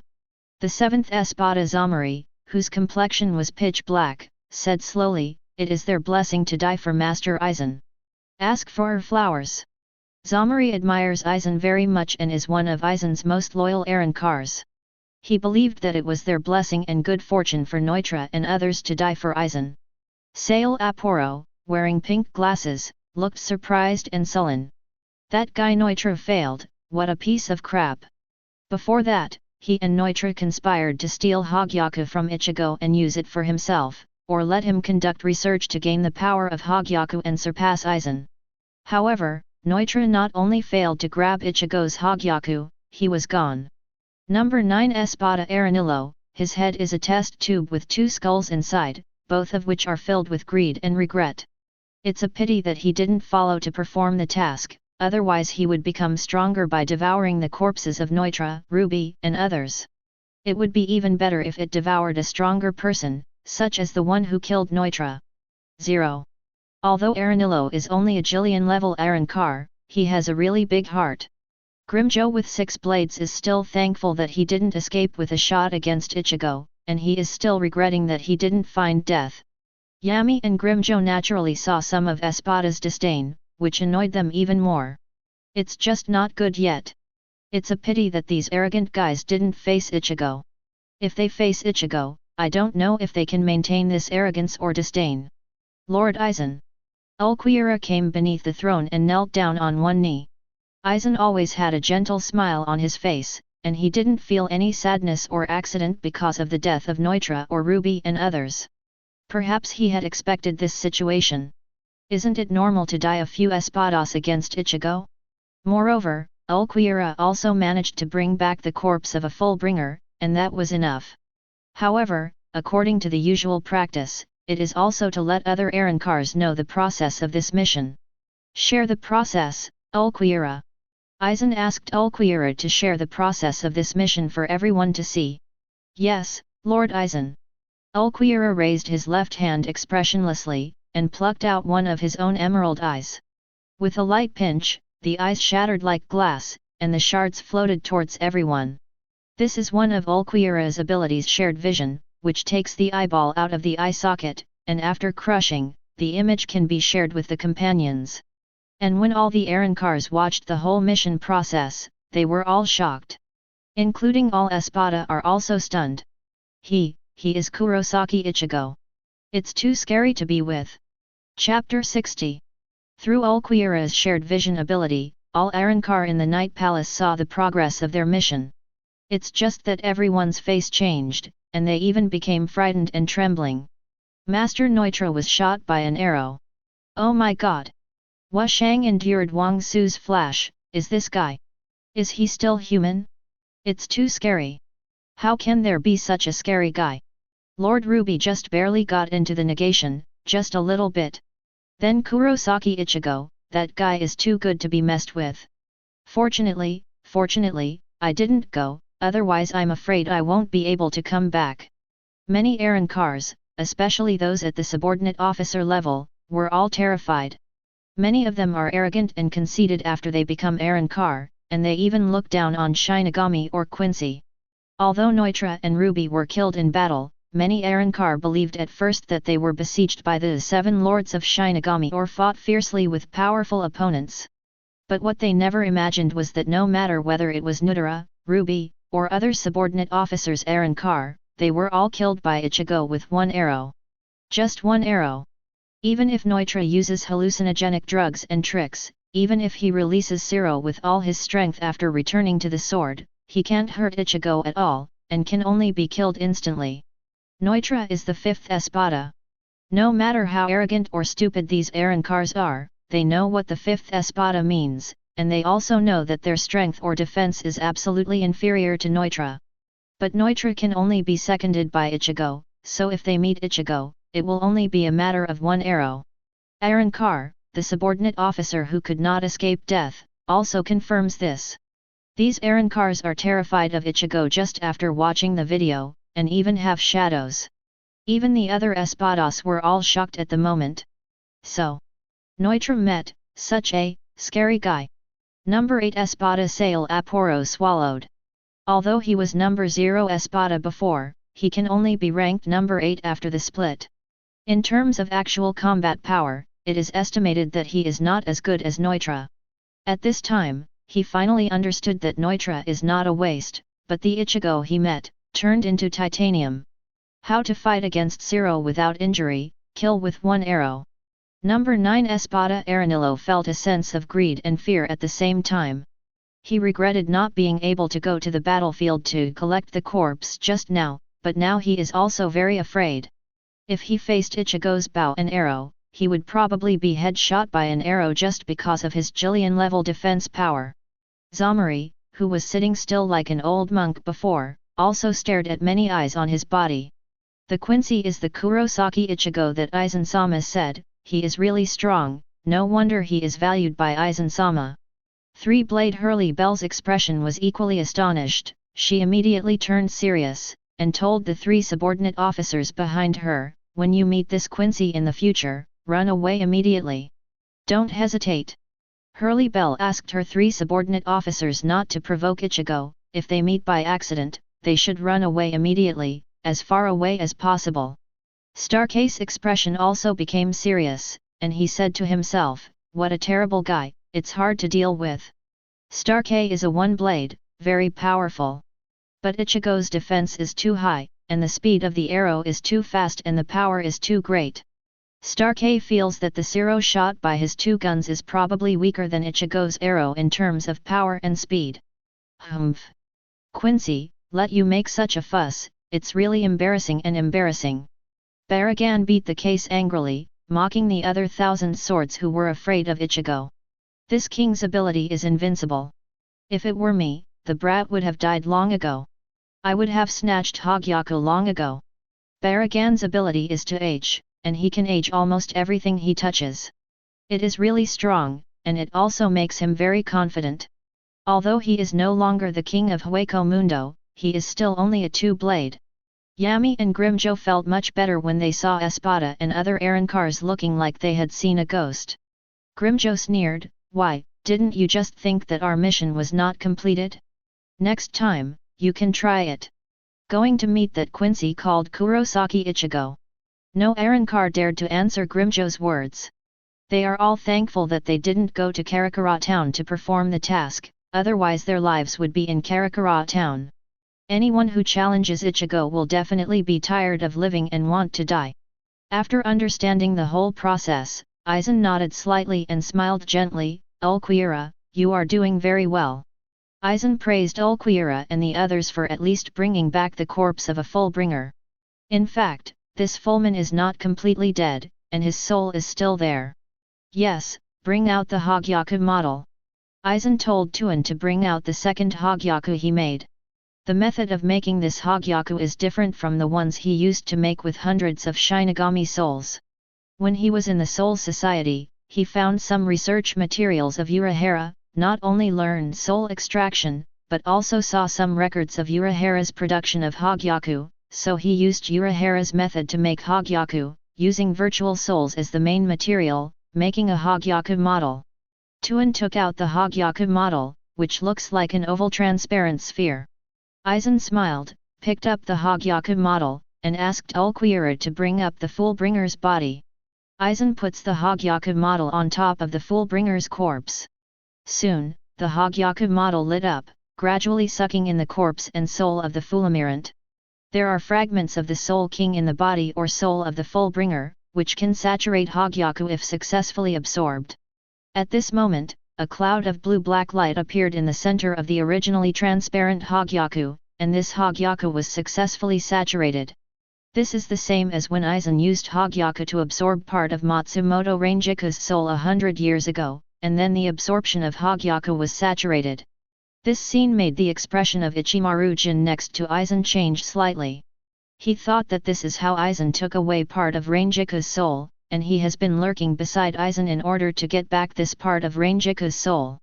It's just that the closer he gets to Aizen, the more he understands Aizen's strong Yamato danger, and he can't act rashly.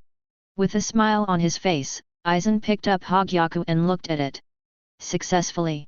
In this way, Aizen has 2 Hogyaku. Aizen flicked his left hand and took out his original press.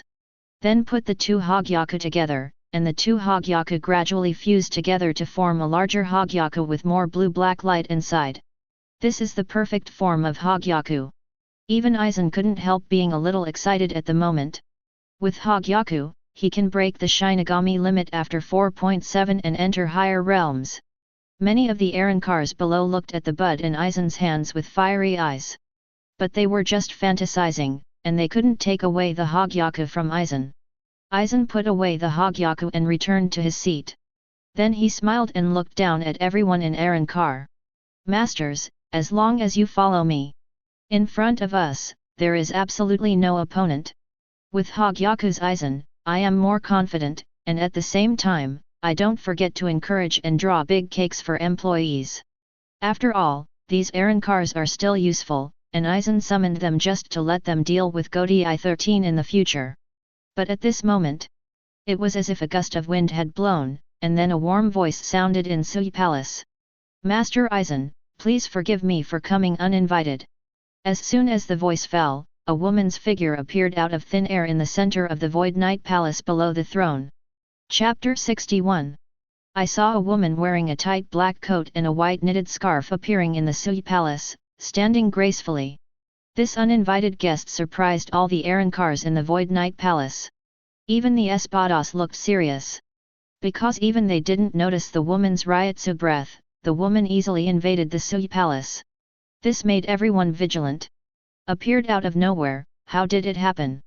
Starkey shook his head, puzzled. This woman really seemed to appear quietly. If she hadn't opened her mouth, many people might not have noticed. It's not a Shinigami, and it doesn't look like a Quincy. Baragan narrowed his old eyes, looking at the woman in black standing in the center of the Void Knight Palace. The woman in black is not wearing Zanpakuto or Zanpakuto, and she is not the costume of Quincy, so she should not be Shinigami or Quincy. Hurley Bell's expression also became vigilant. She sensed a dangerous aura from this woman. Sailaporo's face showed unabashed interest. He really wants to know why the figure of the woman in black suddenly appeared here, and what is the identity or ability of the woman in black 16. He really wants to conduct research. It's just that he probably doesn't have the qualifications. TCH, it's really an eyesore. Yami was already in a bad mood, but when she saw the mysterious woman who suddenly appeared, she immediately raised her huge fist and blasted her past. Both to vent and to test the woman's zero. Yami's fist was extremely powerful and fast, and appeared in front of the woman in black in an instant with the sound of piercing through the air. The woman's face remained unchanged, with a gentle smile on her mouth. She didn't dodge, and let Yami's fist hit her body. Yami was immediately surprised. Didn't my fist hit her? But why didn't I feel anything? Yami, and everyone saw that Yami's fist hit and even penetrated the woman's body, but Yami himself didn't feel anything, as if his fist hit the air. And this is not an illusion, the woman is still in front of his eyes. It's just that the woman's figure has faded a lot, but it still exists clearly. This is not an illusion of that nature with Aizen Kyoka Suijutsu. This woman really still exists, but Yami's fist can't hit her. What the hell is going on with you, woman? Yami roared, and kept bombarding the woman's figure with 2 fists, but it had no effect at all. His fist, or physical attack, is completely immune. The woman whose figure seemed to be atomized smiled and said, "Is this the power of Arrancar? It seems to be weaker than expected." After the woman finished speaking, she raised her hand lightly, and all the surrounding spirits were for her to drive. The woman drove the dark black spirit, formed a blade, and fell towards Yami's hands. Ah! Ah! The screams immediately spread throughout the Sui Palace. Yami's 2 arms unexpectedly fell off like a knife-cutting tofu. Bang bang! The 2 arms fell to the floor of Sui Palace, cracking and denting the floor a bit. "You damn woman, I'm going to kill you." Yami lost both arms, and he didn't have high-speed regeneration. The pain was unbearable, and he was about to open his mouth to fire Zero. "Stop, me!" The indifferent voice of Aizen on the throne made the angry Yami tremble and calm down. Hateful! He gritted his teeth and gave up condensing Zero. The other Arrancar's pupils shrank when they saw that Yami's hands were easily chopped off by the mysterious woman with a strange move. Because although Yami does not have high-speed regeneration, it still has steel skin. Besides, Yami is number 0 Espada, and his defensive power is amazing. Even if Yuhabach got close to white hits, Yami didn't suffer any injuries, and Yuhabach suffered limb pain from the shock. But even so, Yami's hands were easily cut off by the mysterious woman in front of him. This woman is really strong, her ability is very strange, and she is also very dangerous. Yami stepped back to heal. Ulquiorra raised his hand and threw Yami's 2 severed arms to Yami, asking him to heal. If the treatment is timely, the 2 arms can still be connected back. Full of resentment, Yami took his 2 severed arms and walked out of the hall cursing all the way. Although he was resentful and unwilling, it was more important to connect his arms. All the other Arrancars looked at the woman in black with solemn faces. The woman's strength is very strange, easily cut off both of Yami's arms, and also said that Espada's strength is weaker than imagined. Ichimaru-jin narrowed his eyes slightly. It's a strange move. Could it be, is she a Fullbringer? Tuan also felt that only this explanation was reasonable. The Fullbringer's ability is all over 8 gate, and they can both control spirits and souls. Just now, this woman was the manipulative spirit, and the resulting attack cut off Yami's arm. The figure of the woman solidified again, looked at Aizen on the throne above and said with a smile, "Master Aizen, let me introduce myself, my name is Aula Mishiba. It's a Fullbringer." The uninvited guest of Sui Palace turned out to be the strongest full manager Ichigo met in Tsunoya Shiro's house before Michibane Ora. Aizen on the throne narrowed his eyes slightly, and then said with a smile, "Oh, it's really surprising that he's also a full emergencer." Aizen really didn't expect that 463, Aula, who is a full manifestor, would appear in Sui Palace, and he didn't know what purpose Aula came to Sui Palace. And when the other Arrancars heard that Aula was a full emergencer, they also had incredulous expressions on their faces. Fulfillment? Is there such a powerful guy in the perfection technique? Aura's abilities are both weird and amazing, and even the Espadas feel the danger. It is also a Fullbringer, but the Fullbringer who was killed by the subordinate officer Arrancar before is much weaker. To use a metaphor, the killed Fullbringer is like a Shinigami soldier, and Aura is like a Shinigami captain. The strength gap between the Shinigami team member and the Shinigami captain is huge. Aula, hello. Aizen smiled, and then asked tentatively, "Are you here to avenge your companion?" Aizen sent someone to kill a Fullbringer before, and made Hogyaku with the body and soul of the Fullbringer. Many people speculated that Aula might come here for revenge. It's just that they all guessed wrong. "Master Aizen, you are too worried. I don't have anything I like, and naturally I don't have any companions. I have no malicious intentions here, just to help you. There was a faint smile on Ayula's face all the time, and her gentle tone spread throughout the hall of Sui Palace. She came here to help Aizen. Chapter 62. Aizen narrowed his eyes slightly, and he didn't expect that Ayula, who came uninvited, actually said that he wanted to help him. What kind of medicine is sold in this Ayula gourd? Aizen's expression was full of interest, and he smiled and said, "Oh? How do you want to help me?" Aizen knew that all the Fullbringers had fragments of the Soul King in their bodies. And for a Fullbringer as powerful as Ayula, the Spirit King fragments that he should have in his body are definitely not comparable to nails and the like, and his ability must be very strong. I wonder how Ayula will help him. Humph, human beings who are not ashamed of their words. Baragan snorted coldly. He really wanted to find a chance to defeat Aizen and regain the throne, but someone came to assist Aizen, which naturally made him unhappy. Could it be, she also wants to be Aizen-sama's subordinate?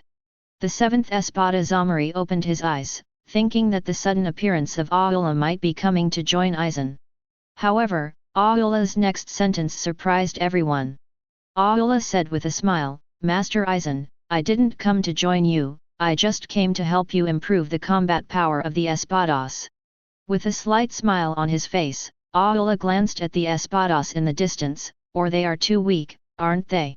Aura actually said that the Espadas are too weak. What? Why are you so rampant, woman, to say that the adults of Espada are weak? Are you looking for death? She is indeed capable, but she is not qualified to be so rude. You just took advantage of Master Yami's unpreparedness and cut off his arm, that's all. A mere full manager has looked down upon us Arrankar. Ayula's words made many Arrankars angry, and their words were fierce. Espada is the 10th strongest existence in Arrankar. But Aura said that Espada was too weak in front of Aizen and everyone, which made it difficult for Arrankars to accept. Baragan's entire old face was full of anger, and Grimjo also gritted his teeth, about to experience Ayula's skills. But Aizen's voice sounded first, and Aizen laughed, "Oh, let's hear it." Ayula smiled, and saw that the spirits around her were all surging, completely under her control. "Master Aizen, I can use my ability, plus the power of the Hogyaku you created, to allow all members of Espada to evolve again and comprehend the second stage return. Ayula is the strongest Fullman, her ability to control spirits and souls has reached the pinnacle, and she is the Soul King's knot, and she also has the ability to create things. Even the half-finished Hogyaku can help Su perform Arrankar and get stronger Luang. Aura uses her creation's full manifestation ability, coupled with Aizen's perfect body Hogyaku, to let everyone in Espada learn the second stage returning blade." Ayula's words were beyond everyone's expectations. The Espadas were all dizzy, unbelievable. Can they comprehend the second stage of returning to the blade? Does such a thing really exist?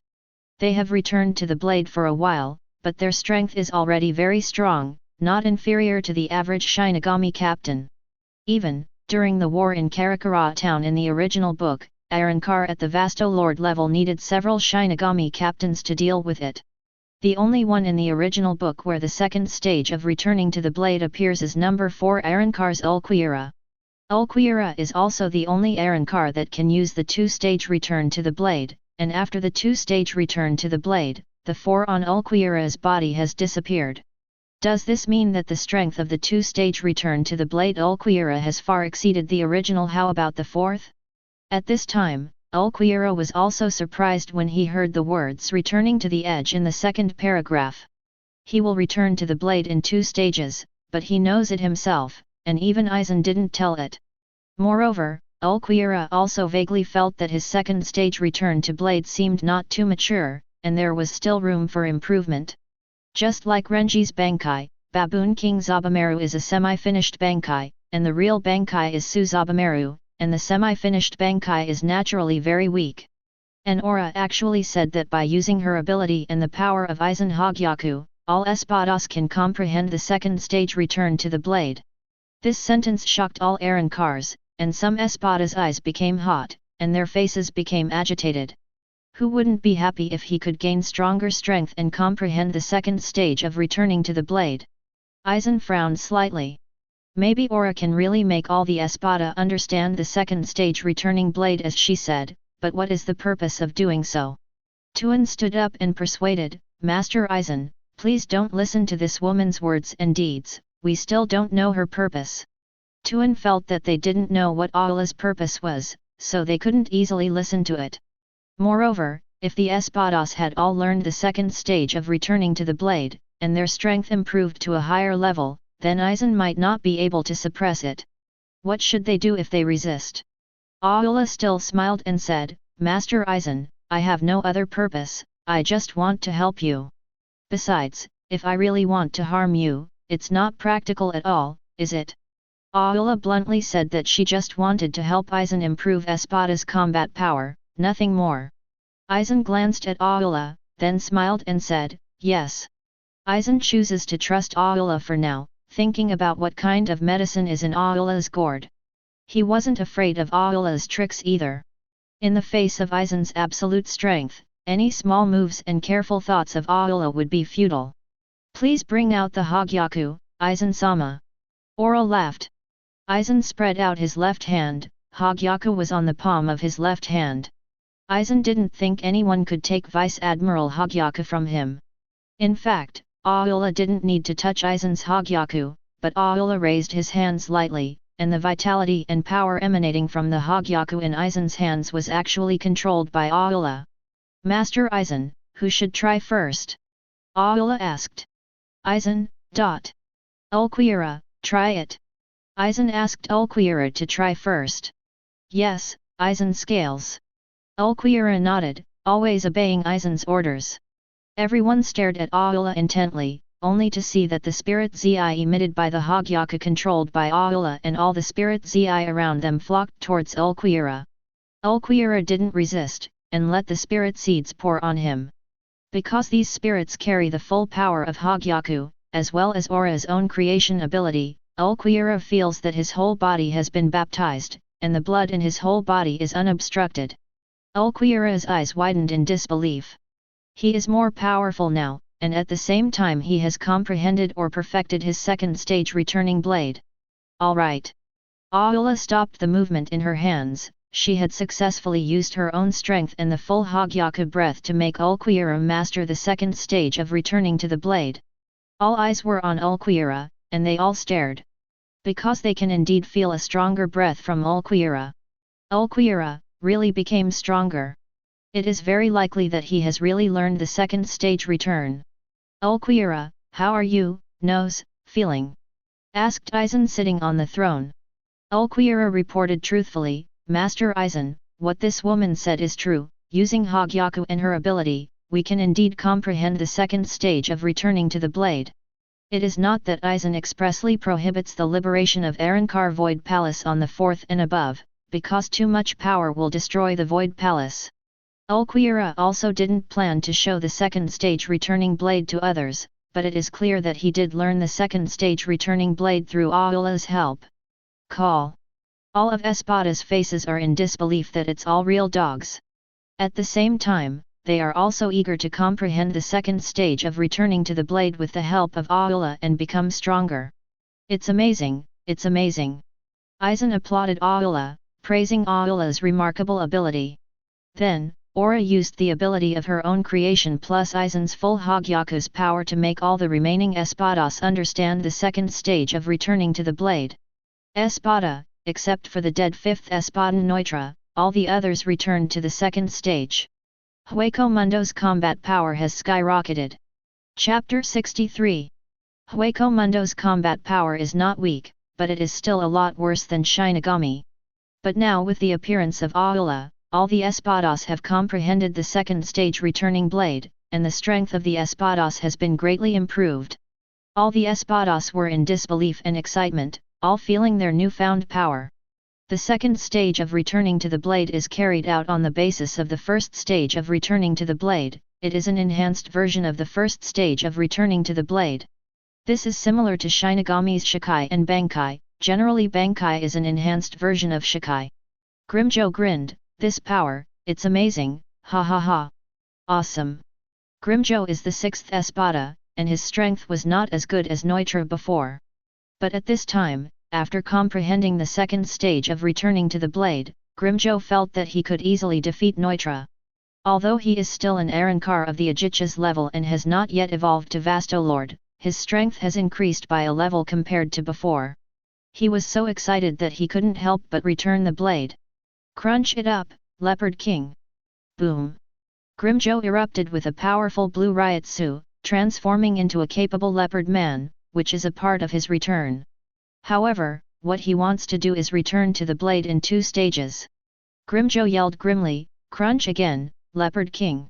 In an instant, an extremely powerful blue Ryotsu beam of light shot straight into the sky, directly blasting a big hole in the sky above Sui Palace, and the wind raged violently. When the storm subsided, Grimmjow's form changed.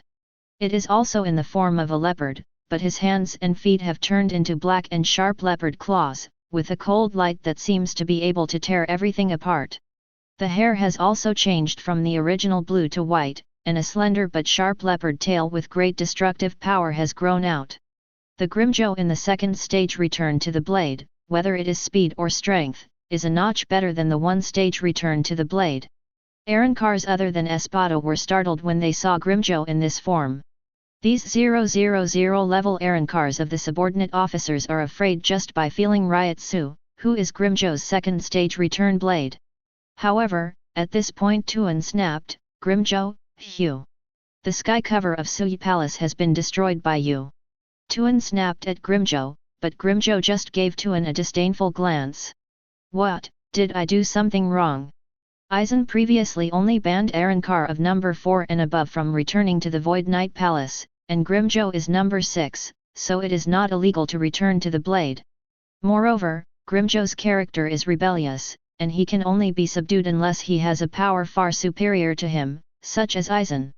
The previous Tuan might be fine, but now that Grimmjow's strength has soared after getting the second stage return to the blade, Tuan is no longer in his eyes.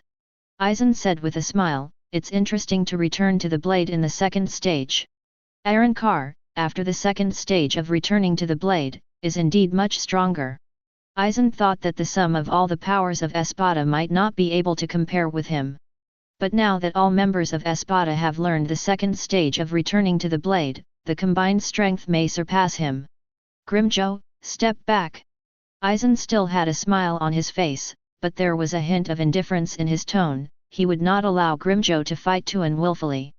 Moreover, there is a sense of oppression in Aizen's words. This calmed down the defiant Grimmjow a little.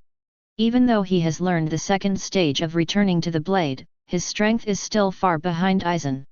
At this time, Ulquiorra also turned his head, looked at Grimmjow coldly, and said something that made Grimmjow extremely angry. "Your strength is insignificant in front of Master Aizen." Ulquiorra told this fact mercilessly. Even Grimmjow, who returns to the blade in the second stage, is far less powerful than Aizen. The reason why Aizen stopped him was not because he was afraid of his power, but because he was not allowed to be presumptuous and then destroy the Void Knight Palace. "What did you say?" Grimmjow stared at Ulquiorra viciously, wanting to fight Ulquiorra. "It's just that Ulquio doesn't disdain him. You are not my match," Ulquiorra said flatly. Grimmjow has acquired the ability of the second stage returning blade, and Ulquiorra has already learned the second stage returning blade, and now it is a step further, and Grimmjow is still an Ajich's level Arrancar, weaker than Vastolord in all aspects. Ulquiorra is much stronger than Grimmjow. "Cut! Ulquiorra UBD, you're so annoying." Grimmjow gritted his teeth, but finally conceded to Ulquiorra for the time being, and released the second stage returning blade form. But at this time, a Ryotsu that was so powerful that it changed the faces of all Espadas soared into the sky. "Ha ha ha, ha ha ha." Baragan let out a wild laugh. "Aizen Sōsuke, and that woman with the full realization, I make you regret giving me this power. Corrupt the Shu, Skull Heavenly Servant." Then he returned to the blade directly, and changed back to his original form covered with a skeleton. His whole body is full of black dead energy. As long as he is contaminated by this dead energy, everything will age and disappear. The cruel and arrogant Baragan has been the king of the virtual circle for thousands of years, and the throne was taken away only after meeting Aizen. He also always wanted to take revenge on Aizen and regain the throne. But due to Aizen's Kyoka Suijutsu and strong strength, he has not dared to act. And today he chooses to completely tear himself apart with Aizen.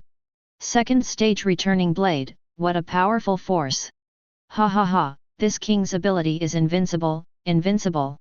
Baragan roared excitedly, let you appreciate the power of this king. Corrupt again, King Skull! Boom! A stronger Ryutsu burst out from Baragan's body again, turning into a second stage returning blade form. Baragan in the second stage returning blade form exudes a powerful black and red aura all over his body. He is wearing a fur coat and holding a red giant axe. 2 pairs of horns grow on his head, making him look even more ferocious. The previous Baragan was not particularly strong. But after Arankar plus the second stage of returning to the blade, he swelled up to the point where he blatantly broke his face with Aizen. He thinks that his aging ability is invincible, especially after the second stage of returning to the blade, the aging ability has been raised to another level. And Baragan also knows that if Aizen and Hogyaku merge in the future, his revenge will be hopeless, so now is the best time to kill Aizen and others in one fell swoop, regain the throne, and redominate Hueco Mundo. Although I haven't cracked Kyoka Suijutsu yet, it doesn't matter to me now. I just need to destroy everything. Ha ha ha. Death sigh.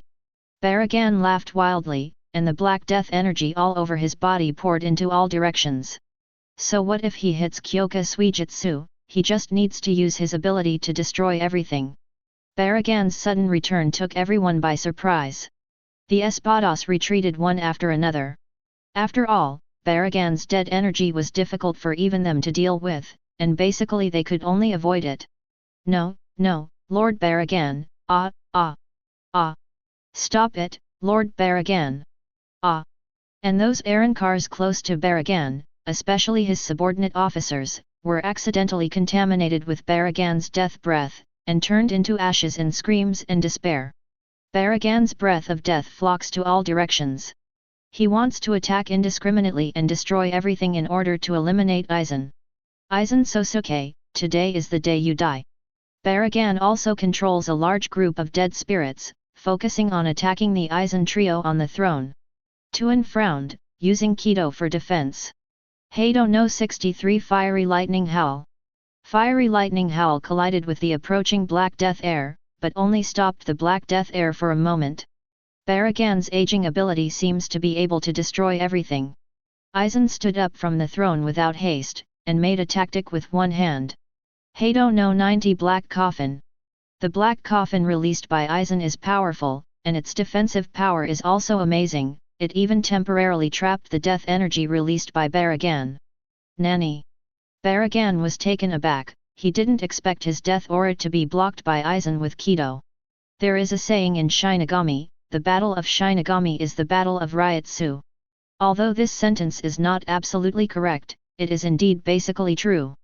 Aizen's Ryutsu is extremely strong, even an ordinary Kido, or an ordinary slash, is extremely powerful. Baragan's aging ability is very variable, seemingly unsolvable, but it is not. Aging takes time. The stronger the move, the more aging time Baragan needs.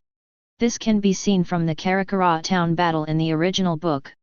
Baragan's death energy will age more slowly when faced with higher level and stronger Kido, and if it is a sudden move, such as being suddenly attacked by Sui Feng's Bankai Jakuho Reikoban, Baragan's ability to age will not decompose so quickly. There is no way to completely eliminate the explosive power of Jakuho Reikoban in time, and he will also be injured. Although the black coffin released by Aizen cannot completely resist Baragan's death black gas, it is enough to stop it for a while. Baragan was already a little panicked at this time, he didn't expect that even he who thought he was invincible was temporarily blocked by Aizen with Kido. This is impossible. Aizen Sōsuke, you die. Give me back the throne.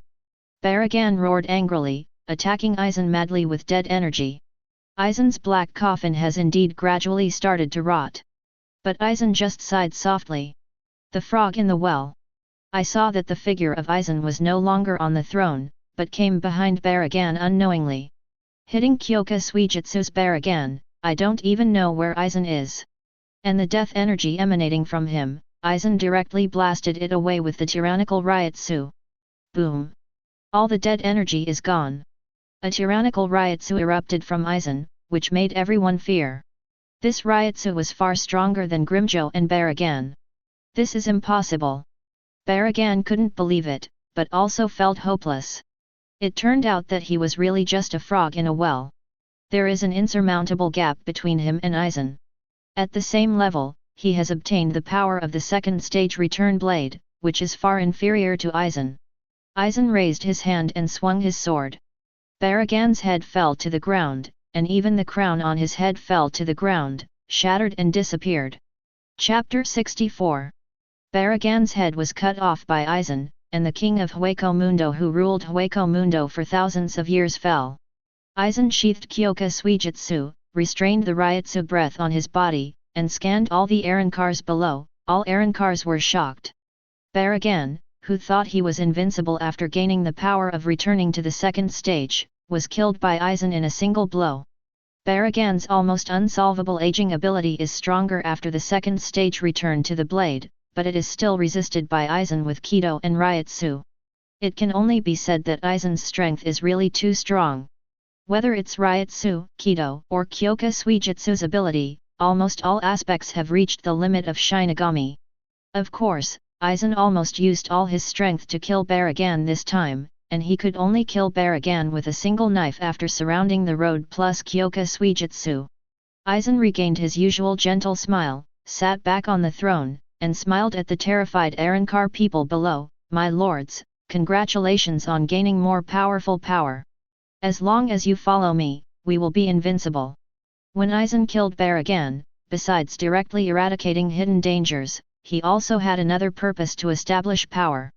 Most Arankars are rebellious, and many Arankars have some small thoughts in their hearts, especially after comprehending the second stage of returning to the blade and becoming stronger.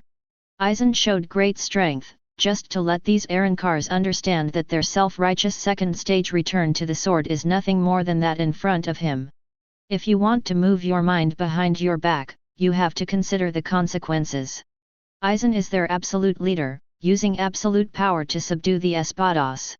Everyone in Espada was shocked and surrendered at this time. Even the two-blade Baragan was instantly killed by Aizen, let alone them. All the Arankars knelt down on one knee and shouted, I will follow Lord Aizen to the death.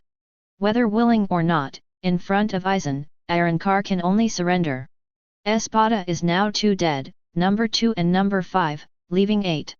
8 Espadas who have comprehended the second stage return to the blade, and the Shinigami captains and vice-captains of Godai 13, Aizen thinks it is almost the same.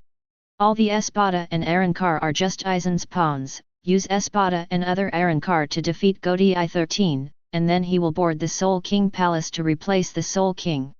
To replace the Soul King and become a god is Aizen's greatest ideal. At this moment, Aula leaves. Master Aizen, I won't bother you anymore, I will take my leave first. After finishing speaking, Aula's figure gradually turned into a spirit child, disappeared and left Sui Palace. After Aula left, Aizen narrowed his eyes slightly. What is her purpose? Aula came for no reason, and helped Aizen improve the power of Espada, and then left. What exactly is the point of doing this? Just pure help? Aizen wasn't convinced. Moreover, Aizen feels that Aula is likely to be instructed by someone, and there must be someone behind Aula. As for who it is, Aizen doesn't know very well, and doesn't need to know.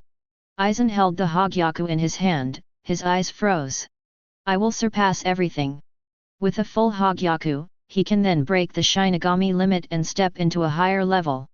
At that time, he will surpass everything. At the same time, Aizen also held a hint of hope in his eyes. Kurosaki Ichigo, I don't know if you can stop me. He is very curious whether Ichigo, his experimental material, can stop his plan to replace the King of Souls. On the other side, Soul Society.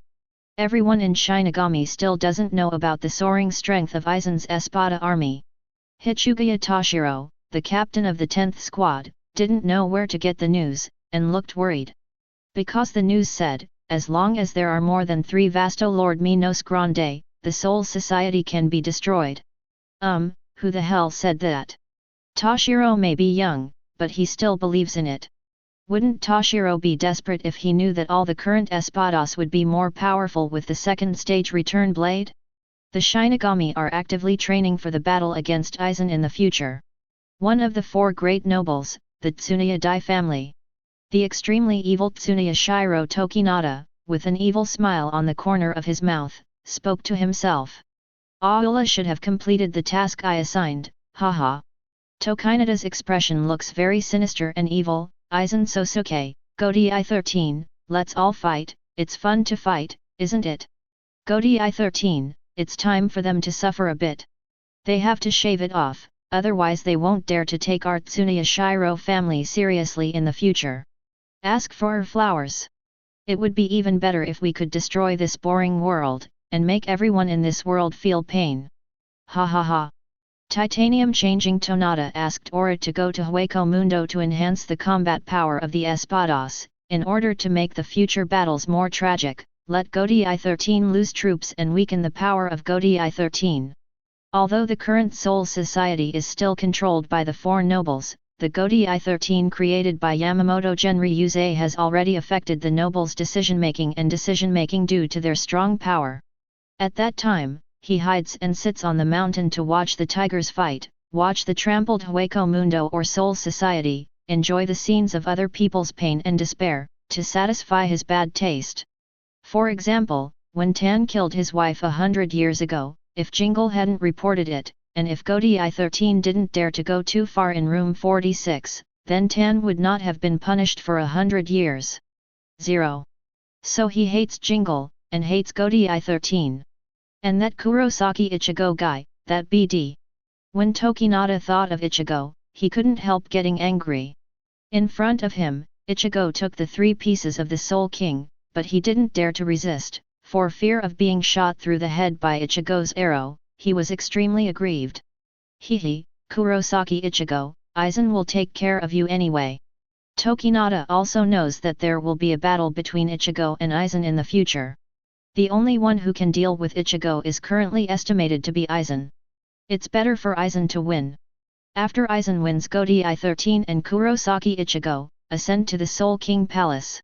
Shi-tan imagined the picture of the future, and his face became sinister and hideous. Aizen Sōsuke, even if you beat Godi-13, you beat Kurosaki Ichigo, do you really think you can pass the level of Team 0? Ha ha ha. At that time, you will experience the feeling that you are close to success, but you can only fail. This kind of taste must be very uncomfortable. Ha ha ha. Shi-tan calculated everyone.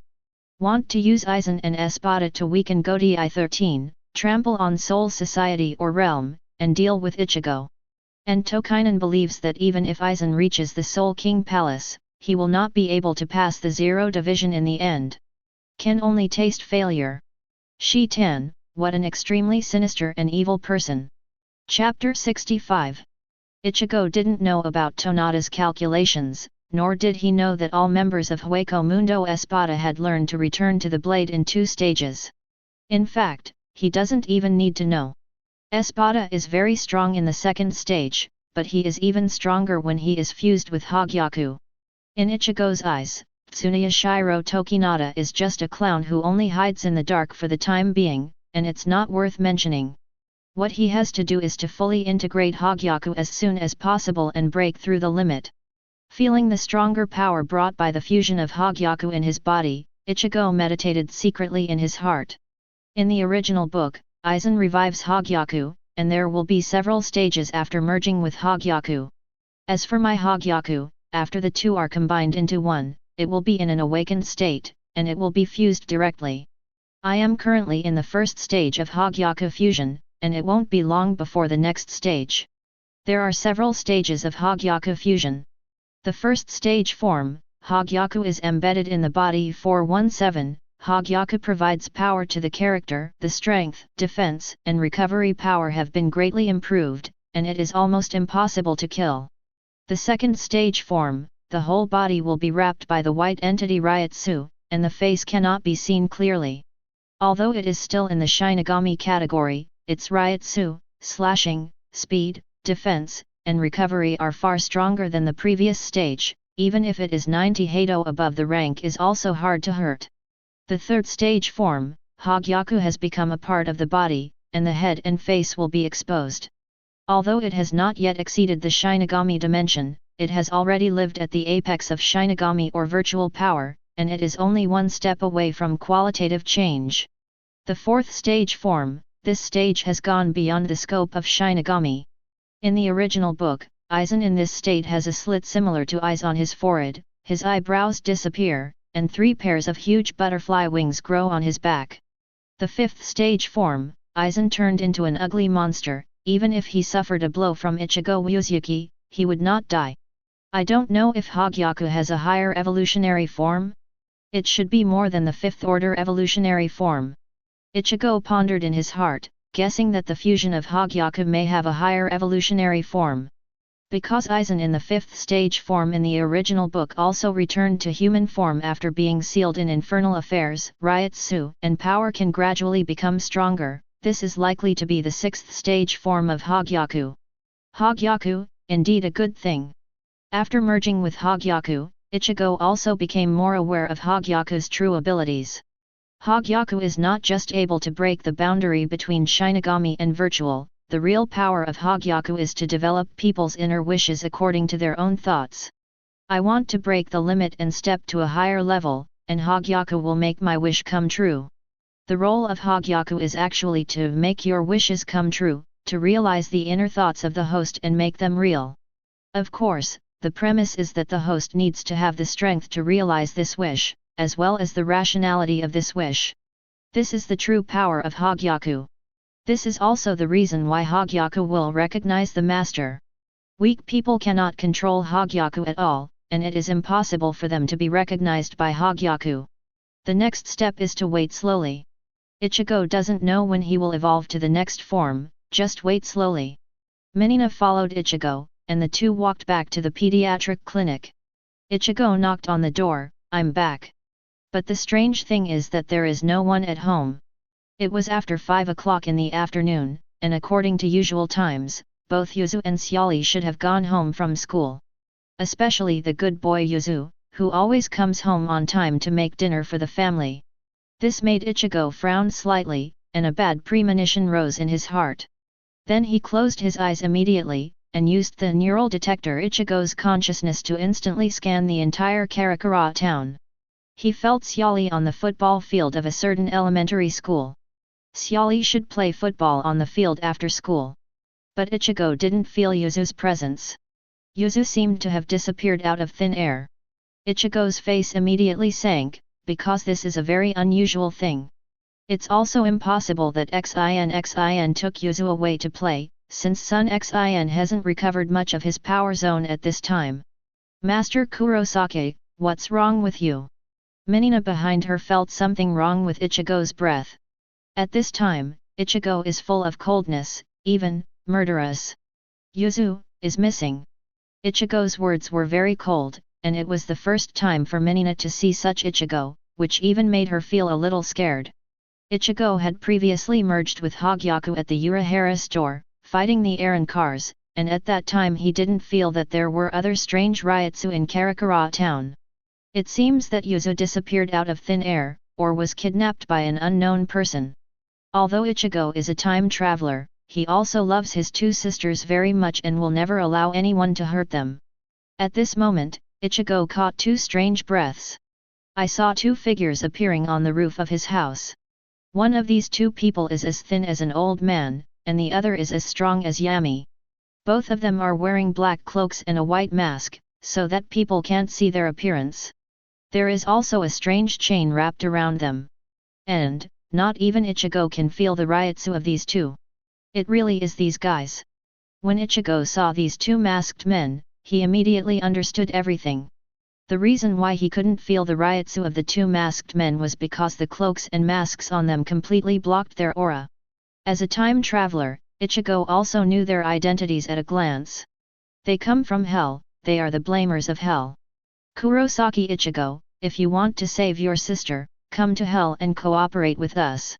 The masked man with a thin stature like an old man spoke hoarsely through the mask. They kidnapped Yuzu. At the same time, I want Ichigo to go to hell to cooperate with them. Menina was startled when she saw the two masked men and what they said. Because these two people came from hell. Hell is a very weird place. It seems that only those who have committed serious crimes will enter hell after death and receive eternal torture in hell. At the same time, Cai Nina's face was also a little angry. These bastards are so despicable, using Yuzu to threaten Master Kurosaki. Menina also made dinner with the lovely Yuzu last night. Menina also likes the well-behaved and sensible Yuzu, and Yuzu is Ichigo's younger sister. These villains from hell actually take Yuzu away while Ichigo is not at home, thus threatening Ichigo. Ichigo didn't speak, but the breath on his body became colder and colder, and the murderous aura could no longer be concealed. 4.2 Seeing that Ichigo didn't speak, the two masked men punched Ichigo directly. Whether you come to hell or not is up to you. Kurosaki Ichigo. The powerful fist roared towards him. Menina used the scythe to block in front of Ichigo. Power. Menina also punched out, and she used the power of the holy text to meet the big man's punch. What? Menina failed to punch the big man flying, but only made the big man back more than 10 steps. You know, Menina's holy text P makes her infinitely powerful. She can smash a building with one punch, and kill a vice-captain level figure with one punch. But the big man from hell in front of him only retreated a little distance. These two culprits from hell are also at the captain level. Chapter 66. The strength of these people is very strong. Menina's face turned serious. The two culprits from hell in front of her were not easy to deal with. However, the big man on the opposite side who was repelled by her punch was even more surprised, and the two eyes exposed by the mask were full of disbelief. He is good at strength, his fist has the strength of 1,000 catties, and his strength is infinite. However, she was repulsed by Menina, who seemed as weak as a human being. Why is that woman so powerful? The strength is still higher than mine. The big man Juran's face was a little ugly, and it was the first time he lost to others in terms of strength. Next to him, the thin person holding a sickle weapon looked at Ichigo, who was full of murderous intent, and couldn't help but feel a little startled. Ichigo's power is very strong, they know this, and they have taken a fancy to this. Kurosaki Ichigo, don't resist, come with us. The skinny blamer is persuading Ichigo to go to hell with them, but he hasn't finished talking yet. Whoosh! An arrow shot through his head directly, and the whole head was shattered in an instant. This. The big man Juran shrank his pupils, turned his head in disbelief, and saw his companion turned into a headless corpse. Ichigo instantly killed a blamer. They couldn't even see Ichigo's attack. Ichigo's strength is stronger than they expected. Because the head was crushed by 16 Ichigo, the mask on the skinny man's head was destroyed, and the cloak on his body was also damaged. An unbelievable scene appeared. I saw a huge gate of hell suddenly appeared above the sky. The sky is reflected in dark red. The gate of hell opened, and countless chains flew out from it. These chains instantly crushed the thin, headless blamer into powder. The reason why these two culprits can escape from hell is because of the cloaks and masks on them, and once the masks and cloaks are dropped or damaged, they will be detected by the will of hell. Kill them instantly and let them fall back to hell. The evil person in hell is generally unkillable, and the thin evil person will be obliterated by the will of hell, and will be resurrected in hell. However, it cannot be revived in a short time. Seeing the gate of hell appear, the remaining big man Juran looked terrified, but fortunately the mask and cloak on him were not broken, otherwise it would have ended like this. He also has no intention of staying here, and opens the portal of hell on the spot, returning to hell. When he left, he did not forget to leave a sentence, Kurosaki Ichigo, we are waiting for you in hell, you know what to do. Damn it, let that guy escape. Menina put away her fists, and her face was full of shock. The opening of the gate of hell just now, and the scene of instantly strangling that skinny and guilty person, made her feel that this place of hell is both mysterious and terrifying. Ichigo's eyes were full of killing intent. Hell, I must go. Yuzu has been taken captive to hell, even if this hell is a sea of swords and swords, Nico must go there. Although these culprits may not be killed, Ichigo will definitely make them pay a heavier price. Hey, Master Kurosaki, please calm down first, don't be impulsive. Menina is very worried, and Ichigo goes to hell. After all, hell is a very weird and dangerous place. Although Menina really wants to save Yuzu, but if something happens to Ichigo, it is absolutely not allowed. Menina advises Ichigo to calm down first. Ichigo looked indifferent. Don't worry, I'm calm. Ichigo is angry, but it doesn't mean he isn't calm. He kept calm all the time, thinking about how to rescue Yuzu and how to destroy those who blamed him. However, time is more urgent. Hell is full of miasma. If ordinary people inhale it for too long, they will die.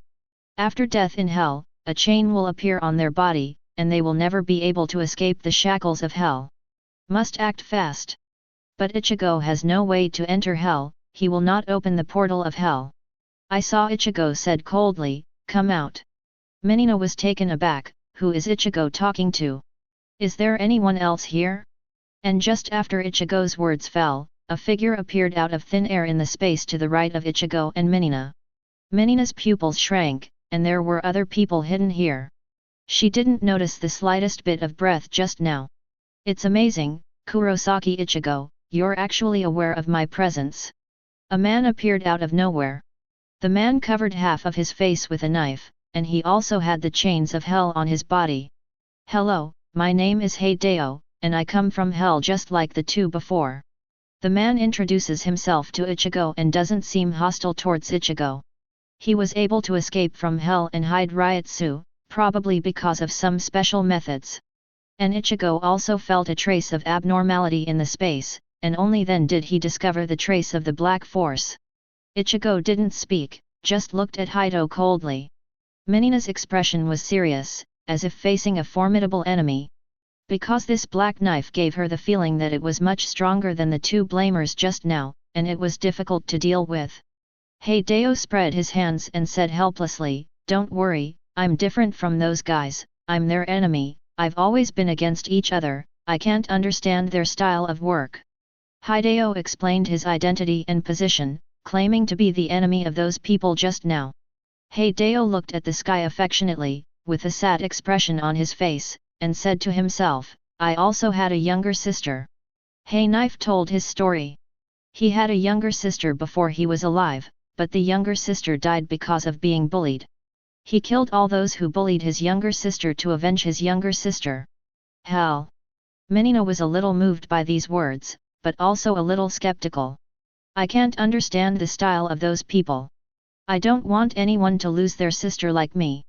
So, Kurosaki Ichigo, I will assist you to go to hell and rescue your sister. A look of sadness flashed across Hideo's face, and his tone was very firm. Seems to really want to help Ichigo go to hell to rescue Yuzu.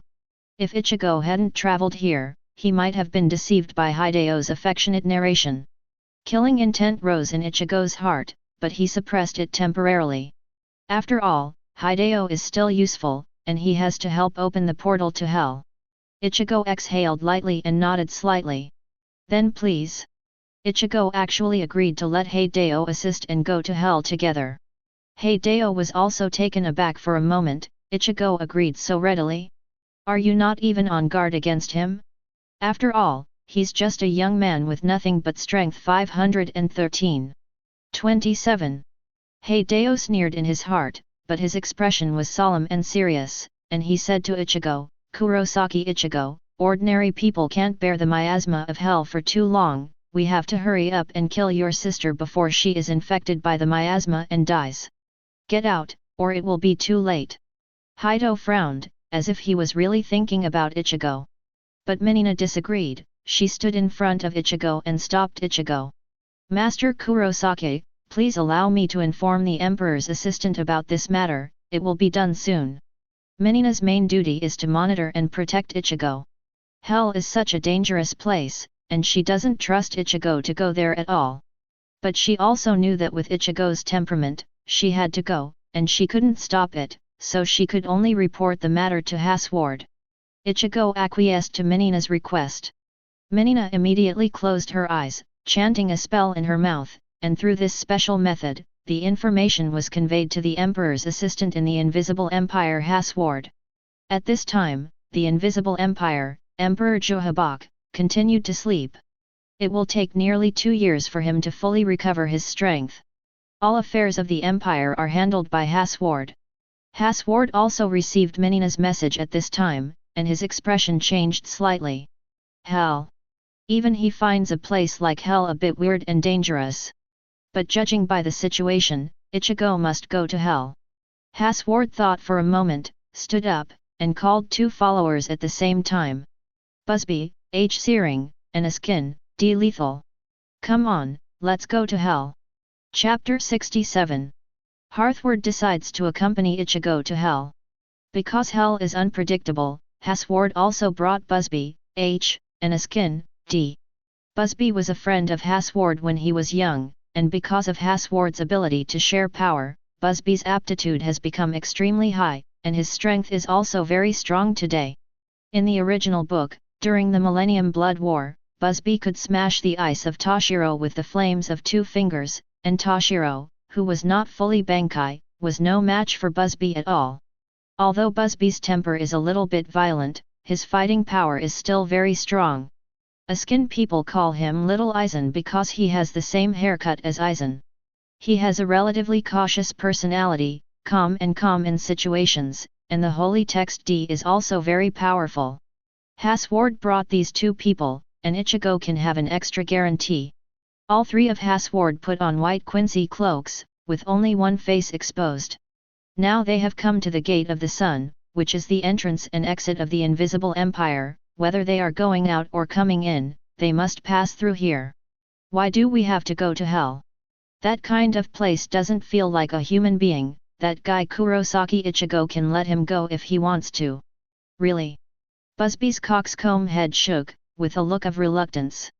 Because there are really few people who want to go to that place in hell.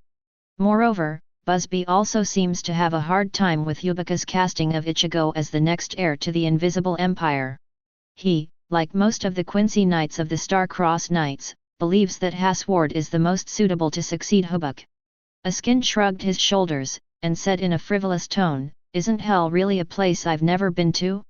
It's also a good time to go and see what's in hell." As he spoke, he narrowed his eyes slightly, and his face became more serious. However, don't take it lightly. Askin's strength is very strong, but he is still very cautious in doing things. Their Quincy masters, or Shinigami, have very little knowledge of hell, and they must not be careless when entering hell. Haswald walked in front, he turned his head slightly, and said to Busby expressionlessly, "Because, he is the prince appointed by His Majesty. He affects the future of the Invisible Empire, and there can be no loss." The reason why Haswald chose to personally assist Ichigo is very simple, because Ichigo is the future successor of the Invisible Empire. This is Yuhabach's will, absolutely nothing will happen to Ichigo. Haswald also understands that with Ichigo's character, he can't stop Ichigo from going to hell. Busby snorted softly, still a little dissatisfied. Feeling somewhat resentful, he curled his lips. "I don't know what kind of guys there are in hell, at least let me vent my anger." In a few minutes, 3 figures in white cloaks appeared above Ichigo's house. The 3 of Haswald came. Minina breathed a sigh of relief when she saw Haswald coming, and then saluted, "My lord." Haswald himself went out, and Minina had completed her task. And the black knife with a black bandage wrapped around half of the face that was also here. After seeing Haswald's appearance, his pupils shrank suddenly, and his body trembled slightly. What are these guys? Hideo was a little nervous and unbelievable, because even he felt a dangerous aura from the 3 of Haswald. You know, the strength of the black knife is very strong. In the original book, even though Ichigo is Bankai plus Hollow, he is not the opponent of Hideo, and he is crushed by Hideo. If you look for a reference standard, the strength of the black knife is about equal to the Ulquiera of the second stage of returning to the blade. But the 3 Quincians in white cloaks in front of him made him feel dangerous. Are these guys all Quincy masters? Why does Kurosaki Ichigo have such a powerful assistant? Hideo frowned slightly, feeling bad in his heart. Just now he thought that Ichigo's helper might be some weak chickens such as Yulong and Sato. He didn't expect that the three of Haswald, who were coming, made him feel the danger. Especially the stern man with long yellow hair in the leader. I feel that Hideo is afraid. This also made him feel very unbelievable, and he even wondered what kind of identity Ichigo is, to have such a powerful helper. As a result, his plan has become a little difficult.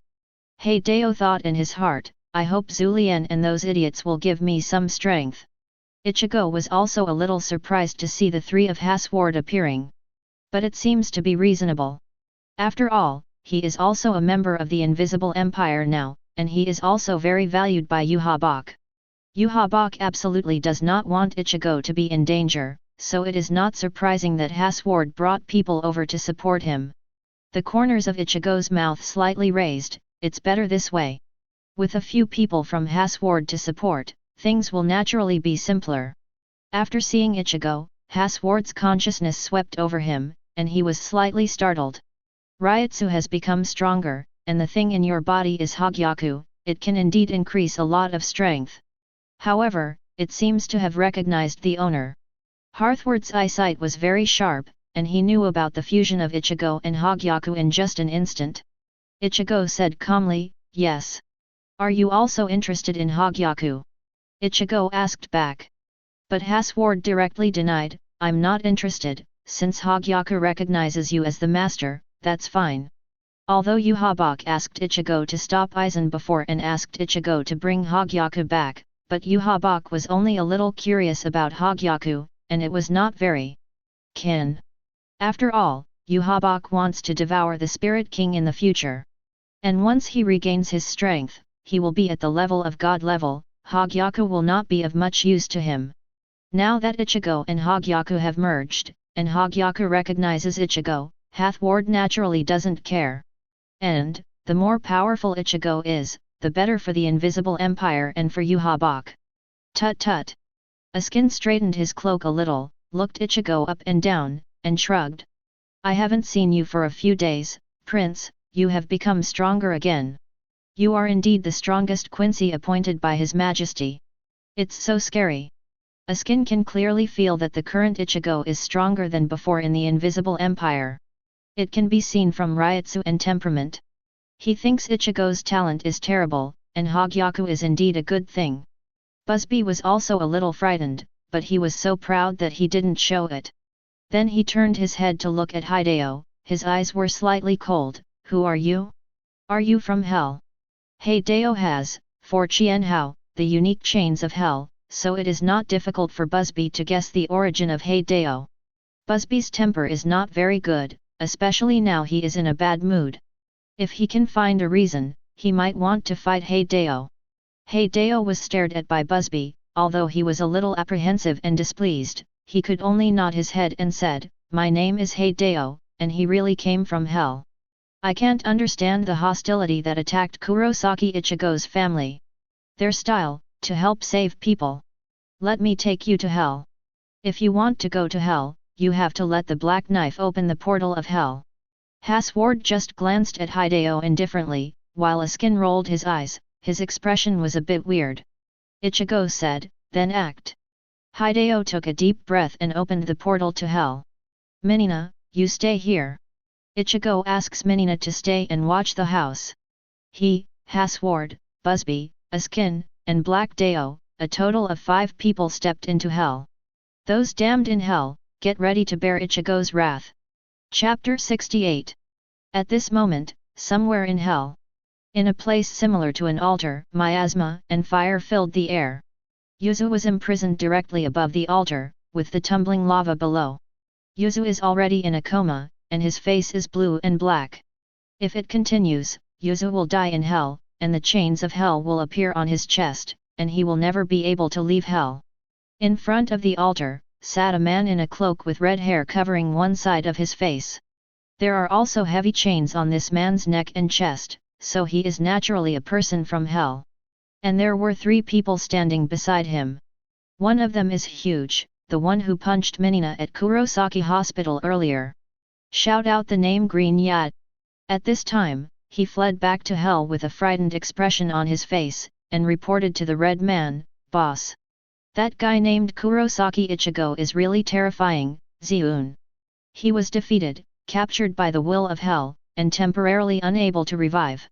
"Fortunately, I escaped quickly, otherwise I'm afraid I will end up like this." The big man Lu Ya swallowed a mouthful of saliva, with lingering fear in his heart. The thin person named Ziun just now was shot through the head by Ichigo's arrow. After his death, he was discovered by the will of hell. The will of hell dragged Ziun back to the depths of hell for punishment. He could not be revived for a while. 193 Mischievous. Hearing this, a man with a fat body like a round ball laughed sharply, "You two are really useless. Unfortunately, I took a step ahead and didn't see Kurosaki Ichigo. I don't know if he is as scary as you said. The fat man is called Taijin, and he also has the strength of a captain. Just now he kidnapped Yuzu and returned to hell, leaving Liuya and Ziun behind, so he didn't see Ichigo make a move. Next to the fat man Taijin is a blamer with arms and tentacles growing out of his body. He said hoarsely, Kurosaki Ichigo, I hope his strength won't let us down. If the strength is too weak, it will not be able to break through the gate of hell. The tentacle monster is called Ultramarine." From his words, we can see that they want to use Ichigo's power to break the gate of hell. The four of them are all subordinates of the red-haired man Zhu Lian. The corners of Zhu Lian's mouth turned up, revealing an evil smile. "Don't worry, his sister is in our hands, he will definitely not leave his sister alone, he will definitely go to hell. At that time, we will be able to leave this ghost place of hell." When she said this, Zhu Lian's face was distorted with excitement. People who sin deeply during their lifetime will be dragged into hell after death, where they will suffer eternal torture. Zhu Lian and others dreamed of escaping from hell all the time. And recently, there has been a saying in hell that as long as someone can blast open the gates of hell, they can escape. In hell, there is a place called Reincarnation Pool, where the sinners of hell will be resurrected after death. In the reincarnation pool, for unknown reasons, there are occasional scenes from the outside world. From the reincarnation pool, Zhu Lian saw the shocking scene when Ichigo shot and killed the big bird Baiji with one arrow when he was in the Soul Society, and remembered the shocking scene of Yuhabach Yanchong cutting off the Baiji hill. This makes him think that with the power of Ichigo, he will be able to break open the gate of hell. He sent several men to Karakura town wearing the developed cloak and mask, captured Ichigo's sister Yuzu, and forced Ichigo to come to hell. Zhu Lian looked at Yuzu on the altar, whose face was getting darker and darker, and said with an evil smile, "Kurosaki Ichigo, if you slow down, your sister is really going to die here." Black Knife opened the portal to hell, and Ichigo, Haswald, Busby, and Askin stepped into the third place. For them, it was the first time they entered hell. After entering hell, the sight in front of them surprised the three of Haswald. Because what came into view was not the imaginary mountain of swords and fire, but a vast and boundless space that seemed to be formed by countless Ross cubes. Very spacious, clean, and tidy. Is this hell? Is it a little different from what you imagined? Askin took off the hat of his white cloak so that he could better observe the scene of hell. Busby was also taken aback for a moment, and said in disbelief, "This is hell, BGBF, hell."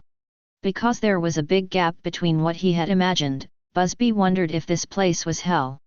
Haswald just observed all this in front of him without speaking. There was no surprise in Ichigo's face.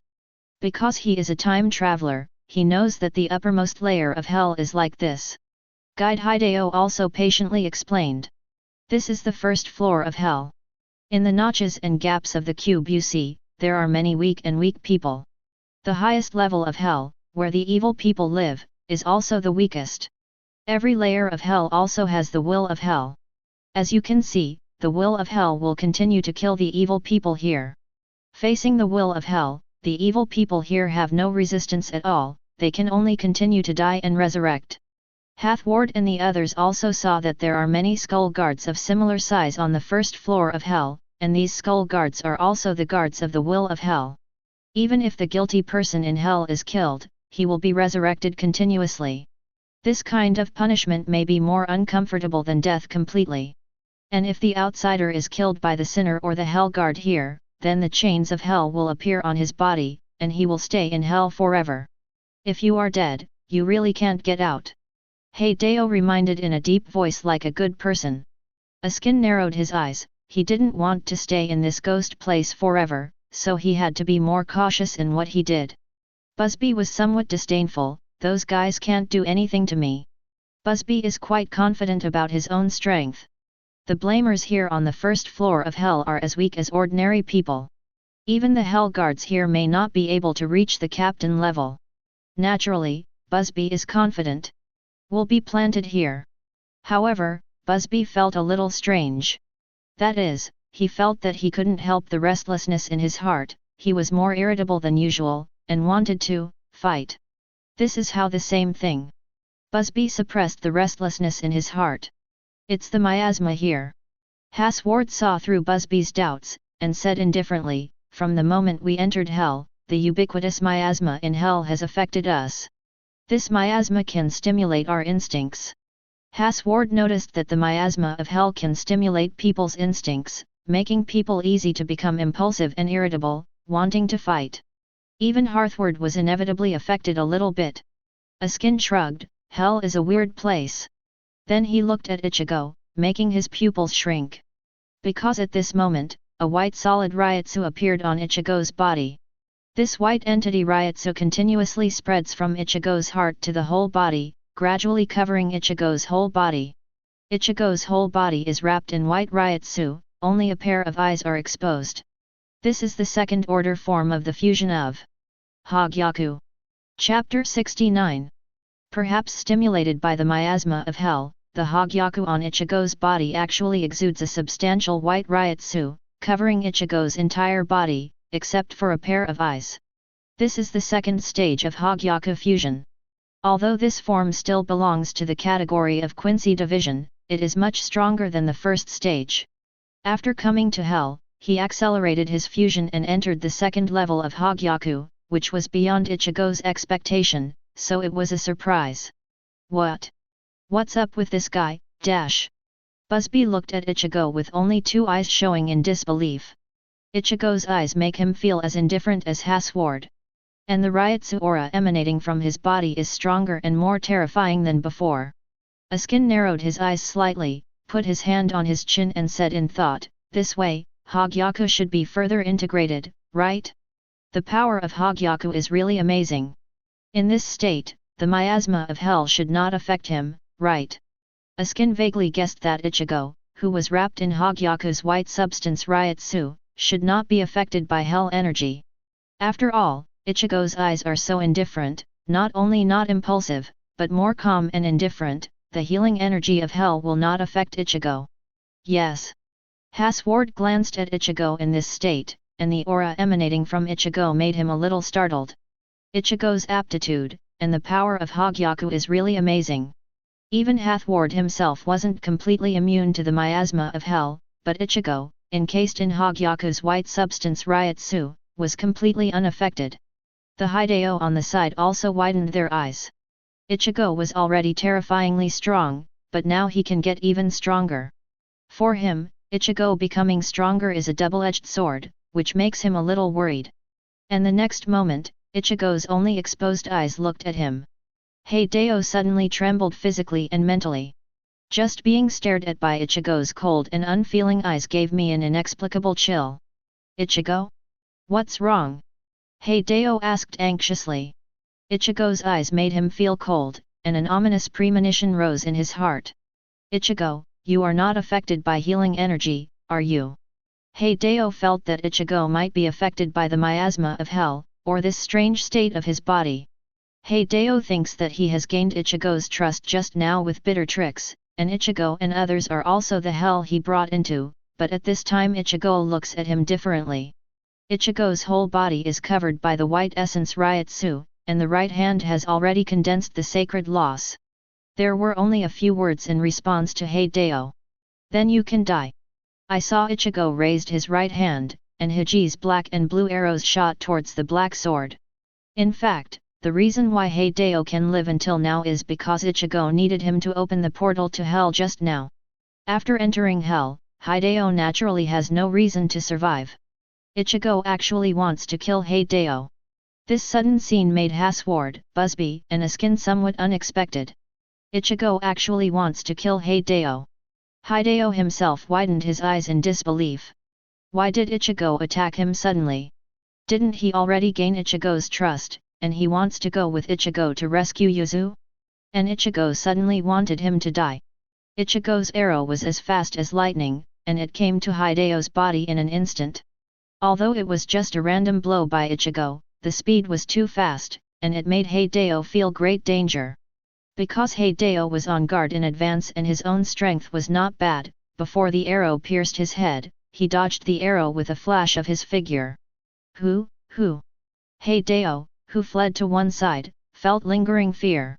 He felt that if he failed to dodge the arrow, with the power of the arrow, he might be shot directly through his head, causing him to die on the spot. In fact, he didn't escape completely. A wound appeared on his forehead, and blood flowed from the wound. The arrow didn't hit him, but the fierce aura mixed with the arrow hurt his forehead. It was only at this time that Hideo personally experienced that Ichigo's power is so terrifying. This made him suddenly timid, and he continued to pretend to be stupid, and hurriedly shouted, "Ichigo, what are you doing?" "Ichigo, I am Hideo, the Hideo who helped you save your sister. I also had a younger sister before I was alive. I came to help you because I couldn't understand Zulien's style of work, but how could you do this?" Up to now, Hideo still has a fluke mentality, thinking that Ichigo's attack on him was only affected by the miasma of hell or the strange state of his body, or it was just to test him. Asking for flowers. Knife thought he hadn't revealed any telltale feat. Haswald and the others were also a little surprised. Although with their nature, they didn't believe Hideo, who appeared suddenly, from the beginning to the end, but they didn't notice the other party's fault for the time being. But Ichigo wants to kill Hideo directly. Could it be that Ichigo has already noticed something wrong with Hideo or has known about Hideo's plot? Ichigo was expressionless. As a time traveler, he knows everything. It is true that Hideo and Zulien are hostile in hell, but in fact all this is Hideo's conspiracy.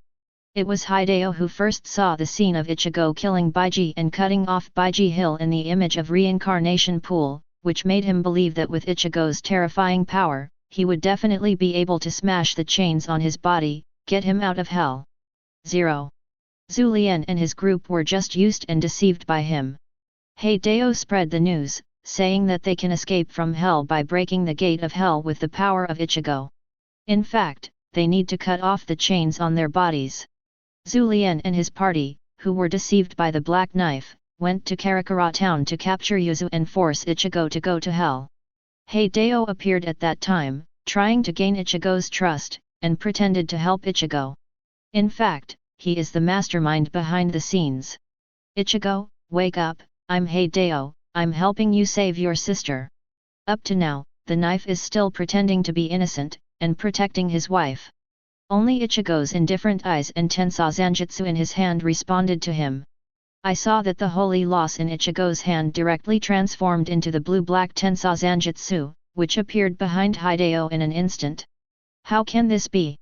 Hideo couldn't believe it, his head and body were split in half from top to bottom by Ichigo in an instant. Ichigo kills Kurito directly. Hideo didn't understand until his death why Ichigo was so decisive to attack him. The guilty person in hell can actually be resurrected even if he is killed. Hideo didn't really die either. There was no expression on Ichigo's face, but his eyes were full of indifference. An indifferent voice came out, "Let's go." After all, Ichigo shot an arrow straight ahead, and he grabbed the arrow with his left hand. Using the speed of the arrow, he flew straight to the end of the first floor of hell. Chapter 70. All three of Haswald were surprised. Ichigo actually beheaded Hideo directly. They never thought that Ichigo would be so decisive and ruthless. It seems to be more ruthless than them. What? Busby's eyes widened in disbelief. The Japanese knife? Killed that guy from hell with just one knife. He was quite dissatisfied with Ichigo before, but at the moment Ichigo beheaded Heideo's Ichigo, which shocked him greatly. Although he was also unhappy with Heideo, a person of unknown origin, he also knew that Heideo's strength was not bad, and he was even a little difficult to deal with. Heideo is very powerful. In the original book, he can still beat Bankai plus Hollow's Ichigo. If he really fights with Busby, Busby probably won't be too easy. However, Ichigo shot Heideo casually with an arrow first, and then split Heideo in half at an unbelievable speed. Originally, Ichigo's strength was very strong, but Ichigo of the second rank of Hogyaku has greatly improved his speed and strength 267, so he can naturally kill Heideo in one blow. Askin was also shocked, and he said leisurely, "Oh, I didn't expect that, I was really shocked. The prince is so powerful, but also so ruthless. He really resembles his majesty." Askin originally thought that a teenager like Ichigo, who was inexperienced, might be kinder. But at this moment he knew he was wrong. Ichigo seems to have seen through Heideo's plot, and decisively beheaded Deo. This ruthlessness made Askin feel that Ichigo is really similar to Yuhabach. It's no wonder His Majesty values it so much. Askin nodded slightly, thinking that it was not unreasonable for Yuhabach to value Ichigo. Ichigo's own bloodline is extremely powerful, coupled with his decisive and ruthless heart, he is indeed very suitable to be the successor of the Invisible Empire. Haswald narrowed his eyes slightly, he was not surprised by Ichigo's strength. He can easily kill Hideo. Haswald was surprised by Ichigo's decisiveness, and wondered how Ichigo could see that the black knife showed a flaw. Although Haswald also suspected that Hideo had ulterior motives, he hadn't discovered Heideo's trick yet. Is his observation and judgment better than mine? It's amazing. Haswald thought that Ichigo's observation ability was superior to his, and he secretly praised it in his heart. At this moment, Ichigo has already shot a huge arrow forward, he grabs the arrow with one hand, and uses the speed of the arrow to fly straight towards the end of the first floor of hell. Use arrows to go even faster. After all, Ichigo can't afford to waste time now, and must rescue Yuzu as soon as possible. Haswald said to Askin and Budsby beside him, "Let's do the same." As he said that, Haswald also condensed the sacred loss, and imitated Ichigo to shoot an arrow, grabbing the arrow with one hand and flying forward. Although the Quincy of the Invisible Empire is very different from that of thousands of years ago, the way of fighting is more of using holy words and holy bodies.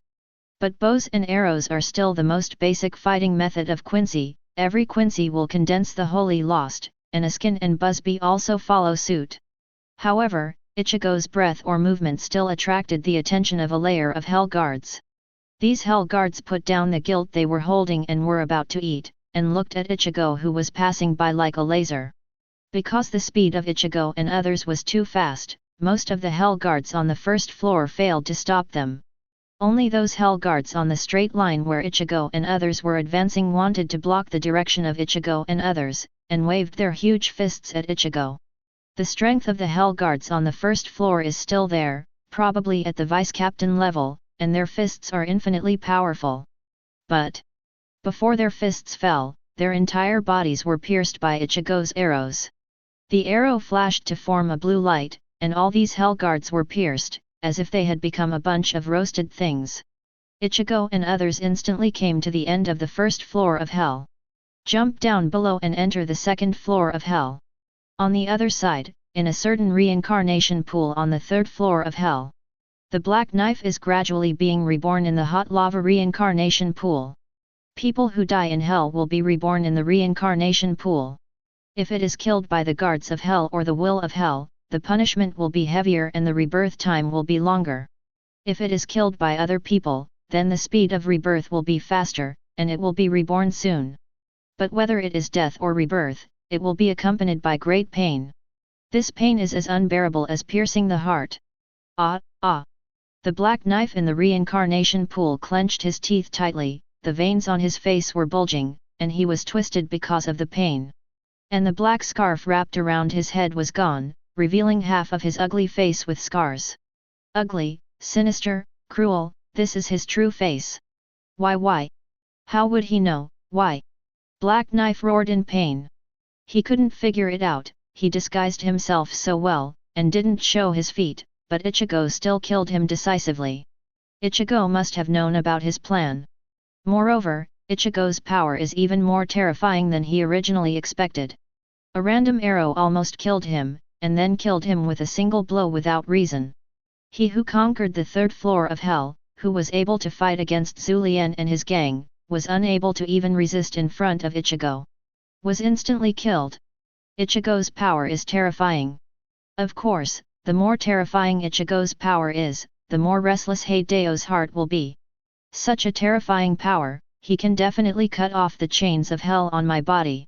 No matter what, I will let him cut it off for me. Must. Hideo roared like crazy. He wants to let Ichigo cut off the chains for him at all costs and in any way, so that he can escape from a hellish place like hell. Ichigo, Haswald, and others jumped into the second layer of hell. The scene on the second floor of hell also surprised Haswald and others. After jumping down from the first floor, they saw a huge and quiet ocean below. There are countless small islands supported by lotus flowers floating in the middle of the sea. Moreover, on some small islands, there are corpses of hell guards. If there is no accident, those who live here are guilty people with deeper crimes and stronger powers. And the corpses of those hell guards should have been killed by these culprits. It can be seen that these culprits are very powerful. As soon as the four of Ichigo landed on the largest lotus floating island in the center, 3 criminals surrounded them. The 3 culprits in 3.6 are Zulien's 3 subordinates. The big man Liuya, the tentacle monster Ultramarine, and the fat man Taijin. Zulien arranged for the 3 of them to come here to kill Ichigo's companions. In order not to let Ichigo's companions interfere with their plans. Fatty Taijin smiled and stopped in front of Haswald. The big man Liuya looked at Busby with a smirk. The tentacle monster Ultramarine also faced a skin. The 3 blamers laughed sharply, "You can't go there." The goal of the 3 of them is to stop Haswald and the others and only let Ichigo go to the 3rd floor. Ichigo also didn't bother to pay attention to the 3 culprits, and jumped directly into the bottom of the sea. Because the entrance to the 3rd floor of hell is at the bottom of the sea, and passing through this sea is the 3rd floor of hell. And on the lotus floating island on the 2nd floor, 3 of Zulien's subordinates were still smiling. They still don't know what a powerful guy they are facing. Chapter 71. The 3 culprits appeared and temporarily held Haswald and the others, allowing Ichigo to go from the bottom of the sea to the 3rd floor of hell.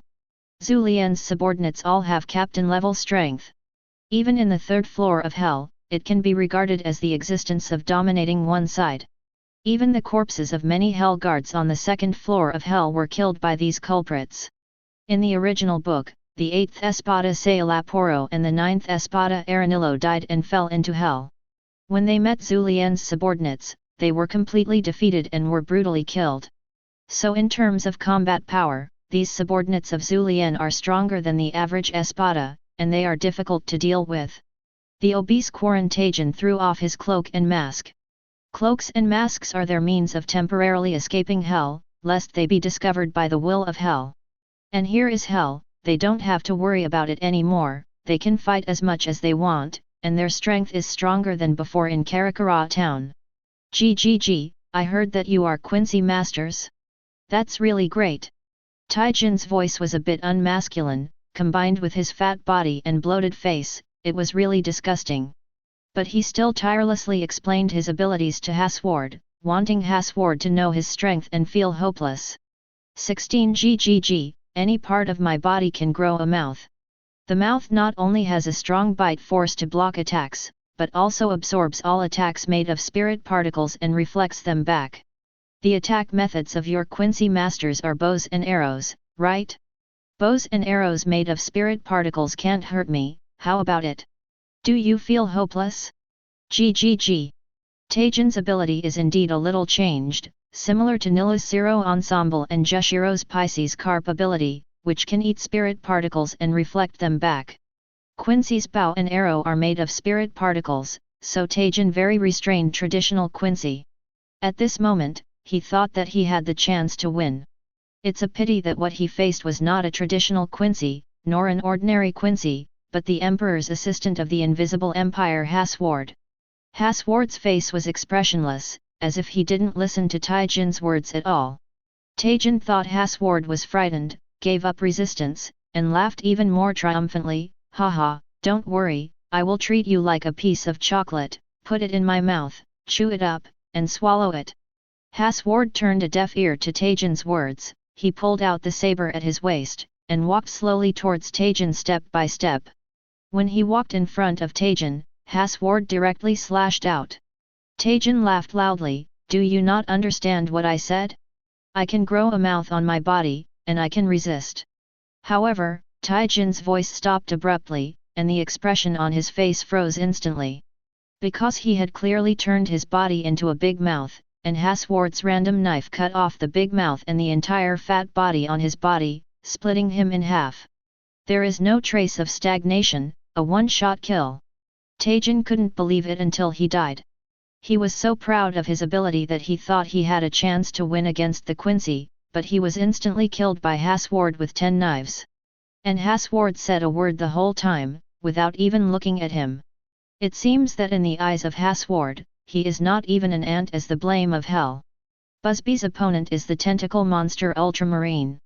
Kunking is Zulian's most proud and almost strongest subordinate. His arms and body can stretch out multiple tentacles. The tentacles are very hard, can fight against the blade, and even if the tentacles are broken, they can be reborn instantly. At this moment, 3 tentacles grew out of Kunking's body, attacking Busby at an extremely fast speed, trying to strangle Busby to death. However, Busby's temper is not good, especially now. It's because of you useless bastards that I came to hell, so go to hell. Busby, with his hands still in his pockets, raised one foot and stepped on the ground. Immediately, a scorching flame appeared on the ground.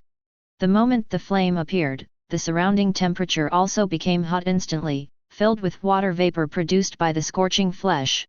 These flames also directly burned the 3 tentacles that Ultramarine attacked. What? The tentacle monster Kunking's eyes widened in disbelief. His tentacles are extremely hard, and they are indestructible even with hard weapons. And it was blown out by Busby's flame. How hot must the flames of Busby be? Busby's own strength and the scorching power of the holy text H are both very strong. In the original book, during the Millennium Blood War, Busby and the other 3 attacked Captain Yamamoto Genryuze and survived the flames of Yamamoto Shikai, but Busby used his own flame ability to offset part of Yamamoto's flames. The tentacle monster Kunking suddenly felt a little terrified. Although his tentacles can be reborn with a broken arm, the burning pain on the wound is still there. And the tentacles are his main means of attack, but they can't resist the flames released by Busby, so what's the use? How can we fight? But before he could think of a countermeasure, a beam of flame pierced through the mist, directly piercing half of his body. Busby in the mist put his hands back into his pockets again, and said dismissively, I don't want to waste time with a piece of trash like you.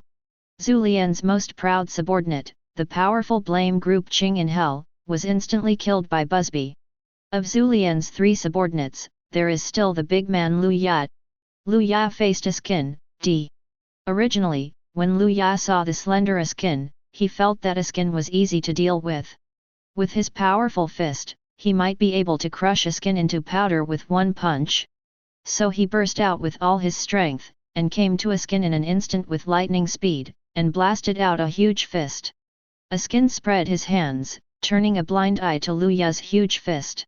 Really, it's really reckless to rush over even if the opponent's ability is what it is. I have to say, this behavior is stupid.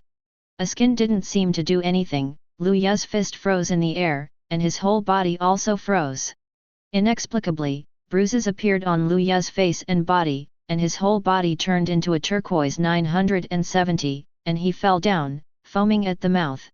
This seems to be poisoned. Moreover, the power of this poison is so powerful that even Lu Ya, who is known for his strength, cannot move at all. Lu Ya, who was poisoned and collapsed, soon turned into a pool of green blood. Askin's ability D has a very lethal dose and is very dangerous. The enemy is courting death if he gets too close. Askin shrugged his shoulders, then looked at the pool of blood that Lu Ya had turned into, and thought for himself. Hell is really a magical place. I heard that people here can still be resurrected infinitely after death. I don't know what the principle is. Askin is very curious about the rules of hell, and he doesn't know why the sinners who died in hell can continue to be resurrected, as if there is a power beyond the rules in hell.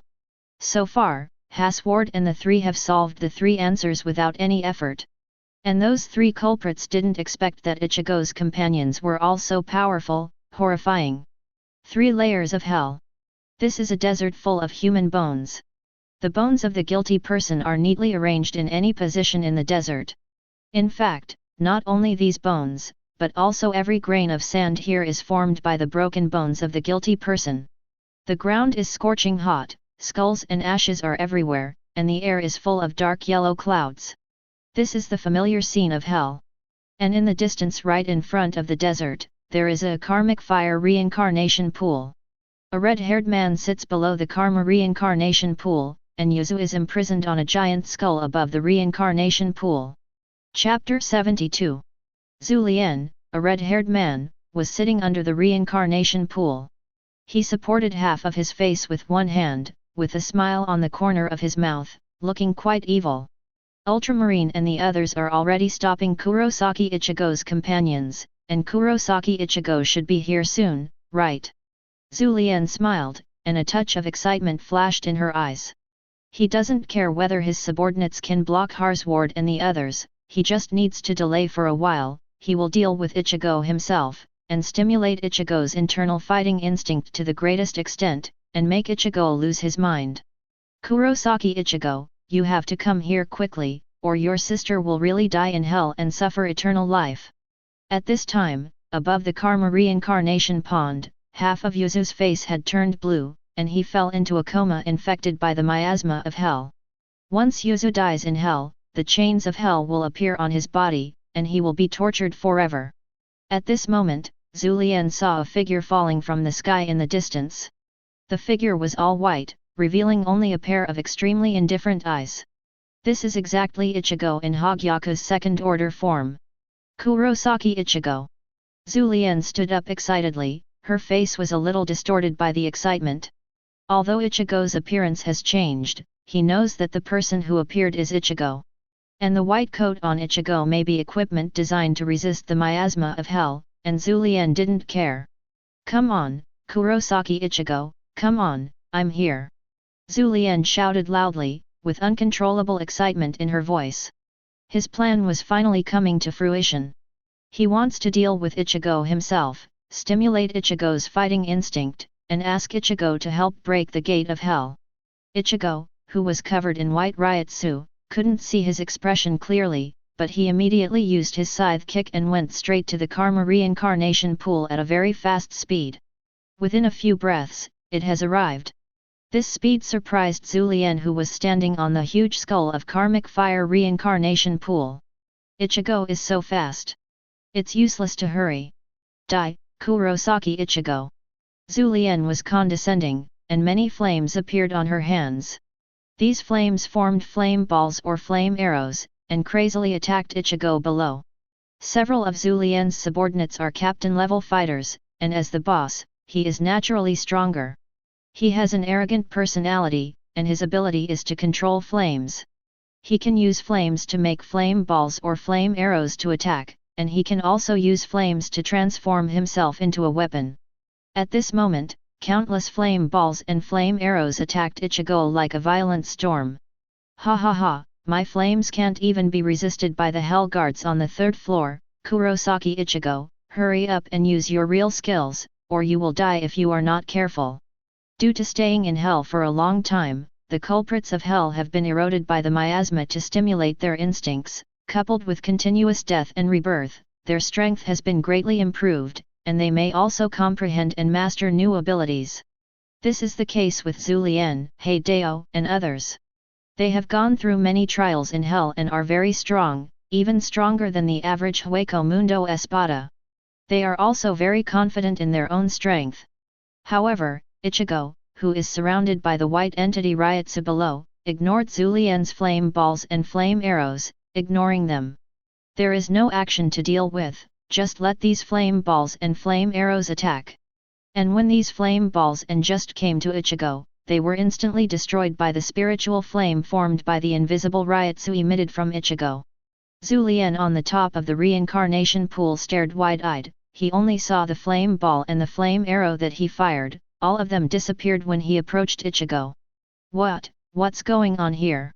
My flame just disappeared. Zulian didn't quite understand what was going on. His flame is so powerful that even the captain-level Hell Guards cannot resist it. But Ichigo didn't even resist it. When his flame approached Ichigo, it seemed to be directly wiped away by a huge invisible force. Incredible! Damn it, what the hell is going on? Zulian was very puzzled, and he did not believe in evil, and resorted to more powerful tricks. It doesn't matter, I want to fully stimulate his fighting instinct. A flaming spear was condensed in his hand. The red flames on the flaming spear were surging, full of astonishing flame power. Go! Zulian threw the flame spear in her hand directly towards Ichigo below. The flames on the flame spear are already powerful, and the spear thrown by Zulian is like a sharp blade that can penetrate everything. It goes straight to Ichigo's heart, and seems to want to penetrate Ichigo's body. Zulian wants to stimulate Ichigo's instincts by fighting. If Ichigo can be injured, Ichigo will definitely be more angry, and the moves he uses will be stronger, so that he can break through the gate of hell. So Zulian felt that it would be better for him to shoot through Ichigo's body, and let Ichigo know that if he doesn't do his best, then both he and Yuzu will die here. The flaming spear was mixed with the sound of piercing the sky, and it came to Ichigo in an instant. Ichigo's eyes were full of indifference, and he raised his left hand and shook it lightly. He firmly held the powerful flame spear in his hand. Then, with just a pinch, he crushed the flame spear with his bare hands. What? At this moment, Zulian was stunned. Someone dared to take his attack head-on. The strong throw he thought could hurt Ichigo, not only failed to hurt Ichigo, but was crushed by Ichigo with his bare hands. What kind of monster is this? Zulian was very frightened. Ichigo's power might be more terrifying than he imagined. However, he also distorted his face because of this. Zulian showed an evil smile, and he raised his left hand, with flames condensing in his hand. He wasn't targeting Ichigo, but Yuzu, who was imprisoned above the reincarnation pool. As long as I kill her, your instinct will be fully stimulated. Zulian is very smart, knowing that as long as Yuzu is killed in front of Ichigo, then Ichigo will definitely be furious, and even lose his mind, thus fully stimulating Ichigo's fighting instinct. But he was still naive. Ichigo appeared behind Zulian in an instant at an unimaginable speed, and directly pinched Zulian's neck with one hand. Severe pain hit instantly, and Zulian only felt that her neck was firmly stuck by a pair of iron clamps, and Ichigo lifted it up with one hand. And the flame condensed in Zulian's hand just now also missed Yuzu because of her imbalanced body. Ah! Zulian screamed in extreme pain. He was strangled by Ichigo with one hand, and he felt that the bones in his neck were shattering bit by bit. Even the chains and shackles on his neck were deformed by Ichigo's huge force. There were even cracks in the shackles. It hurts so much. Zulian's whole face was distorted in pain, her eyes were terrified, and I felt that being pinched by Ichigo like this was more painful than being punished by hell. But no matter how hard he struggled, it was futile, he couldn't break free. And something that frightened him even more happened. Ichigo pinched his neck with one hand and lifted him up, and then a blue-black sacred loss condensed on his right hand. Good Wang Zhao! The divine annihilation was on Zulian's head. 0 distance. A blue-black arrow the size of Zulian's head was condensed from Ichigo's holy destroyer. The breath of this arrow is extremely strong, just the breath it emits makes the surrounding air restless, even causing the flames in the reincarnation pool to howl endlessly. As for Zulian, who was hit on the head by the arrow, all the facial features on her face were vividly wiped away by the powerful aura emitted by the arrow. Zulian wailed in extreme pain, but the next moment, his wailing stopped abruptly. I saw that the arrow on the Holy Lost was shot directly destroying Zulian's entire head. Moreover, Ichigo's arrow is too powerful. After killing Zulian, he directly penetrated the 2 layers of hell and hit the gate of hell on the top floor of hell. It's not finished yet. Even the gates of hell couldn't withstand the force of Ichigo's arrow, and a big hole was shot out. Ichigo's arrow pierced hell. Ichigo threw Zulian's headless body aside in his hand, looked up, and made a cold voice. Sorry, no Wandu. Chapter 73. Ichigo's black and blue arrow broke through the second floor from the third floor of hell, and shot through the second floor. Haswald, who was still on the second floor of hell and easily dealt with several of Zulian's subordinates, shrank his pupils when he saw the arrow that shot straight up from below and pierced the sky.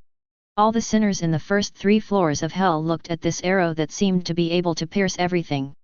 The momentum and power of Ichigo's arrow shocked everyone. Moreover, Ichigo's arrow directly blasted the gate of hell into a hole half a meter in diameter. The gates of hell are broken. This is a situation like never before in hell. Haswald's face became solemn. The gate of hell is broken. Hell is a very strange place, even Haswald knows little about hell. But a hole was opened in the gate of hell. This is definitely not a trivial matter. Don't let him mess around anymore, otherwise it may be dangerous. With a flash, Haswald entered the sea and headed to the 3rd floor. If Ichigo shoots a few more arrows and pierces the gate of hell with a few more holes, the consequences will be even more serious. For the safety of Ichigo, and all of them, Haswald didn't want Ichigo to mess around again. In fact, the arrow just now was just because Ichigo was angry at Zulian and others for taking Yuzu away, and he didn't control the strength well. 090 Moreover, 10 guardians did not expect that the defense of hell is so poor. As soon as he fired an arrow, it actually pierced through 3 floors, and even the gate of hell was pierced. It is no wonder that it allows some guilty people to escape from hell. Or, is hell's defense too poor, or Ichigo's power too strong? That guy is really, he shot so hard. Busby complained that Ichigo's shots were not light or heavy. In this place of hell, they still can't be too messy. But Baz didn't know that Ichigo didn't try his best with that arrow just now, it just added a little more anger. Is the prince always so ruthless in everything he does? Askin shrugged, also jumped into the sea and sank to the 3rd floor. Karakura town. Some saw only a blue-black shooting star streaking across the sky, seemingly cutting the sky in half. After the meteor passed by, the air seemed to be a little cloudy. At this time, above Karakura town, a huge gate of hell appeared. Ordinary humans cannot see it, but because a hole was opened in the gate of hell, the miasma in hell flowed out of the hole, and a layer of gas poisonous to humans has appeared. The miasma of hell, even the inhalation of Su and Shinigami will affect the mind and instincts. If ordinary human beings inhale it, they will experience physical discomfort in a short period of time. Inside the Urahara store, Urahara and Yoriyuki rushed out to check the situation, and when they looked at the gate of hell above the sky, their faces were shocked. The gate of hell has been pierced through. Yoriyuki, that Ichigo guy, what the hell is he doing? He ran to a dangerous place like hell, and even the gate of hell was destroyed by him. It's not easy. It can be seen from the blue and black arrows that penetrated the gate of hell just now. It is Ichigo's masterpiece to penetrate the gate of hell. And once the gate of hell is destroyed, the consequences will be very serious. Urahara also had a solemn face. The miasma of hell flows out of the gap. If the miasma is allowed to pervade, then the humans in Karakura town will die. The whole Karakura town will become an earth. The Soul Society must be notified immediately, and action must be taken immediately. Urahara called the Soul Society Technology Development Bureau. Shinigami, who replaced Rukia in charge of Karakura town, Yoshinosuke Chidani, the uncle with afro head, was also scared to death by the sudden appearance of the gate of hell. My brother, this is too frightening, I need to inform the adults of the Soul Society. Yoshinosuke Kuratani also hurriedly contacted Jushiro, the captain of the 13th Division, to report that the gate of hell appeared in this world, and a hole was opened in the gate of hell. Soon, the whole Godai 13 got the shocking news. What? The gate of hell appeared in this world? And it was broken. Sui Feng's eyes widened and his expression turned ugly. This is too bad. Hell is a very mysterious place, even they Shinigami have no right to interfere. Moreover, if the gate of hell is broken, and the miasma or evil people inside escape, the present world will definitely be reduced to hell. In fact, if the guilty person in hell wants to escape from hell, it is not enough to break the gate of hell, but to cut off the chains of hell on his body. But even so, the miasma of hell is not something humans in Karakura town can bear. Therefore, the situation is extremely urgent. Commander Yamamoto Genryuze immediately ordered the 4th, 6th, 7th, 10th, and 12th team captains and vice-captains, as well as the Kido who are good at sealing, follow me to Karakura town. Yamamoto Motoyanagi led several Shinigami captains and vice-captains and Kido to Karakura town. They wanted to repair the gate of hell and prevent other things from happening. Shinigami, in this world, plays the role of reconciler, maintaining the stable operation of the three realms. They soon came to Karakura town. When they saw the huge gate of hell above Karakura town and the miasma emanating from the hole on the gate of hell, they couldn't help but look horrified. The feeling of hell is really weird and scary. Kido, close the gap in the gates of hell. Commander Yamamoto issued an order, and a dozen Kido in black clothes formed a formula with both hands, and used Kido together, trying to seal the gap in the gate of hell. It's just that they can't do it with their strength. Master Chief, I'm sorry, we can't repair the gap in the gate of hell, our strength is not enough. One of the Kido spoke to Commander Yamamoto with difficulty. The strength and powerful aura of the gate of hell make it impossible for the Kido to repair the gap even if they unite. At most, they can only temporarily seal it to prevent the miasma from flowing out. It can only temporarily prevent the miasma from flowing out. Although everyone was a little surprised, they also breathed a sigh of relief. Seal the miasma first, and then find a way to fill the hole in the gate of hell. But at this moment, the mutation reappeared. The gates of hell are slowly opening. A lot of sinister faces appeared inside, and they were about to escape from the gate of hell. But as soon as they left the gate of hell, they were grabbed by the invisible chains on their bodies, unable to move, and then the huge hands of the guards of hell appeared inside the gate of hell, grabbing the culprits who tried to escape. Boom! Blood splattered everywhere. Seeing this scene, everyone in Shinigami panicked.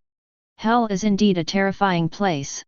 Moreover, the Hell Guard seemed to feel something strange. The arm stretched out from the gate unexpectedly slapped those Kido people who were sealing the gap. What? The big hand came, and everyone in Kido was in despair. Scatter, Japanese Sakura! At this crucial moment, Byakuya used Senbonzakura Shikai, blocking the blow of the Hell Guard. The guards on the first floor of Hell are probably only at the level of the vice-captain, so Byakuya can handle it without Bankai. So, the Kido people continued to seal the gap in the gate of hell to prevent the miasma from flowing out.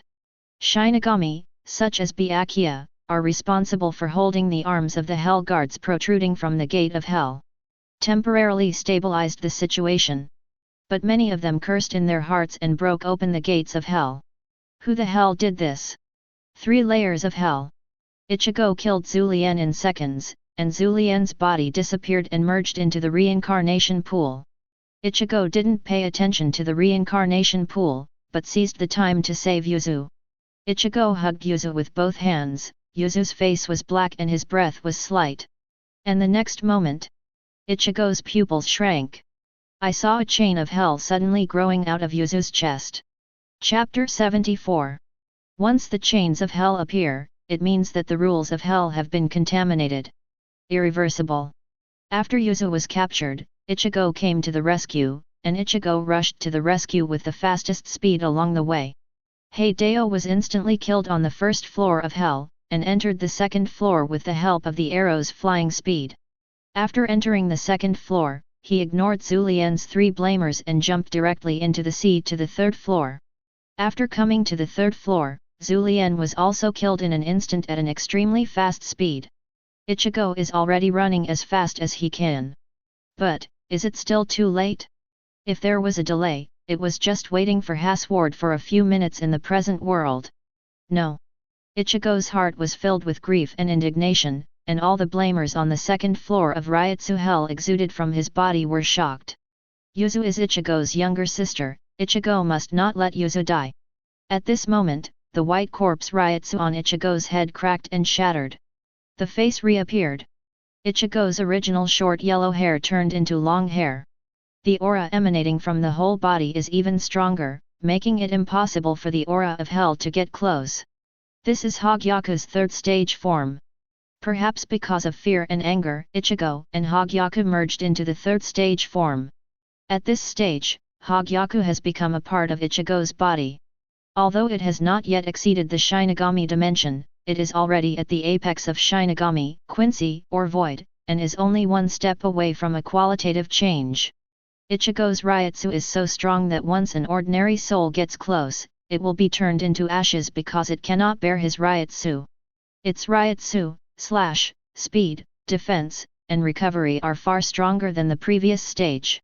Absolute limit.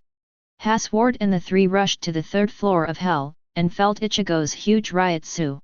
Immediately looking towards Ichigo under the reincarnation pool, all of them looked surprised. This Ryutsu, it's scary. This guy has only changed. Busby's throat rolled, even though he was so proud, but seeing Ichigo's appearance at this time and the horror Ryutsu radiated, his heart was shocked. Ichigo's current Ryutsu is too strong.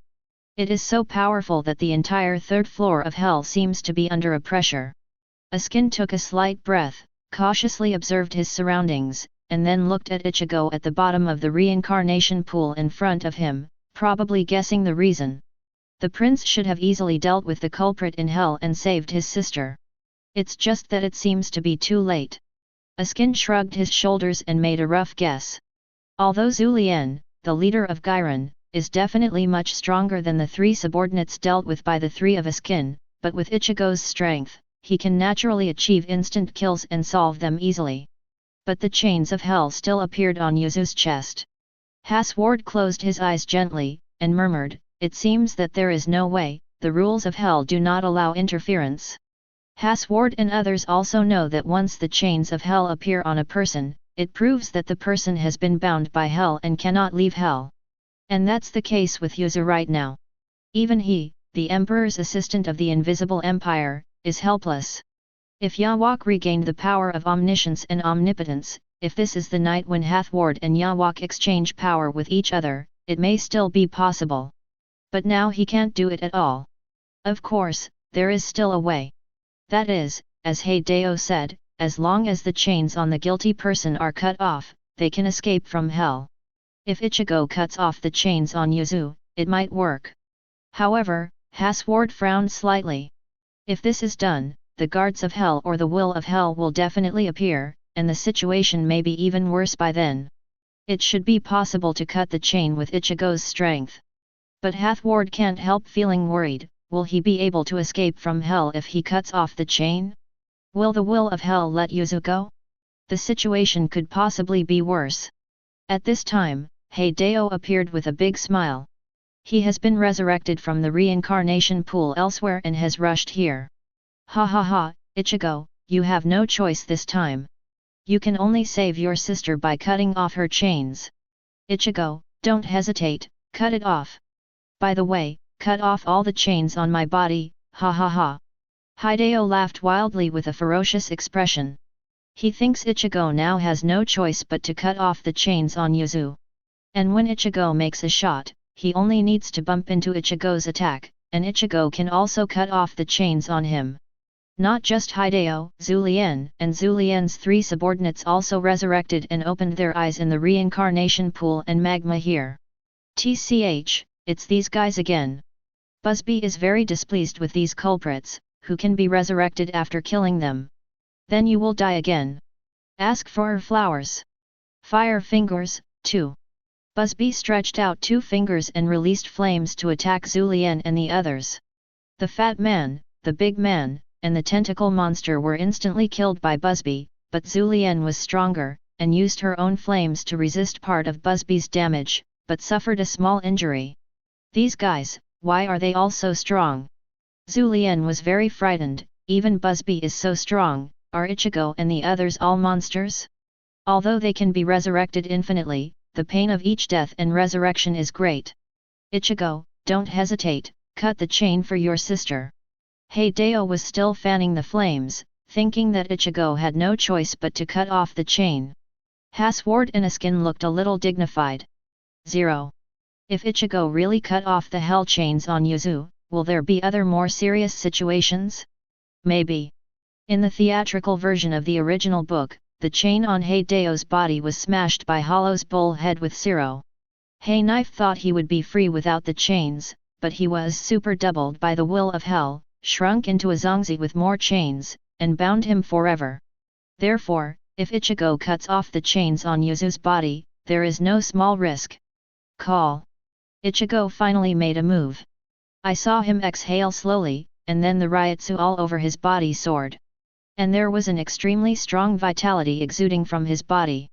This rich breath of life comes from Hogyaku.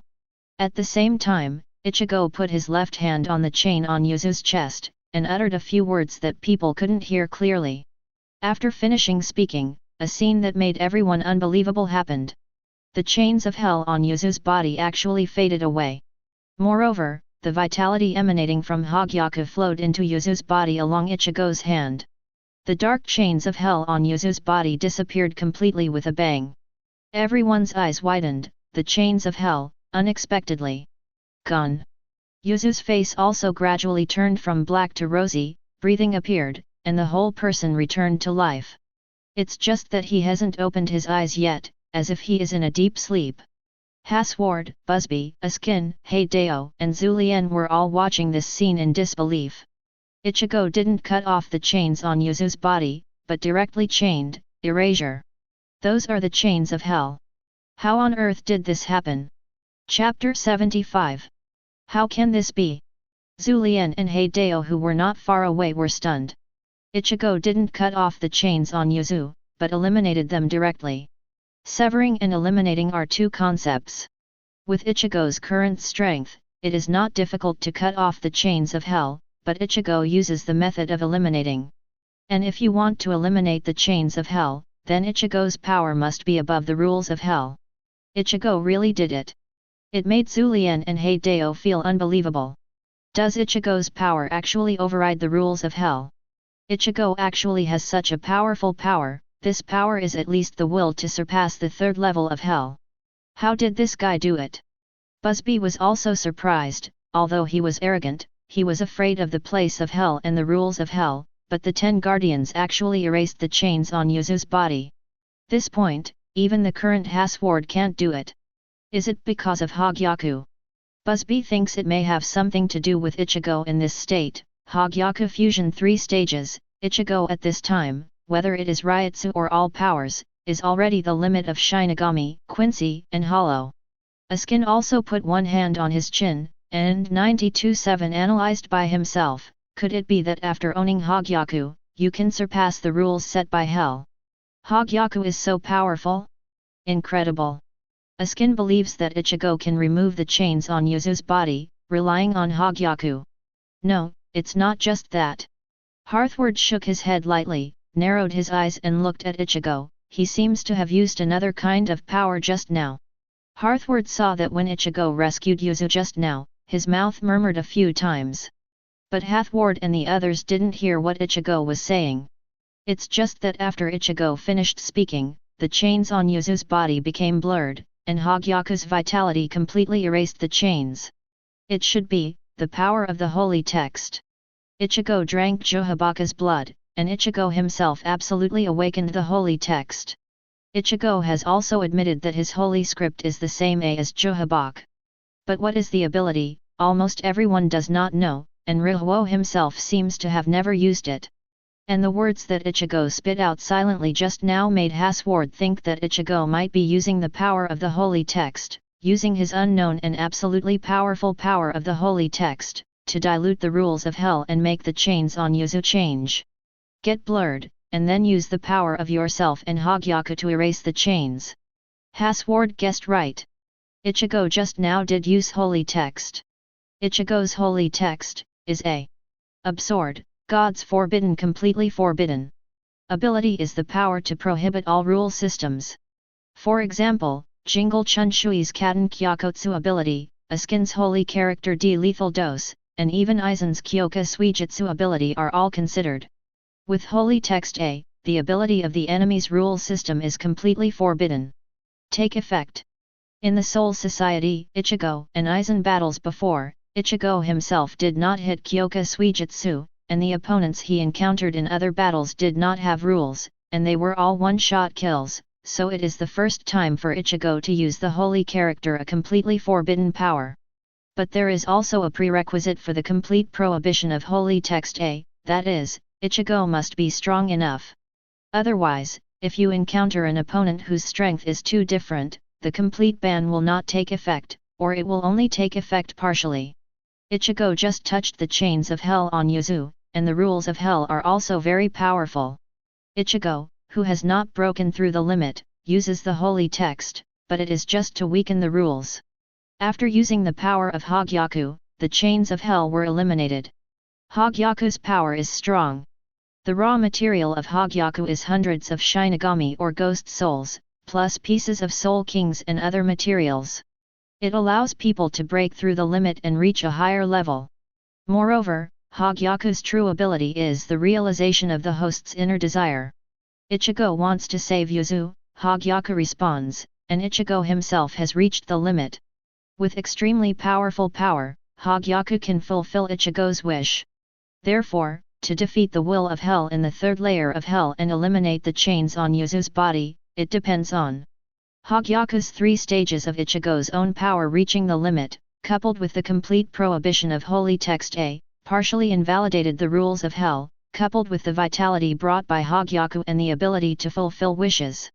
Or Yuzu itself is Ichigo's own sister, which also implies with the powerful power of blood, perhaps the power of blood in Yuzu's body played a role. The combination of several forces defeated the will of hell in the third layer of hell and saved Yuzu. In fact, this also proved. This place of hell is very dangerous, the will of hell is above the limit, the power to break through the dimension. Only this can restrain all the blamers in hell. Ichigo looked at Yuzu, who had returned to normal in his arms and had a rosy complexion, and finally heaved a sigh of relief. Then, he turned around and looked at Haswald. Haswald, Yuzu will be handed over to you first, you guys help take Yuzu out first. Ichigo asked Haswald and the 3 to take Yuzu out first. After all, although he saved Yuzu, Yuzu is still just an ordinary person. If he continues to be contaminated with the miasma of hell, chains may appear on his body, and he must leave as soon as possible. Moreover, Ichigo also felt that the ground on the ground was trembling, and the guards on the 3rd floor of hell were going to come out of the ground one by one. Ichigo can also trust Haswald. With Haswald's identity and character, it won't be against Yuzu and the others. Haswald looked calmly, looked at Ichigo, and nodded. Kin. At this time, the earth was already trembling, and hundreds of thousands of guards on the 3rd floor of hell came out of the ground. These hell guards, coated with a layer of golden breath, are much stronger than the 1st and 2nd guards.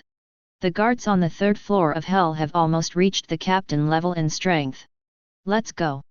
With an order, Haswald led Busby and Askin to leave first. The reason for leaving as soon as possible is that Yuzu can't stay for too long, but Haswald and the others also guessed that Ichigo's previous arrow shot through the gate of hell, and Shinigami has already arrived outside the gate, and there may be more and more. They don't want to be exposed yet, and the more it drags on, the worse it will be, so they have to leave hell as soon as possible. Although Haswald is also very concerned about Ichigo's safety, but with Ichigo's character, it is natural to stay in the rear to cover them and take Yuzu to evacuate, or do other things. And with Ichigo's power that has reached its limit, Haswald also believes that if Ichigo doesn't go deeper into hell, there should be no danger in the first 3 floors of hell, and no one in the first 3 floors can do anything to get Ichigo. The Haswald trio took Yuzu and left. At this moment, Ichigo turned around and looked at Zulien and Heideo. Ichigo's eyes were so indifferent that Zulien and Heideo felt terrified when they saw it. Ichigo, listen to me, I just want you to help me break the chain, and you have rescued your sister now, right? I have a sister too, The terrified Heideo kept telling Ichigo, wanting Ichigo to cut off or erase the chain for him. The same is true of Julian. Zulien even knelt down and kowtowed frantically. Kurosaki, my lord, I was wrong, I was really wrong. Please help me cut off these disgusting chains on my body. As long as you agree, I will be your cow and horse from now on. Please, Mr. Kurosaki. Please. The always proud Zulian kowtowed on the ground. How funny. But is this possible? Ichigo replied with only one word. Die. Ichigo is going to kill these two completely. Let them fly out of their wits. Hearing this word, Zulian and Heideo panicked. In hell, all sinners are immortal, and if they die, they will be resurrected again. However, they saw just now that the Ryuho possesses the power zone of the will of the prison, 3 levels. If you can erase the chains of hell, you can naturally ignore the rules of hell and kill them completely. The two tried to flee, but the 2 arrows were faster than them. Instantly penetrate their heads. They both died instantly. Moreover, because Ichigo used the ability that the holy text completely prohibited on the arrow, the rules of hell were invalidated in an instant, and Zulian and Heideo were completely dead and scattered. Also, several of Zulian's subordinates who were resurrected in the reincarnation pool after death just now were all shot to death by Ichigo, and they also died completely. 3.2 This is the price they paid for provoking Ichigo. It was doomed from the moment they provoked Ichigo. They had only one outcome, and that was death. After finishing all this, Ichigo looked coldly at all the guards of the 3rd floor of hell around him. These guards did not attack Ichigo, but all stood still. They didn't show up to attack Ichigo. On the contrary, it is more like punishing Zulian Hideo and others who deceived the will of hell and escaped from hell without authorization. But these people have been beheaded by Ichigo, and the hell guards stopped their actions. Ichigo said coldly, "You are also responsible for letting the culprit of hell escape from the cholera world. Yuzu doesn't belong to hell. I rescued Yuzu. It is reasonable to kill the villains. Of course, the gates of hell were also destroyed by me. No debt to each other." Ichigo didn't know whether he was speaking to the hell guards on the 3rd floor or to the will of hell. Allowing Zulian, Hei Knife, and others to temporarily escape from hell by means of a special method, this means that hell is not strictly guarded, and hell really has the responsibility of not being able to escape. And Ichigo also beheaded the guilty person, and the gate of hell was also punched out, so it can be regarded as not owed to each other. Chapter 76. Ichigo, who is now in the 3rd order form of Hogyaku, is only one step away from breaking through. The ryotsu emanating from Ichigo filled the entire 3rd floor of hell. Let everyone feel a great sense of oppression, and everyone is shocked. Ichigo beheaded Zulian, Heideo, and other hell criminals, and the guards of hell did not embarrass Ichigo. After they appeared, they stood in place and did not perform other actions. Indeed, it is their dereliction of duty to let the culprits of hell flee to this world to make trouble. Their appearance was originally intended to punish Zulian, Heideo, and others, but Ichigo had already obliterated Zulian Heideo and others first. At this time, Ichigo was still wrapped by the white entity Ryotsu, revealing a sharp-edged face. The whites of the eyes disappeared and turned into orange, black pupils, orange eyes, and long yellow hair at the back of the head fluttering gently. Whether it is the extremely powerful Ryotsu, or this somewhat evil appearance, it makes people feel frightened. Just then, all the guards of the 3rd floor of hell around Ichigo bowed their heads to Ichigo and knelt down together. Boom, boom. Hundreds of hell guards knelt on one knee and made a loud noise, roaring in all directions. The ground on the 3rd floor of hell is trembling violently, and the lava in countless reincarnation pools is tumbling. It seems that everything on the 3rd floor of hell is worshipping Ichigo. Like 16 is welcoming the new king of hell. Ichigo narrowed his eyes, which looked a bit weird at the moment, more like virtual eyes than human eyes. Ichigo didn't expect that the guards of hell would act as if they were submitting to him. Is it the Hogyaku power within me? Or is it my own blood? Or is it another reason? Or hell is this apologizing to me in return? Ichigo couldn't figure out why so many hell guards surrendered to him, and he didn't think about it too much. But this scene frightened all sapiens in the first 3 floors of hell. The blamers on the 1st and 2nd floors can only feel the violent vibrations of the 3 floors of hell, which caused the sea water on the 2nd layer above to surge, and also caused the neatly arranged squares on the 1st floor to slide. 10,000 years unprecedented sights and circumstances have made countless people feel scared and confused. Ichigo is like the new king of hell. Not only that, the first floor of hell, the gap in the gate of hell that was pierced by Ichigo's arrow before, is slowly recovering at this moment. Although there are many Shinigami and Kido people outside who are trying their best to repair the gap in the gate of hell, their Kido and repair methods cannot be repaired at all, and at best they can only prevent the spread of hell miasma. Starting, worked. It's God, the gap is really gradually repairing. Outside the gate of hell, the Kido, Suifeng, Toshiro and other Shinigami all stared wide-eyed. Were they really the ones who repaired the broken gates of hell? Many people think so. But the chief captain Yamamoto Yuanryuze and other discerning captains can see that this is not the case. The gap in the gate of hell was not repaired by the Kido, but more like it was restored by itself. It was the will of hell that fixed the gap. Before that, Ichigo said something to the will of hell out of thin air on the third floor of hell. Although the gate of hell was pierced by him, Ichigo does not owe hell anything. Maybe the will of hell is the gate of hell that he took the initiative to repair. Haswald, Bartby and Askin have returned to the first floor of hell, and they have also seen the gate of hell and the healed hole on the gate. What's even more strange is that the gate of hell was completely opened after they arrived. How is this going? The sudden opening of the gate of hell made the three of Haswald feel puzzled. As if hell is sending them away.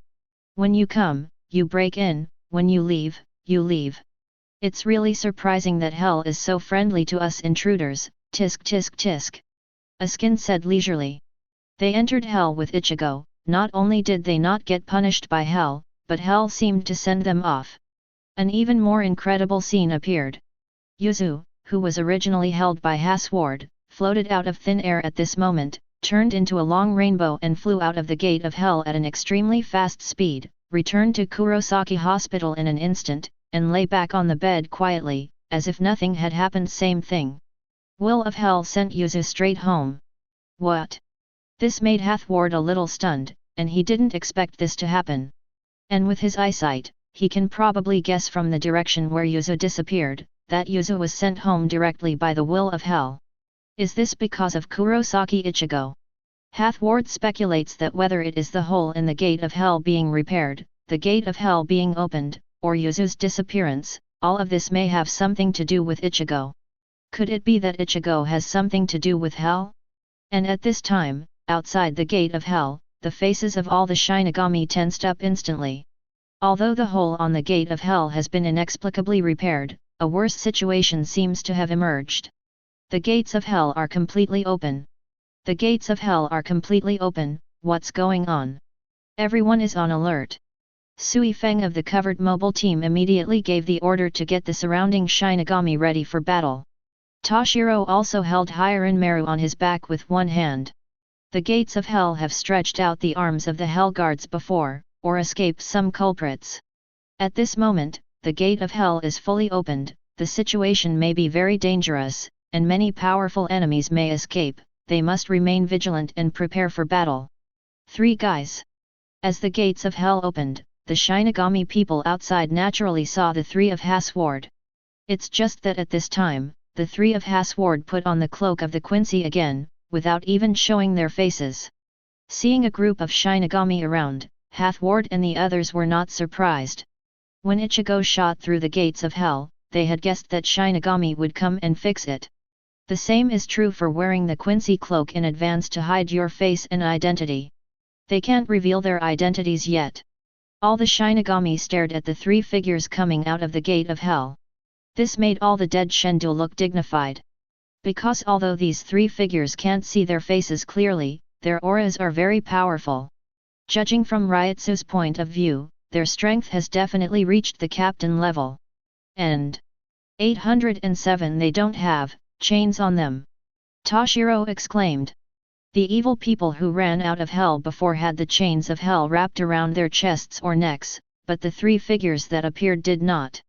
Aren't these guys the culprits of hell? Sui Feng and others were puzzled. People who come out of hell are not the ones to blame. What are the identities of these 3 people? Byakuya narrowed his eyes slightly after seeing the white cloaks on the 3 men. White clothing, Quincy's clothing is white. Is it possible that these 3 guys are Quincy? But why did Quincy come out of hell? Or are they other identities? Everyone in the Shinigami couldn't determine the identities of the three figures who suddenly came out of the gate of hell. Most, though, have their Zanpakuto drawn and ready for battle. Askin raised his eyebrows. Even the captain of Shinigami is here. No way, you have to run away. Yamamoto Genryuze personally led the team to repair the gate of hell in this world, which really surprised Askin. Yamamoto Motoyanagi is the captain of Godei 13. He is known as the strongest Shinigami in the millennium. The cautious Askin doesn't want to fight Yamamoto, and he can't. Haswald was expressionless, while Busby was very upset. Busby wouldn't mind fighting the Shinigami if Captain Yamamoto wasn't there. At this time, Yamamoto Motoryanaga's majestic eyes fell on the three of Haswald, and he asked in a deep voice, "Who are you?" Chapter 77. Yamamoto Motonyanaga's majestic voice spread everywhere. But there was no response from the three cloaked men. The three of Haswald naturally didn't want to reveal their identities or leak any news. But this refusal to respond made the atmosphere even more tense. Dare to disrespect the captain, take them down. With Sui Feng's order, all the surrounding Seeing troops rushed forward, trying to take down Haswald and the others. Capture it first, then you will know the identity of the other party. Dozens of Seeing Jun rushed forward. It would be too naive to want to take down these three masked men in white cloaks just by relying on some Seeing Jun. Snort. Busby snorted coldly, stretched out his hands, and shot flame beams from his fingers. Byubio. In just an instant, dozens of Seeing troops were shot down, seriously injured or killed. Seconds. Byakuya also made a decisive shot. Scatter, Senbonzakura. Immediately, Senbonzakura turned into countless sakura petals. Byakuya pointed forward, and countless sakura petals immediately surrounded the three of them. The next moment, let Byakuya shrink his eyes. Because he was shocked to find that his Shikai Senbonzakura could not hurt these three masked men in white cloaks. This scene seems familiar. When Ichigo was in Soul Society, he was able to resist his Senbonzakura damage without taking damage. Now again. However, because the three of Haswald were wearing cloaks, the lines on their bodies were not seen when using the static blood suit. Byakuya's Senbonzakura doesn't even have the effect of scraping, it just fades away. Toshiro took a deep breath and shouted, "Sit on the frosty sky, Hiren Meru." A giant ice dragon unexpectedly condensed on Zanpakuto Hiren Meru, and the dragon opened its teeth and claws and flew straight towards Haswald and the others. Is this the only level of Shinigami? Busby's voice was full of disdain. Both Byakuya's Senbonzakura Shikai, and Toshiro's Shikai are too weak in Busby's opinion. Even standing still, Shikai's Senbonzakura and Hiren Meru couldn't break through their defenses. Busby stretched out two fingers, and flames condensed from the fingers. Finger of burning fire, 2. A flame beam shot out. Without any stagnation, the approaching ice dragon was instantly destroyed. It feels like Toshiro's ice dragon is made of paper. What?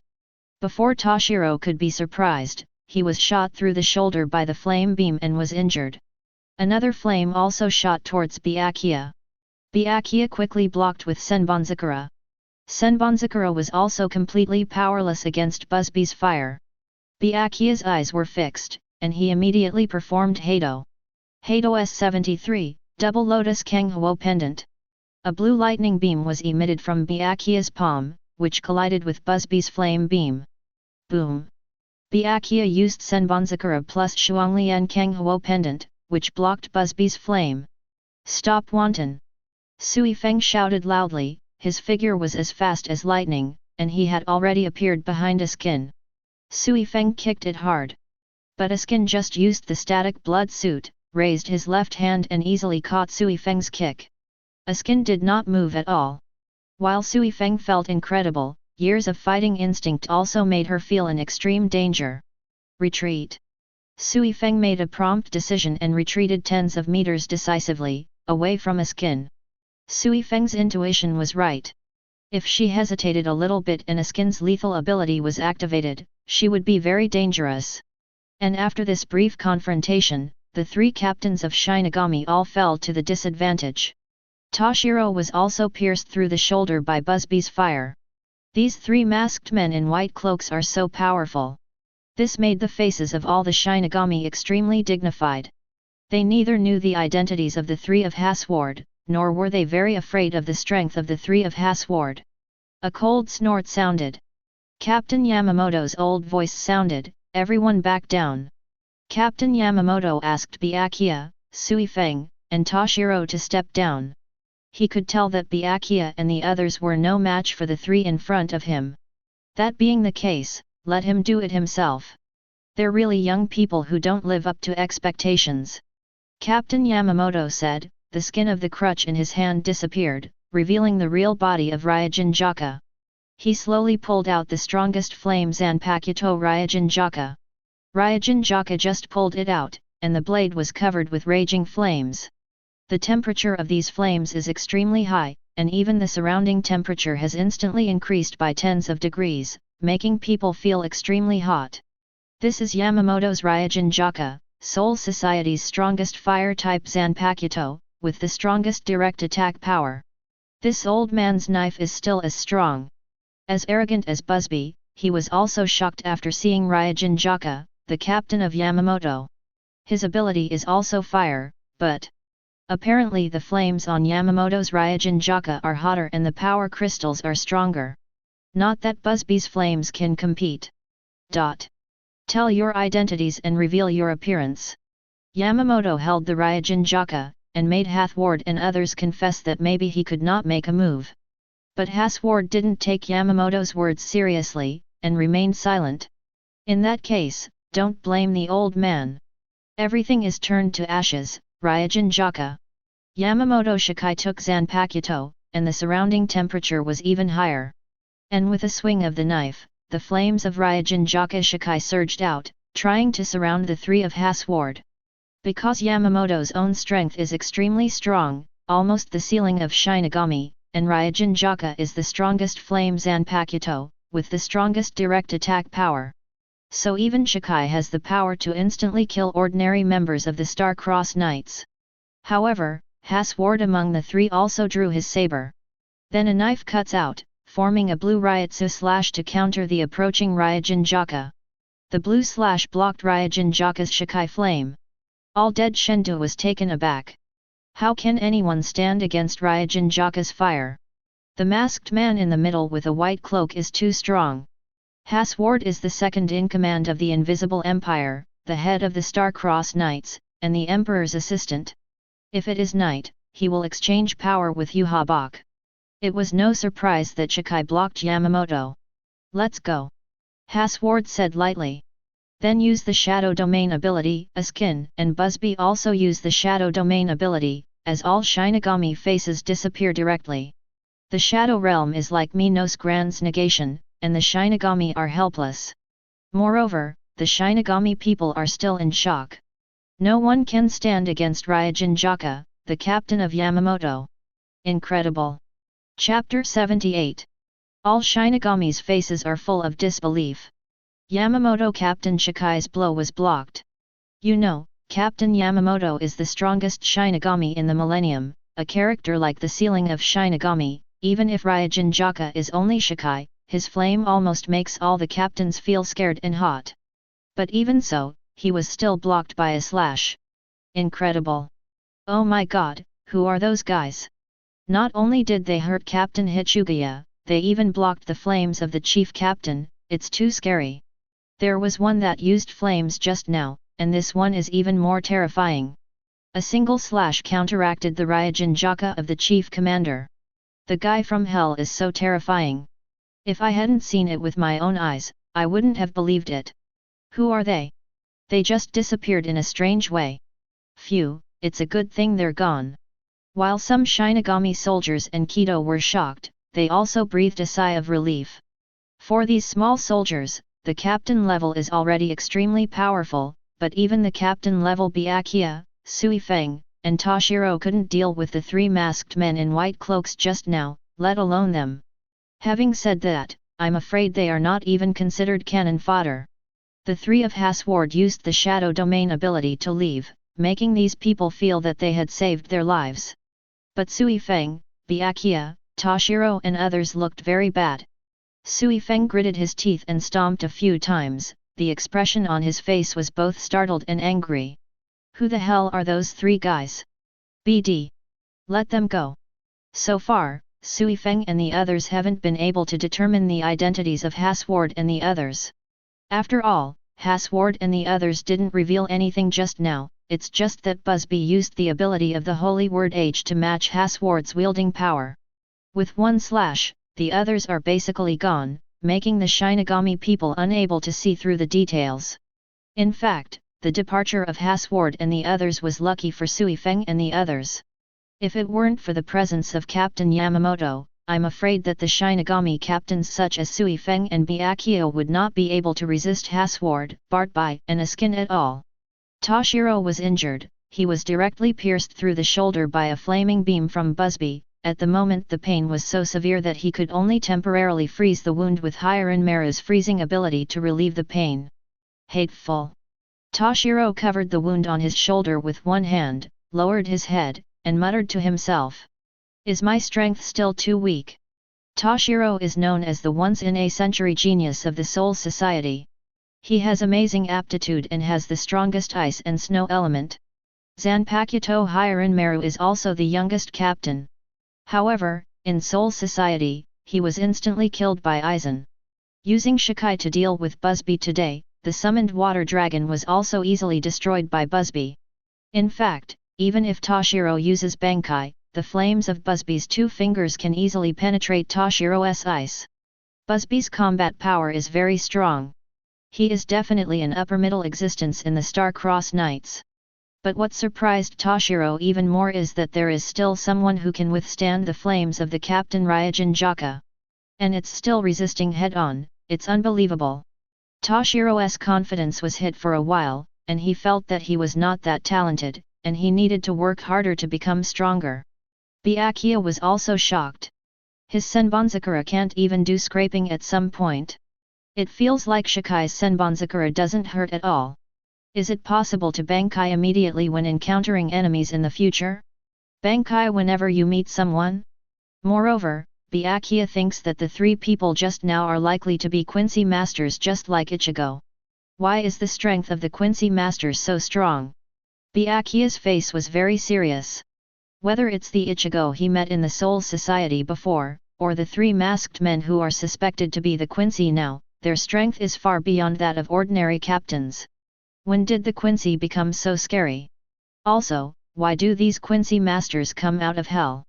Where did it go after disappearing? Everyone in Shinigami doesn't know these questions. Jad.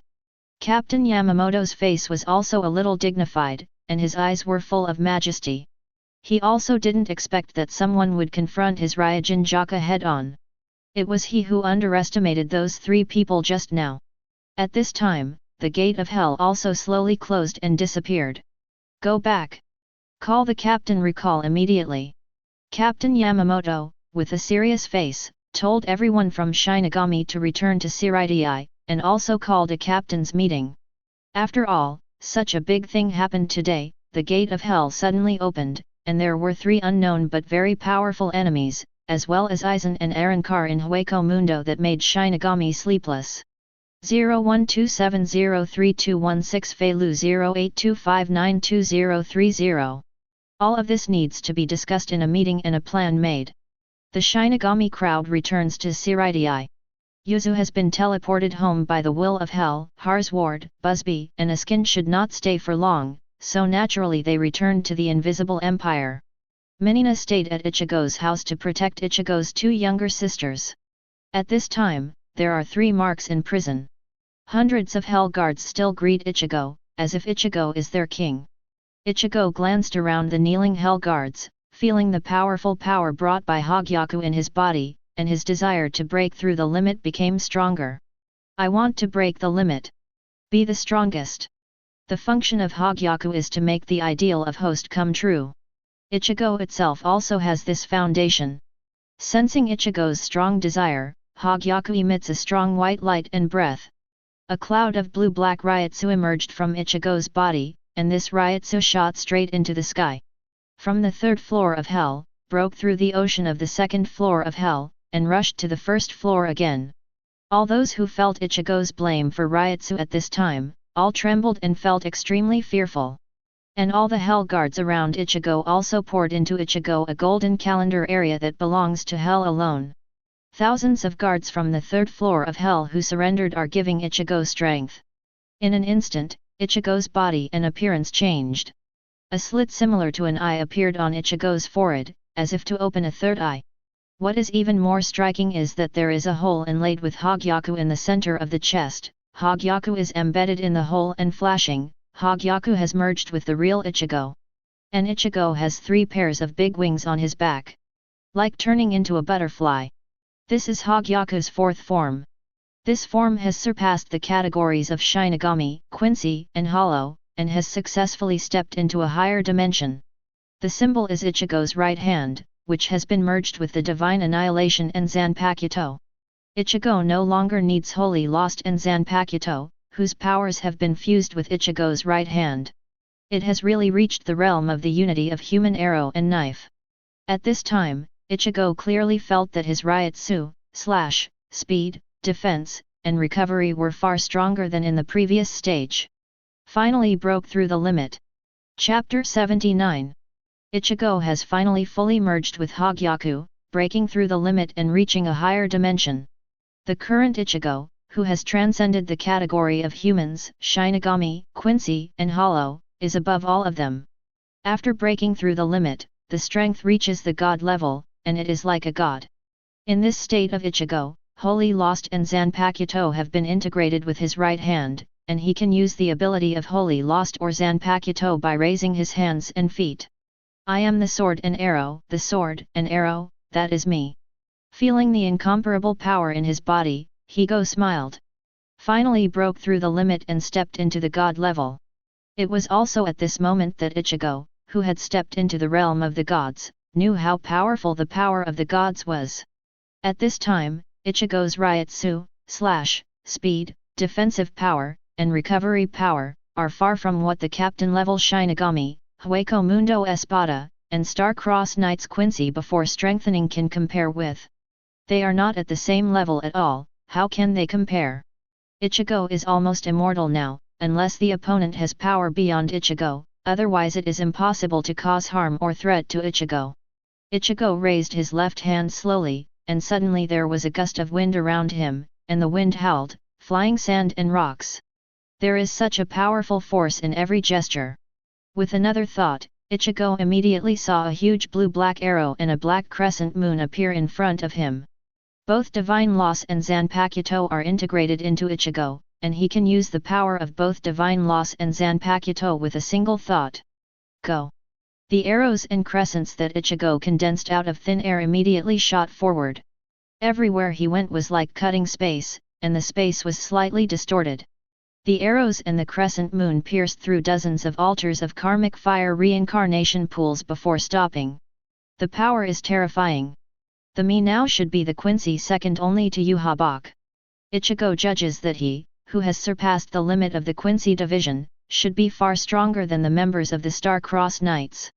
Under normal circumstances, the guards should not be Ichigo's opponents. In terms of virtue, it should not reach the god level. Relying on his own powerful bloodline power, and his fusion with Hogyaku to reach the god level, Ichigo should be second only to Yuhabach in terms of hard power in the Invisible Empire.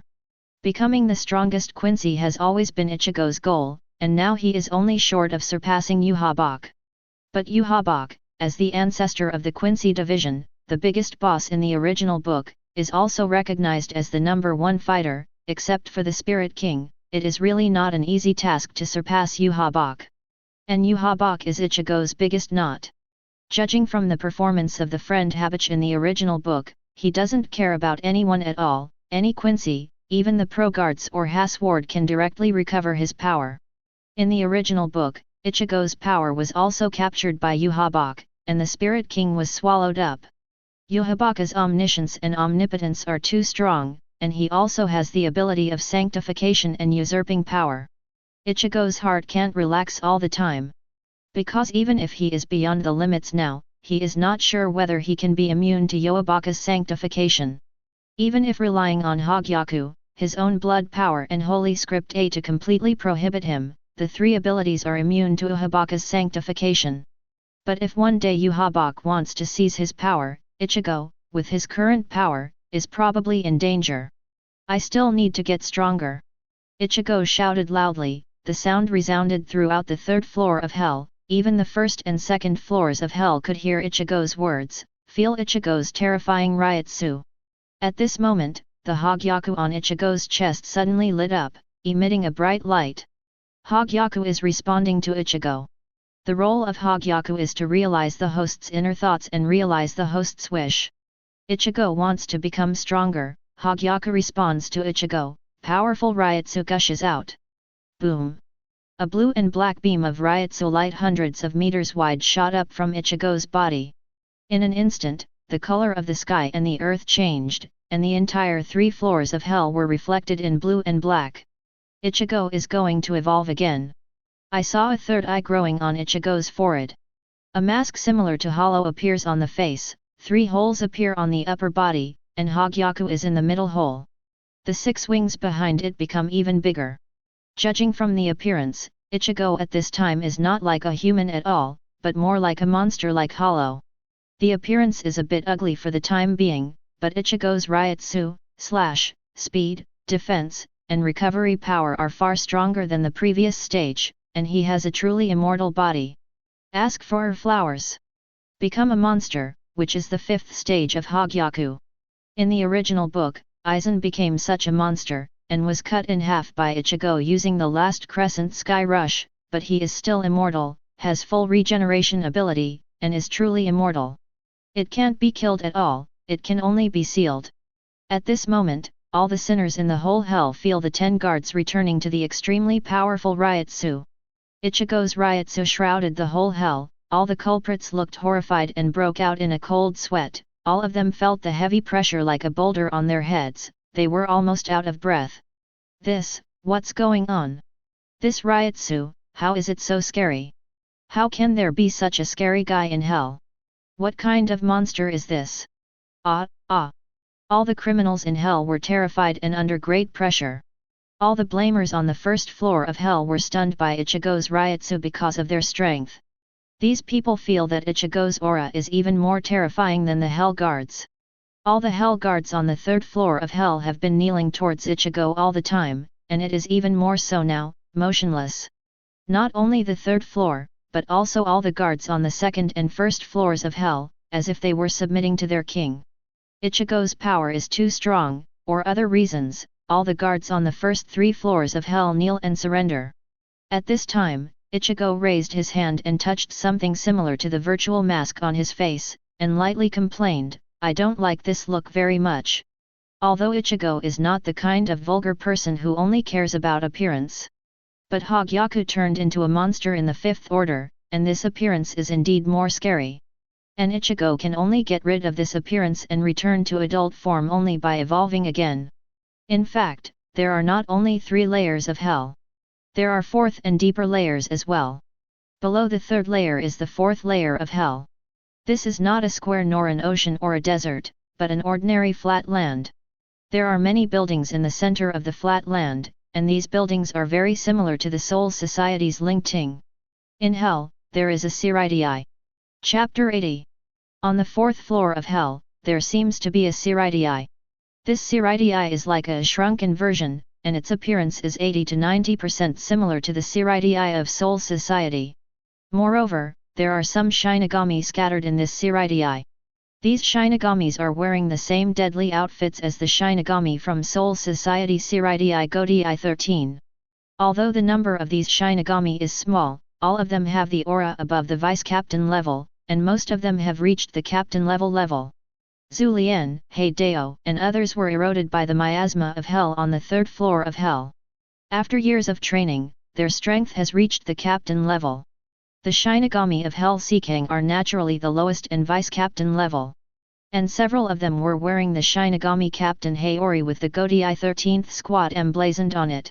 These people wear Shinigami Captain Haori's Shinigami, and the face is the Shinigami Captain from the 1st generation to the death of modern times.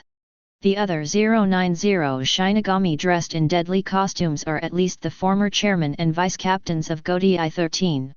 The Shinigami above the officer level of Godai 13 who have died for nearly 1,000 years have all appeared on the 4th floor of Hell. They have also grown in strength in Hell, and have also established a small Seirai here. The only difference between them and Shinigami from Godai 13 is the chains of Hell on their chests, everything else is exactly the same. If Shinigami from Soul Society saw this scene, his jaw would definitely drop. Godai 13 the dead Shinigami captain, vice captain, and seat officer are all in Hell. What an appalling truth! And it was the Hell where they personally sent the dead Shinigami above the officer level, they didn't even know it. However, at this moment, the faces of these Shinigami on the 4th floor of Hell all changed indifferently. Because they felt the extremely powerful Ryutsu from Ichigo, the 3rd layer of Hell above. Ichigo broke through the limit and evolved to the 5th level of Hogyaku, his powerful Ryutsu actually penetrated the 3rd floor, pouring into the 4th floor like seawater pouring in. Although in the 4th layer, these originally dead Shendu are very powerful. But no matter how strong they are only at the captain level. And Ichigo is a god level who has surpassed the limit and stepped into a higher dimension. Ichigo's Ryutsu, which is as vast as the sea, made them feel shocked and horrified. What's up with this Ryutsu? Inside the small Seirai, a man with dark skin and shattered hair said in surprise. This man is very handsome, and his clothes are also a bit special. He has a woven scarf around his neck and a pair of earrings on his ears, which seem to be accessories that symbolize nobility. He is the captain of the 2nd division of 1st generation Godai 13, and also the ancestor of the Shihorin family, one of the 4 nobles Shihorin Kinri. He slung his Zanpakuto over his shoulder, looking surprised. Because he also felt Ichigo's inexplicably powerful Ryutsu coming from above. The strength of this Ryutsu is definitely not something that enemies on the 3rd floor of Hell can possess. Even, Ichigo, Ryutsu, is stronger than all of them on the 4th floor. Terribly strong. A middle-aged man who looked like a middle-aged uncle was wearing a captain's haori with a 3 written on the back of the haori. He wore glasses and looked very mature and stable. He also raised his head and looked up, his face full of solemnity. The strength of this Ryutsu is beyond the reach of ordinary Shinigami, Quincy, and Su. This is a very scary guy. This middle-aged man wearing glasses is the captain of the 3rd team of 1st generation Godai 13. His name is Yunyuan Jinal, and he is a very stable person. He immediately judged from Ryutsu, who passed Ichigo into the 4th floor of Hell, that Ichigo had reached a higher level, surpassing them. Cough, cough. A man with a hunched body and a sickly long hair coughed a few times, and a sinister voice sounded, "Is there something wrong up there? I haven't fought for a long time." This sick-looking man is called Shijima Tomogiri, the captain of the 4th division of 1st generation Godai 13. Although he seems to be in poor health and will cough up blood at any time, his eyes are calm and sharp. It is definitely not as simple as it seems on the surface. In fact, everyone in Godai 13 of 1st generation is a heinous person, a big villain who kills in the name of court guard. How could there be good stubble? Ha ha ha, what, want to fight? Take me, ha ha ha. A burly man holding a Zanpakuto laughed. Another fat man with a fierce face and a mask on his face smiled sharply and said, "Aren't you afraid of death? The Ryutsu of the guy above is so terrifying. Don't you want to fight with him? Maybe, you will die." The fat man wearing a mask who is speaking is named Zenjoji Yubi, the captain of the 13th division of 1st generation Godai. And the burly guy who wanted to fight just now is 1st generation Godai 13's 5th division captain Hana Danjiro. A irascible female voice sounded, "So what if the guy above is strong? Life and death are insignificant, if you don't accept it, do it." "Oh right, we're already dead, ha ha ha." A crazy-looking woman with purple double ponytails and a black eye patch is waving her Zanpakuto with her tongue cocked. It gives people a feeling that it looks very difficult to mess with, a bit like the enhanced version of Hiri in Masked Legion. She is the captain of the 6th team of 1st generation Godai 13, Sato is immortal. A guy who looks crazy, but also a guy who likes to fight. You don't grow old, you don't die, you go, I don't want to lose it. Different from Sato's insane and straightforward voice, which is immortal and immortal, this voice is very timid. It was said by a girl with glasses and a long braid holding a zanpakuto that looks like a spear. The appearance is harmless to humans and animals, just like a weak girl. It's just that the Haori on her body has the word 8 written on it. Captain of 1st Generation Godi 13's 8th Division Shikatori Heikyunsai. At this time, an old man with an extremely old complexion and a hunched back who was sitting not far away said in an old voice, do you think it's too boring? However, the guy above is definitely not a good guy, even if you two fight together, you may not be able to fight. Why bother to ask for trouble? The old man is the Nigo Sezo of the 13th Division of the 1st Generation Godi 13th Division. He is an old man who looks like he will die at any time. But the more such a person is, the more dangerous they are. Everyone in 1st Generation Godi 13 is 2.7 strong. For example, Yamamoto Genryase and 1st Generation Kenpeki Unohana Yachirya who are still alive in Soul Society. Yamamoto and Unohana, Yamamoto's strength needless to say, is the absolute number 1 in Godi 13. And Unohana's combat power, when Kenpeki is not fully awakened, is basically second only to Yamamoto, or similar to Jingle, one of the best combat powers. From this we can see how terrifying the combat power of 1st Generation Godi 13 is. These 1st Generation Shinigami captains who died and entered the 4th floor of Hell have also experienced the baptism and tempering of the miasma of Hell for so many years, and their strength is naturally superior. But even so, Sezo Nyagu, the captain of the 13th Division of 1st Generation, doesn't think that the combination of Sato Immortal, 6, Ohana Tanjiro, 5, and Shijima Tomogiri, 4, will be able to join forces. Defeated Ichigo above. Today's Ichigo has broken the limit and surpassed Shinigami and Quincy. Chapter 81. In fact, the concept of combat power in Shinigami has always been vague. Those who break through the limit and step into a higher realm are tentatively called God level. For example, Aizen who is immortal after merging with Hogyaku, Ichibe Hyasub who has guarded the Lingwang Palace for 10,000 years and has all the black power in the world, Ichigo who has no moon and 2 swords, and Yuhabach who is the ancestor of the Quincy Master are all in this realm. Of course, there are strong and weak in each level. Moreover, the outcome of a battle is affected by many factors, and it doesn't mean that there is no chance of winning if there is a difference of one level. For example, during the 1,000-year bloody battle in the original book, Kurosaki Ichigo, the captain of the 12th Division, was only at the captain level, relying on technology and nirvana to successfully defeat the half-god level Lingzai Pinata in his left hand. Jingle Chun Shui also used the artifact 8 Mirror Sword, and Ise Nanao shot down the captain of the Pro Guards, Ridge Barrow, who is known as the Quincy Master who is closest to God. The strength of the 1st Generation Godi 13 people is very strong. After hundreds of years of training in Hell, it is estimated that almost every one of them has the same level as Unokana, and some may even be stronger. Several of them wanted to challenge Ichigo up there. How do you know who wins and who loses? Moreover, they are already dead people, even if they lose and die once, what's the matter? At this time, a man wearing a bamboo hat with a stern appearance similar to Byakuya Kuchiki said indifferently, "Go on your own, I'm not interested in fighting such a powerful guy. And have you forgotten? Our duty is only to guard this place. We are the guards of the 4th floor of Hell." From the words of Wang Duchuan Yuxiji, the captain of the 10th Division of 1st Generation, we can see that they are the guards of the 4th floor of Hell. Edited by myself. It guards the 4th floor of Hell, and prevents the criminals from the 4th floor or deeper in Hell from escaping, and does not allow other criminals to break into the 4th floor.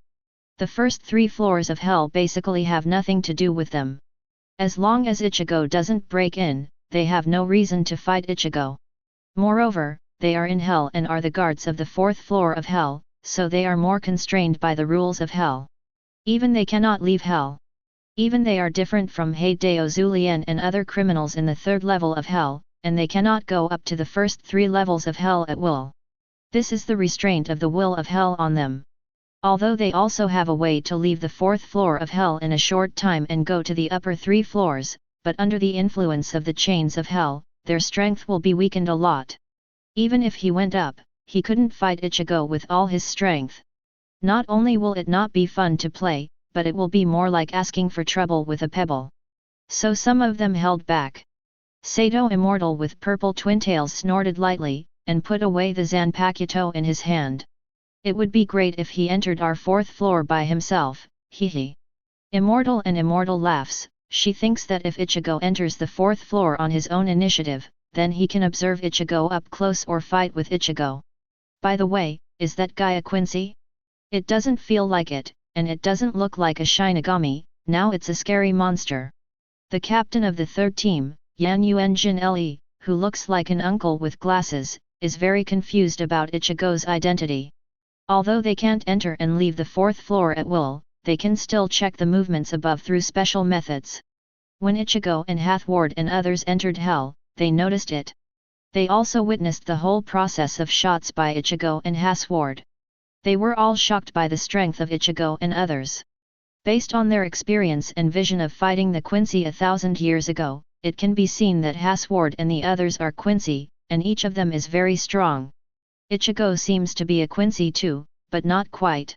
Not only does Ichigo have the Quincy's divine annihilation, but also the Shinigami's Zanpakuto, and now relying on Hogyaku, he has become a monster that seems to be hollow.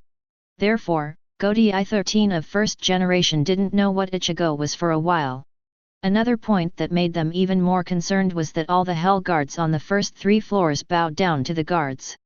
This is something they have never seen before. And they are the guards of hell too. The guards of the first 3 floors surrendered to Ichigo, which means that Ichigo is their king. Before that, the will of hell also took the initiative to repair the hole in the gate of hell, opened the gate to let Haswald and others leave, and sent Yuzu directly to his home. This scene seems to show that Ichigo has a lot of connections with hell, or that the will of hell has recognized Ichigo. They can't help but wonder too. If Ichigo really came to the 4th floor of hell, then do they have to follow the will of hell to make them submit to Ichigo? The idea is scary, but not impossible. On the other side, the 3 of Haswald entered the Shadow Realm and returned to the Invisible Empire from the Sun Gate. The Gate of the Sun is the only entrance and exit of the Invisible Empire. Whether you are leaving or returning, you have to enter and exit through this entrance. Head, is it really okay to let the prince stay in hell alone? Askin put his hands on the back of his head and asked leisurely. They had just followed Ichigo's instructions to leave hell early, sent Yuzu out, and returned to the Invisible Empire after a brief confrontation with Godi I-13. But Ichigo is still in hell. Haswald looked calm, and said lightly, "No problem. And the Shinigami are also on alert at 640, we can no longer go to hell." With Ichigo's current strength, the captain-level culprits on the 3rd floor of hell are all instant kills, and the miasma of hell can't corrode Ichigo, and the will of hell seems to be still helping Ichigo. And Ichigo is fused with Hogyaku, and the power may go further. So if there are no special circumstances, Ichigo is not in any danger in hell. Another point is that they met Shinigami headed by Captain Yamamoto when they left the Gate of Hell.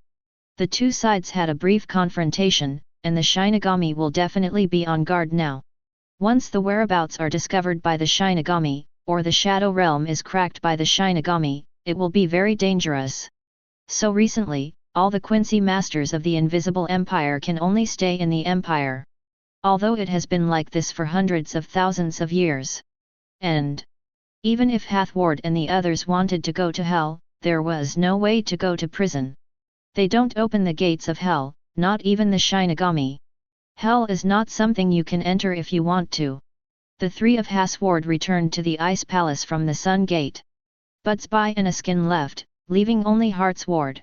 On the throne above, Yuhabach, who had been sleeping, suddenly opened his eyes. Chapter 82.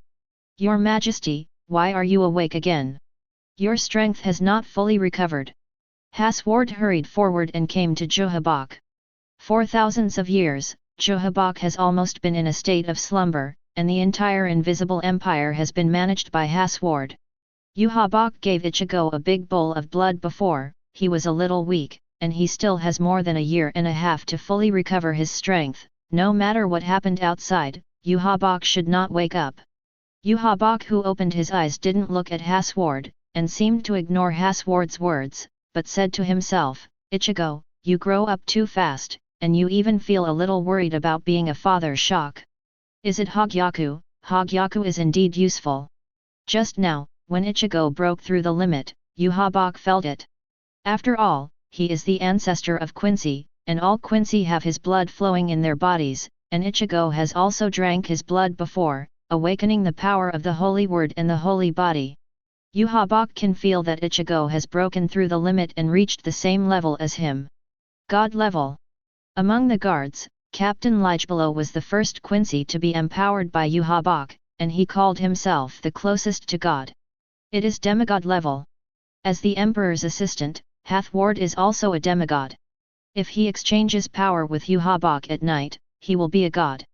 Ichigo can be said to be the second Quincy master who broke through the limit and truly reached the god level among the Quincy masters. In terms of hard power, Ichigo can almost be said to be second only to Yuhabach's Quincy. Ichigo's ability to reach the god level so quickly is indeed due to Hogyaku's calendar. Yuhabach had previously underestimated the power of Hogyaku. Hearing Yuhabach's words, Haswald was a little startled. When they were in hell just now, they saw Ichigo evolve with their own eyes, but at that time Ichigo should be in the limit state, and he has not really broken the limit. But not long after they came out of hell, Ichigo evolved into the fifth order form of Hogyaku. This evolution is too fast. Your Majesty, Kurosaki Ichigo is still in hell. Haswald reported. I know. Yuhabach still didn't look at Haswald, and didn't seem to care about Haswald's words. He continued to say to himself, Ichigo, Ichigo, you are so proud of your father. But I'm not sure about your attitude. Is it because you know about your mother? Yuhabach doesn't fully trust Ichigo, and can even feel Ichigo's alienation and even a little hostility towards him. Yuhabach thinks this may be because Ichigo knew the truth about her mother's death, so he has grudges and hatred for him, which is normal. 9 years ago, Yuhabach launched the sanctification, which resulted in the death of all impure-blooded Quincy except Yulong, and their power was recovered by Yuhabach. Ichigo's mother, Kurosaki Masake, lost her strength, and also let one of them die by the river. Yuhabach is the one who actually killed Kurosaki Masake. There are so many non-pure-blooded Quincy in Shenbi, killing subordinates without moving. Yuhabach didn't think there was anything wrong with this kind of thing. He is the ancestor of the Quincy, the emperor of the invisible empire, and he thinks that everything he does is correct. Ichigo, my people, you should understand that sometimes sacrifice is necessary for peace. Yuhabach thinks that everything he does is for peace, so everything he does is just and reasonable. However, he can't guarantee that Ichigo, who has broken through the limit now, will fight him because of Kurosaki Masake's matter. Yuhabach has not fully recovered his strength, and he is not yet omniscient. It is estimated that it will not be too easy to deal with Ichigo. So to be on the safe side, he felt that he should avoid fighting Ichigo as much as possible for the time being. Haswald bowed to report the situation. Your Majesty, when I first came out of hell, I met Yamamoto Uenryuze and other Shinigami, and had a short fight with them.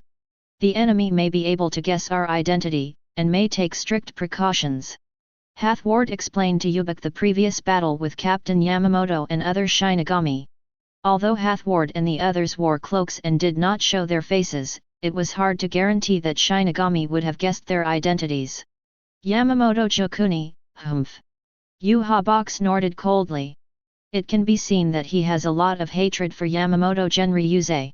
Thousands of years ago, he was defeated by Yamamoto's Bankai remnant sword and turned into a vegetative person, and he finally regained his heartbeat and consciousness. However, you are old. Kongwo, the current you can't stop me at all. There was some disdain on Yuhabach's face. He felt that Yamamoto Genryuze was old and his strength was declining, and he also had the Destroyer Star against Shinigami Bankai. As long as he makes a move to take away Yamamoto Uenryuse's Bankai, then Yamamoto Uenryuse has no chance of winning. Yuhabach's purpose is not as simple as revenge on Godi I-13. His real purpose is to defeat Team Zero, devour the Spirit King, and bring the world back to chaos. This is his real purpose. However, after so many years, there is no need to worry. Waiting for another year and a half, waiting for him to recover all his strength before attacking the Soul Society would be a safe strategy. So, Yuhabach ordered, Haswald, you go and close the Sun Gate, completely close it. Without my permission, no one can enter or leave the Gate of the Sun, and anyone who violates the law will be shot to death. The Gate of the Sun is the only entrance and exit of the Invisible Empire. Yuhabach is going to block the Invisible Empire. It will be blocked for a year and a half, and he will come out after his strength recovers. Haswald hesitated for a moment, but still asked, where is Saki plus Guo? Yuhabach, let my son experience and grow. Therefore, because Yuhabach had a little fear of Ichigo, coupled with the strict surveillance and investigation of the Shinigami, the Invisible Empire was completely closed. Yuhabach continued to fall into a deep sleep, and if the Invisible Empire was opened again, it would probably take a year and a half for Yuhabach to fully recover his strength. Hueco Mundo, Void Night Palace. Aizen raised his eyebrows slightly. This feeling, what's going on? Could it be that Kurosaki Ichigo broke through the limit and entered a higher dimension before me? For some reason, Aizen felt a little uneasy.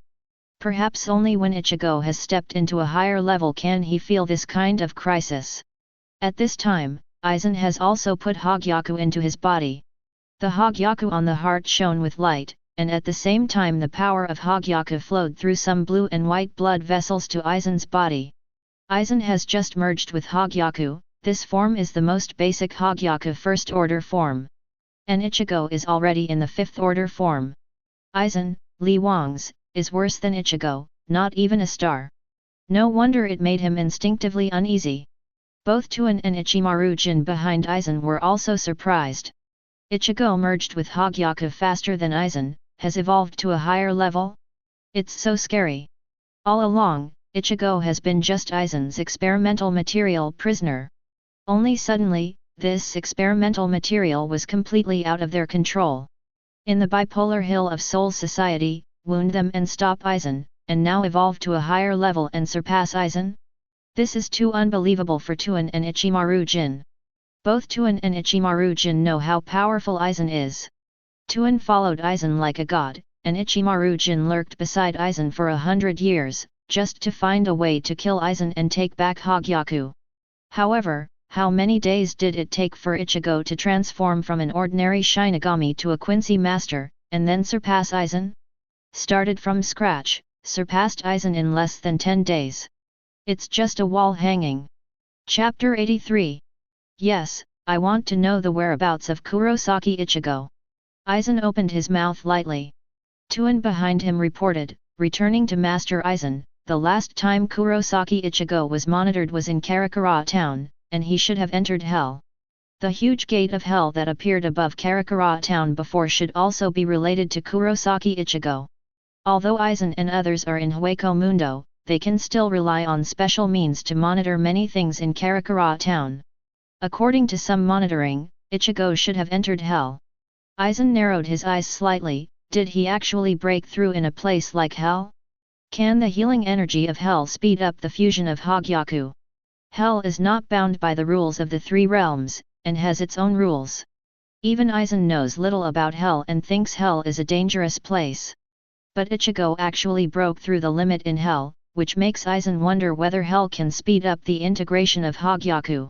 Otherwise why he just merged with Hogyaku, while Ichigo has already broken through the limit of Hogyaku stage 5. Unbeknownst to Aizen, Ichigo's Hogyaku uses more Ryutsu material.